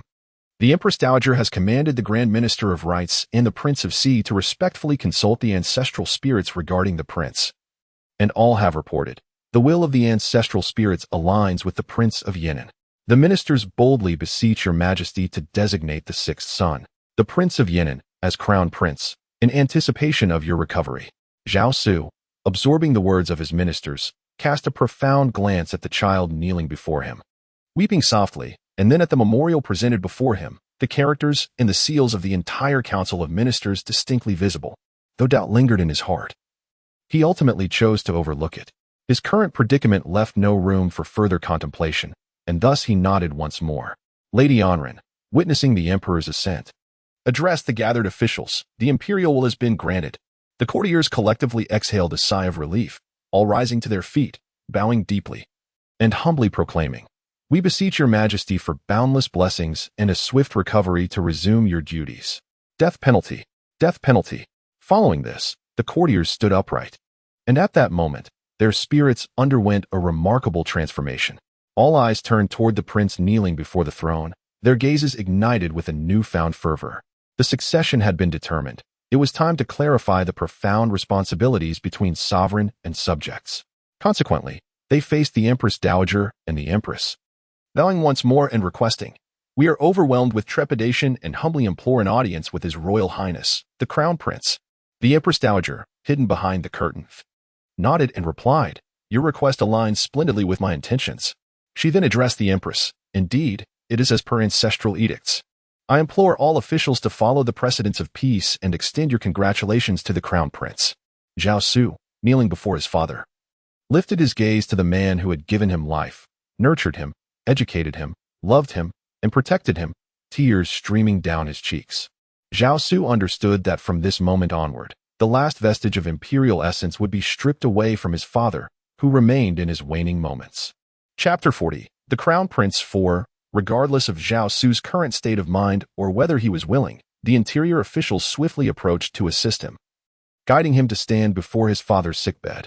Before him, someone gently wiped away his tears, adjusted his collar, and tidied the accessories at his waist. Subsequently, the ministers approached, halting 3 paces away. The left chancellor Wang Gui bowed his head, while the right chancellor Kai Ke raised his eyes slightly. Hanjin, involved in the Privy Council, appeared somewhat distracted. The 2 chancellors, alongside the officials of the Western Court, adhered to the customary rites, leading the ministers in a ceremonial salute, prostrating themselves to the ground, rising again, bowing once more, and then standing again. Once the 3 bows were completed, the ministers held their ceremonial staffs and proclaimed, "We humbly inquire after the well-being of His Royal Highness, the Crown Prince. The rights between sovereign and subjects are now fulfilled. The hierarchy of respect is duly established." Behind the curtain, Empress Dowager Gao and Empress Xiang exchanged a glance, then each lowered their heads in tears, especially Empress Dowager Gao, who understood that from this moment forth, even if her imperial son still drew breath, in the eyes of the ministers and the gentry, he was as good as deceased. Much like the late emperor during the 4th year of the Jiping era, or in the twilight years of the Ren Temple. A sovereign, only one who can preside over the court, manage state affairs, and determine matters of life and death is truly a sovereign. An emperor, bedridden by illness, unable to speak or move, even if he could still write instructions, would merely be a patient. Moreover, the emperor now could not even write, and he was afflicted by a stroke. In the eyes of the ministers and the gentry, a stroke-impacted emperor must have lost his normal faculties of judgment and decision-making. At this juncture, the authority of the throne had effectively shifted from the emperor himself to the collective of the gentry. The governance of the state in recent days had been collectively deliberated and decided by the 3 provinces and 2 offices, standing as clear evidence. Zhao Xu, with tears streaming down his face, sobbed as he reluctantly accepted the minister's homage. Then, he gazed upon the ministers standing before him, most of whom Zhao Xu had long forgotten. Yet, there were 1 or 2 whom he recognized, familiar figures amidst the assembly. As his eyes swept over them, Zhao Xu turned and directed his gaze towards his father, the emperor. Tears streamed down his face as he knelt once more before the imperial presence. The persona of a filial son must not be tarnished. The image of pure devotion and propriety must remain unblemished. His father had little time left. Zhao Xu was acutely aware of this. He vividly recalled that fateful day in a previous life when his father had succumbed to a lingering illness, ultimately in the agonizing grip of a stroke. He passed away within the confines of the Funing Hall. In those final days of his life, what thoughts occupied his mind? What regrets and yearnings did he harbor? Now, Zhao Xu returned to his youth. No matter the cost, he vowed to ensure that his father experienced dignity, tranquility, and peace in the last days of his life. He would not permit the reemergence of appalling matters before his father. He would never allow anyone to disturb his father's final serenity. Since his father had begun taking medicine, he had failed to serve him the herbal concoction, a grave act of filial piety. Zhao Xu murmured softly, "From this day forth, I shall serve the medicine." Having spoken, he bowed deeply. On the imperial couch, Zhao Xu's father, Zhao Xu, listened to his son's words, and a tear welled up from his sunken eyes. Behind the curtain, Empress Dowager Gao, moved by Zhao Xu's declaration, wept and reflected, "What a good child. May our ancestors bless him. A prince so devoted must surely be filial to me, his grandmother, and will undoubtedly heed my guidance." Empress Dowager Gao reminisced about the moment she bestowed scholarly teachings upon the child, who immediately immersed himself in serious study and sought her guidance. Her heart swelled with joy. With tears in her eyes, Empress Xiang echoed, "Your Majesty speaks truly. This child is dutiful, respectful, intelligent, and eager to learn. Truly, we are blessed by our ancestors." The softest corners of their hearts were stirred. With a child like this, what more could one desire? Yet, both Empress Dowager Gao and Empress Xiang, in this moment, either forgot or deliberately overlooked a crucial matter. The crown prince had indeed been established, yet he was still young and inexperienced, and the emperor lay ailing, unable to govern. Who, then, would manage the affairs of the state? Historically, matters of such significance were beyond the purview of the imperial harem. It was left to the ministers in the outer court to propose and advocate. However, beyond the curtains, the ministers were already plotting. Wang Gui, of course, was acutely aware that once the crown prince's position was firmly secured, the crows of the censorate would not spare him. In the court, he merely stated, "This is a family matter. The outer court should not interfere." Although he later attempted to amend his words with, "The emperor has his own son," the crows of the censorate interpreted any lack of unwavering loyalty as absolute disloyalty. Now that the heir had been newly appointed, it was the perfect opportunity for the crows to demonstrate their loyalty. Typically, even without provocation, they could stir up considerable turmoil. Now, with Wang Gui revealing cracks in his demeanor, if they did not surround him and bring him down, it would only indicate that their skills were lacking compared to their predecessors from the Jiao, Zhiping, and Xining eras. Such a failure would be fodder for ridicule. Moreover, Wang Gui had committed a colossal blunder. Once that matter is overlooked by others, Wang Gui and the entire Wang family shall be ensnared within its grasp. To speak ill of the nation's foundation, to covet divine artifacts, is tantamount to disloyalty and ingratitude. The scholars and gentlemen of the realm would expel him from their ranks. Should he, like Ding Wei, simply fade away in the provinces, it would be considered a stroke of luck for Wang Gui. Otherwise, the fate that befalls Chao Liang would inevitably be his as well. Thus, Wang Gui is consumed by thoughts of how to avert disaster, to mitigate calamity, and to extricate himself from this predicament unscathed. What concern could he possibly have for other matters? As for Kai Ke, naturally, he harbors ambitions. What ambitions, you ask? The desire to appoint someone to the position of Left Chancellor. After all, Kai Ke, in his steadfastness, is utterly unwilling to adhere to tradition and simply fill the role of Left Chancellor. Even when it comes to the official dispatch of the Hall of State, the Left Chancellor can only be pre-informed, needing to cloak their participation under the guise of collective deliberation. Yet, how often does the need for a tri-ministerial assembly truly arise in a year? Consequently, Kai Ke is now entirely preoccupied with calculating which unfortunate soul he can deceive into assuming the mantle of Left Chancellor. Will he select from the high-ranking officials in the court or from the esteemed elders in the provinces? It is indeed a conundrum. As for the remaining court officials, each harbors their own schemes and aspirations. For instance, Han Zhan, the head of the secret chancellery, is currently of a mind to take each day as it comes. Han Zhan is acutely aware that with the prince's determination, the Song Dynasty is ushering in a new era. If he does not act shrewdly and take the initiative to request an external appointment, the affairs beneath him will surely be unearthed and exposed to the light of day, revealing them for all to see. And can the actions he has taken in the court withstand such scrutiny? Certainly not. Without further ado, let us reflect upon the historical event when the reign of Xining ceded 500 miles of land east of the pass to the Khitan. This act drew scorn not only from the old faction, but also from the new. Wang Jiefu of Jiangning harbored a deep-seated resentment towards this matter, regarding it as a lifelong disgrace. In the past, the imperial authority had shielded him, allowing for some semblance of concealment. However, with the imperial family nearing demise, Han Jin realized that if he did not act with cunning and promptly seek a position in the local governance, the crows of the censorate would undoubtedly descend upon him, eager to tear him apart. There was no need for excuses or justifications. The ancestral lands were sovereign territory. How could Han Jin abandon them to the northern invaders? The heavens and humanity alike would be outraged. Better to return, Han Jin mused. After all, the Han family boasted more than just his singular prominence among the ministers. His elder brothers, Han Jiang and Han Wei, were esteemed figures of the realm, worthy of high office and counsel. The heads of both administrations were each preoccupied with their own agendas, while the others dared not, nor would they, take the lead in proposing solutions. Thus, the situation remained stagnant, until, at last, Empress Dowager Gao summoned Hanlin academicians Qingji Dang Ruanfu and Zheng Bu to the palace. Finally, the tides of fate began to shift. Chapter 41. The glitch at last. They awaited the internal officials summoned to lead them into the palace. The Empress Dowager and the Empress commanded both scholars to enter the chamber. Deng Ruanfu and Zheng Bu exchanged a glance, both acutely aware that the major decisions within the palace had been made, and they were now to be called forth to draft the edict regarding the establishment of the heir. Prepared as they were, the two Hanlin scholars clasped their hands in reverence and responded, "As you command." They followed the official closely, stepping in unison through the left Zhaoqing gate beside the Funing Hall, entering the sacred quarters of the emperor.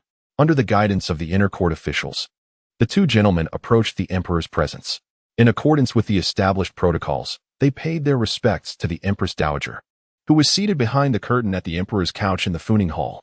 They also greeted the ministers of the 3 provinces and 2 departments with a respectful gesture. From within the curtain, the Dowager Empress addressed them. "Esteemed scholars, the officials have just submitted a report to the sovereign and received the imperial will, permitting the 6th son, the Prince of Yan'an, to be appointed as the crown prince. Thus, I have summoned you both to draft the proclamation for the establishment of the heir." Deng Ruanfu and Zheng Bu exchanged glances before presenting their petition. "We implore to be granted an audience with the sovereign to clarify His Majesty's intentions. This is a tradition and indeed the duty of the Hanlin academicians." The Hanlin academician is a minister solely devoted to the emperor, unwaveringly loyal to His Majesty's will. Naturally, Deng Ruanfu's request was granted. Therefore, he and Zheng Bu, carrying the jade tablet, approached the emperor's couch. It was then that they beheld the prince, who had been raised in the depths of the palace and rarely appeared before the court officials. They bowed deeply, exclaiming, "Your Highness." Deng Ruanfu was particularly exhilarated, for in addition to his role as a Hanlin academician, he held an honorary title, the prince's secretary. Although he had never fulfilled this duty, he had only paid a distant homage to this prince at the Jiang Hall the previous year. Nonetheless, there was no doubt that this prince was his sovereign. The relationship of loyalty and respect between them had been established the day he accepted the emperor's command to serve as the prince's secretary. As for Zheng Bu, though not as fervent as Deng Ruanfu, he was nonetheless somewhat exhilarated. This was due to the fact that Empress Dowager Bao Xi had previously consulted him regarding the education of the emperor's son, thereby allowing him to establish a connection with this future sovereign of the Song Dynasty. Throughout history, every minister who accompanied the emperor in his studies had ascended to the rank of chancellor and earned the emperor's profound trust. Notable figures such as Yang Yi during the Jin Miao period and Yin Shu during the Ren Miao era exemplified this, especially Yin Shu, known as the Chancellor of Peace, whose disciples are scattered across the realm. Even to this day, there are high-ranking officials in the court who proudly declare themselves as disciples of Yan Yuanxian. However, it seems that there exists room for advancement within the court's hierarchy. Zheng Bu believed that he certainly excelled in matters of governance and finance compared to Yin Shu. Despite their tearful expressions, both Deng Ruanfu and Zheng Bu observed intently. The prince appeared sorrowful yet unscathed, his demeanor calm, and he offered a slight nod to both of them. In terms of etiquette, he was virtually flawless. Deng Ruanfu and Zheng Bu immediately inclined their bodies respectfully. "Your Highness." Only then did they approach the imperial presence, facing the emperor upon the royal couch. bowing their heads in reverence. Your humble servant Hanlon Scholar Qingji Ruinfu, Hanlon Scholar Bu, respectfully inquires about your majesty's well-being. After this, the two rose and approached the emperor. Your majesty, I dare to inquire whether your sacred will has permitted the establishment of the sixth prince, the Duke of Yan'an, as the crown prince? Deng Ruinfu inquired. The emperor on the royal couch gently nodded in response, a glimmer of hope flickering in his gaze. Deng Ruinfu bowed once more. I humbly await your decree. Then, the two Hanlon scholars respectfully withdrew behind the ministers, while Deng Ruinfu stepped forward to face the High Empress behind the curtain. He addressed the Empress with reverence, proclaiming, I, Hanlon Scholar Deng Ruinfu, have received your imperial edict. I humbly submit to Her Highness the Empress Dowager and Her Highness the Empress that we shall draft the proclamation for the establishment of the heir. I implore your highnesses to permit me to draft the document in the imperial presence and present it before the throne. Very well. The High Empress responded from behind the curtain. Excellent, she said to the Empress as well. They instructed attendants to bring ink, paper, and writing instruments to the hall, allowing the two Hanlon scholars to draft the proclamation for the establishment of the heir and its essential provisions. All matters concerning the three ministers, the chancellors, the establishment of the crown prince, and the empress must be drafted by the Hanlon Academy, which is termed the Grand Proclamation. Every Grand Proclamation must be personally attended to by the sovereign at the Hanlon Academy, and the imperial dragon must be directly secured to the academy. This occurs typically at dusk. After the sovereign has conveyed his intentions directly to the Hanlon scholars, he will depart. The Hanlon scholars will then inscribe the formal text on specially prepared white hemp paper, using their unique Hanlon calligraphy in a balanced 4-6 structure, and submit it before dawn for the sovereign's personal review before it is read aloud in the court. This procedure is known as the proclamation on hemp. Now, as the sovereign is bedridden, it is naturally impossible for him to visit the Hanlon Academy, and he is unable to speak, thus cannot convey his edict. The Empress Dowager and the Empress, lacking legal grounds, cannot visit the Hanlon Academy either, and it is unthinkable for anyone to witness the Empress Dowager or the Empress stepping into the domain reserved for the sovereign's authority. Such a precedent must not be established. The matter has commenced, heralding endless calamities ahead. Thus, within the palace, a draft of the ceremonial verses was hastily composed and subsequently deliberated upon by the ministers before being presented at the court, rendering it the sole option. This affair was known to all the high-ranking officials in the palace, and both Empress Dowager Gao and the Empress were well aware of it. Deng Ruinfu and Zhang Bu swiftly acquired all that they required. Their primary focus was on the ceremonial verses for the crown prince, ensuring that the references were neither duplicated nor confused, for such a misstep would truly invite ridicule from the world. Even the northern barbarians and the western bandits would mock them. Hence, this matter demanded utmost caution. Before long, both Deng Ruinfu and Zhang Bu discovered a pressing issue.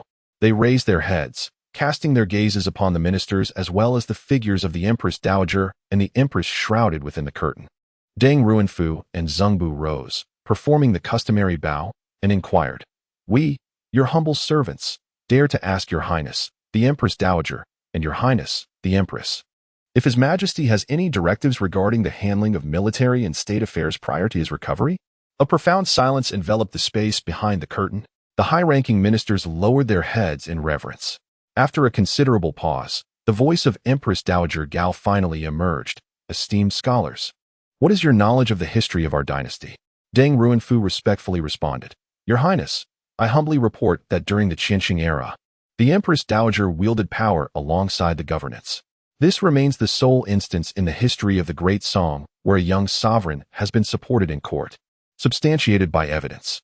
Hearing this, Empress Dowager Gao expressed her satisfaction and then turned to the ministers, stating, as an elderly woman, I am not well versed in the historical precedents of our dynasty.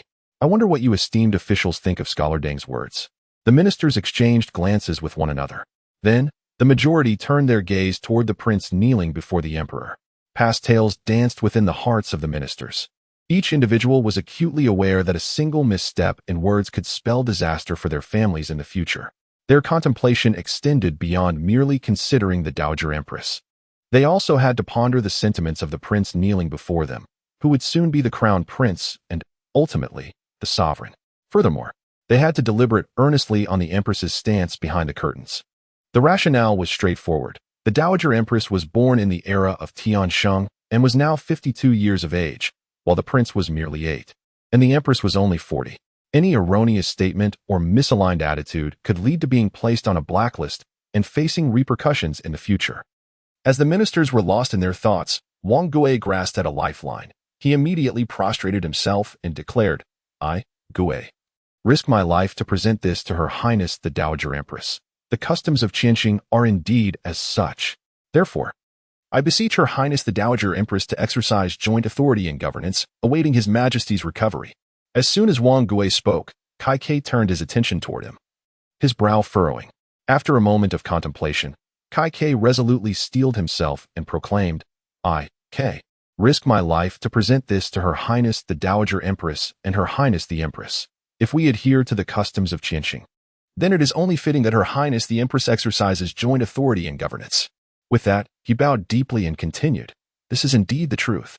During the time of Qianxing, when the true temple was tragically abandoned, the edict commanded the crown prince to ascend to the throne, honoring the empress as Dowager Empress, granting her the authority to jointly govern affairs of state.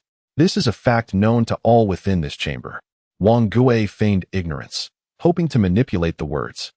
But Kai Ke could not allow such behavior to pass unchallenged. Kai Ke spoke, bowing deeply, "Your servant, in his folly, dares to assert that the present circumstances bear a striking resemblance to those of the Qianxing era. The Prince of Yan'an, being the legitimate son of the Empress, should, in my humble opinion, be allowed to govern alongside her, awaiting Your Majesty's recovery." As soon as Kai Ke's words fell, the entire Funing Hall erupted in ceaseless discussion. For Kai Ke indeed spoke the truth, his assertions grounded in reason and the principles of propriety. Should the imperial carriage cease to function, the Empress would ascend to the status of Empress Dowager, the revered mother of the Son of Heaven. Legally speaking, who could possibly hold a closer relationship to the sovereign than his legitimate mother, the Empress Dowager? To disregard the legitimate mother in favor of the Grand Matriarch for governance could lead to a rivalry between the two courts, fraught with peril. Wang Gui's words also held merit. The Empress Dowager is the biological mother of the monarch, and given the sovereign's current affliction, it is only fitting that the Empress Dowager presides over affairs of state, such as the law and propriety. Yet, if the Empress Dowager governs, what position does that leave for the legitimate Empress? Conversely, if the legitimate Empress assumes governance, what becomes of the Empress Dowager? The logic of the ministers found itself ensnared in a vicious cycle. Kneeling before his father, Emperor Zhao Xu kept his head bowed, feeling a sense of triumph within. For the events unfolding in Funing Hall were, in truth, the result of his deliberate orchestration. His closeness to the Empress, his efforts to align with her, were all aimed at creating this very impasse within the esteemed principles of Confucian propriety. Chapter 42, The Master of Tea Art. From behind the curtain, the venerable Empress Dowager cast a deep glance at the Empress standing beside her, whose face, adorned with the phoenix crown, hung low in silence. The strings of pearl ornaments hung down, obscuring her line of sight, rendering Empress Dowager Gao unable to discern the expression of her daughter-in-law. She had no choice but to ask softly, "What does the Empress believe the ministers think?" Bowing her head to the Empress, she performed a graceful curtsy and replied, "The new wife shall adhere to whatever your benevolent wishes dictate." Instantly, Empress Dowager Gao was left speechless, unable to articulate a response. The implication of the Empress's words was strikingly clear. The new wife's opinion holds no significance. The unspoken undertones and concealed meanings evoked a chilling sense of dread. Yet, it was impossible to pinpoint any fault. The atmosphere behind the curtain became palpably tense. Every courtier and lady-in-waiting within the confines sensed the simmering tension brewing between the Empress Dowager of Baozi Palace and the Empress of Cunning Palace. After a prolonged silence, Empress Dowager Gao finally spoke to the Empress, "You may rise." The bond between the two women had subtly soured. However, in the eyes of the Empress, this was a conflict she felt compelled to engage in. Indeed, one she must fight for. The fate of the realm was entrusted to her sixth brother. That child was so understanding, so filial, and in her presence, he was ever so obedient. In Qingming Palace, each utterance of mother echoed deeply within the Empress's heart. The flowers he picked for her, adorned upon her head, were exquisite. He feared she would tire, offering her gentle massages to her back and shoulders. A scene that remained vividly etched in her memory. Even within Funing Palace, he clutched her sleeve tightly, a silent plea for her protection and support. Just the thought of him grasping her sleeve so desperately, trailing closely behind her, filled with vulnerability and helplessness, gazing at her with longing eyes, was heart-wrenching. The Empress was momentarily lost in thought. The visage of the sixth prince intertwined with that of her unfortunate child, who was still swaddled in infancy, had been forsaken without even a word from his mother. The empress often contemplated, had my child survived, he would undoubtedly resemble the sixth prince, equally filial, equally intelligent, and equally understanding. He would surely grasp my sleeve and cast at me the same pitiful gaze as the sixth prince, beseeching my protection and support. Yet, in the empress's eyes, could the Grand Empress Dowager truly be trusted and relied upon? The answer was uncertain. Since the onset of the emperor's illness, the actions of the Baozi Palace had flashed through the empress's mind, each one clear to her. The Grand Empress Dowager was indeed the sixth prince's grandmother, and she was also the emperor's mother. However, she was unlike the empress. She had only the sixth prince as her sole reliance, and the emperor as her only husband. In contrast, the Grand Empress Dowager had 2 sons and numerous grandsons and granddaughters to cherish. The sixth prince was her singular focus, but not the sole child of Baozi Palace. It was here that the distinction lay. Driven by maternal instinct, the empress boldly confronted her aunt for the first time. The Grand Empress Dowager remained silent for a long while, having discerned the challenge posed by the empress. Though subtle and understated, the seeds of defiance had already taken root. This displeased the Grand Empress Dowager, yet she found herself devoid of justification or excuse. For all of the empress's actions remained within the bounds of propriety and had not transgressed the limits of a daughter-in-law. Furthermore, the young imperial prince was present behind the curtain. Empress Dowager Gao was acutely aware of her responsibilities. She must serve as a paragon for the young prince. As Zhang Bu had articulated, the prince was intelligent, dutiful, and well-mannered, suggesting that his capacity for learning would surpass all expectations. If she, as the Empress Dowager, failed to exemplify proper conduct, it was likely that the prince, upon maturity, would emulate undesirable traits. The illustrious Ming Emperor of the Song Dynasty might, under her influence, evolve into a tyrant akin to Emperor Yang, skilled in dismissing counsel and adept at manipulating words to evade accountability. Should this transpire, a century hence? When she arrives at Yoho Tomb, how could she face the late emperor and their ancestors? It was this very concern that rendered Empress Dowager Gao silent behind her curtain, allowing the ministers outside to engage in fervent discussion and debate. Yet, such matters, steeped in ritual and law, bore significance for the future distribution of power across the realm. How could the chancellors articulate their positions in mere phrases? Each minister held steadfast to their opinions, particularly Wang Gui and Kai Ke, who, driven by their own stances, were unwilling to yield to one another. Were it not for the presence of the emperor in the current setting of the Funing Hall, 2 imposing figures clad in purple robes would have undoubtedly instigated a physical confrontation, their eyes scrutinizing every minister. Moreover, a swift resolution was imperative. The Hanlin academicians were required to draft a proclamation for the emperor, delivering a comprehensive decree on the matter of succession by nightfall, to be read in the court the following morning. Within the constraints of various conditions and limitations, after several rounds of exchanges, the chancellors came to the realization that persuading one another was an unattainable goal. Thus, they could only turn their gaze towards the sovereign on his sickbed, the one who could render the final judgment without inciting repercussions. The 2 ministers suggested seeking his counsel to ascertain the will of the ruler. Li Qingqian's proposal swiftly garnered the support of all, excluding Wang Gui. After a moment of contemplation, the beleaguered Wang Gui could only acquiesce, acknowledging the merit in their deliberations. Wang Gui and Kai Ke once again led the ministers to present their case to Empress Gao and the Empress Dowager. Upon receiving their permission, they approached the sovereign. However, upon their arrival, they discovered that the emperor, lying on his sickbed, had unknowingly succumbed to slumber once more. The ministers exchanged glances in bewilderment. Had the emperor's condition deteriorated to such an extent? This unforeseen development pushed them to the precipice of despair. The reason for their anxiety was unequivocal. With the emperor in a state of uncertain wakefulness, should they fail to reach a decisive consensus in a timely manner, the situation would only grow more convoluted as time elapsed. If they were to delay further until the arrival of the Grand Minister and Prince Sipu, would they not face their ire? Typically, both the Grand Minister and Prince Sipu were regarded as auspicious figures. Yet now, they wielded the power to challenge the ruling ministers on this matter. They would undoubtedly relish the opportunity to complicate the ministers' positions, eager to demonstrate their loyalty to the realm and their status as esteemed members of the Song Dynasty. Moreover, they sought to ingratiate themselves with the Empress Dowager, the Empress, and the imperial offspring. Should they navigate this situation adeptly, the descendants of the Grand Minister and Prince Sipu would undoubtedly reap the benefits in the future. As the young prince matured, A mere thought of how the Grand Minister and the heir to the Prince of Sima once wielded their influence would suffice to grant their descendants several years' respite from tribulations with a slight gesture of his hand. Thus, the ministers could only cast their gaze upon the one person who held the authority to make a decision in this matter, the sixth prince, the Prince of Yan'an, who was to become the crown prince on the morrow.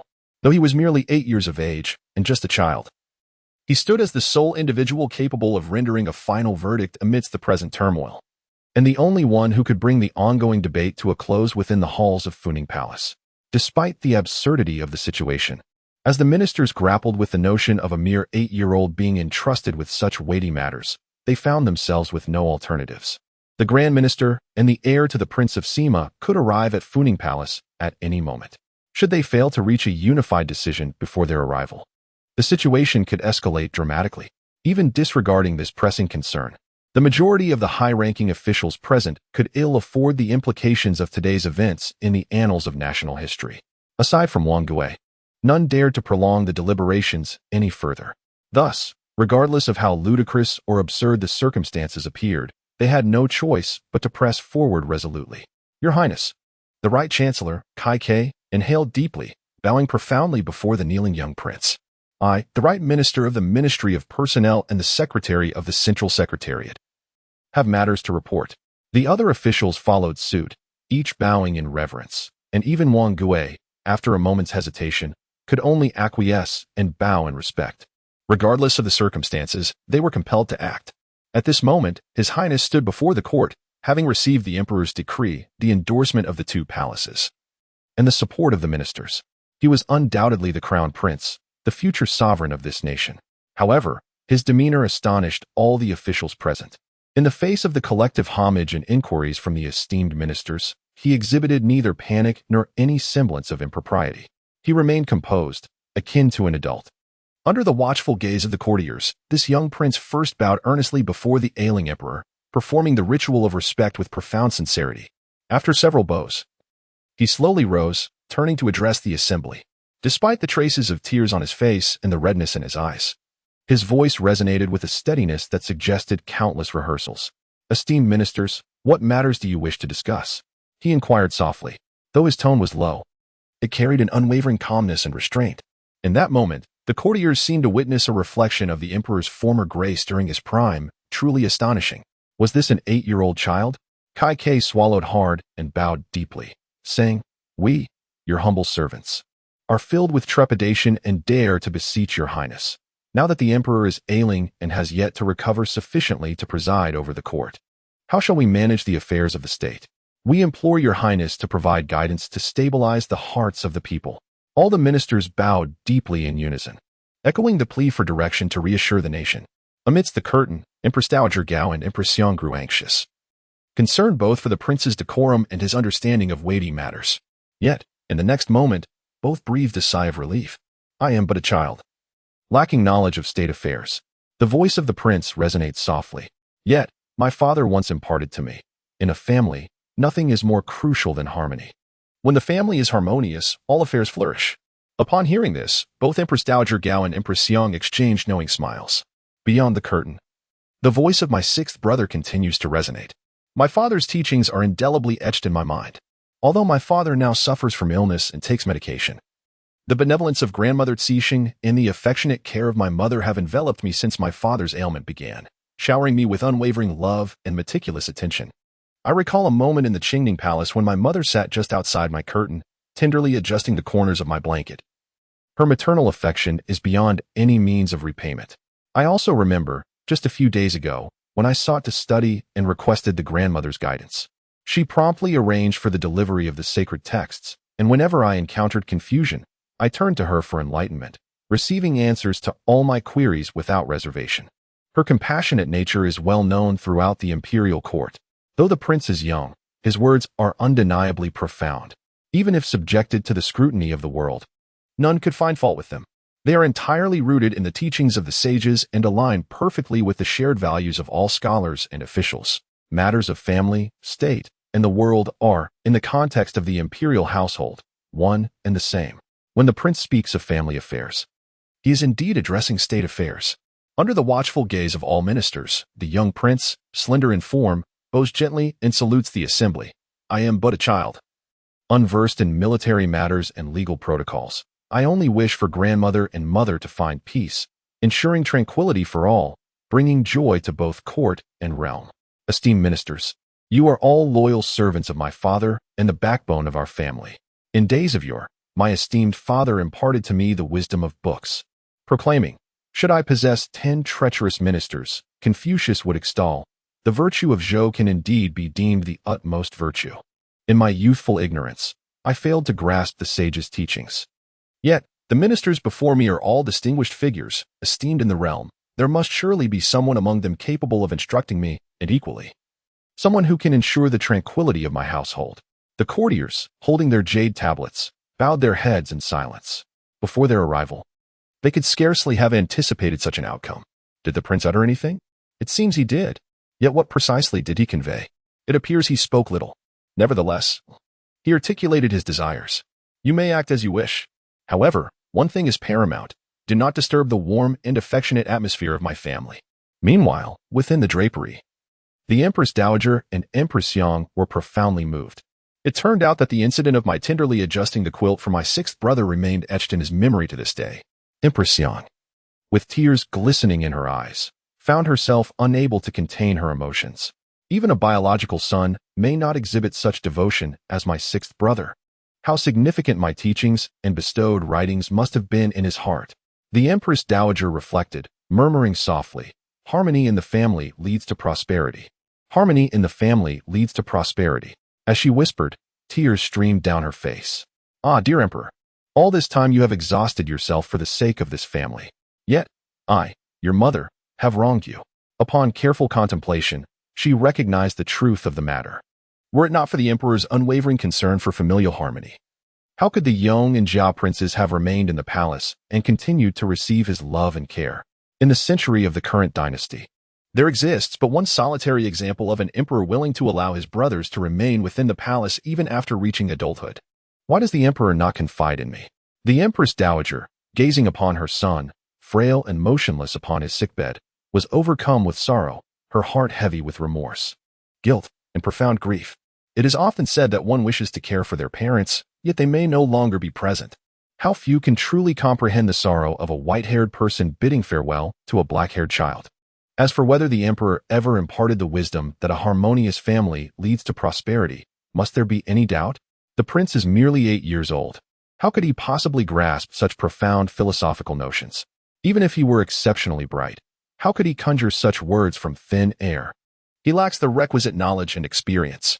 Note, apart from the emperor's sons, members of the Northern Song royal family must also undergo trials to ascend in rank. They possess their own paths to advancement. Chapter 43, The Two Palaces and Governance while Zhao Xu spoke. The emotions of the Empress Dowager and Empress Yang within the curtain differed entirely from those of the ministers outside. Separated by the curtain, the two empresses could only hear Zhao Xu's youthful voice. Although Zhao Xu spoke with commendable decorum, both Empress Yang and the Empress Dowager had certain expectations. Over the past few days, Zhao Xu's image as a dutiful, wise, and benevolent child had firmly taken root in their hearts. For Zhao Xu to speak fluently, appropriately, and graciously was, to them, entirely natural. Furthermore, the inability to see Zhao Xu's expression, combined with the deceptive charm of his innocent voice, only added to the intrigue. Let them find solace and pride within their hearts. At most, they might offer a compliment. At such a tender age, he already exhibits the bearing of his ancestors. However, the courtiers beyond the curtain are privy to a different perspective. They can discern Zhao Xu's countenance, observe his manner of speech, and more acutely perceive his poise and aura in close proximity. Furthermore, this interaction marks the first encounter for the courtiers with Zhao Xu. Prior to this moment, their self-constructed image of the young prince was constrained by their perceptions of an 8-year-old, merely a somewhat intelligent and sensible child. Yet, Zhao Xu's demeanor shattered their preconceived notions entirely, leaving them profoundly astonished. Upon witnessing the prince's courtesy, the courtiers bowed deeply, exclaiming, "We, your humble servants, are overwhelmed and dare not accept your highness's gesture. We shall dedicate our utmost efforts until our last breath to repay his majesty's favor and your highness's earnest expectations." At this juncture, even these seasoned officials, weathered by the trials of life and accustomed to the fickleness of human nature, found themselves imbued with a newfound sense of sacred duty following their astonishment. Zhao Xu's declaration, "I have 10 treacherous ministers," reverberated in their minds like an incantation, evoking a collective memory shared among all scholars. In a similar predicament, with the sovereign gravely ill, and the young heir in his tender years, wisdom and sagacity shone through amidst the turmoil, both within the court and beyond, as foreign threats loomed. Thus, Duke Zhou supported King Cheng, uniting the realm in service to a singular leader from which poetry, literature, rites, and music flourished. The impact of this self-association struck deeply, particularly for these ministers profoundly influenced by Confucian values and philosophies. Especially figures such as Li Qingqin and Zhang Zhao, traditional scholars and officials, found themselves utterly unable to bear the stark contrast between the reality before them and the visions conjured by thoughts of the Duke of Zhou's guidance of King Qing. In a state of bewilderment, they felt as though they had traversed time itself, witnessing a convergence of historical accounts and present-day realities. Thus, they were filled with trepidation and apprehension. Even Wang Gui, in a fleeting moment, sensed a surge of exhilaration. Yet the ensuing hardships of reality swiftly brought him back to composure. Nevertheless, these high-ranking officials, though stirred and agitated, were not youthful anymore. They had endured countless trials from local governance to the central court. Even individuals as deeply entrenched in Confucian ideals as Li Qingqin and Zhang Zhao could discern the distinction between reality and aspiration.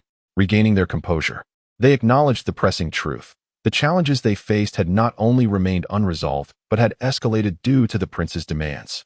The prince had made his intentions abundantly clear. "My father once taught me, harmony within the family leads to prosperity in all endeavors. Furthermore, you all are the pillars of my family. Thus, there must be those who can guide me, those who can secure my family." Confronted with the prince's earnest hopes and his innocent heart, how could these ministers bear to let him down? How could they possibly betray his trust? Should word of their failure escape, they would be met with scorn from the realm. The hearts of men are sharp as blades, and their words fly like arrows. Subsequently, they each took their seats and quickly began to whisper amongst themselves. Zhang Dun contemplated deeply, exchanging a glance with Kai Quebec. Then, with a composed demeanor, he turned and leaned towards Li Qingqin's ear, whispering, "Brother Bangji, you are well versed in rights and laws, and knowledgeable about the precedents of our dynasty. At this juncture, do you have any strategies in mind?" Li Qingqin shook his head. Since ancient times, one cannot have both fish and bear's paw. The prince's demands were exceedingly challenging. Yet, as ministers, they were compelled to address this predicament on behalf of the prince. Particularly, the prince's courtesy lingered in Li Qingqin's mind. Zhang Zong pondered for a moment and replied to Li Qingqin, "Let me consult with the left and right chancellor for a discussion." Li Qingqin nodded. Zhang Zong then turned his gaze towards Kai Quebec. Zhang Zong understood that his compatriot already harbored thoughts on the matter. Moreover, their ideas were likely quite similar. Albeit somewhat unconventional, under normal circumstances, such a notion would undoubtedly be impractical. However, today, at this very moment, it was serendipitously timely. Zhang Zong clasped his hands in respect and said to Kai Ke, "The right chancellor must have a plan." Kai Ke nodded. "Zihu must have his thoughts as well. Shall we emulate the tales of ancient sages?" Zhang Zong nodded in agreement. "Please." Thus, the two tacitly dipped their fingers into the tea. Inscribing the same phrase on the tea table before them, "Both courts shall hear matters of state." This was an extraordinary proposal, unprecedented in nature. Yet, at this moment, it was the sole solution to the current dilemma, one that could potentially gain the approval of both courts and the prince. Any alternative would jeopardize the harmony between the two courts. Such matters, under ordinary circumstances, lacked any practical feasibility. Not to mention the differing thoughts and attitudes of the two courts. The criticisms from both within and outside the court will subject anyone proposing this idea to relentless scrutiny. Yet now, the prince, with a heart as pure as a child's, entrusts the affairs of the state to the ministers. The prince is devoted, diligently adhering to the emperor's teachings, striving for harmony within the imperial family, and cherishing the affection of the empress dowager and his mother. His innocent heart, emanating from the depths of his being, can be described as flawless as white jade. The scholars and public opinion alike will never dare to tarnish the prince's pristine sincerity. This, indeed, is the only solution at present. Zhang Zong respectfully acknowledged, "Your Excellency speaks truly." Thus, the two parted ways to act. Zhang Zong sought out Wang Gui, while Li Qingqin and Tao and Kai Ke approached Hanjin and Zhang Zhao for discussions, also consulting with two Hanlin scholars. Everything proceeded smoothly. Although Wang Gui harbored intentions to oppose, he could not propose any alternative suggestions or feasible methods. Reluctantly, he conceded, though I cannot agree, it may be worth a try. Wang Gui found himself at an impasse. Delaying further would mean that the Grand Minister of State and the Prince of Xiping would soon arrive from Jingling Palace. Moreover, Wang Gui understood that he could not shoulder this burden alone. What other options were there? To remain idle here? What would others think of them? What discourse would arise? The Minister of Personnel, Zheng Xiaoquan, the Minister of Rights, Han Zhongyan, and the Minister of Revenue, Wang Xiyuan. Each of these individuals was formidable, wielding significant influence in public opinion both within and outside the court. Zheng Xiaoquan, the son of the late Chancellor Zheng Gongliang. Han Zhongyan, even more impressive, is the son of Han Qi and Han Zhongxian. As for Wang Xiyuan, a distinguished minister of the state, renowned for his integrity. He has countless supporters in both the court and the populace. The three individuals awaited outside, undoubtedly inquiring about the affairs within the palace. Consequently, the ministers ceased their hesitation, collectively rising to stand before the curtain, dividing into two factions. They held their ceremonial staffs, bowing towards the Empress Dowager and the Empress, proclaiming, "We humbly report to Your Highness, the Empress Dowager, and to Your Highness, the Empress, the Prince of Yan'an, with a heart of pure filial piety, entrusts us, the ministers, with his earnest requests. We are overwhelmed with trepidation. We acknowledge the historical precedents of our dynasty, where emperors have ruled with filial piety. We beseech Your Highness, the Empress Dowager, to exercise authority in governance, and Your Highness, the Empress, to assist in the affairs of state." Upon concluding their address, the ministers bowed their heads once more, prostrating themselves upon the ground, their ceremonial staffs raised, each displaying a demeanor of utmost reverence, awaiting the decisions of the Empress Dowager and the Empress behind the curtain. Within the confines of the curtain, the venerable Empress Dowager and the Empress exchanged glances as they listened to the minister's report. The Empress Dowager remarked, "I find the minister's counsel to be quite commendable." At this juncture, the Empress Dowager had little choice left. Could they afford to remain in a stalemate over this matter? A stalemate that would persist until the Grand Minister and the Prince of Xi arrived before the court? Such a scenario would be utterly embarrassing. How many voices within the royal clan would gossip? It would also lead the populace to believe that she, as Empress Dowager, was power-hungry, tarnishing her reputation. Moreover, the prince was present in court. Should he witness the power struggle between his grandmother and mother, the ramifications would be dire indeed. Thus, the Empress Dowager turned to the Empress and inquired, "What is your opinion, Empress?" The Empress gracefully responded, "The new wife shall heed the compassionate decree of Your Highness." Her only desire was for assurance that the legacy left by the household for the sixth brother would not be compromised. Everything else was of little consequence. To speak candidly, the child in question is undeniably charming and dutiful, showing no inclination to involve herself in the affairs of the court. Consequently, the Empress Dowager addressed the two Hanlin academicians outside the curtain. "Gentlemen, let us proceed according to the intentions of the esteemed ministers." Deng Ruanfu and Zheng Bu immediately stepped forward, responding, "We shall dutifully adhere to the orders of Her Majesty the Empress Dowager and Her Highness the Empress." Chapter 44. In the hall of Wenda, kneeling before his father, the Emperor, Zhao Xu clearly heard every word spoken by the courtiers. Everything unfolded as he had anticipated. Thus, the contingency plan could remain dormant. Indeed, Zhao Xu had devised a plan B, and even a plan C. The objective remained to elevate the Empress to the forefront. On the night he awakened in Qingning Palace, he had already formulated his intentions and strategies. He resolved that it would neither be the Empress listening to governance behind a curtain, nor would he allow the Empress Dowager to govern unchecked as in his previous life. Instead, he envisioned a dual governance between the two palaces. In this manner, neither the Empress Dowager nor the Empress could usurp authority independently. Could the Empress Dowager and the Empress unite? The answer was a resounding no. In the face of power, there exists no father-son bond, let alone that of mother-in-law and daughter-in-law. Thus, Zhao Xu could leverage his position to navigate the delicate triangular balance between the two palaces, thereby maximizing his own interests. This encapsulates the essence of political strategy, to empower others to act, yet never allow them to overshadow oneself, to bestow authority, yet ensure that it is never claimed as their own. In this lifetime, it is impossible for Empress Dowager Gao to reclaim power until her demise. The events of the Yuanyu era are unlikely to unfold once more. Zhao Xu contemplated, lifting his gaze to his frail and weakened father, the emperor, who lay upon the sickbed. "Father, your son shall not allow you to be disappointed this time." Deng Ruanfu and Zheng Bu, Both esteemed literary figures of the Song Dynasty collaborated harmoniously, swiftly drafting the verses.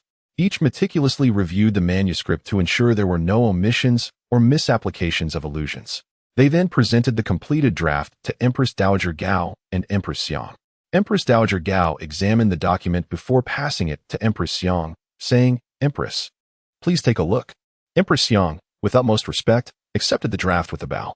After a mere glance, she nodded in approval, exclaiming, "Excellent. Indeed, the words are elegant, and the references are aptly chosen."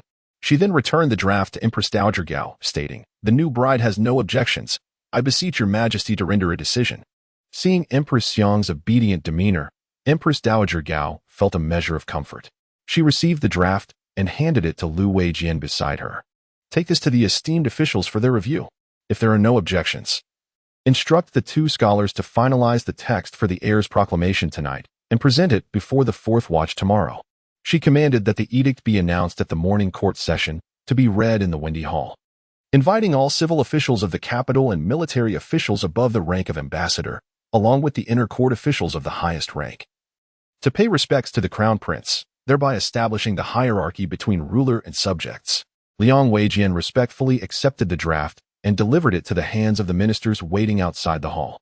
One by one, the ministers scrutinized it, and even Wang Gui, who sought to find faults, could uncover no flaws. They could only nod in admiration, acknowledging the two scholars as worthy courtiers of the Son of Heaven, the chosen of the Hanlin Academy.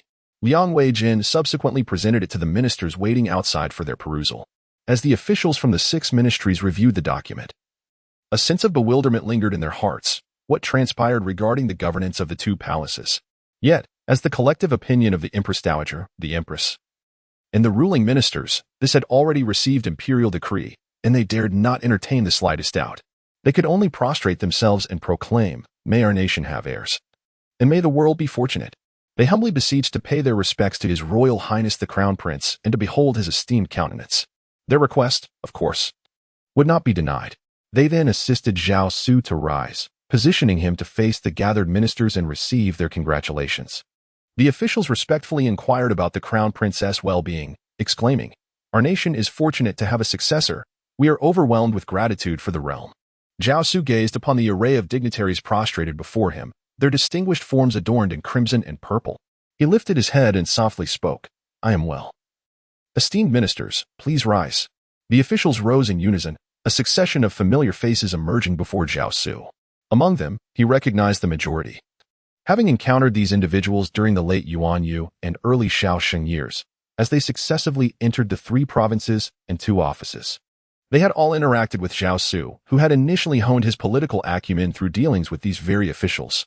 In modern parlance, they could be likened to the experience points Zhao Xu accumulated in the novice village. He inclined his head slightly to them, a gesture of acknowledgement. The ministers prostrated themselves before the imperial presence, and under the guidance of the inner court officials, they approached the curtains to pay their respects to the Empress Dowager and the Empress. Observing the dignified officials who approached the esteemed Empress Dowager and the Empress with utmost reverence, Zhao Xu knelt before his ailing father, gazing at the pallid and emaciated visage of the emperor on the sickbed. "Father, your son shall never bring you disappointment again in this lifetime," he murmured softly.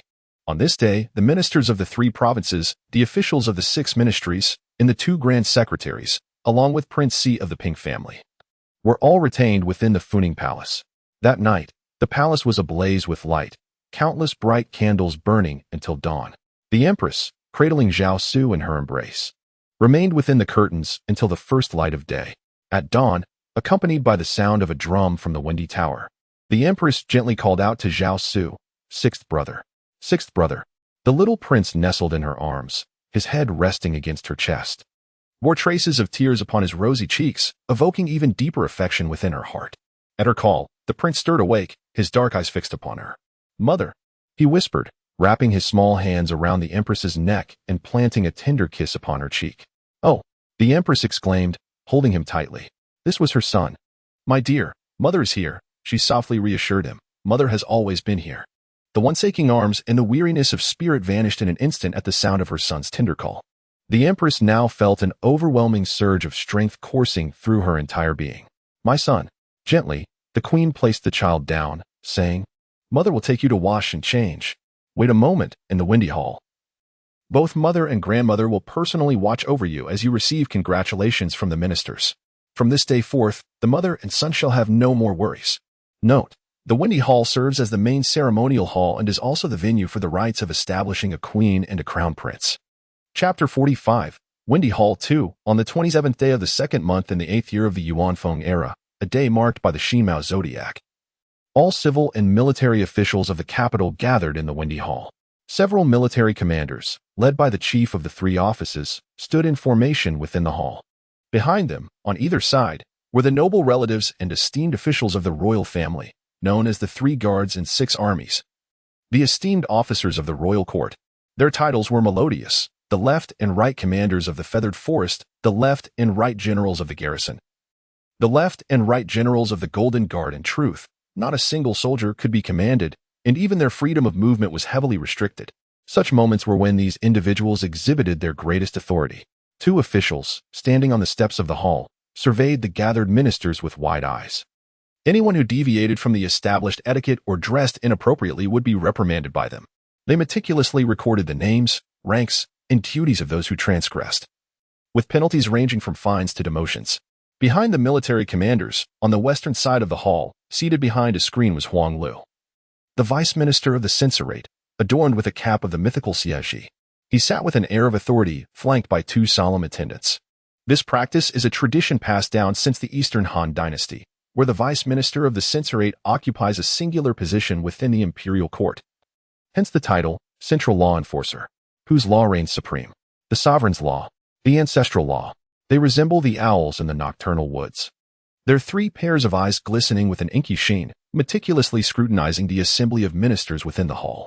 From the highest chancellor and princely lords to the lowly 9th-rank officials and esteemed envoys, none can evade the watchful gaze of the censorate, amidst an atmosphere of solemnity. The courtiers beheld a figure emerging from the side door of the Hall of Cultural Virtue, clad in a purple robe, a sword at his waist, and wielding a pristine whip. Approaching the front of the hall, he raised the whip high. Crack! The air was rent asunder. The Empress Dowager, the Empress, and the Crown Prince are about to grace the court. The sound of ceremonial music and pipes resonated from behind the hall. Subsequently, a procession of ceremonial guards from the Yuan-Yi Bureau emerged, brandishing ornamental fans, followed closely by inner ministers carrying yellow silk umbrellas. Beneath those umbrellas, the Empress Dowager and the Empress, accompanied by a child clad in vermilion robes, made their entrance. Within the inner palace, the chief attendants and their deputies, along with the heads of the imperial pharmacy and the imperial kitchen, stood armed, flanking both sides. The drapery set upon the throne had already been lifted. The Empress Dowager, the Empress, and the Crown Prince took their seats within. As the ceremonial music played on, the guards of the Yuan-Yi Bureau, holding fans and yellow umbrellas, surrounded the Empress Dowager, the Empress, and the Crown Prince as they entered. Inside the inner palace, the chief attendants and those bearing imperial artifacts stood ready, holding ceremonial weapons, lined up before the drapery of the throne. The music continued to resonate. Commanders from the Imperial Dragon Guards led a contingent of dragonbone bearers, wielding their staffs, appearing before the Hall of Cultural Virtue. The various attendants and palace maids also made their presence felt within the hall. They stood outside the hall and within, akin to industrious hamsters, observing their surroundings diligently to eliminate any potential threats and avert prying eyes. This was a grand national ceremony. Anyone entering without permission would face the gravest consequences, the lightest of which would be exile to the barren shores of Sandman Island, never to return. With a resounding clap, accompanied by the sounds of ceremonial music, the chief attendant wielding the purification whip once again flourished it. The Empress Dowager, the Empress, and the Crown Prince had taken their seats in the hall. Commander Yin promptly stepped forward with all the high-ranking generals. The esteemed nobles among the royal family and external relatives followed closely behind. Behind them, the officials from the 3 departments and 2 courts, under the supervision of Wang Guo, Kai Ke, and Han Jun, formed 3 distinct lines. The hall was filled with a vibrant array of caps in hues of purple, scarlet, and green, bustling with activity. The ministers, bearing ceremonial staves, advanced in an orderly fashion to bow in reverence beneath the royal platform, proclaiming their respectful greetings to Her Majesty the Empress Dowager, Her Majesty the Empress, and His Royal Highness the Prince of Yan'an as they graced the court. At that moment, the esteemed Fu Baolang, respectfully carrying the emperor's seal, approached the dais and presented the imperial seal upon the jade table before the drapery. On the western side of the screen, the Vice Minister of Justice, Huang Lu, had already risen. He led two subordinate officials, bowing as they moved forward. Under the Xieji crown, the law enforcer's eyes were as sharp as those of a hawk. On the royal steps, two attendants closely monitored the military officials, royal princes, and the three guards. Any hint of negligence or disrespect at this moment would be a grave offense. After a prolonged period, the music finally ceased, and Vice Minister Huang Lu respectfully retreated with his ceremonial staff, while the two attendants also withdrew to the side. At this moment, the martial ministers, originally arrayed in the hall like a formidable wall, automatically withdrew to either side and stood at attention, weapons in hand. On the right side of the hall, the ceremonial musician gradually struck the yellow bell. Dong, dong, dong, dong, dong. A resounding crack of the whip followed. All sounds of ceremony fell into silence. The ministers stood solemnly in their ranks, and the grand hall was enveloped in profound stillness. One could only hear the Empress Dowager, seated behind the curtain, proclaim, "Today is an auspicious day. All ministers are present, and the nation has an heir, ensuring the continuation of the dynasty." The ministers, under the leadership of Wang Gui, Kai Ke, and Hanjin, held their ceremonial staves and bowed. "Long live His Majesty the Emperor! Long live Her Majesty the Empress Dowager! Long live Her Majesty the Empress!" Thus, after three bows, they rose, and the chancellors Wang Gui and Kai Ke ascended to the throne, where they began to dance. With hands and feet in graceful motion, they performed a dance of celebration, a tradition passed down from the Tang Dynasty. In this era, dancing to convey congratulations was intricately tied to submission and loyalty. The current emperor's ambition was to capture the leaders of the northern invaders and western bandits, performing this dance before the throne. After the two chancellors concluded their dance, the Empress Dowager within the curtain continued, "Chancellors, please follow the established customs of governance and temporarily serve as the ceremonial envoys for the Prince of Yan'an," announcing the imperial decree regarding the heir. At once, Wang Gui and Kai Ke respectfully bowed and rose again. By the Empress Dowager's directive, Zhang Maoza, the head of the inner court, was appointed as the messenger to convey the imperial edict. He, holding the decree inscribed on white hemp paper, approached the two chancellors with measured steps. Then, kneeling down, he prostrated himself and respectfully presented the emperor's decree before them. Wang Gui and Kai Ke, bowing deeply before Zhang Maoza, respectfully addressed him. "We, your humble servants, Gui and Ke, earnestly request the emperor's decree." Only then did they cautiously extend their hands to receive the folded piece of white hemp paper from Zhang Maoza. The two chancellors faced the curtain, bowing once more in reverence before turning around. Kai Ke took a step back, allowing Wang Gui to step forward. His hand cradled the end of the paper, inscribed with the words of the imperial edict regarding the establishment of an heir. Wang Gui took a deep breath, lowered his gaze to the large characters on the decree, and began to read aloud with a measured cadence. To the court, the establishment of an heir is not a matter of personal affection, but a matter of enduring governance for generations. The eldest son is the most suitable choice, as per the counsel of 100 kings. With benevolence and wisdom, the enlightened ruler has long been prepared, correcting the documents from Nanyang, affirming the auspiciousness of the Eastern Sea, bestowing honors upon the royal lineage, enhancing the brilliance of virtue and reputation, surpassing mere appearances, embodying profound filial piety and friendship, upholding propriety and learning without burdening the masters with excessive instruction. Alas, establishing love and kinship to build a legacy for 1,000 years. The heir must be a son, as the Han Dynasty sought to nurture the realm. Thus, it is decreed, he shall be designated as the crown prince. Until I recover and ascend the throne, the Empress Dowager shall govern in my stead, with the Empress assisting in state affairs. As the curtain rose, Zhao Xu, led by the Empress, approached the front. "Sixth brother, step forward. Let the court officials come to offer their congratulations." Zhao Xu lifted his gaze to the throne, observing the multitude adorned in purple and crimson, interspersed with green. Holding his head high, he ascended to the steps of the throne. The officials, holding ceremonial staffs, advanced, prostrating themselves on the ground, bowing deeply as they proclaimed, "We humbly wish the crown prince long-lasting prosperity and well-being." "I am well," Zhao Xu softly uttered, his voice seemingly transcending time and space. From that night in the Funing Palace during the third year of the Yuanfu era, it pierced through to the modern high-rise buildings, university campuses, and archaeological sites. At this very moment, Zhao Xu felt as though he were a fish that had swum downstream in the river of history. With a vigorous leap, he elevated himself. Surveying the vast expanse of 900 years, witnessing the gains and losses, he came to understand the follies of military and state affairs.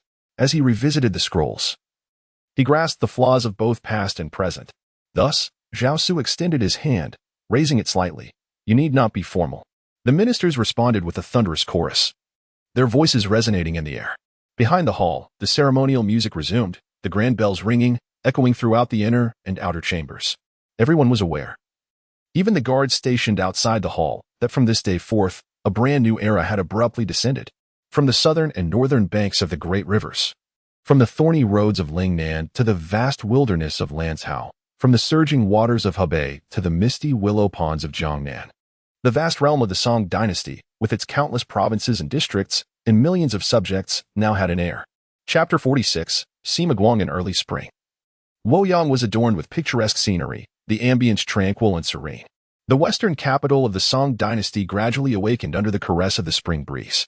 The city of Luoyang became increasingly vibrant, bustling with life and filled with the sounds of the populace.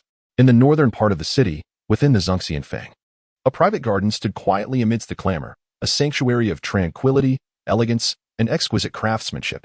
Every visitor to this place would bow their heads in reverence, for it was the residence of the esteemed Taizheng doctor, the acting supervisor of the western capital's censorate, the grand scholar of the Zifeng Palace, Sima Guang, who had resided here since the 6th year of the Xining era. Even officials and merchants from distant lands, passing through this place, might wonder who resides here. However, upon catching a whiff of the fragrant ink wafting from the estate, they would surely exclaim, "Surely, this abode is home to a distinguished sage of the realm." When they behold the plaque adorning the estate, each individual would instinctively express their admiration. "Ah, it is the renowned Dulu Yuan of Lord Sima." At this very moment, the proprietor of Dulu Yuan is indulging in his favorite pastime at the fishing pavilion. Nestled at the heart of Dulu Yuan, this pavilion is situated upon a meticulously crafted artificial island. This morning, following a gentle rain in Luoyang, Sima Guang is still clad in a raincoat. Leaning against a small wooden chair, with fishing rod in hand, he gazes at the water's surface, rippling gently from the spring rain, lightly tapping his fingers. It is evident that he relishes this tranquil moment and cherishes his current way of life. As he himself aptly puts it, a wren's nest in the woods is but a single branch. A mole's belly filled with river water is merely a full stomach. Each finds contentment in their own roles. This is the joy of the old recluse. Although his Dulu Yuan occupies over 20 acres in the esteemed Zhongxianfang of the precious Luoyang, and despite having invested substantial resources to establish a stone villa on the outskirts of the city, which he visits only 3 to 5 times a year, he holds in high regard the scholarly dedication of Dong Zhao, who did not glance at his garden for 3 years. Therefore, to refine himself and test his resolve, Sima Guang has designed Dulu Yuan into 7 distinct areas: a study hall dedicated to scholarly pursuits, a charming waterside pavilion for recreation, a medicinal herb garden, a bamboo studio, and, of course, the beloved fishing pavilion. Moreover, there exists the lofty and contemplative Jian Mountain Pavilion, as well as the flower planting pavilion designated for entertaining guests, indulging in wine, and singing harmoniously. Whenever visitors arrived, Sima Guang would invariably escort them on a tour of his meticulously designed and adorned private estate. Observing the astonished and amazed expressions on the faces of his guests, a look of contentment would grace Sima Guang's countenance. Today, perhaps due to inclement weather, the fish seemed disinclined to take the bait. Sima Guang paid it no mind. He reclined leisurely upon a wooden chair, softly reciting a recently acquired poem. The gentle rain urges the flowers, the willow breezes are tender, all reminiscent of last year's beauty. Gradually, he became enraptured by the poet's profound imagery. The old covenant of the twin phoenixes has faded, the solitary swan's later days are hard to come by. He sighed deeply. Let us seize the morning flowers and the moonlit nights. The jade cup is frequently overturned. Thus, he clapped in approval, exclaiming, "What a splendid line about the jade cup being frequently overturned." The poetic prowess of Yan Shuyuan is on par with that of the illustrious Yan Yuanxian. Subsequently, he lamented, Alas, alas, the son of a prime minister, a scion of meritorious officials, a renowned scholar of the realm, yet unable to serve as a Hanlon poet. How lamentable it is that he has descended to a local magistrate. The refined demeanor of the scholar officials has indeed been trampled upon. At this juncture, he recalled another eminent figure who had elicited his admiration.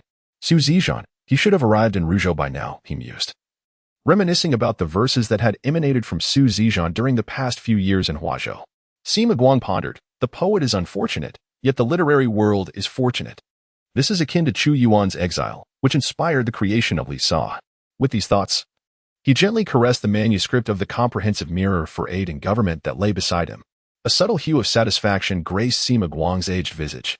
With the emergence of the Ziji Tongjian, he found himself among the pantheon of historical chroniclers, alongside the venerable Sima Qian. In the annals of history, figures like Wang Jiefu, Han Qiguo, and El Huishu could only gaze up in admiration at the illustrious Sima.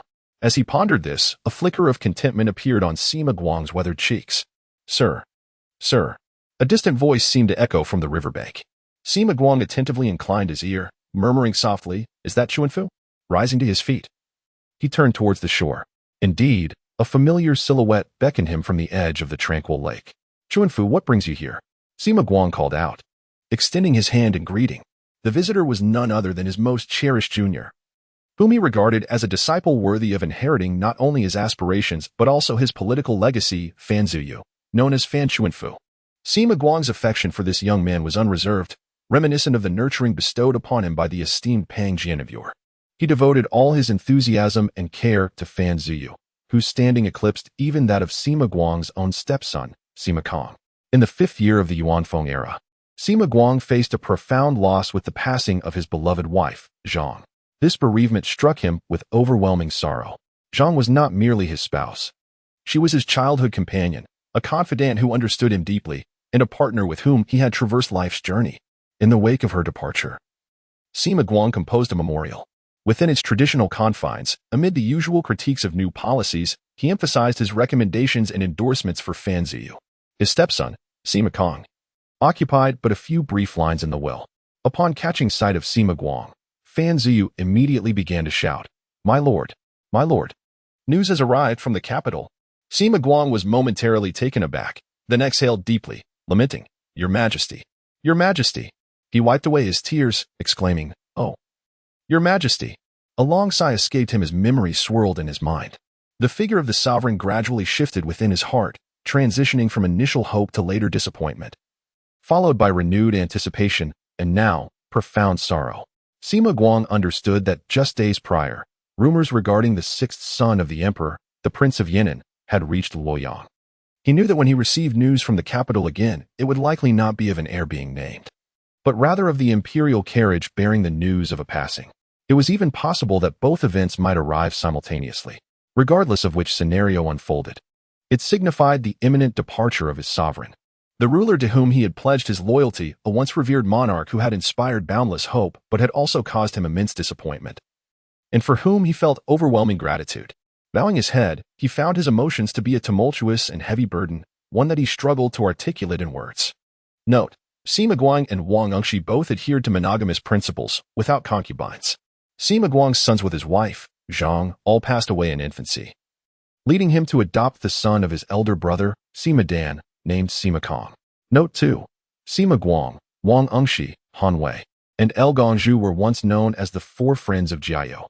These 4 individuals shared a camaraderie so profound that they could be likened to sharing the same pair of trousers. It was Wang Engshi's daily praises and admiration for Han Wei before Emperor Shenzong that led to Han Wei's invitation to the capital. Note 3. The speed of information flow between Bianjing and Luoyang during the northern Song Dynasty was typically 2 days. This is deduced from historical records. On the 5th day of the 3rd month, upon the death of Emperor Shenzong, Sima Guang and Luoyang only learned of the news on the 7th. Chapter 47. The gathering of elders. Sima Guang boarded a humble boat and reached the shore. 2 robust maidservants approached to assist him in removing his rain cloak and taking his hat. An old servant, who had served him for decades, presented a steaming cup of tea. As Sima Guang took a sip, the bitter taste of the tea and the sharpness of the ginger spread through his mouth, invigorating his spirit. "Sir." It was then that Fan Ziyu, who had been waiting nearby, respectfully bowed and announced, "News has arrived from the capital. On the day of Xinyao, the crown prince has been established. The 6th son of the emperor, the Prince of Yan'an, is now honored with the name of Su, designated as the crown prince." Sima Guang nodded slightly, facing the direction of Bianjing, and with clasped hands, he proclaimed, "The nation has an heir, the state has a successor. This is a blessing for the realm." For Sima Guang and the esteemed elder statesman in Luoyang, although the current emperor exhibited the demeanor of a sage ruler, he had nonetheless strayed from the right path. Many had long awaited the day of his sovereign's passing, though no one dared to voice it. At last, that day seemed imminent. Most importantly, his successor was merely 8 years old. An 8-year-old crown prince, a child of the emperor, possesses immense potential for development. As long as we set things on the right track, the affairs of the world may prosper. However, Fan Ziyu swallowed hard and whispered, "The imperial edict seems to be somewhat." Sima Guang inquired. Lowering his head, Fan Ziyu replied, "News from Beijing indicates that the Empress Dowager is exercising authority alongside the regency, and the Empress is jointly managing state military affairs." Sima Guang's eyes widened in disbelief. Were Wang Yuyu and Kai Zhijing out of their minds? Historically, when has there ever been a precedent for two palaces sharing governance? I must submit a memorial regarding this. Sima Guang immediately concluded. This must be the doing of the new faction within the court. The emperor lies ill, unable to rise. The young heir is naive and unaware. It must be Wang Gui and Kai Ke deceiving both palaces. This matter is one Sima Guang must address. There is no room for inaction. Not only that, Sima Guang resolved to write letters to Shuzhou, Yangzhou, and Daming Prefecture to rally other elder statesmen. He might even reach out to Jiangning to inquire if that obstinate gentleman, Wang Jiefu, was behind this. Yet, Fan Ziyu grasped Sima Guang's sleeve. Is there perhaps a hidden truth? Sima Guang frowned. Fan Ziyu nodded, subsequently recounting the information he had gathered. After hearing it, Sima Guang's expression was one of incredulity. Are you certain? Fan Ziyu affirmed. It should be confirmed. If the gentleman has any doubts, the courier from Beijing will undoubtedly deliver the morning reports from the Xinyo Day by tomorrow. Sima Guang took a deep breath. Home is where prosperity begins. He pondered deeply, savoring the thought, then marveled, Your Majesty is indeed a sage among sovereigns.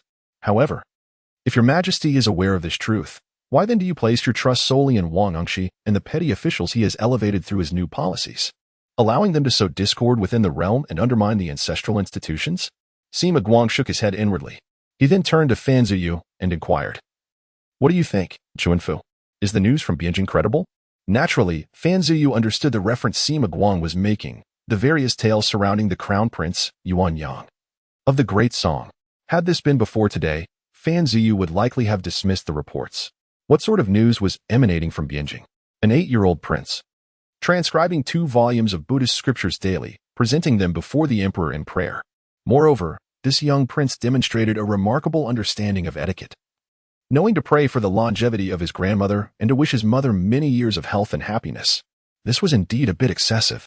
How could an 8-year-old possess such initiative and execution? Where did he acquire such awareness and insight? Nonetheless, this did not deter the people of Luoyang from promptly composing congratulatory messages upon receiving the news.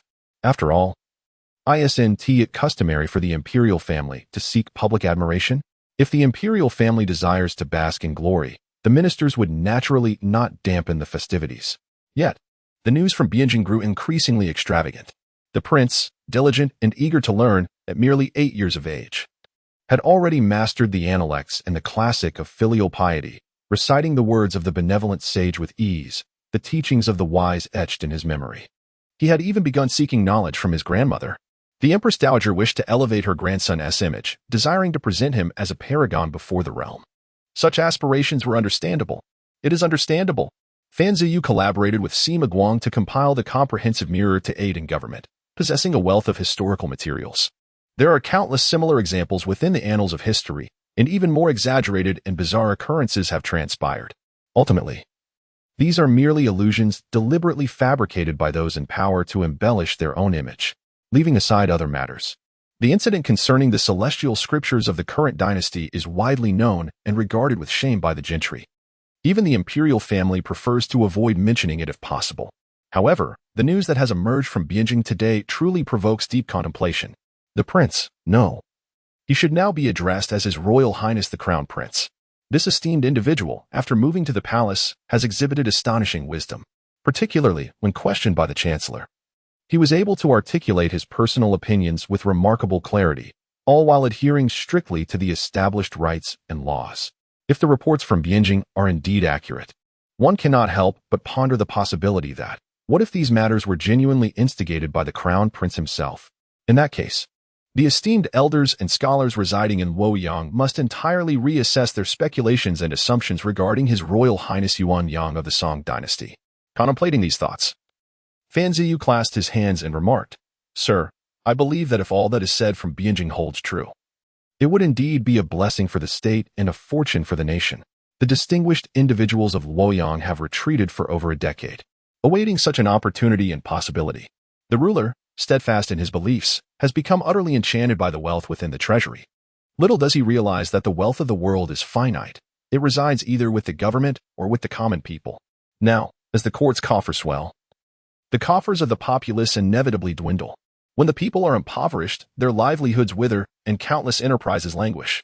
In this manner, regardless of the abundance of funds in the imperial treasury, what purpose do they serve?" Fan Ziyu, witnessing this contemplation, could not suppress his curiosity and inquired, "My lord, what occupies your thoughts?" Sima Guang, momentarily lost in reverie, gazed at Fan Ziyu, who bore an almost unchanged resemblance to his youthful self, and after a brief reflection, replied pensively, "I am pondering a matter. Dare I ask what that may be?" Sima Guang lifted his gaze toward the heavens. As Chuanfu has articulated, the establishment of the regency is contingent upon the Empress Dowager's authority to participate in governance, as well as the Empress's power to assist in state affairs. This has been solicited by the ministers before the Spring Palace, and subsequently presented to the two palaces after deliberation. Therefore, Chuanfu has been collaborating with me in correspondence for over a decade, and he must be aware that throughout history, the military and state powers exercised by female sovereigns have always been conferred from above. Yet now, the two palaces are advising on governance. Having been prompted by the minister's request from the Yuan Chun Palace, which ultimately returns to the two palaces. While it does not directly stem from the edicts of the Yuan Chun Palace, it is nevertheless inextricably linked to it. In light of this, Fan Ziyu listened, somewhat perplexed, and queried, "My lord, is this not a matter of course? When the Son of Heaven comes of age, the two palaces should naturally return power to him." At these words, Sima Guang chuckled, appreciating the untainted perspective of a true gentleman untouched by courtly corruption. Thus, he nodded at Fan Ziyu. "Chuanfu speaks wisely. Once the Son of Heaven reaches maturity, both the Empress and the Empress Dowager shall automatically forfeit their authority over state matters and ought to willingly return governance to him. This is not merely a matter of propriety. It is a principle enshrined in our institutions and the very tenets upheld by the scholar officials." However, Sima Guang was well aware that this adherence to propriety was universally acknowledged by the literati and nobility, an intrinsic rationality embedded within the system. Upon reaching maturity, the Empress of Renmiao disregarded the clamor from both court and society demanding the restoration of governance. She clung to power until her very last breath. Thus, a question arises: what if, in the future, the prince comes of age, yet neither palace is willing to relinquish authority, or one is unwilling to do so? Fan Ziyu observed Sima Guang's expression and finally grasped the gravity of the situation. Within the archives of the Comprehensive Mirror for Aid in Government, Fan Ziyu was tasked with the organization and compilation of historical materials pertaining to the Tang Dynasty. He was certainly aware of the tumultuous intrigues that plagued the Tang court. However, Fan Ziyu remained unperturbed. "There is no need for concern, my lord," he urged respectfully. "Our dynasty possesses its own established protocols. The Song is not like the Han or Tang. The Song Dynasty, through a century of civil governance, has ascended to an unprecedented zenith. Laws and regulations are omnipresent and all-encompassing. Though there may be the issue of excessive bureaucracy, the chaotic governance seen in the Han and Tang has been eradicated. Especially after the Renmiao era, the system has effectively precluded the potential for female regents to disrupt governance. The literati will only recognize the legitimacy of the Son of Heaven ruling. The Empress Dowager and the Empress may only advise out of necessity during critical times. As long as the Son of Heaven demonstrates his capability to govern, the literati will act to ensure that the Empress Dowager and the Empress return governance without requiring the Son of Heaven to utter a word." Sima Guang listened with a smile. This young man was commendable in many respects, yet he was too youthful and overly naive. Just as they were engaged in conversation, a servant arrived with a report. "My lord, Master Wen has sent an invitation, requesting your presence at the Zixing Zen Monastery in Luoyang tonight." A gilded invitation was presented to Sima Guang by a servant. Upon receiving and opening the invitation, Sima Guang beheld the words respectfully presented by Yin So. "Respectfully addressed to you, South." He could not help but smile, for Yin So was the courtesy name of the venerable Tai Shirwan Yanba, a distinguished elder of 3 dynasties, while Sima Guang himself was known as Yu South. After putting away the invitation, Sima Guang remarked to Fan Ziyu, "It seems that Master Wen can no longer remain idle. Chu and Fu, prepare yourself. Tonight we shall gather with the esteemed elders of our nation and the literary luminaries." Since the passing of Duke Fu Han, the illustrious figures of Luoyang had not convened for quite some time. As he spoke, Sima Guang's expression turned nostalgic. Following the reforms of the Xining era, many upright gentlemen from the court had either voluntarily or involuntarily withdrawn from public life, subsequently converging in Luoyang.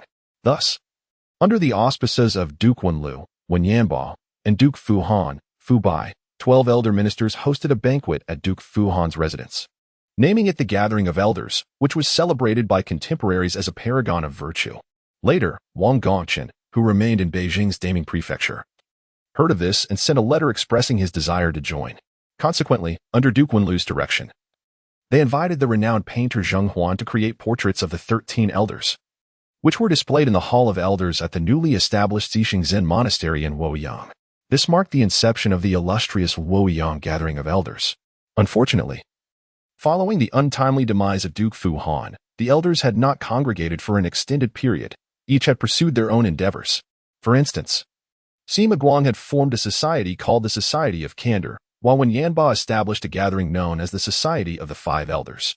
Wang Gongchen, remaining in Beijing, also organized a society for his contemporaries.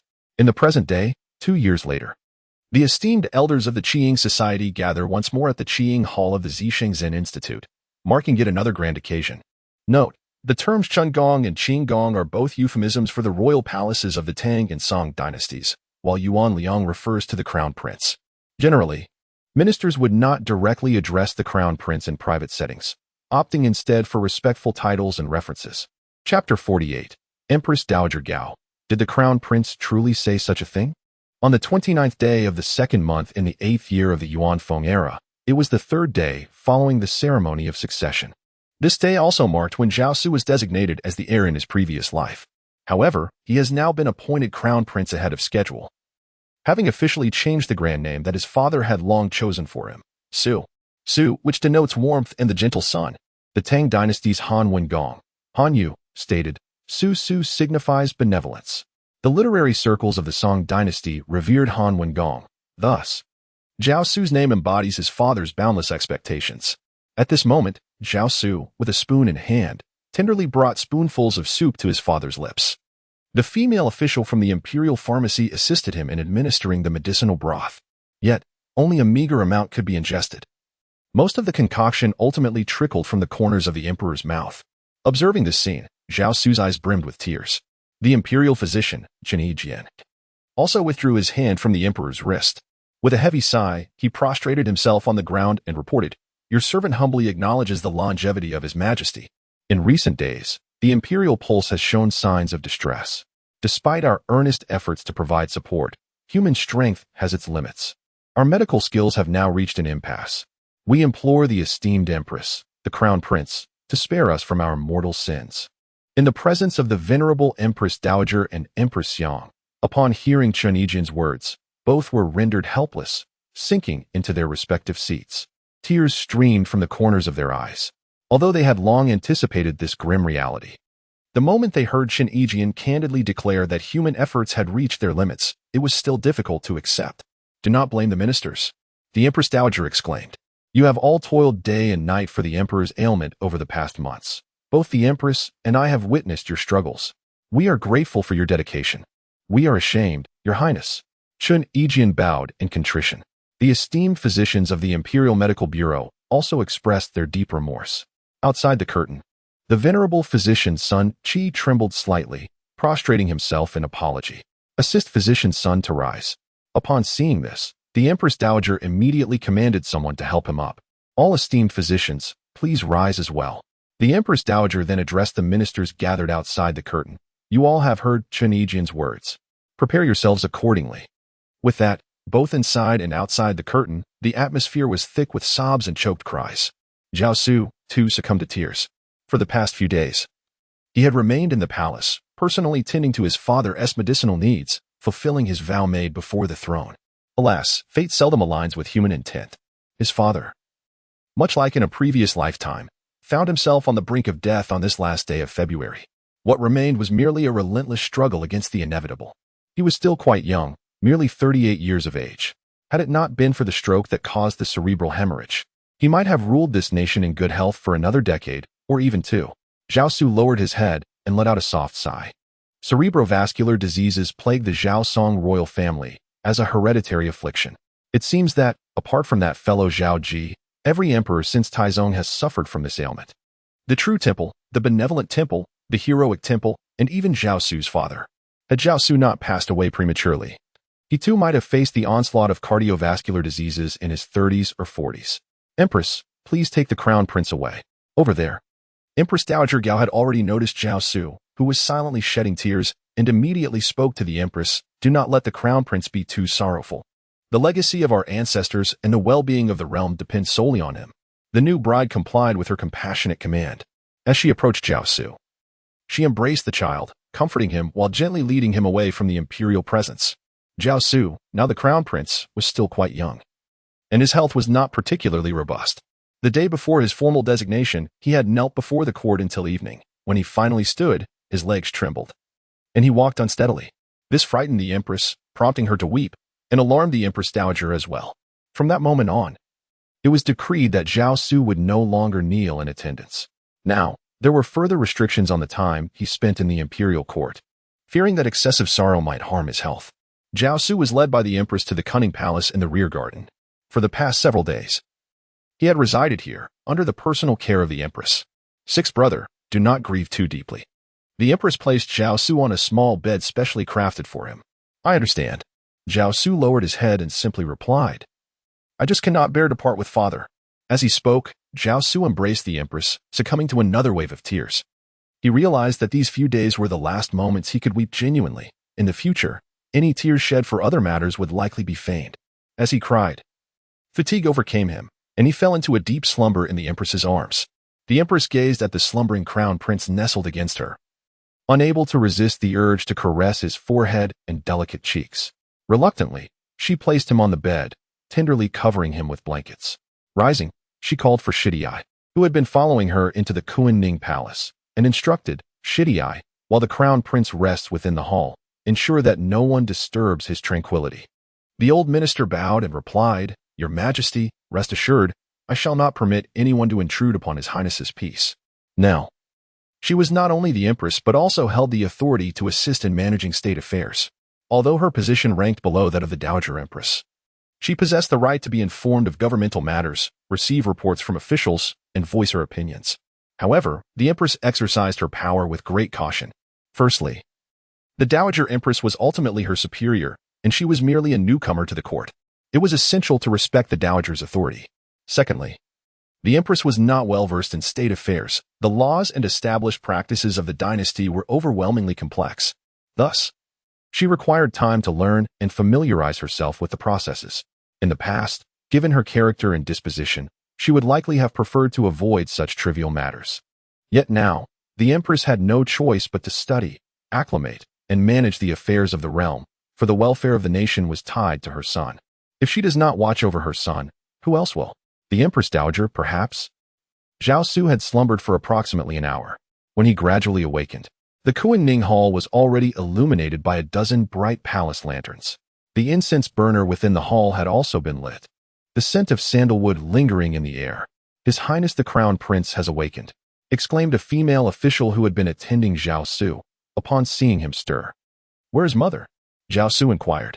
Her Highness the Empress is in the Fu-Ning Hall with the Empress Dowager, listening to the reports from the ministers, replied Sherdei, who appeared from behind the curtains, bowing as he informed Zhao Xu. Zhao Xu nodded, sitting up from the bed, and asked, Why are the court officials convening at this hour? It is the Vice Minister of Justice and the attendants of the court who are impeaching the left chancellor, Sherdei reported, striving to maintain a calm demeanor. This was the most sensational affair in Bianjing since the establishment of the heir. Left Chancellor Wang Gui was under intense scrutiny from the Board of Censors. Almost all censors were involved in the attack. Consequently, yesterday, Left Chancellor Wang Gui had closed his doors to visitors and simultaneously submitted a letter of repentance, requesting to be excused from office. This was an unwritten rule in the political struggles of the Song Dynasty. as long as high-ranking officials did not commit heinous crimes beyond redemption. No matter how grave their errors, if they were willing to submit a letter of repentance and withdraw, they would typically be let off lightly, with little pursuit of accountability. This was a privilege of the scholar officials. However, the transgressions committed by Wang Gui were indeed significant. Most crucially, he had been caught in the act, in the council chamber. Before other officials, and in front of the scribe recording behind the screen, he had the audacity to utter such words. Truly, he had become senile. After the incident, both Empress Dowager Gao and Empress Xiang were filled with immense fury upon hearing the report. The anger of Empress Xiang is quite understandable. Her connection to the crown prince means that Wang Gui's disloyalty to him is, in essence, a betrayal of her. As for Empress Dowager Gao, in the eyes of Sherdai, her rage seemed somewhat conspicuous and exaggerated. To impeach the chancellor? Zhao Xu feigned surprise. Why? Sherdai held no favorable opinion of Wang Gui, and given the gravity of his offenses, he could neither shield him nor wish to do so. Sherdai was aware that His Highness the Crown Prince had his own sources of information. Lu Wei Jian and Feng Jing would visit the palace daily to pay their respects to the prince. When they stood before him, whatever inquiries he made would surely yield all the knowledge he sought. Thus, Sherdai replied, Your Highness, it was the chancellor who recently uttered in the court, the establishment of heirs is a matter of the royal family. The outer court should not interfere. This remark was recorded by the chamberlain and archived in the national history. Upon hearing it, the censors were incensed, believing the chancellor harbored treasonous intentions and displayed the conduct of a rebellious minister. His crimes warrant the death penalty. Zhao Xu listened, a slight smirk playing at the corners of his mouth. Warrant the death penalty? In the past century, when has the Song Dynasty ever executed a high-ranking official, let alone a chancellor? Should the day come when Wang Gui truly faced the axe, not only would all the ministers currently in court plead for his life, including those censors who seemed to wish for his demise, but even the senior officials stationed in the provinces would line up to intercede on his behalf. It is important to note that figures such as Sima Guang, El Gongzhu, Wen Yanbao, Han Jiang, Han Wei, and even Wang Engshi are still alive. They cannot be unaware that such a precedent must not be established. Even in death, one must preserve Wang Kui's dignity. The influence of these elders is substantial enough to save Wang Kui. Ultimately, Wang Kui might merely be relegated to a remote military province. Perhaps he could even retire with the esteemed title of an advisor. Could Zhao Xu allow Wang Kui to pass through this ordeal so effortlessly? Certainly not. Thus, he sighed and feigned ignorance, inquiring, why would the left chancellor utter such words? I recall my father once telling me, all ministers in the court are the selections of the illustrious Jin dynasty. Could it be that he has been wronged? Upon hearing this, Sherdai felt an incessant twitch in his eyelids. Yet, what could he do? He could only lower his head and seal his lips tightly. Sherdai understood that if His Highness's words reached the ears of Her Majesty the Empress Dowager, it would undoubtedly stir a tremendous uproar. Did the Crown Prince truly say such a thing? That night, as the weary Empress Dowager Gao feigned slumber on the bedding of the Eastern Pavilion in the Funing Palace, she was abruptly awakened by Liang Weijian's report. Her immediate reaction was to shake her head. The Crown Prince was still young, too naive. The censors have wronged Wang Kui? How could that be possible? The records were written in black and white by the officials of the Central Secretariat, clearly documenting the events. The ministers present in the Hall of Audience distinctly heard Wang Kui's words. He indeed uttered such foolish statements. However, as Empress Dowager Gao contemplated deeply, her brow furrowed in concern. The Crown Prince believes Wang Kui has been wronged. If this matter were to be hastily dismissed when the Crown Prince matures, would he not harbor doubts? Given the Crown Prince's intelligence, he would undoubtedly question it. This notion, the Empress Dowager was utterly convinced of. Therefore, he would investigate. Should there be treacherous ministers inciting unrest? Should the Crown Prince truly uncover something? The Empress Dowager could no longer remain seated. She understood that this matter must be resolved as an ironclad case. Otherwise, her reputation after 100 years would bear a blemish. More likely, it would implicate her dearly beloved son, Prince Yong. Chapter 49. The two royal uncles. The following day marked the 1st of March, a day of the Jiao year. Zhao Xu rose, completed his morning ablutions, and accompanied Empress Xiang for a breakfast of vegetarian dishes. Not long after their meal, a court official approached with news. Your Majesty, His Highness the Crown Prince, Prince Yong and Prince Jia have requested an audience with you. Empress Xiang glanced at Zhao Xu, a hint of nervousness crossing her features, yet she nodded and said, very well. Then she turned to Zhao Xu and inquired, do you remember your second uncle and fourth uncle? Zhao Xu feigned contemplation before nodding. Empress Yang gently patted his head and said, "My son, let us go and greet the two royal princes." She refrained from referring to them as royal uncles. The two princes would officially relocate from the imperial palace the next day to reside in the residence that had long been prepared for them in Xinifang of Bianjing, established since the 6th year of the Yuanfeng era. From that point onward, Prince Yong and Prince Jia would transition from royal family members to branches of the imperial clan. Their descendants would adhere to the meticulously crafted bureaucratic advancement system devised by their forebears, the Taizu and Taizong. They would be obliged to faithfully observe ancestral traditions while gradually elevating their status and titles through diligent efforts. A moment's negligence or error can lead to a dismal fate, as evidenced by the noble families in Bianjing, who now find themselves reliant on marrying off their daughters for dowries. Presently, what is the dowry of a county princess in Bianjing? Is it 1,000 guan, or perhaps 2,000? The empress is uncertain, yet she is acutely aware that she has resided in the palace for 2 decades. The number of county princesses outside has only increased, and it is likely that the dowries have diminished since her own debut in the boudoir. Thus, she escorted Zhao Xu to the side hall of the Funing Palace.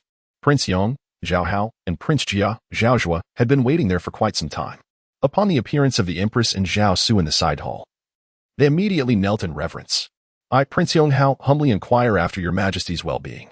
I wish the crown prince boundless blessings." In contrast to Zhao Hao's solitary arrival, Prince Jia Zhaozhua was accompanied by a multitude, all of whom knelt in unison. "I, Prince Zhaozhua, humbly inquire after your majesty's well-being. I wish the crown prince boundless blessings."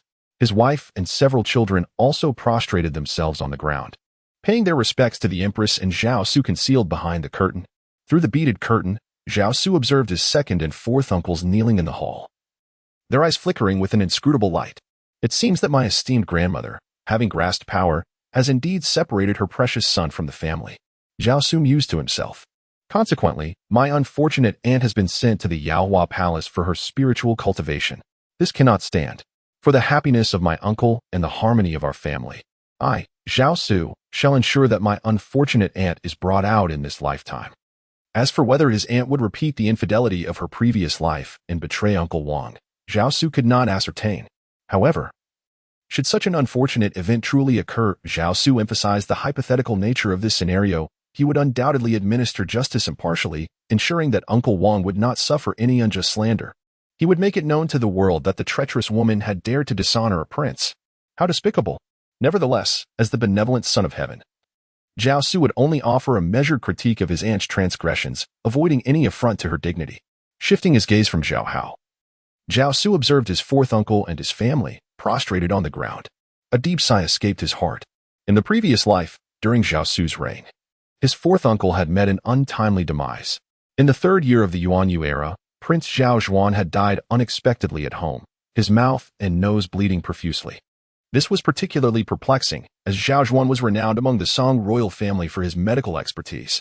He had been adept in the healing arts since childhood, passionately devoted to medicine, having compiled numerous medical texts, and even utilized the royal treasury to provide treatments for the common folk, successfully curing many.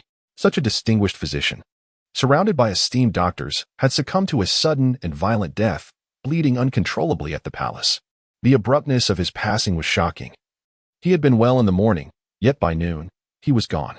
Notably, he had died in the same year as Yenda. First, Yenda fell victim to a sudden death, followed by Prince Zhao Zhuan. Observing his fourth uncle, who appeared healthy in this life, Zhao Xu thought to himself, "Fourth uncle, in this lifetime, you shall not meet an early demise in your prime." Lost in his musings, Zhao Xu heard the empress addressing them. "Your highnesses, please rise." Zhao Xu echoed, "Uncles, please, do not stand on ceremony." An inner minister stepped forward to assist the two princes, along with Princess Jia and several princes. Prince Yang, Zhao Hao, and Prince Jia, Zhao Xu, displayed commendable decorum, at least for the moment. After bowing once more before Zhao Xu, they excused themselves, citing a need to pay their respects to the emperor and to visit the empress dowager, departing in haste. The empress, observing Zhao Xu and fixating on the retreating figures of Prince Yong and Prince Jia, mistakenly assumed that Zhao Xu was intrigued. Thus, she gently remarked, "Sixth brother, should you wish to see your uncles again, you may summon them to the palace." Zhao Xu nodded and replied to the empress, "Mother, I understand." The empress smiled and nodded in acknowledgement. An hour later, Empress Dowager Gao, in a side hall of Funing Palace, bid farewell to her two sons. Watching the reluctant figures of Princes Yong and Jia as they departed, tears streamed down her face. It was this very sorrow that solidified her resolve for vengeance. To protect her son, she felt compelled to eradicate any potential threats at their inception. The memorials of impeachment at the censorate were to remain unaddressed. She instructed her ministers, now that the emperor is unwell and the crown prince is yet young, the state requires the support of seasoned officials. Matters that are mere fabrications and baseless rumors should no longer be discussed. Young Wei Jin raised his head in astonishment. Shall we not proceed? The Empress Dowager urged. Young Wei Jin lowered his head deeply. Did the Empress Dowager truly intend to save the left chancellor? He pondered with skepticism, then shook his head internally. The best course of action to ensure Wang Gui's safety would be to immediately approve his request to summon the Duke. Over the years, the political landscape of the Song Dynasty has invariably unfolded in this manner. When a chancellor falls from grace, the most he can expect is exile. Perhaps to a remote military province where he might serve as a local governor. Since the onset of the reign of Emperor Renzong, there have been no instances akin to the demotions faced by figures such as Ko Liegong, Ding Wei, or Chao Liyong, who were banished to Ling'an. Even ministers of the imperial court, once relegated to Ling'an, retained a semblance of dignity. They could even receive posthumous honors from the court a century later. However, Empress Dowager Gao insisted on keeping him in the capital, and she further ensured that all the admonitions from the censorate were disregarded. How could the crows of the censorate relent? How could they refrain from relentless pursuit? Soon, neither Zhao Xu nor Empress Dowager Gao had any inclination to concern themselves with Wang Gui's affairs, as the health of the official residing in Funing Palace rapidly deteriorated. By the second day of the second month of the Yiyo year, he could no longer consume any soup, medicine, or rice. His body had succumbed to complete paralysis, retaining only the faintest breath of life, resembling little more than a corpse. Suggestions began to circulate regarding the possibility of retrieving the so-called elixir presented by a monk named Dao Qin in the 5th year of the Yuanfeng era for experimentation. On this very day, Zhao Xu completed all the formalities required for his succession. According to tradition, the establishment of a crown prince necessitated the submission of 7 documents of gratitude, demonstrating humility, 5 from the emperor, 1 from the Empress Dowager, and 1 from the empress. Of course, all these letters were penned on his behalf by Deng Ruanfu. Thus, on this day, the highest officials proclaimed a general amnesty under the guise of establishing the crown prince and offering blessings for the emperor. After deliberation, the two palaces could only undertake the final act that could be performed for Zhao Xu's father. They reported to the officials the matter of the monk Jingxian presenting the elixir in the 5th year of the Yuanfeng era. Consequently, the officials submitted a memorial, requesting the two palaces to employ the so-called elixir, although everyone was acutely aware that such actions would yield no results, and that the notions of elixirs and longevity potions were mere fabrications. The bedridden emperor himself was cognizant of this fact. Otherwise, the elixir would not have been relegated to the storied confines of the imperial pharmacy. However, at this juncture, having exhausted all human efforts, they could only resort to desperate measures, hoping against hope. After all, how would future historians judge this in the annals of the nation? To possess an elixir yet fail to administer it to the emperor? What would the crown prince think upon his coming of age? Thus, the two palaces issued an edict, acquiescing to the minister's request, and commanded Liang Zhongzheng to retrieve the elixir from the imperial pharmacy, harboring hopes for its efficacy. Unfortunately, despite their best efforts, they could not persuade the emperor to consume the elixir. No one dared to risk harming the emperor's health by forcibly prying open his mouth. Nor would anyone dare to employ folk remedies with the crown prince observing closely. Zhao Xu, tears streaming down his face, gazed at the physicians from the Imperial Medical Bureau, who were now drenched in sweat from anxiety, as well as at the grieving Empress Dowager Gao and Empress Xiang, who shared his sorrow. He sighed deeply. Grandmother, mother, Zhao Xu lamented, it is best to dismiss the court physicians. Father's health must not suffer the slightest harm. Both Empress Dowager Gao and Empress Xiang nodded tearfully, fully understanding that the so-called elixir was merely a ruse, a mere pretext to silence others. Since the crown prince has consented, there is no need to risk damaging the dragon's body by undertaking a venture destined for failure. Zhao Xu, upon witnessing this, closed his eyes and once again knelt before his ailing father. He was aware that the royal carriage awaited its final journey. Yet, he resolved to ensure that his father departed from this world in peace. spared from the indignity of having his mouth pried open to forcibly administer the egg-sized heavy metal elixir into his stomach, ultimately leading to a painful demise. Outside the curtain, the officials prostrated themselves. Within the curtain, the physicians of the Imperial Medical Bureau offered their apologies as they retreated. At that moment, as the national physicians exited, Zhao Xu caught sight of the prostrate figures of the ministers within the hall. He counted 6 of them, indicating that the left chancellor, Wang Gui, remained sequestered at home. The following day, on the 4th day of the 3rd month, Qin Yijian of the Imperial Medical Bureau reported that he could no longer discern the emperor's pulse. Only faint heartbeats and shallow breaths. That night, the Vajra altar in Daqing Palace gathered the eminent monks and Taoists of the entire Bianjing city. The chanting persisted throughout the night. As the crown prince, Zhao Xu attended the Vajra altar in the company of Empress Dowager Gao and Empress Xiang. However, the divine powers did not bestow any miracles. The next day, on the 5th day, at the hour of the dragon, as the bells of the Xian de Gate Tower tolled, the entire imperial city donned white mourning attire. The Son of Heaven, who had reigned for 19 years, ultimately passed away. Within the Funning Palace, the emperor's body had been carried out and placed upon the western steps of the hall. Zhao Xu knelt before the spirit, weeping inconsolably.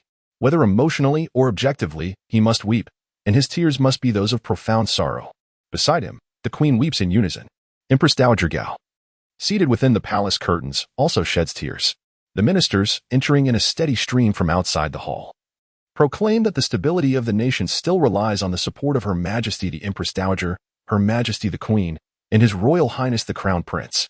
We, your humble servants, would willingly sacrifice our lives to beseech His Royal Highness the Crown Prince to ascend the throne before the spirit of the late emperor, thus securing the state and bringing peace to the realm. At once, an inner court official crawled forward, heedless of the decorum, and lifted Zhao Xu, draping upon him a pre-prepared yellow robe, before placing him upon a throne set in the eastern section of the Funing Hall. The ministers surged forward, prostrating themselves upon the ground, holding their ceremonial staffs, and offering 3 bows and 9 kowtows. We humbly greet your majesty, the emperor, wishing you eternal blessings. Following this, the civil and military officials gathered outside the hall also knelt, performing the same respectful gestures. We humbly greet your majesty, the emperor, wishing you eternal blessings. Upon the throne, Zhao Xu wept quietly, his tears flowing freely. His gaze was fixed upon the body of the late emperor, resting on the western steps of the hall. He understood that this was the ancestral tradition of the Song Dynasty. Once the emperor ascended to the heavens, he ceased to be a sovereign and became a divine ancestor. The divine ancestors, having ascended, exist solely for the purpose of worship. This is the distinct characteristic of the Song Dynasty. Since Ouyang Xiu and Fan Zhongyan championed the ancient prose movement and initiated the flourishing of learning during the Qingli era, the scholars of the Song Dynasty have since abandoned belief in the resonance between heaven and humanity, as well as the divine right of kings. The scholars, having disregarded even Dong Zhongshu's notions of celestial response, have turned their backs on such beliefs. How could one possibly expect them to exhibit unwavering loyalty to an emperor seated upon the throne in Bianjing? It is preposterous. Since the reforms of Xining, what actions have the old party ministers taken? I shall no longer serve you. Farewell. I am off to Luoyang. Figures such as Wen Yanba, Fu Bai, and Sima Guang have all behaved similarly. This exemplifies the adage, when the way is unfulfilled, one floats upon the waves. It is not solely the old party ministers who act in this manner. The new party demonstrates the same disposition.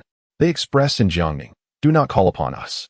We are preoccupied with cultivating flowers and reciting scriptures. This is precisely why Han Qi is esteemed by the emperors of the Song Dynasty and why he received the posthumous title of loyal and devoted. During his lifetime, Han Qi, despite opposing the new laws, neither obstructed nor undermined them. Rather, he assisted in their implementation. This quality, in the eyes of the emperor, places him leagues ahead of other scholars and officials. Zhao Xu, contemplating this, sighs inwardly, in times of national crisis, where are the loyal subjects? Where are my loyal ministers? He gazes around the hall. Zhao Xu comprehends that the current chancellors and ministers are about to face the tempestuous upheavals of the Two Palaces era. None shall endure. It is already commendable that Zhao Xu can preserve their dignity, allowing them to serve as governors in local provinces. Thus, in the short term, they cannot be the loyal ministers that Zhao Xu requires. Furthermore, the present Zhao Xu has no need for a genuine elder from the preceding emperor's court to incessantly echo the former emperor's aspirations and the bygone events of Shifeng. Zhao Xu harbors his own thoughts and does not require their counsel. Therefore, it is best for these ministers to depart. Meanwhile, Zheng Bu and Deng Ruanfu have found favor. One has gained the trust of Empress Dowager Gao, while the other has secured the confidence of the Empress. In this manner, the impending era of the two empires is imbued with these two uncertainties. But are they loyal ministers? Perhaps Deng Ruanfu is. Yet one cannot help but cast a significant shadow of doubt upon Zheng Bu. As for the old party officials, their declarations of loyalty undoubtedly surpass those of anyone else. Yet whether their words hold true is a mystery only heaven can unveil. Thus, Zhao Xu surveyed the court, only to find not a single loyal minister he deemed reliable. A wave of melancholy washed over him. Fortunately, there remained one loyal minister. Zhao Xu turned his gaze to the palace exterior, fully aware that a certain official, utterly devoted and trustworthy, stood just outside. Su Song, also known as Su Zero. In Zhao Xu's previous life, he had already discerned that this man was a paragon of loyalty. After a decade of study in the modern world, Su Song's stature in Zhao Xu's heart had soared tremendously. He regarded him as a trusted confidant akin to a crucial limb. Contemplating this, Zhao Xu wiped away a tear, gazing at the courtiers prostrated before him, also glancing towards the palace entrance. He choked out, "You need not pay your respects." Echoing the words taught to him by Empress Dowager Gao, he recited without alteration, "The late emperor, alas, has abandoned the realm. With the protection of our ancestors and the divine, I have gained the favor of the people at such a tender age and in such a frail state. Standing above all others, trembling as if treading on thin ice, I implore my ministers to offer their guidance and counsel abundantly. We are prepared to face 1,000 deaths for your majesty." The courtiers responded, bowing deeply once more. Thus, with the left Prime Minister Wang Gui under house arrest, the right Prime Minister Kai Ke was entrusted with the solemn duty to proclaim the late emperor's edict. This edict had long been composed, written alongside the decree for the heir's establishment on the very day Zhao Xu ascended to the throne. In the present day, with merely a change in time, it has become possible to present the matter directly in court. I, in my humble disposition, pay homage to the great dynasty, having served the ancestral temple for 19 years. The crown prince, possessing a gentle demeanor, has long been endowed with wisdom. His innate kindness and filial piety are evident. The people's expectations align with the divine mandate. He may ascend to the imperial throne before the coffin. Within the solemn recitation of Kai Ke, the atmosphere in and around the Funing Hall was filled with choked sobs. Zhao Xu also departed from the imperial seat, kneeling before the body of his father, tears streaming down his face. Attendants rushed forward, feigning to assist him, yet no amount of support could lift him. They could only urge, "We hope for the sovereign to consider the realm and its people, to rest the dragon body, and to preserve the sacred self." Kai Ke in the hall paused momentarily before continuing. However, considering he was at a tender age, with responsibilities vast, safeguarding the imperial lineage is indeed a maternal duty. The Empress Dowager, wise and profound, compassionate and empathetic, assisted the late emperor, protecting my humble self, her insights recognized far and wide. May she be honored as the Grand Empress Dowager. Kai Ke paused again, allowing the newly elevated Grand Empress Dowager to grieve before proceeding with the will. The Empress of the Xiong clan, virtuous and gentle, embodying the principles of benevolence and harmony, assisted my humble self, upholding the virtuous conduct of the Crown Prince's biological mother, imparting familial teachings. May she be revered as the Empress. At the spirit's side, the Empress Xiong immediately wailed in anguish, as attendants hurried to restrain the Empress Dowager from collapsing upon the late emperor's coffin. Beyond this moment, none remained to listen. All the ministers, whether inside or outside the hall, faced towards the Grand Empress Dowager and the Empress, who wept before the spirit. Bowing with reverence, "We humbly wish the Grand Empress Dowager eternal blessings. We humbly wish the Empress eternal blessings." Zhao Xu sat quietly in the hall, attentively listening and observing. His heart was as clear as a mirror. Note: the matter of the elixir is extensively recorded in the continuation of the comprehensive mirror to aid in government. But as the original text is rather cryptic, I shall refrain from elaborating. It is certain that such a thing exists. Note 2. After the emperors of the northern Song Dynasty passed away, they were all interred at the western steps of the Funing Hall, while the successor would receive congratulations in the eastern part of the hall. A significant announcement. It is of utmost importance. I kindly urge all readers to take a moment to engage with this message. A critical situation. A critical situation. I implore each of you to come and take a look. Firstly, I must emphasize the necessity of following this matter closely in the coming days. This is pivotal. It pertains to achievements in many other aspects. Furthermore, I would like to seize this opportunity to share my thoughts with all readers. I have always held a profound admiration for both the Han and Song dynasties. The Han era was characterized by vigorous martial spirit, confronting challenges head-on. For 4 centuries, the Han did not cower before adversaries. And what of the Song dynasty? Online narratives often portray it as timid, with poor military prowess, excelling only in internal strife while faltering in external conflicts. Particularly the issue of annual tribute has left a bitter taste. Yet, on the flip side, the cultural flourishing, the thriving commodity economy, and the growth of the civic economy during the Song period evoke a sense of admiration. In theory, a strong national power and a prosperous economy should translate into overwhelming technological superiority over competitors. Moreover, the scholars and officials were not lacking in ambition. Their aspirations were notably high. So why did the Great Song Dynasty become synonymous with timidity? As I began to comprehend the Treaty of Taiyuan, the increase in currency during the Qingli era, and the territorial concessions of the Xining period, I gradually came to understand. A soldier is only as strong as his commander. If we are determined to fight to the death, why does your majesty seek to surrender first? The alliance of Tanyuan saw Ko Zhuan exerting himself desperately to retain the support of Emperor Zhenzong. During the Qinglei period, Fu Bai fought valiantly to prevent the Liao people from seizing an advantageous position. In the era of Xining, Wang Angshi perceived it as a profound disgrace, ultimately resigning in indignation over this and other matters. Following his second dismissal, Wang Angshi withdrew from political affairs, devoting himself solely to horticulture, overwhelmed by disappointment. Yet, were the emperors of the northern Song truly inept and feeble? Emperor Zhenzong, despite his numerous blunders, undeniably exhibited signs of weakness. However, his reign also marked a significant relaxation of economic and social constraints, alongside the introduction of chinla rice, which catalyzed considerable development in the south. During the era of Emperor Renzong, military expenditures were substantially increased to counter the Western Xia, thereby placing a considerable burden upon the populace. Nevertheless, once hostilities ceased, Renzong promptly initiated measures to curtail expenses and alleviate this burden, achieving what many other dynasties failed to do, reducing taxes that had become entrenched. This accomplishment is truly remarkable. Emperor Renzong's reign was brief, yet it was during this time that the groundwork for future reforms was laid. As for Emperor Shenzong, many deem him ambitious yet lacking in capability, while others attribute the failures of the five-pronged expedition against Xia and the defeat at Yongla City to his mismanagement. His timidity also led to territorial concessions during the Xining period. However, despite the continuous warfare during Shenzong's reign, he and Wang Angshi collaborated to initiate significant reforms. The numbers of the Northern Song's imperial guards and auxiliary troops were respectively reduced by 1/3 and half during Xining, even by the Yuanfeng era. The size of the imperial guard had significantly diminished compared to the Jiping period, with the auxiliary forces cut down to just over 200,000. Such actions required considerable courage and political resolve. Furthermore, throughout the era of Xining, it marked the nadir of peasant uprisings in Northern Song, with very few occurrences of such revolts. Additionally, Emperor Shenzong was particularly attentive to technology and engineering, investing significantly in the reconstruction of Bianjing with advanced engineering techniques. For instance, innovations such as the wheel-turned earth machine and soil vehicles were employed. The period of Shenzong can be aptly described as one of remarkable scientific and technological advancement, characterized by rapid progress.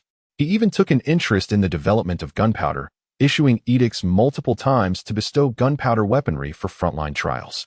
For example, during the Battle of Dingxi City, he decreed the provision of firearms. However, he favored meticulous operations, thus setting regulations on their usage, akin to moving a machine gun over 30 meters. Under Shenzong's reign, the manufacture of firearms burgeoned into a substantial industry.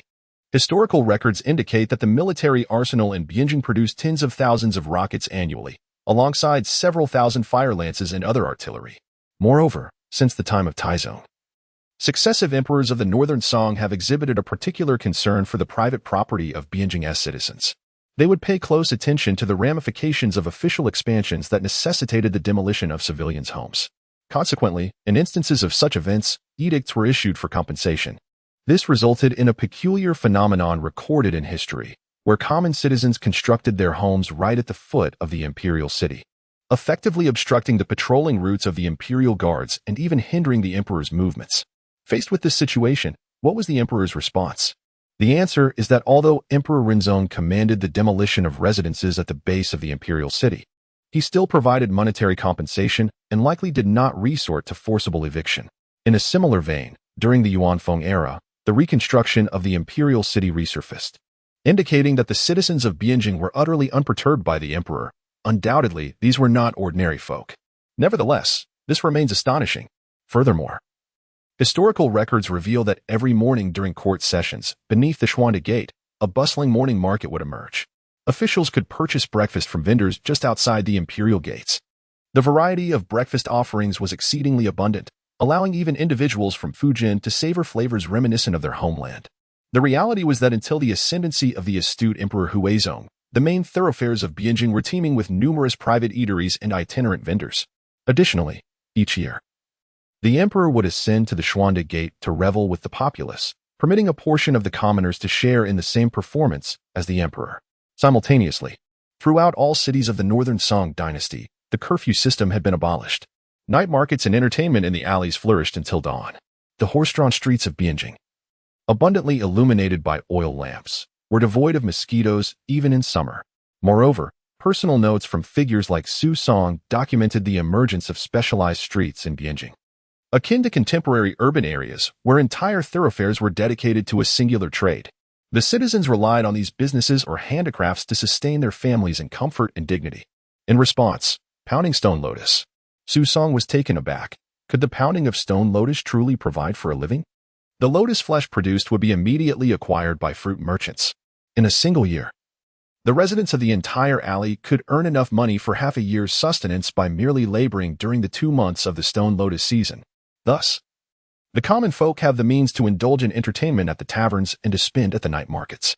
However, what truly astonishes me is that during the reign of Emperor Shenzong, whether it was the reconstruction of Bianjing or the renovation of waterways, he did not engage in acts of exploitation.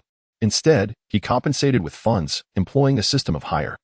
This leads me to ponder whether there existed an emperor in the northern Song dynasty who was both sagacious and decisive, unafraid of challenges, and yet disinclined towards minute manipulation. The answer is indeed affirmative. Unfortunately, he met an untimely demise. This was Emperor Zhizong, who passed away at the tender age of 24.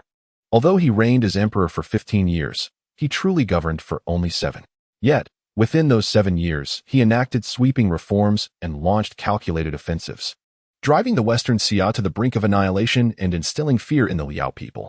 Regrettably, such a rare monarch of the northern Song, possessing both the requisite acumen and composure, was taken from us before he could fully realize his potential. This leads me to contemplate whether I might write about him. Initially, I envisioned a narrative centered around a scholar or minor military officer from the era of Zhizong, navigating the tumultuous political landscape from the Yuan-Yu period onward. However, upon reflection, I deemed this unrealistic, as it would be exceedingly difficult for a single individual to overturn the formidable scholar-official class, even with extraordinary abilities. Unless, of course, that individual were an emperor. Thus, I shifted my perspective. Initially, I considered the idea of traversing into the life of the late Emperor Zhizong. However, I later dismissed this notion and had a sudden inspiration. What if I approached the concept from an inverse angle? Hence, the creative spark for this book was ignited. In conclusion, I sincerely implore all esteemed readers to graciously consider following this journey. This data is of utmost significance for the future of this book. I earnestly implore all esteemed readers to lend a hand. Now, let us briefly mention the work of the sage, although I am reluctant to do so, primarily due to my own folly. I should have dedicated myself to cultivating my craft and producing an engaging narrative, rather than delving into those matters. Once I ventured into that territory, everything became irrevocably altered. With the framework already established, should I strip away the essence, only a hollow shell remains. Furthermore, my own physical condition has hindered my progress. Consequently, as I moved towards the conclusion, I felt increasingly stifled by external constraints, uncertain of what to write. The physiological discomfort, compounded by these pressures, led to a hurried resolution. I sincerely apologize to my readers. To this day, I feel unworthy to face the people of Jiangdong. Reflecting on my past mistakes, I have gleaned sufficient lessons. Henceforth, I shall resolutely refrain from making the same errors. Instead, I will craft a narrative centered around a tyrannical emperor of a feudal era, a figure driven by an insatiable thirst for power, lustful, yet composed and rational. A political machine devoid of moral encumbrances and unshackled by Confucian ethics. Yet, he espouses benevolence and righteousness, presenting himself as a ruler akin to Rinzhou. This character embodies a grotesque amalgamation of a modern academic aristocrat and a feudal tyrant. I apologize for my ramblings and any confusion caused to my esteemed readers. In conclusion, I humbly beseech you to continue following this journey. It is truly, profoundly important. Chapter 51. Lady Qin. The following day, the 6th day of the month of Ihai, the great emperor's body has been transferred to the ancestral hall, a process known as the grand funeral. Following this, the period of mourning commences. As the firstborn son and heir, Zhao Xu initially adhered to tradition by donning a specially crafted mourning attire, distinct from the common white garments. Instead, he wore the mourning robe passed down from the founding emperors, featuring a straight collar and adorned with mourning hemp cloth wrapped around his waist, complemented by a black silver belt. He refrained from wearing a hat, allowing his hair to fall freely as a sign of grief, while holding a bamboo staff to signify his filial piety. Furthermore, there existed a structured protocol governing every aspect of mourning, including the manner of weeping, the rituals of offering tributes, and the formalities of bowing. Due to his tender age, Zhao Xu was guided through these customs by the Empress Dowager, who patiently instructed him. Zhao Xu, eager to learn, welcomed her teachings. Additionally, the ceremonial rites required the attendance of high-ranking ministers, allowing the courtiers to witness the harmonious bond between Zhao Xu and his mother, thereby reinforcing the Empress Dowager's authority. On this day, marking Zhao Xu's coming-of-age ceremony, it also served as the inaugural tribute to the late emperor. Before the coffin of the departed emperor, Zhao Xu dutifully followed the Empress Dowager's guidance to conduct the first tribute ceremony, which proceeded without a hitch. The rituals were executed flawlessly, with each gesture and expression of sorrow performed with precision. Presently, the guards assigned to Zhao Xu remained the same loyal dragon guards from the days of the Qingming Palace. Unlike the previous generation when they were disbanded immediately following his ascension and reassigned to other military divisions over the ensuing years. Ultimately, only a handful of those who once protected Zhao Xu during his most vulnerable months remained alive after his assumption of power, no longer forming a cohesive unit. Now, they received the rewards that were rightfully theirs. They were formally incorporated into the Royal Dragon Guard and assigned a designation, the 3rd Division of the Left Royal Dragon Guard. Merely the monthly salary reached the pinnacle of the Imperial Guard soldiers, a staggering 5,000. It is well known that the remuneration for the guards in the presence of the emperor is merely a supplementary amount. Various rewards and promising prospects constitute the most enviable attributes of the Royal Guard. Any ordinary member of the Royal Guard who serves for 8 years without error can directly apply for positions in the local military administration, taking on roles such as minor official or intermediary officer, which are regarded as lesser appointments among military officials. They ascend 7 ranks, leaping from the junior ranks of minor officials to senior officials. Although they may hold the lowest rank as an assistant minister of the Western Upper Gate, it is akin to having one foot firmly planted in the realm of high-ranking military officials, surpassing the arduous efforts of many who have toiled for 10 or 20 years. They even eclipse numerous border generals who have endured hardships in battle. Such individuals, if assigned to external posts after 3 to 5 years, with their qualifications as close aides to the emperor and military officials of the palace, would, even as assistant ministers of the Western Upper Gate, be qualified to serve as the inspector general of an army. In civilian circles, they would be sufficiently esteemed for the local gentry to respectfully address them as Grand Minister. This is the reward for successfully aligning oneself with the dragon. The bounty is so lavish it stirs the blood and overwhelms the senses. The Empress Dowager beckoned for respect. Zhao Xu nodded slightly, recognizing the emperor's wet nurse, and maintained a relatively cordial demeanor toward the Empress Dowager, saying, "Madam, please rise." According to protocol, the emperor's wet nurse would be included in the first round of bestowals following the emperor's ascension. By ancestral tradition, the initial title granted to the emperor's wet nurse is that of a lady of the county, although the bestowal has not yet occurred. Addressing her as such by the Empress Dowager is not incorrect. After a brief pause, she gently inquired of the Empress Dowager, "Has the concubine sent someone to see His Majesty?" She contemplated stepping aside to afford His Majesty and his biological mother a moment of privacy. The elderly lady quickly reported, "Your Majesty, I must inform you that indeed, it is the concubine who has sent me. However, the purpose of my errand is to request an audience with your Majesty, to implore your benevolence, and to ask for the kindness of everyone present." As she spoke, She attentively observed the expressions of the Empress Dowager and Zhao Xu. Upon hearing that it was the concubine seeking her, the Empress Dowager was taken aback. After a glance at Zhao Xu, she softly asked, "What matter does the concubine wish to discuss with me?" "I must inform your majesty that the concubine is here to plead on behalf of the beautiful Chen," she replied. "The beautiful Chen?" The Empress Dowager mused for a moment before recalling. "Is she not the one who bore the 11th son for the late emperor?" "Indeed," the elderly lady affirmed.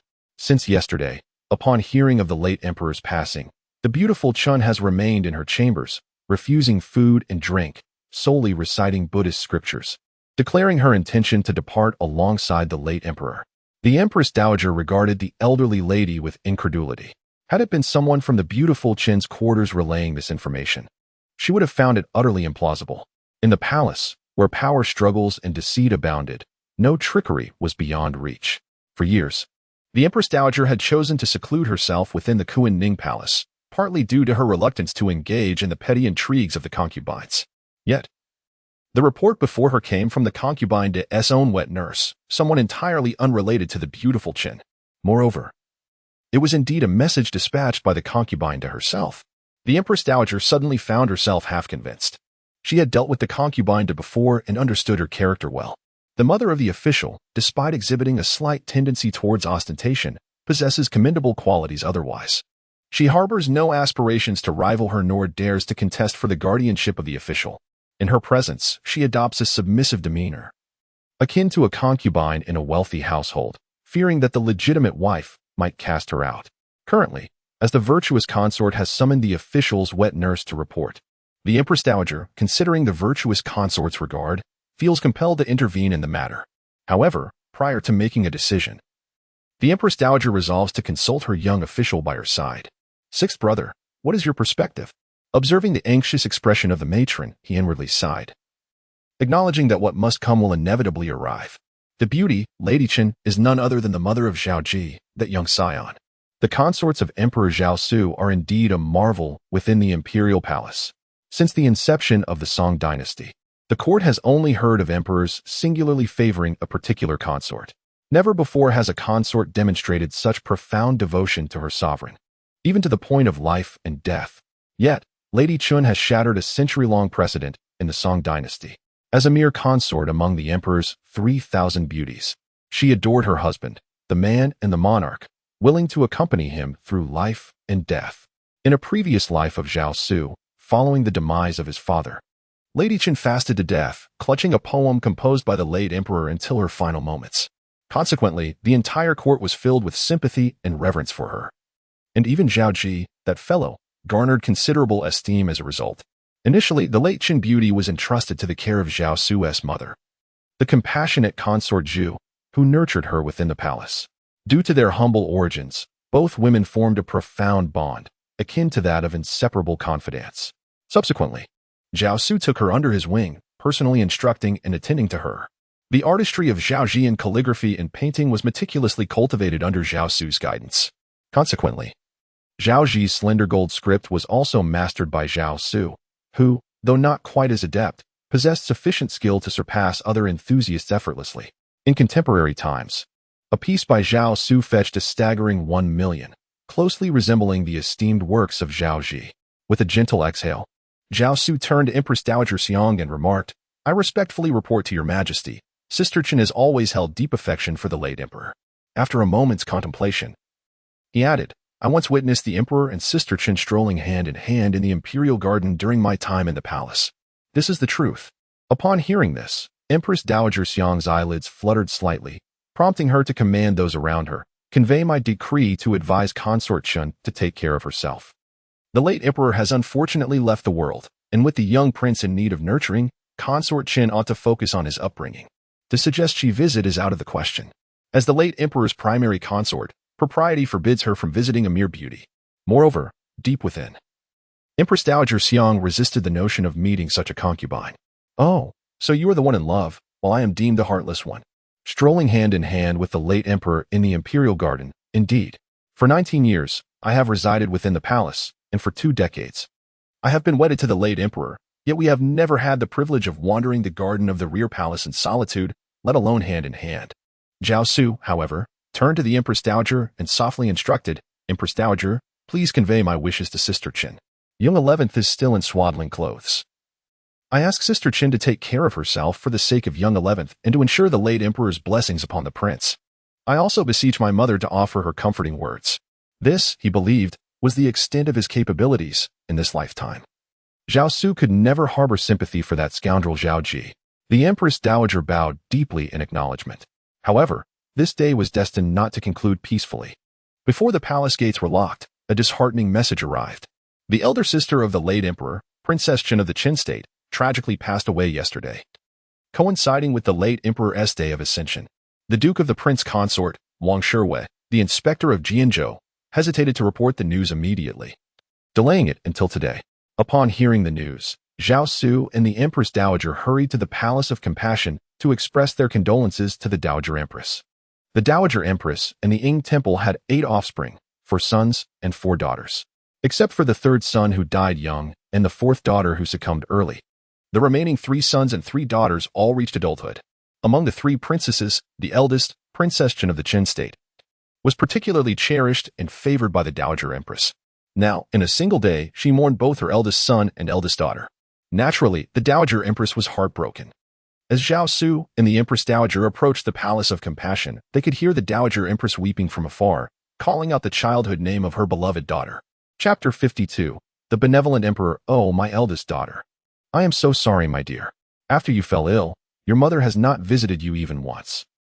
Last night, I dreamed of you. In my dream, you were in the hall of the Ying Temple, surrounded by your elder brother, 3rd brother, and 2nd sister. The newly appointed Empress Dowager was weeping, heartbroken. She indeed had reason to mourn. The Princess of Qin, gentle and virtuous since childhood, adhered strictly to propriety. After marrying Wang Shiwei, she voluntarily petitioned to abolish the promotion system, choosing to serve her in-laws in the manner of a common bride. Both the court and the people praised her, and the Empress Dowager took great pride in this daughter throughout her life. Zhao Xu, witnessing this scene, shed tears as well. Holding his grandmother's hand and saying, "Grandmother, please do not cry anymore. Do not cry. Lu Lang. Lu Lang will also be unable to bear it." The Empress Dowager then lifted her head, gazing at the emperor with tears brimming in his eyes. Unable to restrain herself, she embraced Zhao Xu, lamenting, "Oh, my dear 6th brother, the fate of your grandmother is so bitter." Perhaps it was the poignant memories that stirred her emotions. As tears flowed continuously, your eldest aunt, the Princess of Qin, was the epitome of filial piety. Every year, she would come to inquire whether her grandmother had eaten well and slept soundly. Yet, when she fell ill, she did not inform her grandmother. In her final moments, she even instructed her attendants not to enter the palace and tell her grandmother. And then there is your 2nd aunt when she married.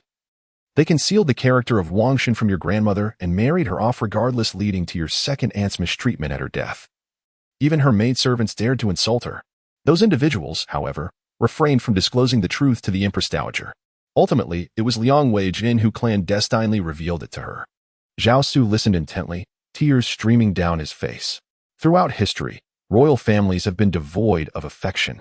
Aside from the emperor himself, all else serves merely as instruments. Expendable and utilitarian. The princesses are no exception. Despite the Emperor Rin's fondness for Princess Fukong, she was nonetheless driven to madness by her marriage. Tragically, the emperor's most cherished eldest princess succumbed to depression in her 30s. As for Zhao Xu's grandfather, having ascended the throne by adoption, his 3 daughters were relegated to mere pawns for political alliances. Among them, Zhao Xu's 2nd aunt, who is now posthumously honored as the Princess of Yu, faced the most dismal fate. She married Wang Xin, a close friend of Su Shi, a luminary in the Song Dynasty's artistic realm, renowned for his prowess that rivaled Guoxi. It is well known that artists often possess peculiarities, and Wang Xin was a particularly striking example. His favorite pastime involved coercing the princess into engaging in lewd games. When she refused, he would berate her incessantly.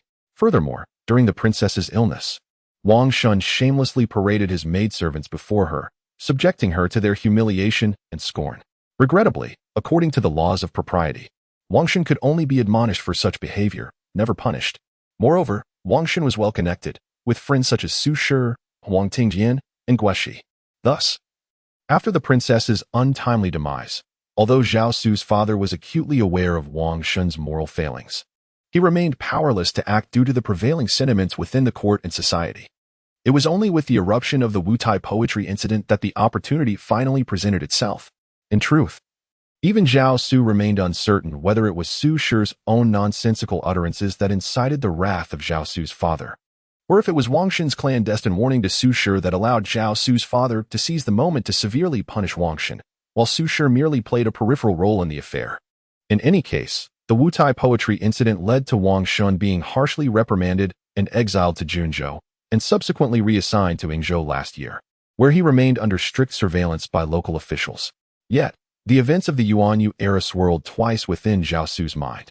With tears in his eyes, he implored the Empress Dowager, how could outsiders dare to treat the beloved sister of our late emperor in such a manner? Esteemed mother, please inform Lu Lang of Wang Shen's whereabouts. Lu Lang shall take vengeance for you. He must be severely punished. As Zhao Xu spoke, he clenched his fist tightly. He was well aware of Wang Shen's lineage, a descendant of the illustrious General Wang Quanbin, a noble family intricately tied to the fate of the nation. Initially, when the founding emperor relinquished military power through a toast, he simultaneously promised them shared prosperity. Thus, throughout the Song Dynasty, although military officials held a subordinate status to their civil counterparts, their wealth and standing were thereafter guaranteed by imperial authority. Successive emperors have diligently upheld their affluence and status. The reason? It serves as a valuable lesson to others, a demonstration to reassure senior generals that if they align with the throne, they shall never be wronged. Their descendants' fortunes are secured. This is a form of mutual agreement. Compromise with wealth and the general, each taking what they need. Yet, Zhao Xu is but a child. Thus, he may act with impetuosity. Immediately, Zhao Xu shouted, Sure day, where have you gone? Come in and see me. The inner palace attendants, stationed outside the curtain, were well aware and promptly bowed, proclaiming, Your Majesty, I am here. Who is Wang Shen? Zhao Xu inquired. You must bring him before me. How dare he harm my beloved aunt? How dare he cause the Empress Dowager distress? I shall command that he be struck upon his behind 10 times. No, 20 times. The Empress Dowager was taken aback. The Empress was equally astonished. They gazed at the young sovereign, whose fierce demeanor elicited both concern and amusement. In the innocent heart of this youthful ruler, a punishment of 20 strikes upon the posterior was deemed exceedingly severe. Truly, he is a benevolent sovereign. His innate kindness radiates from the depths of his being. Both the Empress Dowager and the Empress felt a profound sense of relief within. However, the impetuosity of the youthful ruler ultimately prevailed. Both the Empress Dowager and the Empress reached out to grasp Zhao Xu's hands. Your Majesty, Wang Shen is, after all, a descendant of a great general of our dynasty. He must be afforded some semblance of dignity, the Empress Dowager urged. There is no need to summon Shirde to apprehend him. The Empress Dowager's family, too, had been esteemed ministers and generals of the dynasty. Thus, despite her deep disdain for Wang Shen, she found herself compelled to plead on his behalf. The Empress Dowager advised, Sixth brother. The Grand Emperor has already imposed a severe punishment on Wang Shen, relegating him to a remote military province. Zhao Xu, wide-eyed, inquired, Is that so? After a moment of contemplation, he asked the Empress Dowager, Mother, might it be possible to punish him once more? One offense should not incur multiple penalties. The Empress Dowager chuckled, replying, Sixth brother, remember, you are the son of heaven. Let benevolence and forgiveness be your guiding principles.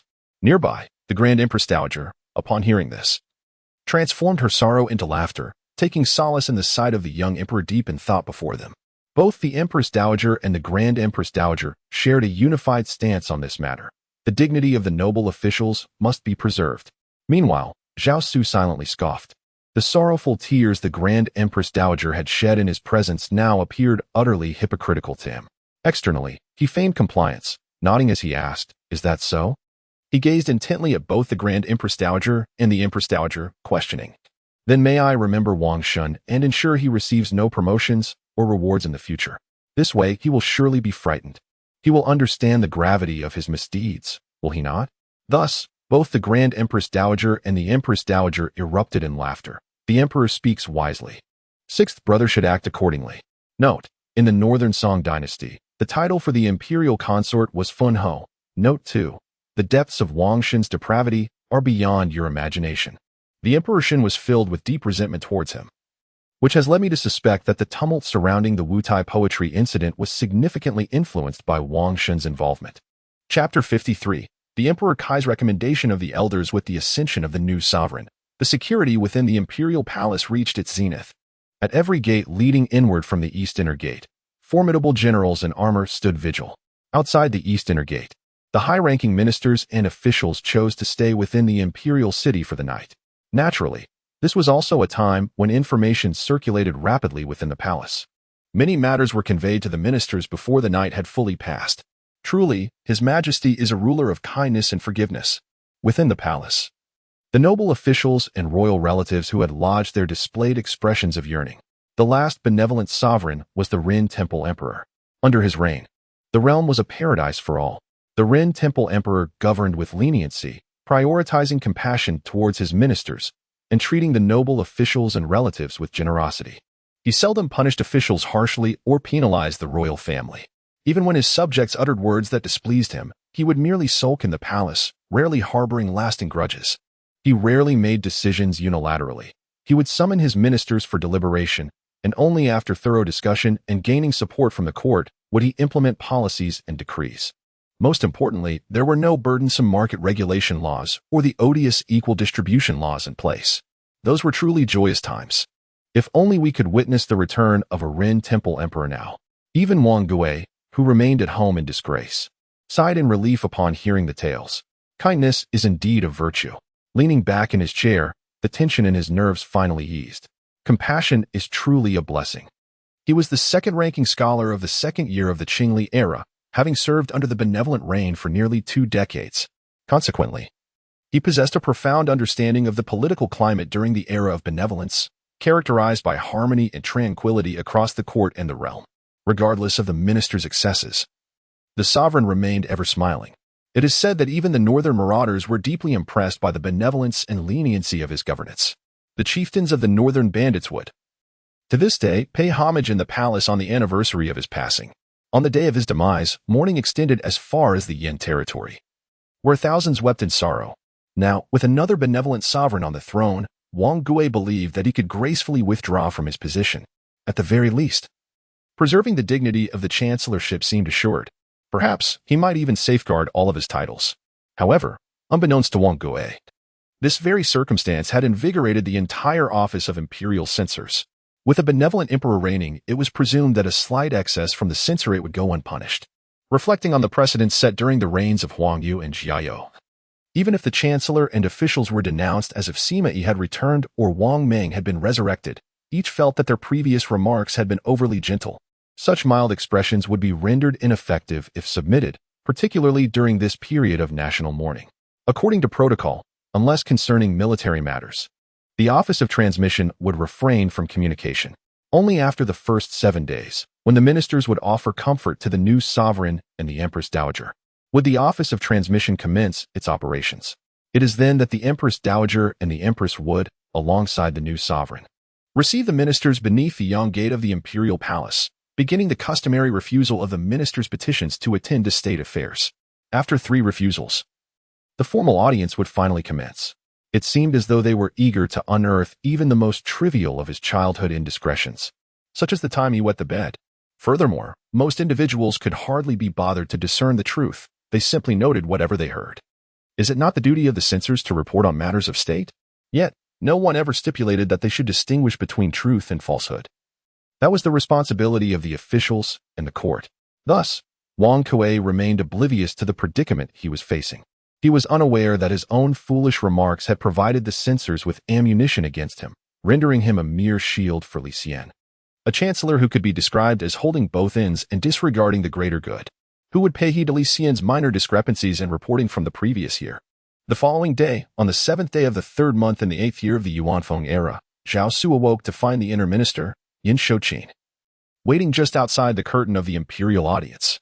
The revered Empress Dowager had commanded him to inform everyone that the Grand Council had convened.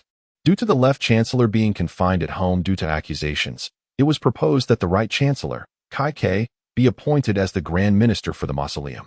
He was to depart immediately for Hunan province to inspect the imperial tomb of the late emperor and oversee the excavation of the underground palace, as well as the construction of the spirit path. Zhao Xu nodded in acknowledgement. The appointment of Kai Ke as the Grand Minister for the mausoleum signified that. With Wang Kuei's dismissal nearly assured, Kai Ke would subsequently be required to take up a provincial governorship upon completion of his duties. Consequently, 2 chancellor positions within the court would suddenly become vacant, inevitably inciting a fierce competition both within the court and beyond for these coveted positions. Please assist me in changing attire, Zhao Xu instructed. Immediately, a group of female attendants approached to assist Zhao Xu in dressing.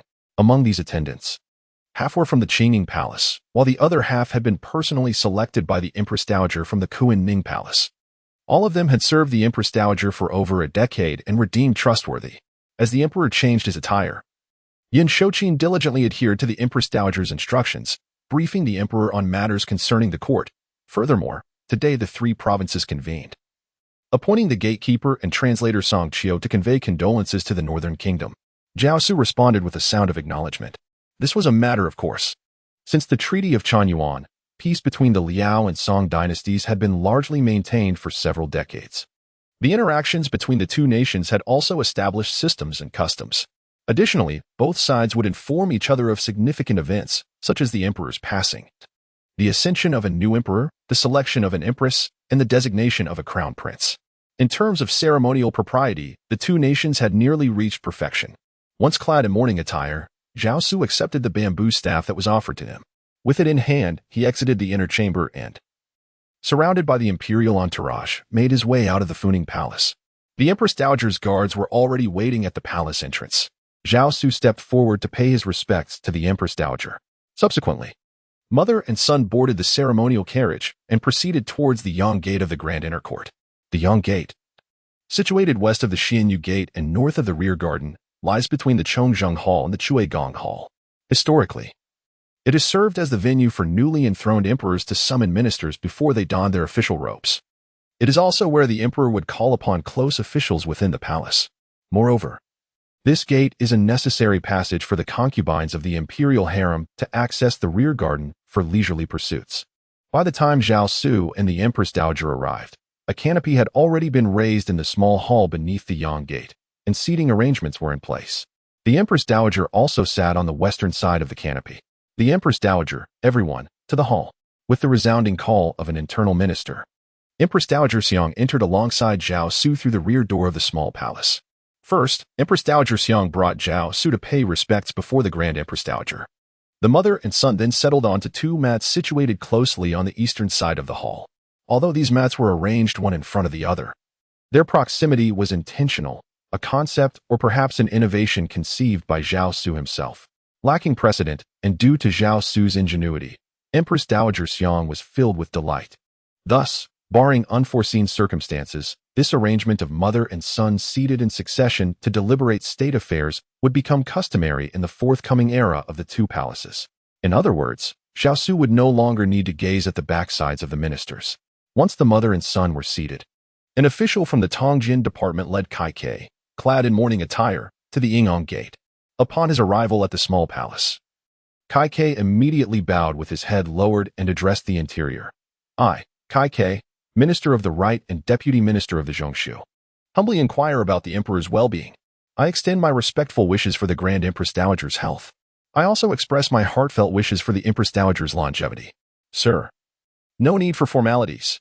The Grand Empress Dowager interjected. Sir, no need for formalities. Empress Dowager Xiang echoed. Zhao Xu softly remarked, the right minister is my right arm, a vital pillar of the state, and need not be overly courteous. Bring forth a seat for the right minister. From behind the curtain, both the Grand Empress Dowager and Empress Dowager Xiang listened, nodding in satisfaction. In their hearts, they secretly mused. Indeed, the 6th brother is truly astute. Such poise and eloquence in summoning ministers, taught only once, and he can recall and apply it with such ease. Especially the speed and demeanor with which Zhao Xu spoke brought great joy to both women. Unhurried and gentle, as warm as jade. He is indeed worthy of being a gentleman.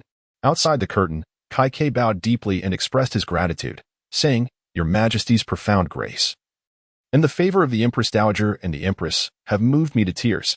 He then settled upon a porcelain stool brought by a court attendant, holding a jade scepter, respectfully gazing towards the inner chamber. I have come here to bid farewell to Your Majesty, the Empress Dowager, and the Empress. Kai Ke, clutching the jade scepter, spoke with a hint of excitement. The Council of the Three Provinces has convened, and all of us ministers believe that now. With the left chancellor having confessed his guilt, it is only fitting that I, as the right chancellor, who has been favored by the late emperor for many years, humbly accept the position of envoy to the late emperor's mausoleum. Zhao Xu, listening to Kai Ke's words from behind the curtain, felt a wave of emotion. In the previous life, Kai Ke had not been like this at all. After the death of Wang Gui, he had stubbornly refused to take on the role of envoy to the mausoleum. Yet now, at least beneath the Yingyang Gate, he was willing to do so. All of this was due to Zhao Xu's control over the situation, having been designated as heir 3 days in advance. 3 days had transformed everything. Without a coup, Kai Ke was no longer viewed as a dangerous individual to be swiftly removed in the eyes of the Empress Dowager. Furthermore, due to the incident involving Wang Gui, Kai Ke was able to enjoy the significant merit of determining the heir's succession, even if he was merely a passive participant. But this, too, was a commendation. Thus, Kai Ke no longer resisted, Zhao Xu pondered. On the side of the Empress Dowager, the traditional inquiries had already commenced. As you depart to serve as envoy to the late emperor's mausoleum, have matters in the court been arranged properly? Kai Ke dared not presume to decide on behalf of the two palaces regarding this matter. He immediately held the scepter and bowed respectfully, replying, I humbly report to the Empress Dowager. Such matters are beyond my purview. This is the prerogative of the sovereign. The system dictates that ministers of 2 or more systems, as well as the heads of the 6 ministries, can only be appointed by the emperor through special edicts. Neither the 3 provinces nor the 2 offices nor the Ministry of Personnel possess the authority to intervene, nor should they dare to do so. The right chancellor, having served in the court for over a decade and as a minister for several years, assisted the great emperor in reforming the national governance and implementing official systems. One must ponder which of the esteemed ministers among them is capable of shouldering the responsibilities of the military and state affairs. Kai Ke, filled with trepidation, replied, I am fearful. How could I presume to speak of such matters? Nevertheless, should the Empress Dowager, the Empress, and your Majesty not regard my humble self with disdain, I dare to recommend a candidate. At this, both the Empress Dowager and the Empress displayed expressions of curiosity. I would willingly face death to recommend him to your Majesty, the Empress Dowager, and the Empress. He then left the porcelain stool and bowed deeply to the ground. In that moment, not only did the eyes of both empresses shine with brilliance, but even Zhao Xu could not help but silently exclaim in approval. This Kai Ke truly possesses remarkable prowess. Indeed, there are only erroneous names, but no misnamed epithets. It is no wonder that the world refers to the right chancellor Kai Ke as Kai the Big Mouth. He certainly has a mouth that devours all. The candidate recommended by Kai Ke struck Zhao Xu's heart like a bullet, resonating deeply within both empresses as well. The reason? With Wang Gui already destined for dismissal and likely to face unfavorable outcomes, and with Kai Ke himself assured of a transfer to a local post, there existed no other candidate more fitting than Han Jiang based on qualifications, reputation, influence over the court and the populace, favor in the eyes of the 2 empresses, and acceptance by both the new and old factions. After much contemplation, both the Empress Dowager and Empress Xiang found themselves swayed by the candidate suggested by Kai Quebec. After much contemplation, they could not conceive of a more suitable candidate than Han Jiang to assume the position of Prime Minister. Sima Guang? The Empress Dowager indeed considered him. Yet Sima Guang had never held a position of authority, nor had he ever been a part of the 6 ministries. Therefore, he must first serve as an official in either the Eastern or Western court before being appointed as Prime Minister, although El Gongzu might barely meet the qualifications. The issue lies in his distant location in Yangzhou. The dispatch of the appointment letter would take nearly 20 days. And by the time he arrived in the capital to assume office, it would take another 20 days. This distance renders him unsuitable for the current exigencies of the court. Moreover, the remaining qualified candidates are all considerably advanced in age. It would be preposterous to summon Master Wen back into office at nearly 80 years old, as it would severely undermine the image of the court. Zhang Fangping and Wang Gongchen face similar predicaments. Among those not affiliated with the new party, the only candidates left for the 2 palaces to consider are Feng Jing from Heilong Prefecture, Han Wei from Suzhou, and Sun Gu, who is currently in retirement at home. However, both palaces are reluctant to select Feng Jing due to his unsavory reputation during his time in the capital, where he had previously engaged in fraudulent marriage schemes, raising concerns about his character. As for Han Wei, he is the younger brother of Han Jiang and lacks both prestige and seniority compared to him. Sun Gu, while appearing favorable to the two palaces, suffers from a severe lack of reputation. Should he be appointed prime minister, it is unlikely he would command respect. Furthermore, Sun Gu's health has been precarious, and forcing him into such a position could lead to a scandal if he were to pass away in office. The only drawback with Han Jiang is his advanced age. Yet, paradoxically, both Zhao Xu and the two palaces regard this as an advantage. Why is that so? A transitional prime minister, if he is quite young and performs admirably, what shall become of him should he occupy the position for too long? Note, the name Kai Kai, when reversed, reads Kai Kai. In the dialect of Fujian at that time, the pronunciation of Kai Kai resembles that of a common dish in Fujian cuisine, Kokai. This dish refers to clams, which, with their wide-open mouths, make a clattering sound. Hence, Kai Kai was colloquially known as Kai Dazue or Kai Guli, meaning Kai Big Mouth or Kai Clam. This nickname was bestowed upon him by the renowned Song Dynasty statesman Liu Pan, who had assisted Sima Guang in compiling the Ziji Tongjian, particularly the sections pertaining to Han history. Liu Pan had a penchant for bestowing nicknames upon those in power, often mocking them, and the monikers he created were so vivid and resonant that they would follow the individual throughout their life. Chapter 54, Han Jiang.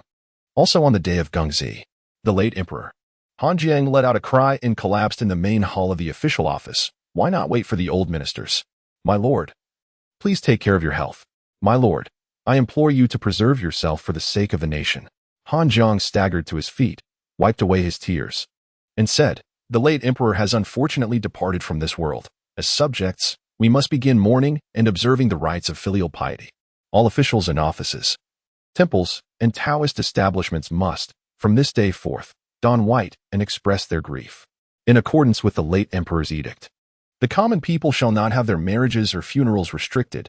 They are to be permitted to act at their discretion, without causing distress or disturbance to the populace. According to the edict of the late emperor, the officials must express their sorrow at the government offices, mourning with precisely 15 solemn cries. Once these cries have concluded, each must return to their respective duties, prioritizing the affairs of the state. The Hall of Heavenly Blessing and the Monastery of Heavenly Retreat must be meticulously maintained in honor of the late emperor's revered visage. Han Jiang, with unwavering composure, meticulously orchestrated the mourning arrangements. The officials and clerks within the hall clasped their hands in respect, affirming, we shall dutifully adhere to your directives.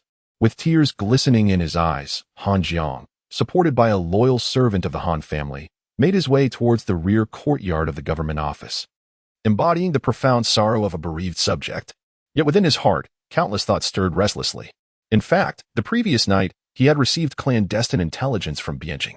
The Right Chancellor, Kai Kai, had dispatched a messenger with utmost urgency, employing a series of border reports to deliver a letter directly into his hands. In this correspondence, Kai Kai not only conveyed the news of the emperor's demise and the ascension of the new sovereign, but also alerted Han Jiang to the left chancellor Wang Gui's duplicitous nature, described as dull-witted and two-faced. The letter concluded with Kai Kai's elegant prose, extolling Han Jiang's governance over the years, likening him to Zhang Song of the Han Dynasty and Guizi of the Tang Dynasty. Upon reading, Han Jiang comprehended Kai Kai's insinuation. It was a promise of his recommendation for Han Jiang's elevation to the court. Thus, at this moment, Han Jiang was already prepared to ascend as a minister, fully aware of his forthcoming responsibilities and the boundaries he must not cross. With a fierce gaze, he directed his anger towards his family, asserting the authority of the head of the household. Then they are not my kin. Although the wives and concubines did not comprehend the reason, upon witnessing Han Jiang's demeanor, they all knelt down in reverence. Yes, Han Jiang nodded, and then entrusted his family members, saying, from this day forth, I shall not receive any guests, nor shall I engage with any visitors. If the esteemed elders of the city or old acquaintances pay a visit, you must speak candidly. The great emperor has regrettably departed from this world, and as an elder statesman, entrusted with his weighty responsibilities, I must remain in Luoyang for the new sovereign, honoring the spirits of our ancestors. I implore you to forgive me for not being able to meet with them. Do you understand? At this moment, Han Jiang's family finally grasped the deeper implications. Their eyes sparkled with realization. Bianjing. That was Bianjing, the place that haunted their dreams.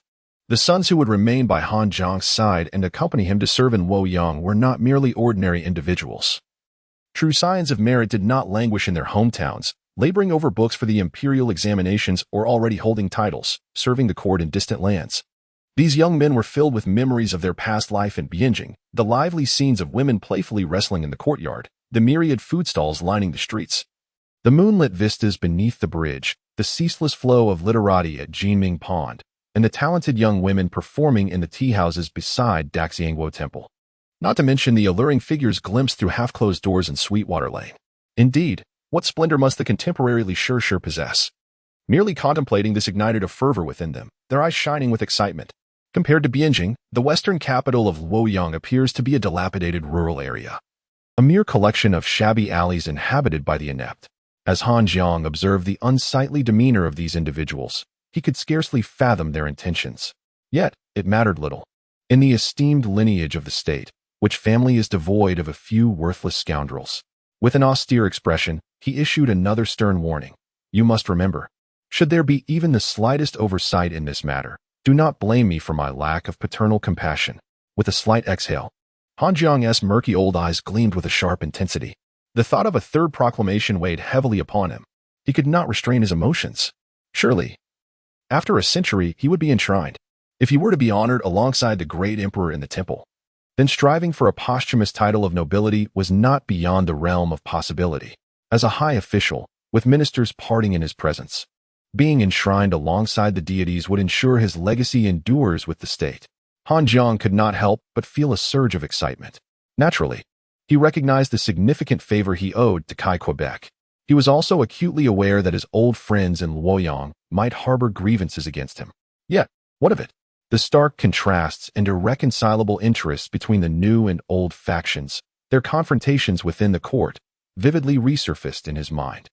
He understood that should he ascend to the position of prime minister once more, the dramas of the past would inevitably replay. It is said that Wang Jiefu was a difficult minister, but who knows that Sima Junqi's temperament was not a shade better?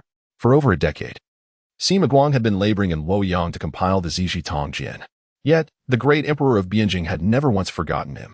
Whether during the Xining or the Yuanfeng era, as long as Sima Guang was inclined to nod, there would undoubtedly be a place for him within the 3 provinces and 2 governments of Beijing. Perhaps, Sima Guang might have already ascended to the position of prime minister. However, Sima Guang remained resolute, directly confronting the emperor. He would not enter the court unless the new laws were abolished, reminiscent of Wang Engshi in his time. Denied the opportunity to realize his ambitions and to gain trust, he preferred to serve in local governance. Thus, Han Jiang was acutely aware that should he once again take on the role of prime minister, his greatest rival and adversary would not be the younger generation within Beijing, but rather Sima Guang, with whom he had cultivated a close rapport over the years. Just as in the past, when Wang Jiefu entered Beijing and found himself at odds with those he once considered friends and confidants, one wonders if Sima Junshi, like Wang Jiefu, possesses a keen understanding of virtuous individuals while remaining oblivious to the schemes of the unscrupulous. This was the sentiment expressed by the esteemed Fan Wenzheng regarding Wang Jiefu. The truth, indeed, has shown that Wang Jiefu faced significant challenges in his choices of associates. If Sima Junshi were to mirror the traits he so despised in Wang Jiefu, Han Jiang could only close his eyes and lament the irony of it all.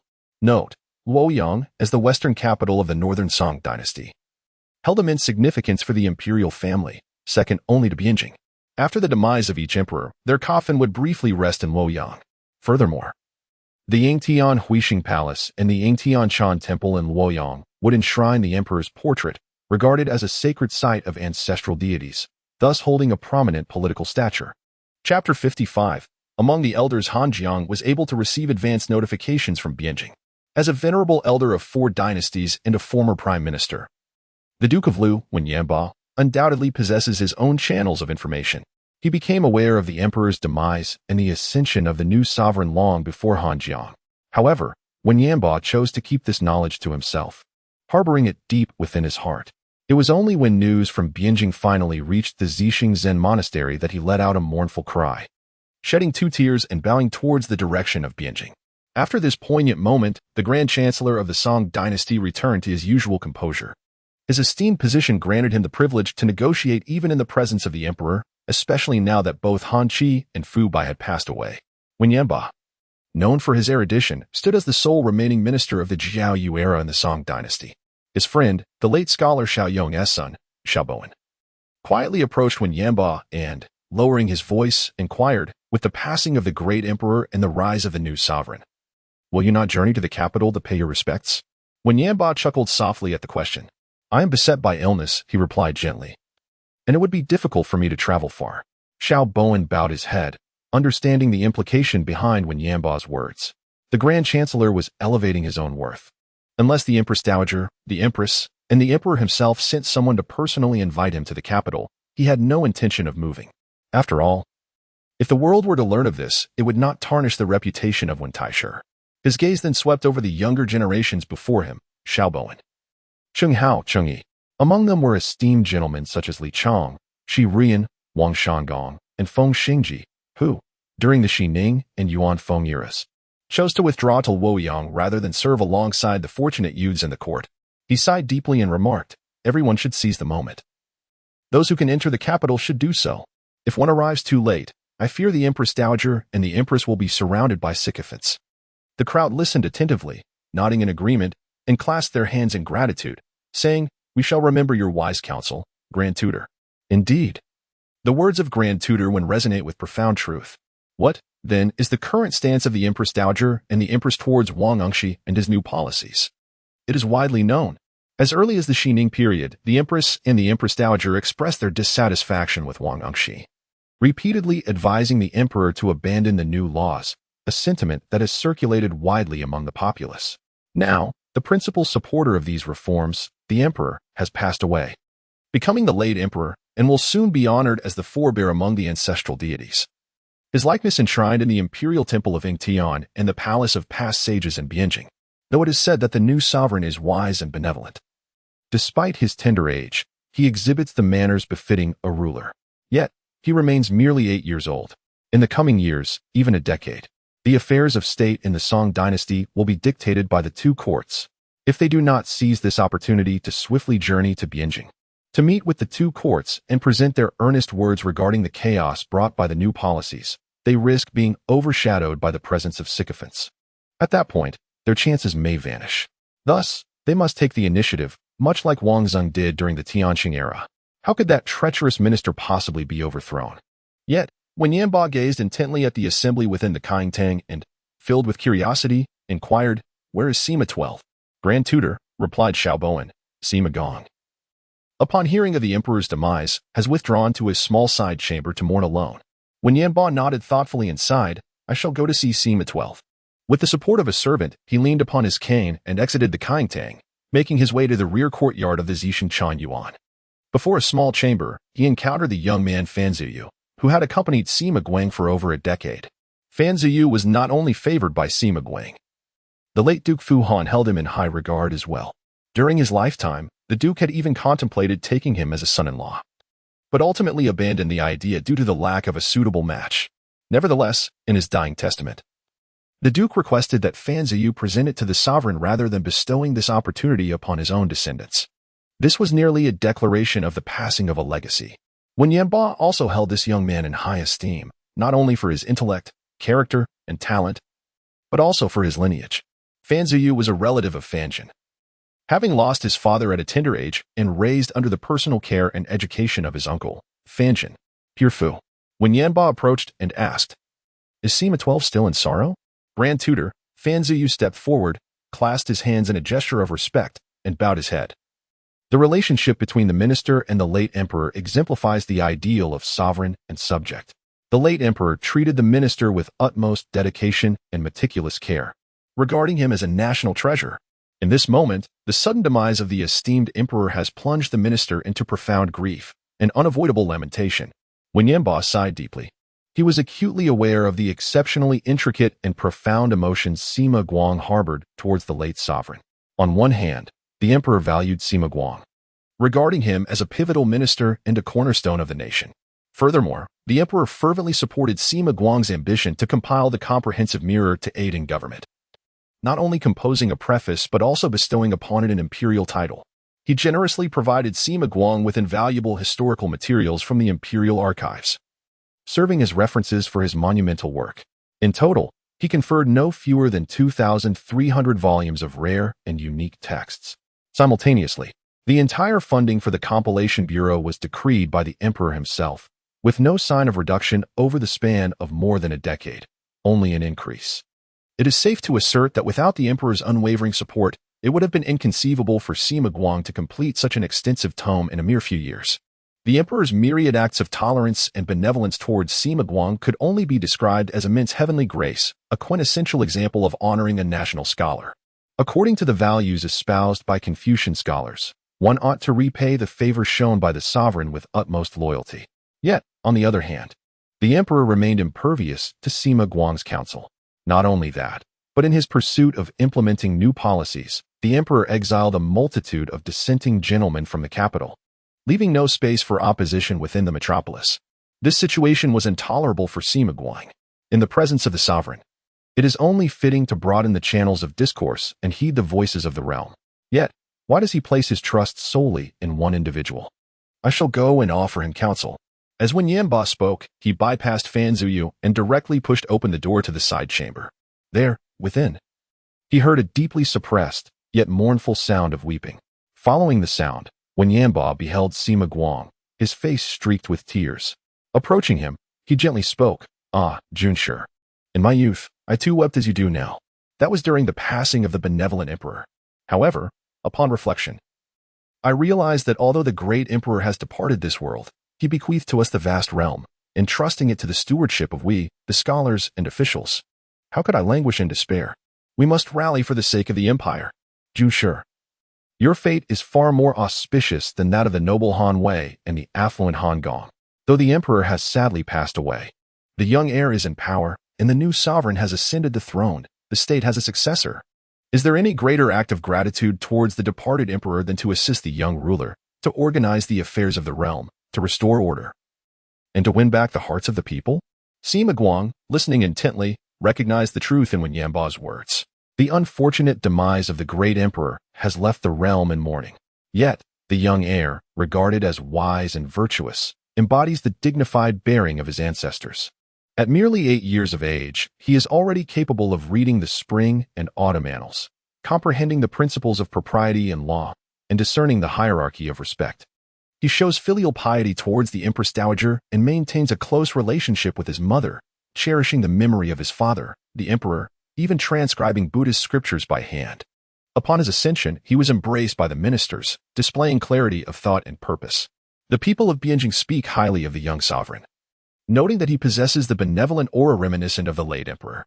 In these days at the Zixing Chan Yuan, Sima Guang has frequently heard tales of the young heir's remarkable qualities. He was constantly invigorated by these revelations, particularly when Sima Guang received letters from Han Zhongyan, Wang Xiyuan, and others confirming various rumors with undeniable certainty. His inner elation and joy were almost uncontrollable. For the scholar officials, nothing could surpass the aspiration to serve a sovereign akin to Yu or Shun. If there were anything greater, it would be to witness the emperor embodying the virtues of Yao and Shun under one's guidance. The young ruler perfectly embodied Sima Guang's ideal archetype: intelligent, benevolent, and wise beyond his years. At the tender age of 8, he was already studying the spring and autumn annals, demonstrating a prowess that rivaled even Emperor Ming of Han. Although he resided in the depths of the palace, he was well versed in the teachings of propriety and law, aware of the distinctions of rank. Moreover, he could articulate the profound principles of the sages and espouse a view of magnanimity and compassion. Such a young sovereign, throughout history, is a rarity that few ministers encounter. Those who do are indeed fortunate. Therefore, Sima Guang wiped away his tears and, with a respectful gesture towards Wen Yanba, declared, "I shall forever remember the teachings of the Grand Master." Yet, he gazed toward the direction of Bianjing and added, "To enter the capital without the emperor's edict is an act unbecoming of a minister." Wen Yanba shook his head and replied, "Not so. Last year, the late emperor issued a clear edict. Prince Yan'an, Wang Mingchun, upon emerging from his chamber, should be guided by Sima Guang and Lu Gongzhu as his mentors. This is a trust placed upon us. The late emperor's decree was public, entrusting the young prince to Junshi. As a minister, how could Junshi hesitate?" Moreover, Wen Yanba continued, "In October of last year, Junshi completed 4 terms as the envoy of Chongfu Palace, and according to protocol, he ought to enter the capital to await the imperial appointment from the Ministry of Personnel. It is precisely for this reason that the paramount authority of the Chancellor of the Great Song has always resided in the appointment and dismissal of officials. The selection and utilization of individuals ultimately shape the fate of the realm and determine the nation's future. Make haste to the capital, said Wen Yanba with heartfelt gravity, Zhu Shi. The entire world rests upon your shoulders. We, the aged ministers of Jiao, are all but decrepit now. As he spoke, Wen Yanba was engulfed in melancholy. With the departure of Duke Han and the subsequent following of Duke Fu, and with the late Fan Wenzhong already having ascended to the heavens, the charm of Ouyang Wenzhong has dissipated amidst the revelry of the drunken pavilion.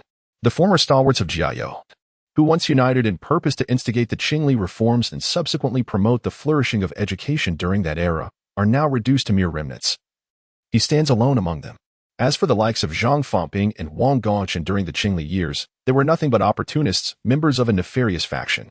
That when Yanba could refrain from denouncing them is already a testament to his consideration for the greater good.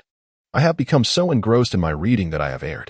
When the emperor of the northern Song passed away, the ministers requested to hear the governance not after 7 days, but rather 3. My mind, muddled, has confused this with another matter. In the 56th chapter, the young emperor's initial foray, on the 8th day of the 3rd month in the 8th year of Yuan Feng, Zhao Xu awoke naturally from slumber. Upon opening his eyes, he beheld Empress Dowager Xiang seated at his bedside. Though she still donned the white mourning garments fashioned from fine gauze, her hair, once unbound, was now neatly coiled, adorned only by a strip of white linen upon her head. This heralded the beginning of her mourning's abatement and signaled the onset of governance. Zhao Xu gazed upon her and sighed softly within. Has 3 days truly elapsed? On the 20th day of the 10th month in the 9th year of Kaibao, the founding emperor passed away. On the 23rd, the ministers knelt to petition the Taizong for governance, but their plea was unheeded. On the 24th, the edict was issued, granting permission. On the 29th day of the 3rd month in the 3rd year of the Zhidao era, Emperor Taizong passed away.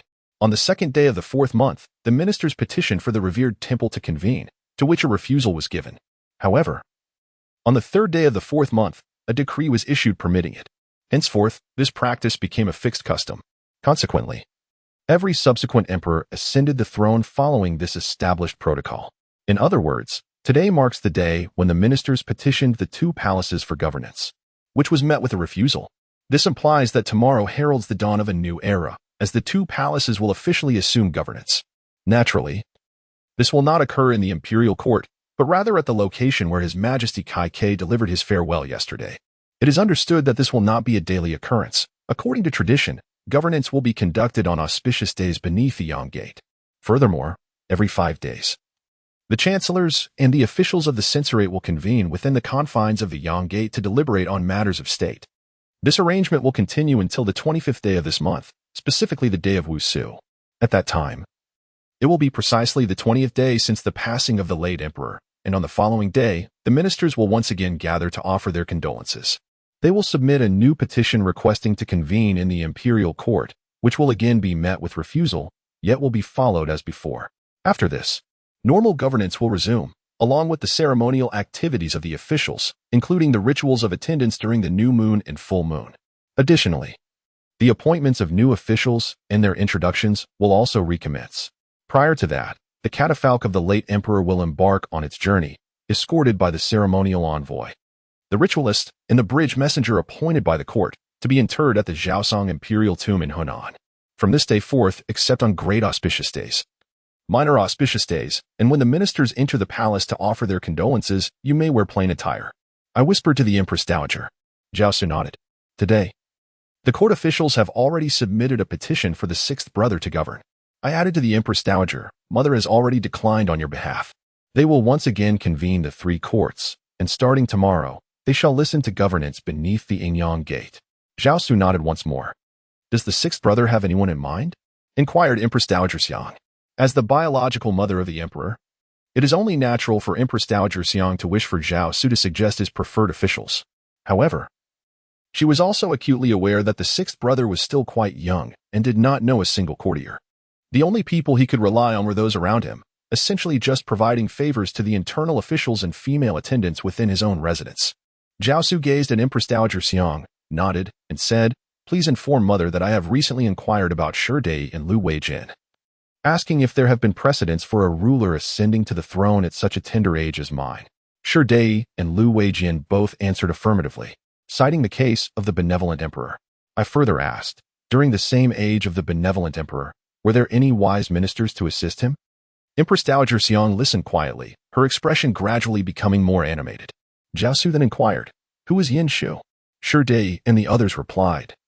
Yin Shu was a prominent minister during the benevolent emperor's reign, known as the Prime Minister of Peace. Throughout his life, he nurtured countless virtuous officials, truly exemplifying the saying that a tree does not speak yet bears fruit. After hearing this, Zhao Xu felt a deep sense of envy and asked Shi Dai and the others, "Where is the Prime Minister of Peace now?" They responded, "Yin Shu has passed away, but he has a son named Ji Dao, who is quite talented. However, his career has not flourished, causing him to linger in the provinces." Upon hearing this, Empress Dowager Xiang looked at Zhao Xu's obedient demeanor and embraced this understanding child, saying, "My son is indeed a benevolent and sage emperor. In the future, you shall surely bring about peace." At such a tender age, he already comprehended the importance of venerating the former ministers and extolling the virtues of the wise, thus bestowing grace upon the lesser. Most importantly, the sixth brother, having never encountered the individual in question, resolved to extend his favor merely upon hearing that the man's father had once accompanied him during their studies at the Ren Temple, which was approximately during their youth. This clearly demonstrates the sixth brother's profound sense of loyalty. Henceforth, the Xiang family's offspring would have a reliable support. Thus, without a moment's hesitation, Empress Dowager Xiang addressed Zhao Xu, stating, "I shall instruct the officials to inform the ministers that they must summon Yin Shua's son." After a moment of contemplation, she inquired, "Is it Yin Jidao?" Zhao Xu nodded affirmatively. "It seems to be named Yin Jidao." The Empress Dowager then commanded the ever-present Shi Dai, "Have you heard the imperial decree? Proceed immediately to the court and inform the officials of the council. Command Yin Jidao to come to the capital at once to pay his respects to the emperor." Shi Dai took a deep breath before respectfully acknowledging, "I shall faithfully execute your command, Your Highness." However, he was puzzled. When had he ever mentioned Yin Shua or Yin Jidao to anyone? Shi Dai was engulfed in confusion. Could it be that Lu Weijin, Yin Shokuan, or Feng Jing had spoken of it, but the details had been misremembered? That must be it. Otherwise, how could those ensconced in the depths of the palace possibly know of the illustrious Chancellor Yin Shua's tale? Or how could they be aware that Yin Shua had a son named Yin Jidao, who was struggling in his career, lingering in the provinces? Meanwhile, Zhao Xu observed Shi Dai's retreating figure, feeling a slight sense of triumph. This was but a preliminary trial, a clever stratagem Zhao Xu had devised in recent days. Whether Yin Jidao possessed genuine talent or could adapt to the intricacies of the Kaifeng court was of little consequence. What truly mattered was that this smokescreen could deceive many. Moreover, Zhao Xu was acutely aware of the inner turmoil and resentment harbored by Yin Jidao, the esteemed poet of the modern delicate school. At this particular juncture, hatred can empower individuals, yet it also blinds them. What Zhao Xu intended to do next required merely a gentle nudge to witness an intriguing spectacle unfold. Empress Dowager then addressed Zhao Xu, saying, "Elder brother, rise and partake in some breakfast. I shall head to the Baozi Palace to converse with the Empress Dowager." At this moment in the imperial city, within the Ministry of Personnel, the Left Chancellor Wang Gui remained behind closed doors, offering his apologies, while the Right Chancellor Kai Ke had already taken his leave, accompanied by a multitude of officials and artisans, en route to Henan Prefecture. However, the most powerful figures were the Right Vice Minister of Personnel, Li Qichen, and the Deputy Minister of the Central Secretariat, Zhang Zhao, both of whom wielded the authority to appoint and dismiss officials. A mere stroke of the pen could significantly alter an official's career trajectory.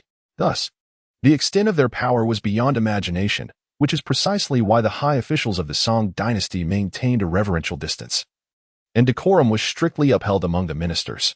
At this moment, Li Qichen sat in his private study behind the hall of the Ministry of Personnel, his expression peculiar. Zhang Zhuan approached him and leaned in closely. Li Qichen lowered his voice, saying, "Just now, the Empress Dowager dispatched Shi Dai from the inner court to convey a decree. It is said that the emperor reminisces about the elder statesmen of the previous dynasty and is moved by the past endeavors of Yan Yuanxian in assisting the benevolent temple with his scholarly pursuits. Furthermore, having learned of Yan Yuanxian's son, Yan Shuyuan, facing obstacles in his career, the emperor intends to show benevolence towards the loyal ministers to demonstrate the state's goodwill towards its venerable contributors." Li Qichen nodded in agreement. "Indeed. It seems someone will find it difficult to sleep tonight." Zhang Zhuan became increasingly elated, to the extent that he proposed to Li Qichen, "Brother Bangji, in encountering such a splendid event, how can we do without exquisite wine? Suddenly, Zhang Xu inquired, "Where is Uncle Yin currently serving in an official capacity?" Li Qichen pondered for a moment and replied, "I haven't paid attention to that. We still need to investigate Uncle Yan's appointment in the Ministry of Personnel.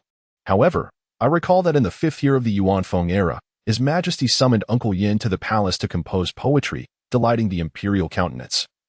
And he was subsequently granted the post of supervisor at Shutian town by special decree." As he spoke, Li Qichen sighed in reflection.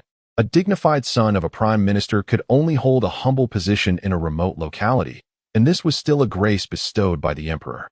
It truly elicited a sense of melancholy when spoken aloud. Zhang Zhuan nodded and remarked, "That poem Huanxi Sha, the copper tiger distributes the insignia beyond the platform, was composed the following year while in Shuzhou, wasn't it?" "Indeed," Li Qingshan affirmed with a nod. Zhang Zhuan clapped his hands in delight, exclaiming, "How intriguing! How intriguing!" Li Qingshan continued, "Yet this is not the end of the intrigue. The true fascination lies ahead." Last year, Xiao Bowen from Luoyang, upon hearing of this matter, publicly commented on it. A smile danced upon Li Qingshan's lips as he uncorked the wine jar, and the rich aroma of the wine immediately filled the study both inside and out. Xiao Bowen was the son of the renowned scholar Xiao Yong, and both father and son had been regarded as wild scholars and corrupt Confucians in the eyes of the officials in Bianjing following the reforms of the Xining era. Countless individuals had contemplated reprimanding this father-son duo, especially Xiao Bowen, who was known for his nonsensical prattle, relishing in prying into others' privacy, and was particularly fond of spreading rumors. However, this father and son duo enjoyed a stellar reputation, bolstered by the prestige of great scholars, and they were also under the protection of many elders from Luoyang. Thus, the officials of Bianjing found themselves powerless against the father and son. However, now, with the new sovereign yearning for the venerable old ministers, the merits of the nation's distinguished figures are being acknowledged. Most remarkably, Yin Jidao, having endured such profound humiliation and harsh criticism. If one day he were to ascend to a high position or obtain some measure of authority, he could very well hold Xiao Bowen accountable. Throughout history, it has been a common tale that the scions of noble families, after encountering misfortune, rise from adversity and seek vengeance, thereby capturing the attention and anticipation of all. Chapter 57. The Empress Dowager. Wang Gui's transgressions are unparalleled in severity.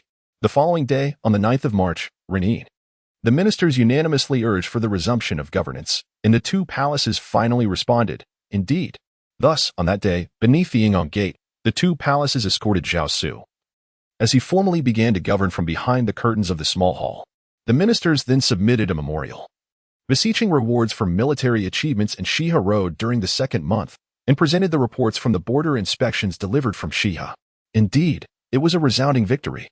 The enemy general Say Dai Chu and over 10 commanders of the western rebels were slain, with more than 4,000 heads taken.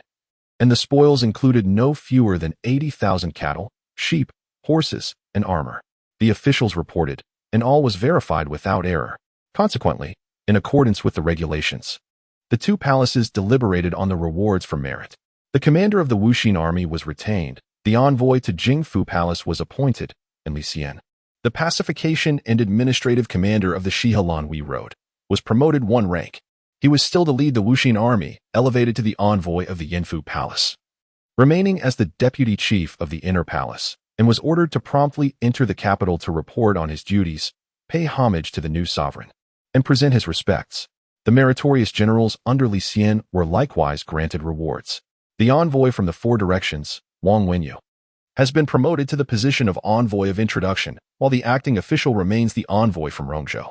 Should he achieve similar military merits, he may have the opportunity to receive a special decree for his official appointment, thereby attaining the status of a proper official. The acting officials number no more than several dozen in the realm, yet the ranks of official military ministers have historically been limited to a few across the ages. Save for the founding period, each official military minister commencing from the Rinmiao era has nearly always been able to enter the capital, undertaking the roles of managing the military in the 3 yamen and serving as palace commanders. Below Wang Wenyu, the envoy from the Eastern Gate, Jiangzhou's governor Kang Shi has been promoted to lead the Rongzhou militia, while the Eastern Court's ceremonial officer Song Anda ascends to the rank of Inner Palace's esteemed class. The envoy of the imperial city, Zhozhou's governor Lu Suo, concurrently takes command of the Kangzhou militia. The envoy Chao Lingling assumes governorship over Jiangzhou, and the envoy Akemi is appointed to govern Chanzhou. Other meritorious generals have been promoted to the third rank, receiving varying degrees of rewards. The two imperial houses have naturally consented to the merit-based rewards proposed by the 3 provinces and 2 departments, be it the Empress Dowager or the current Empress. Neither possesses sufficient political acumen at this time. However, Zhao Xu, observing the merit petitions, cannot help but sigh inwardly. Take a glance at the list of merit petitions from the 3 provinces and 2 departments. Aside from the 3 quintessentially Han names, Wang Wenyu, Song Anda, and Xiao Lingling, Kang Shi's name bears a resemblance to those from the western regions, while Lu Sua's name can barely be considered Han. Yet Akemi is unmistakably a name of foreign origin. These 3 individuals are indeed marked as foreign generals on the merit petitions. Among the 6 distinguished generals of the Shiha region, 3 are foreign generals. On a positive note, this reflects Li Xian's remarkable achievement in uniting ethnic minorities in Shiha, contributing to the flourishing of the Song Dynasty. However, a discerning mind could easily stir discontent, evoking memories of the Enlushan rebellion and the tales of chaos caused by the Northern Guard troops during the Tang Dynasty. Then, one can only await the uproar from both the court and the public. The sensitive and fragile sense of security harbored by the gentry of the Song Dynasty will undoubtedly provoke their ire. Let them remain in the capital for a few years of indulgence. As for the Shiha Road, several names flitted through Zhao Xu's mind. There were seasoned generals, capable ministers, future luminaries, and even remnants of the old faction. He needed to contemplate carefully the characters and ramifications of these individuals. Subsequently, he would devise a means to promote one of them to fulfill duties in Shiha. Once the ministers had presented their contributions from the frontier, they each withdrew. The first session of the 2 palaces had come to a close. Reporting to the Empress Dowager and the Empress, His Majesty, if the 2 palaces were to examine each matter in detail, they would be deprived of sleep tonight. Yet, this was not the end. The personnel from the audience office soon delivered Wang Kuei's self-critique and his petition for reassignment. The Empress Dowager, upon gazing at the self-critique and the petition presented before her, cast a glance at Zhao Xu, who appeared curious and perplexed.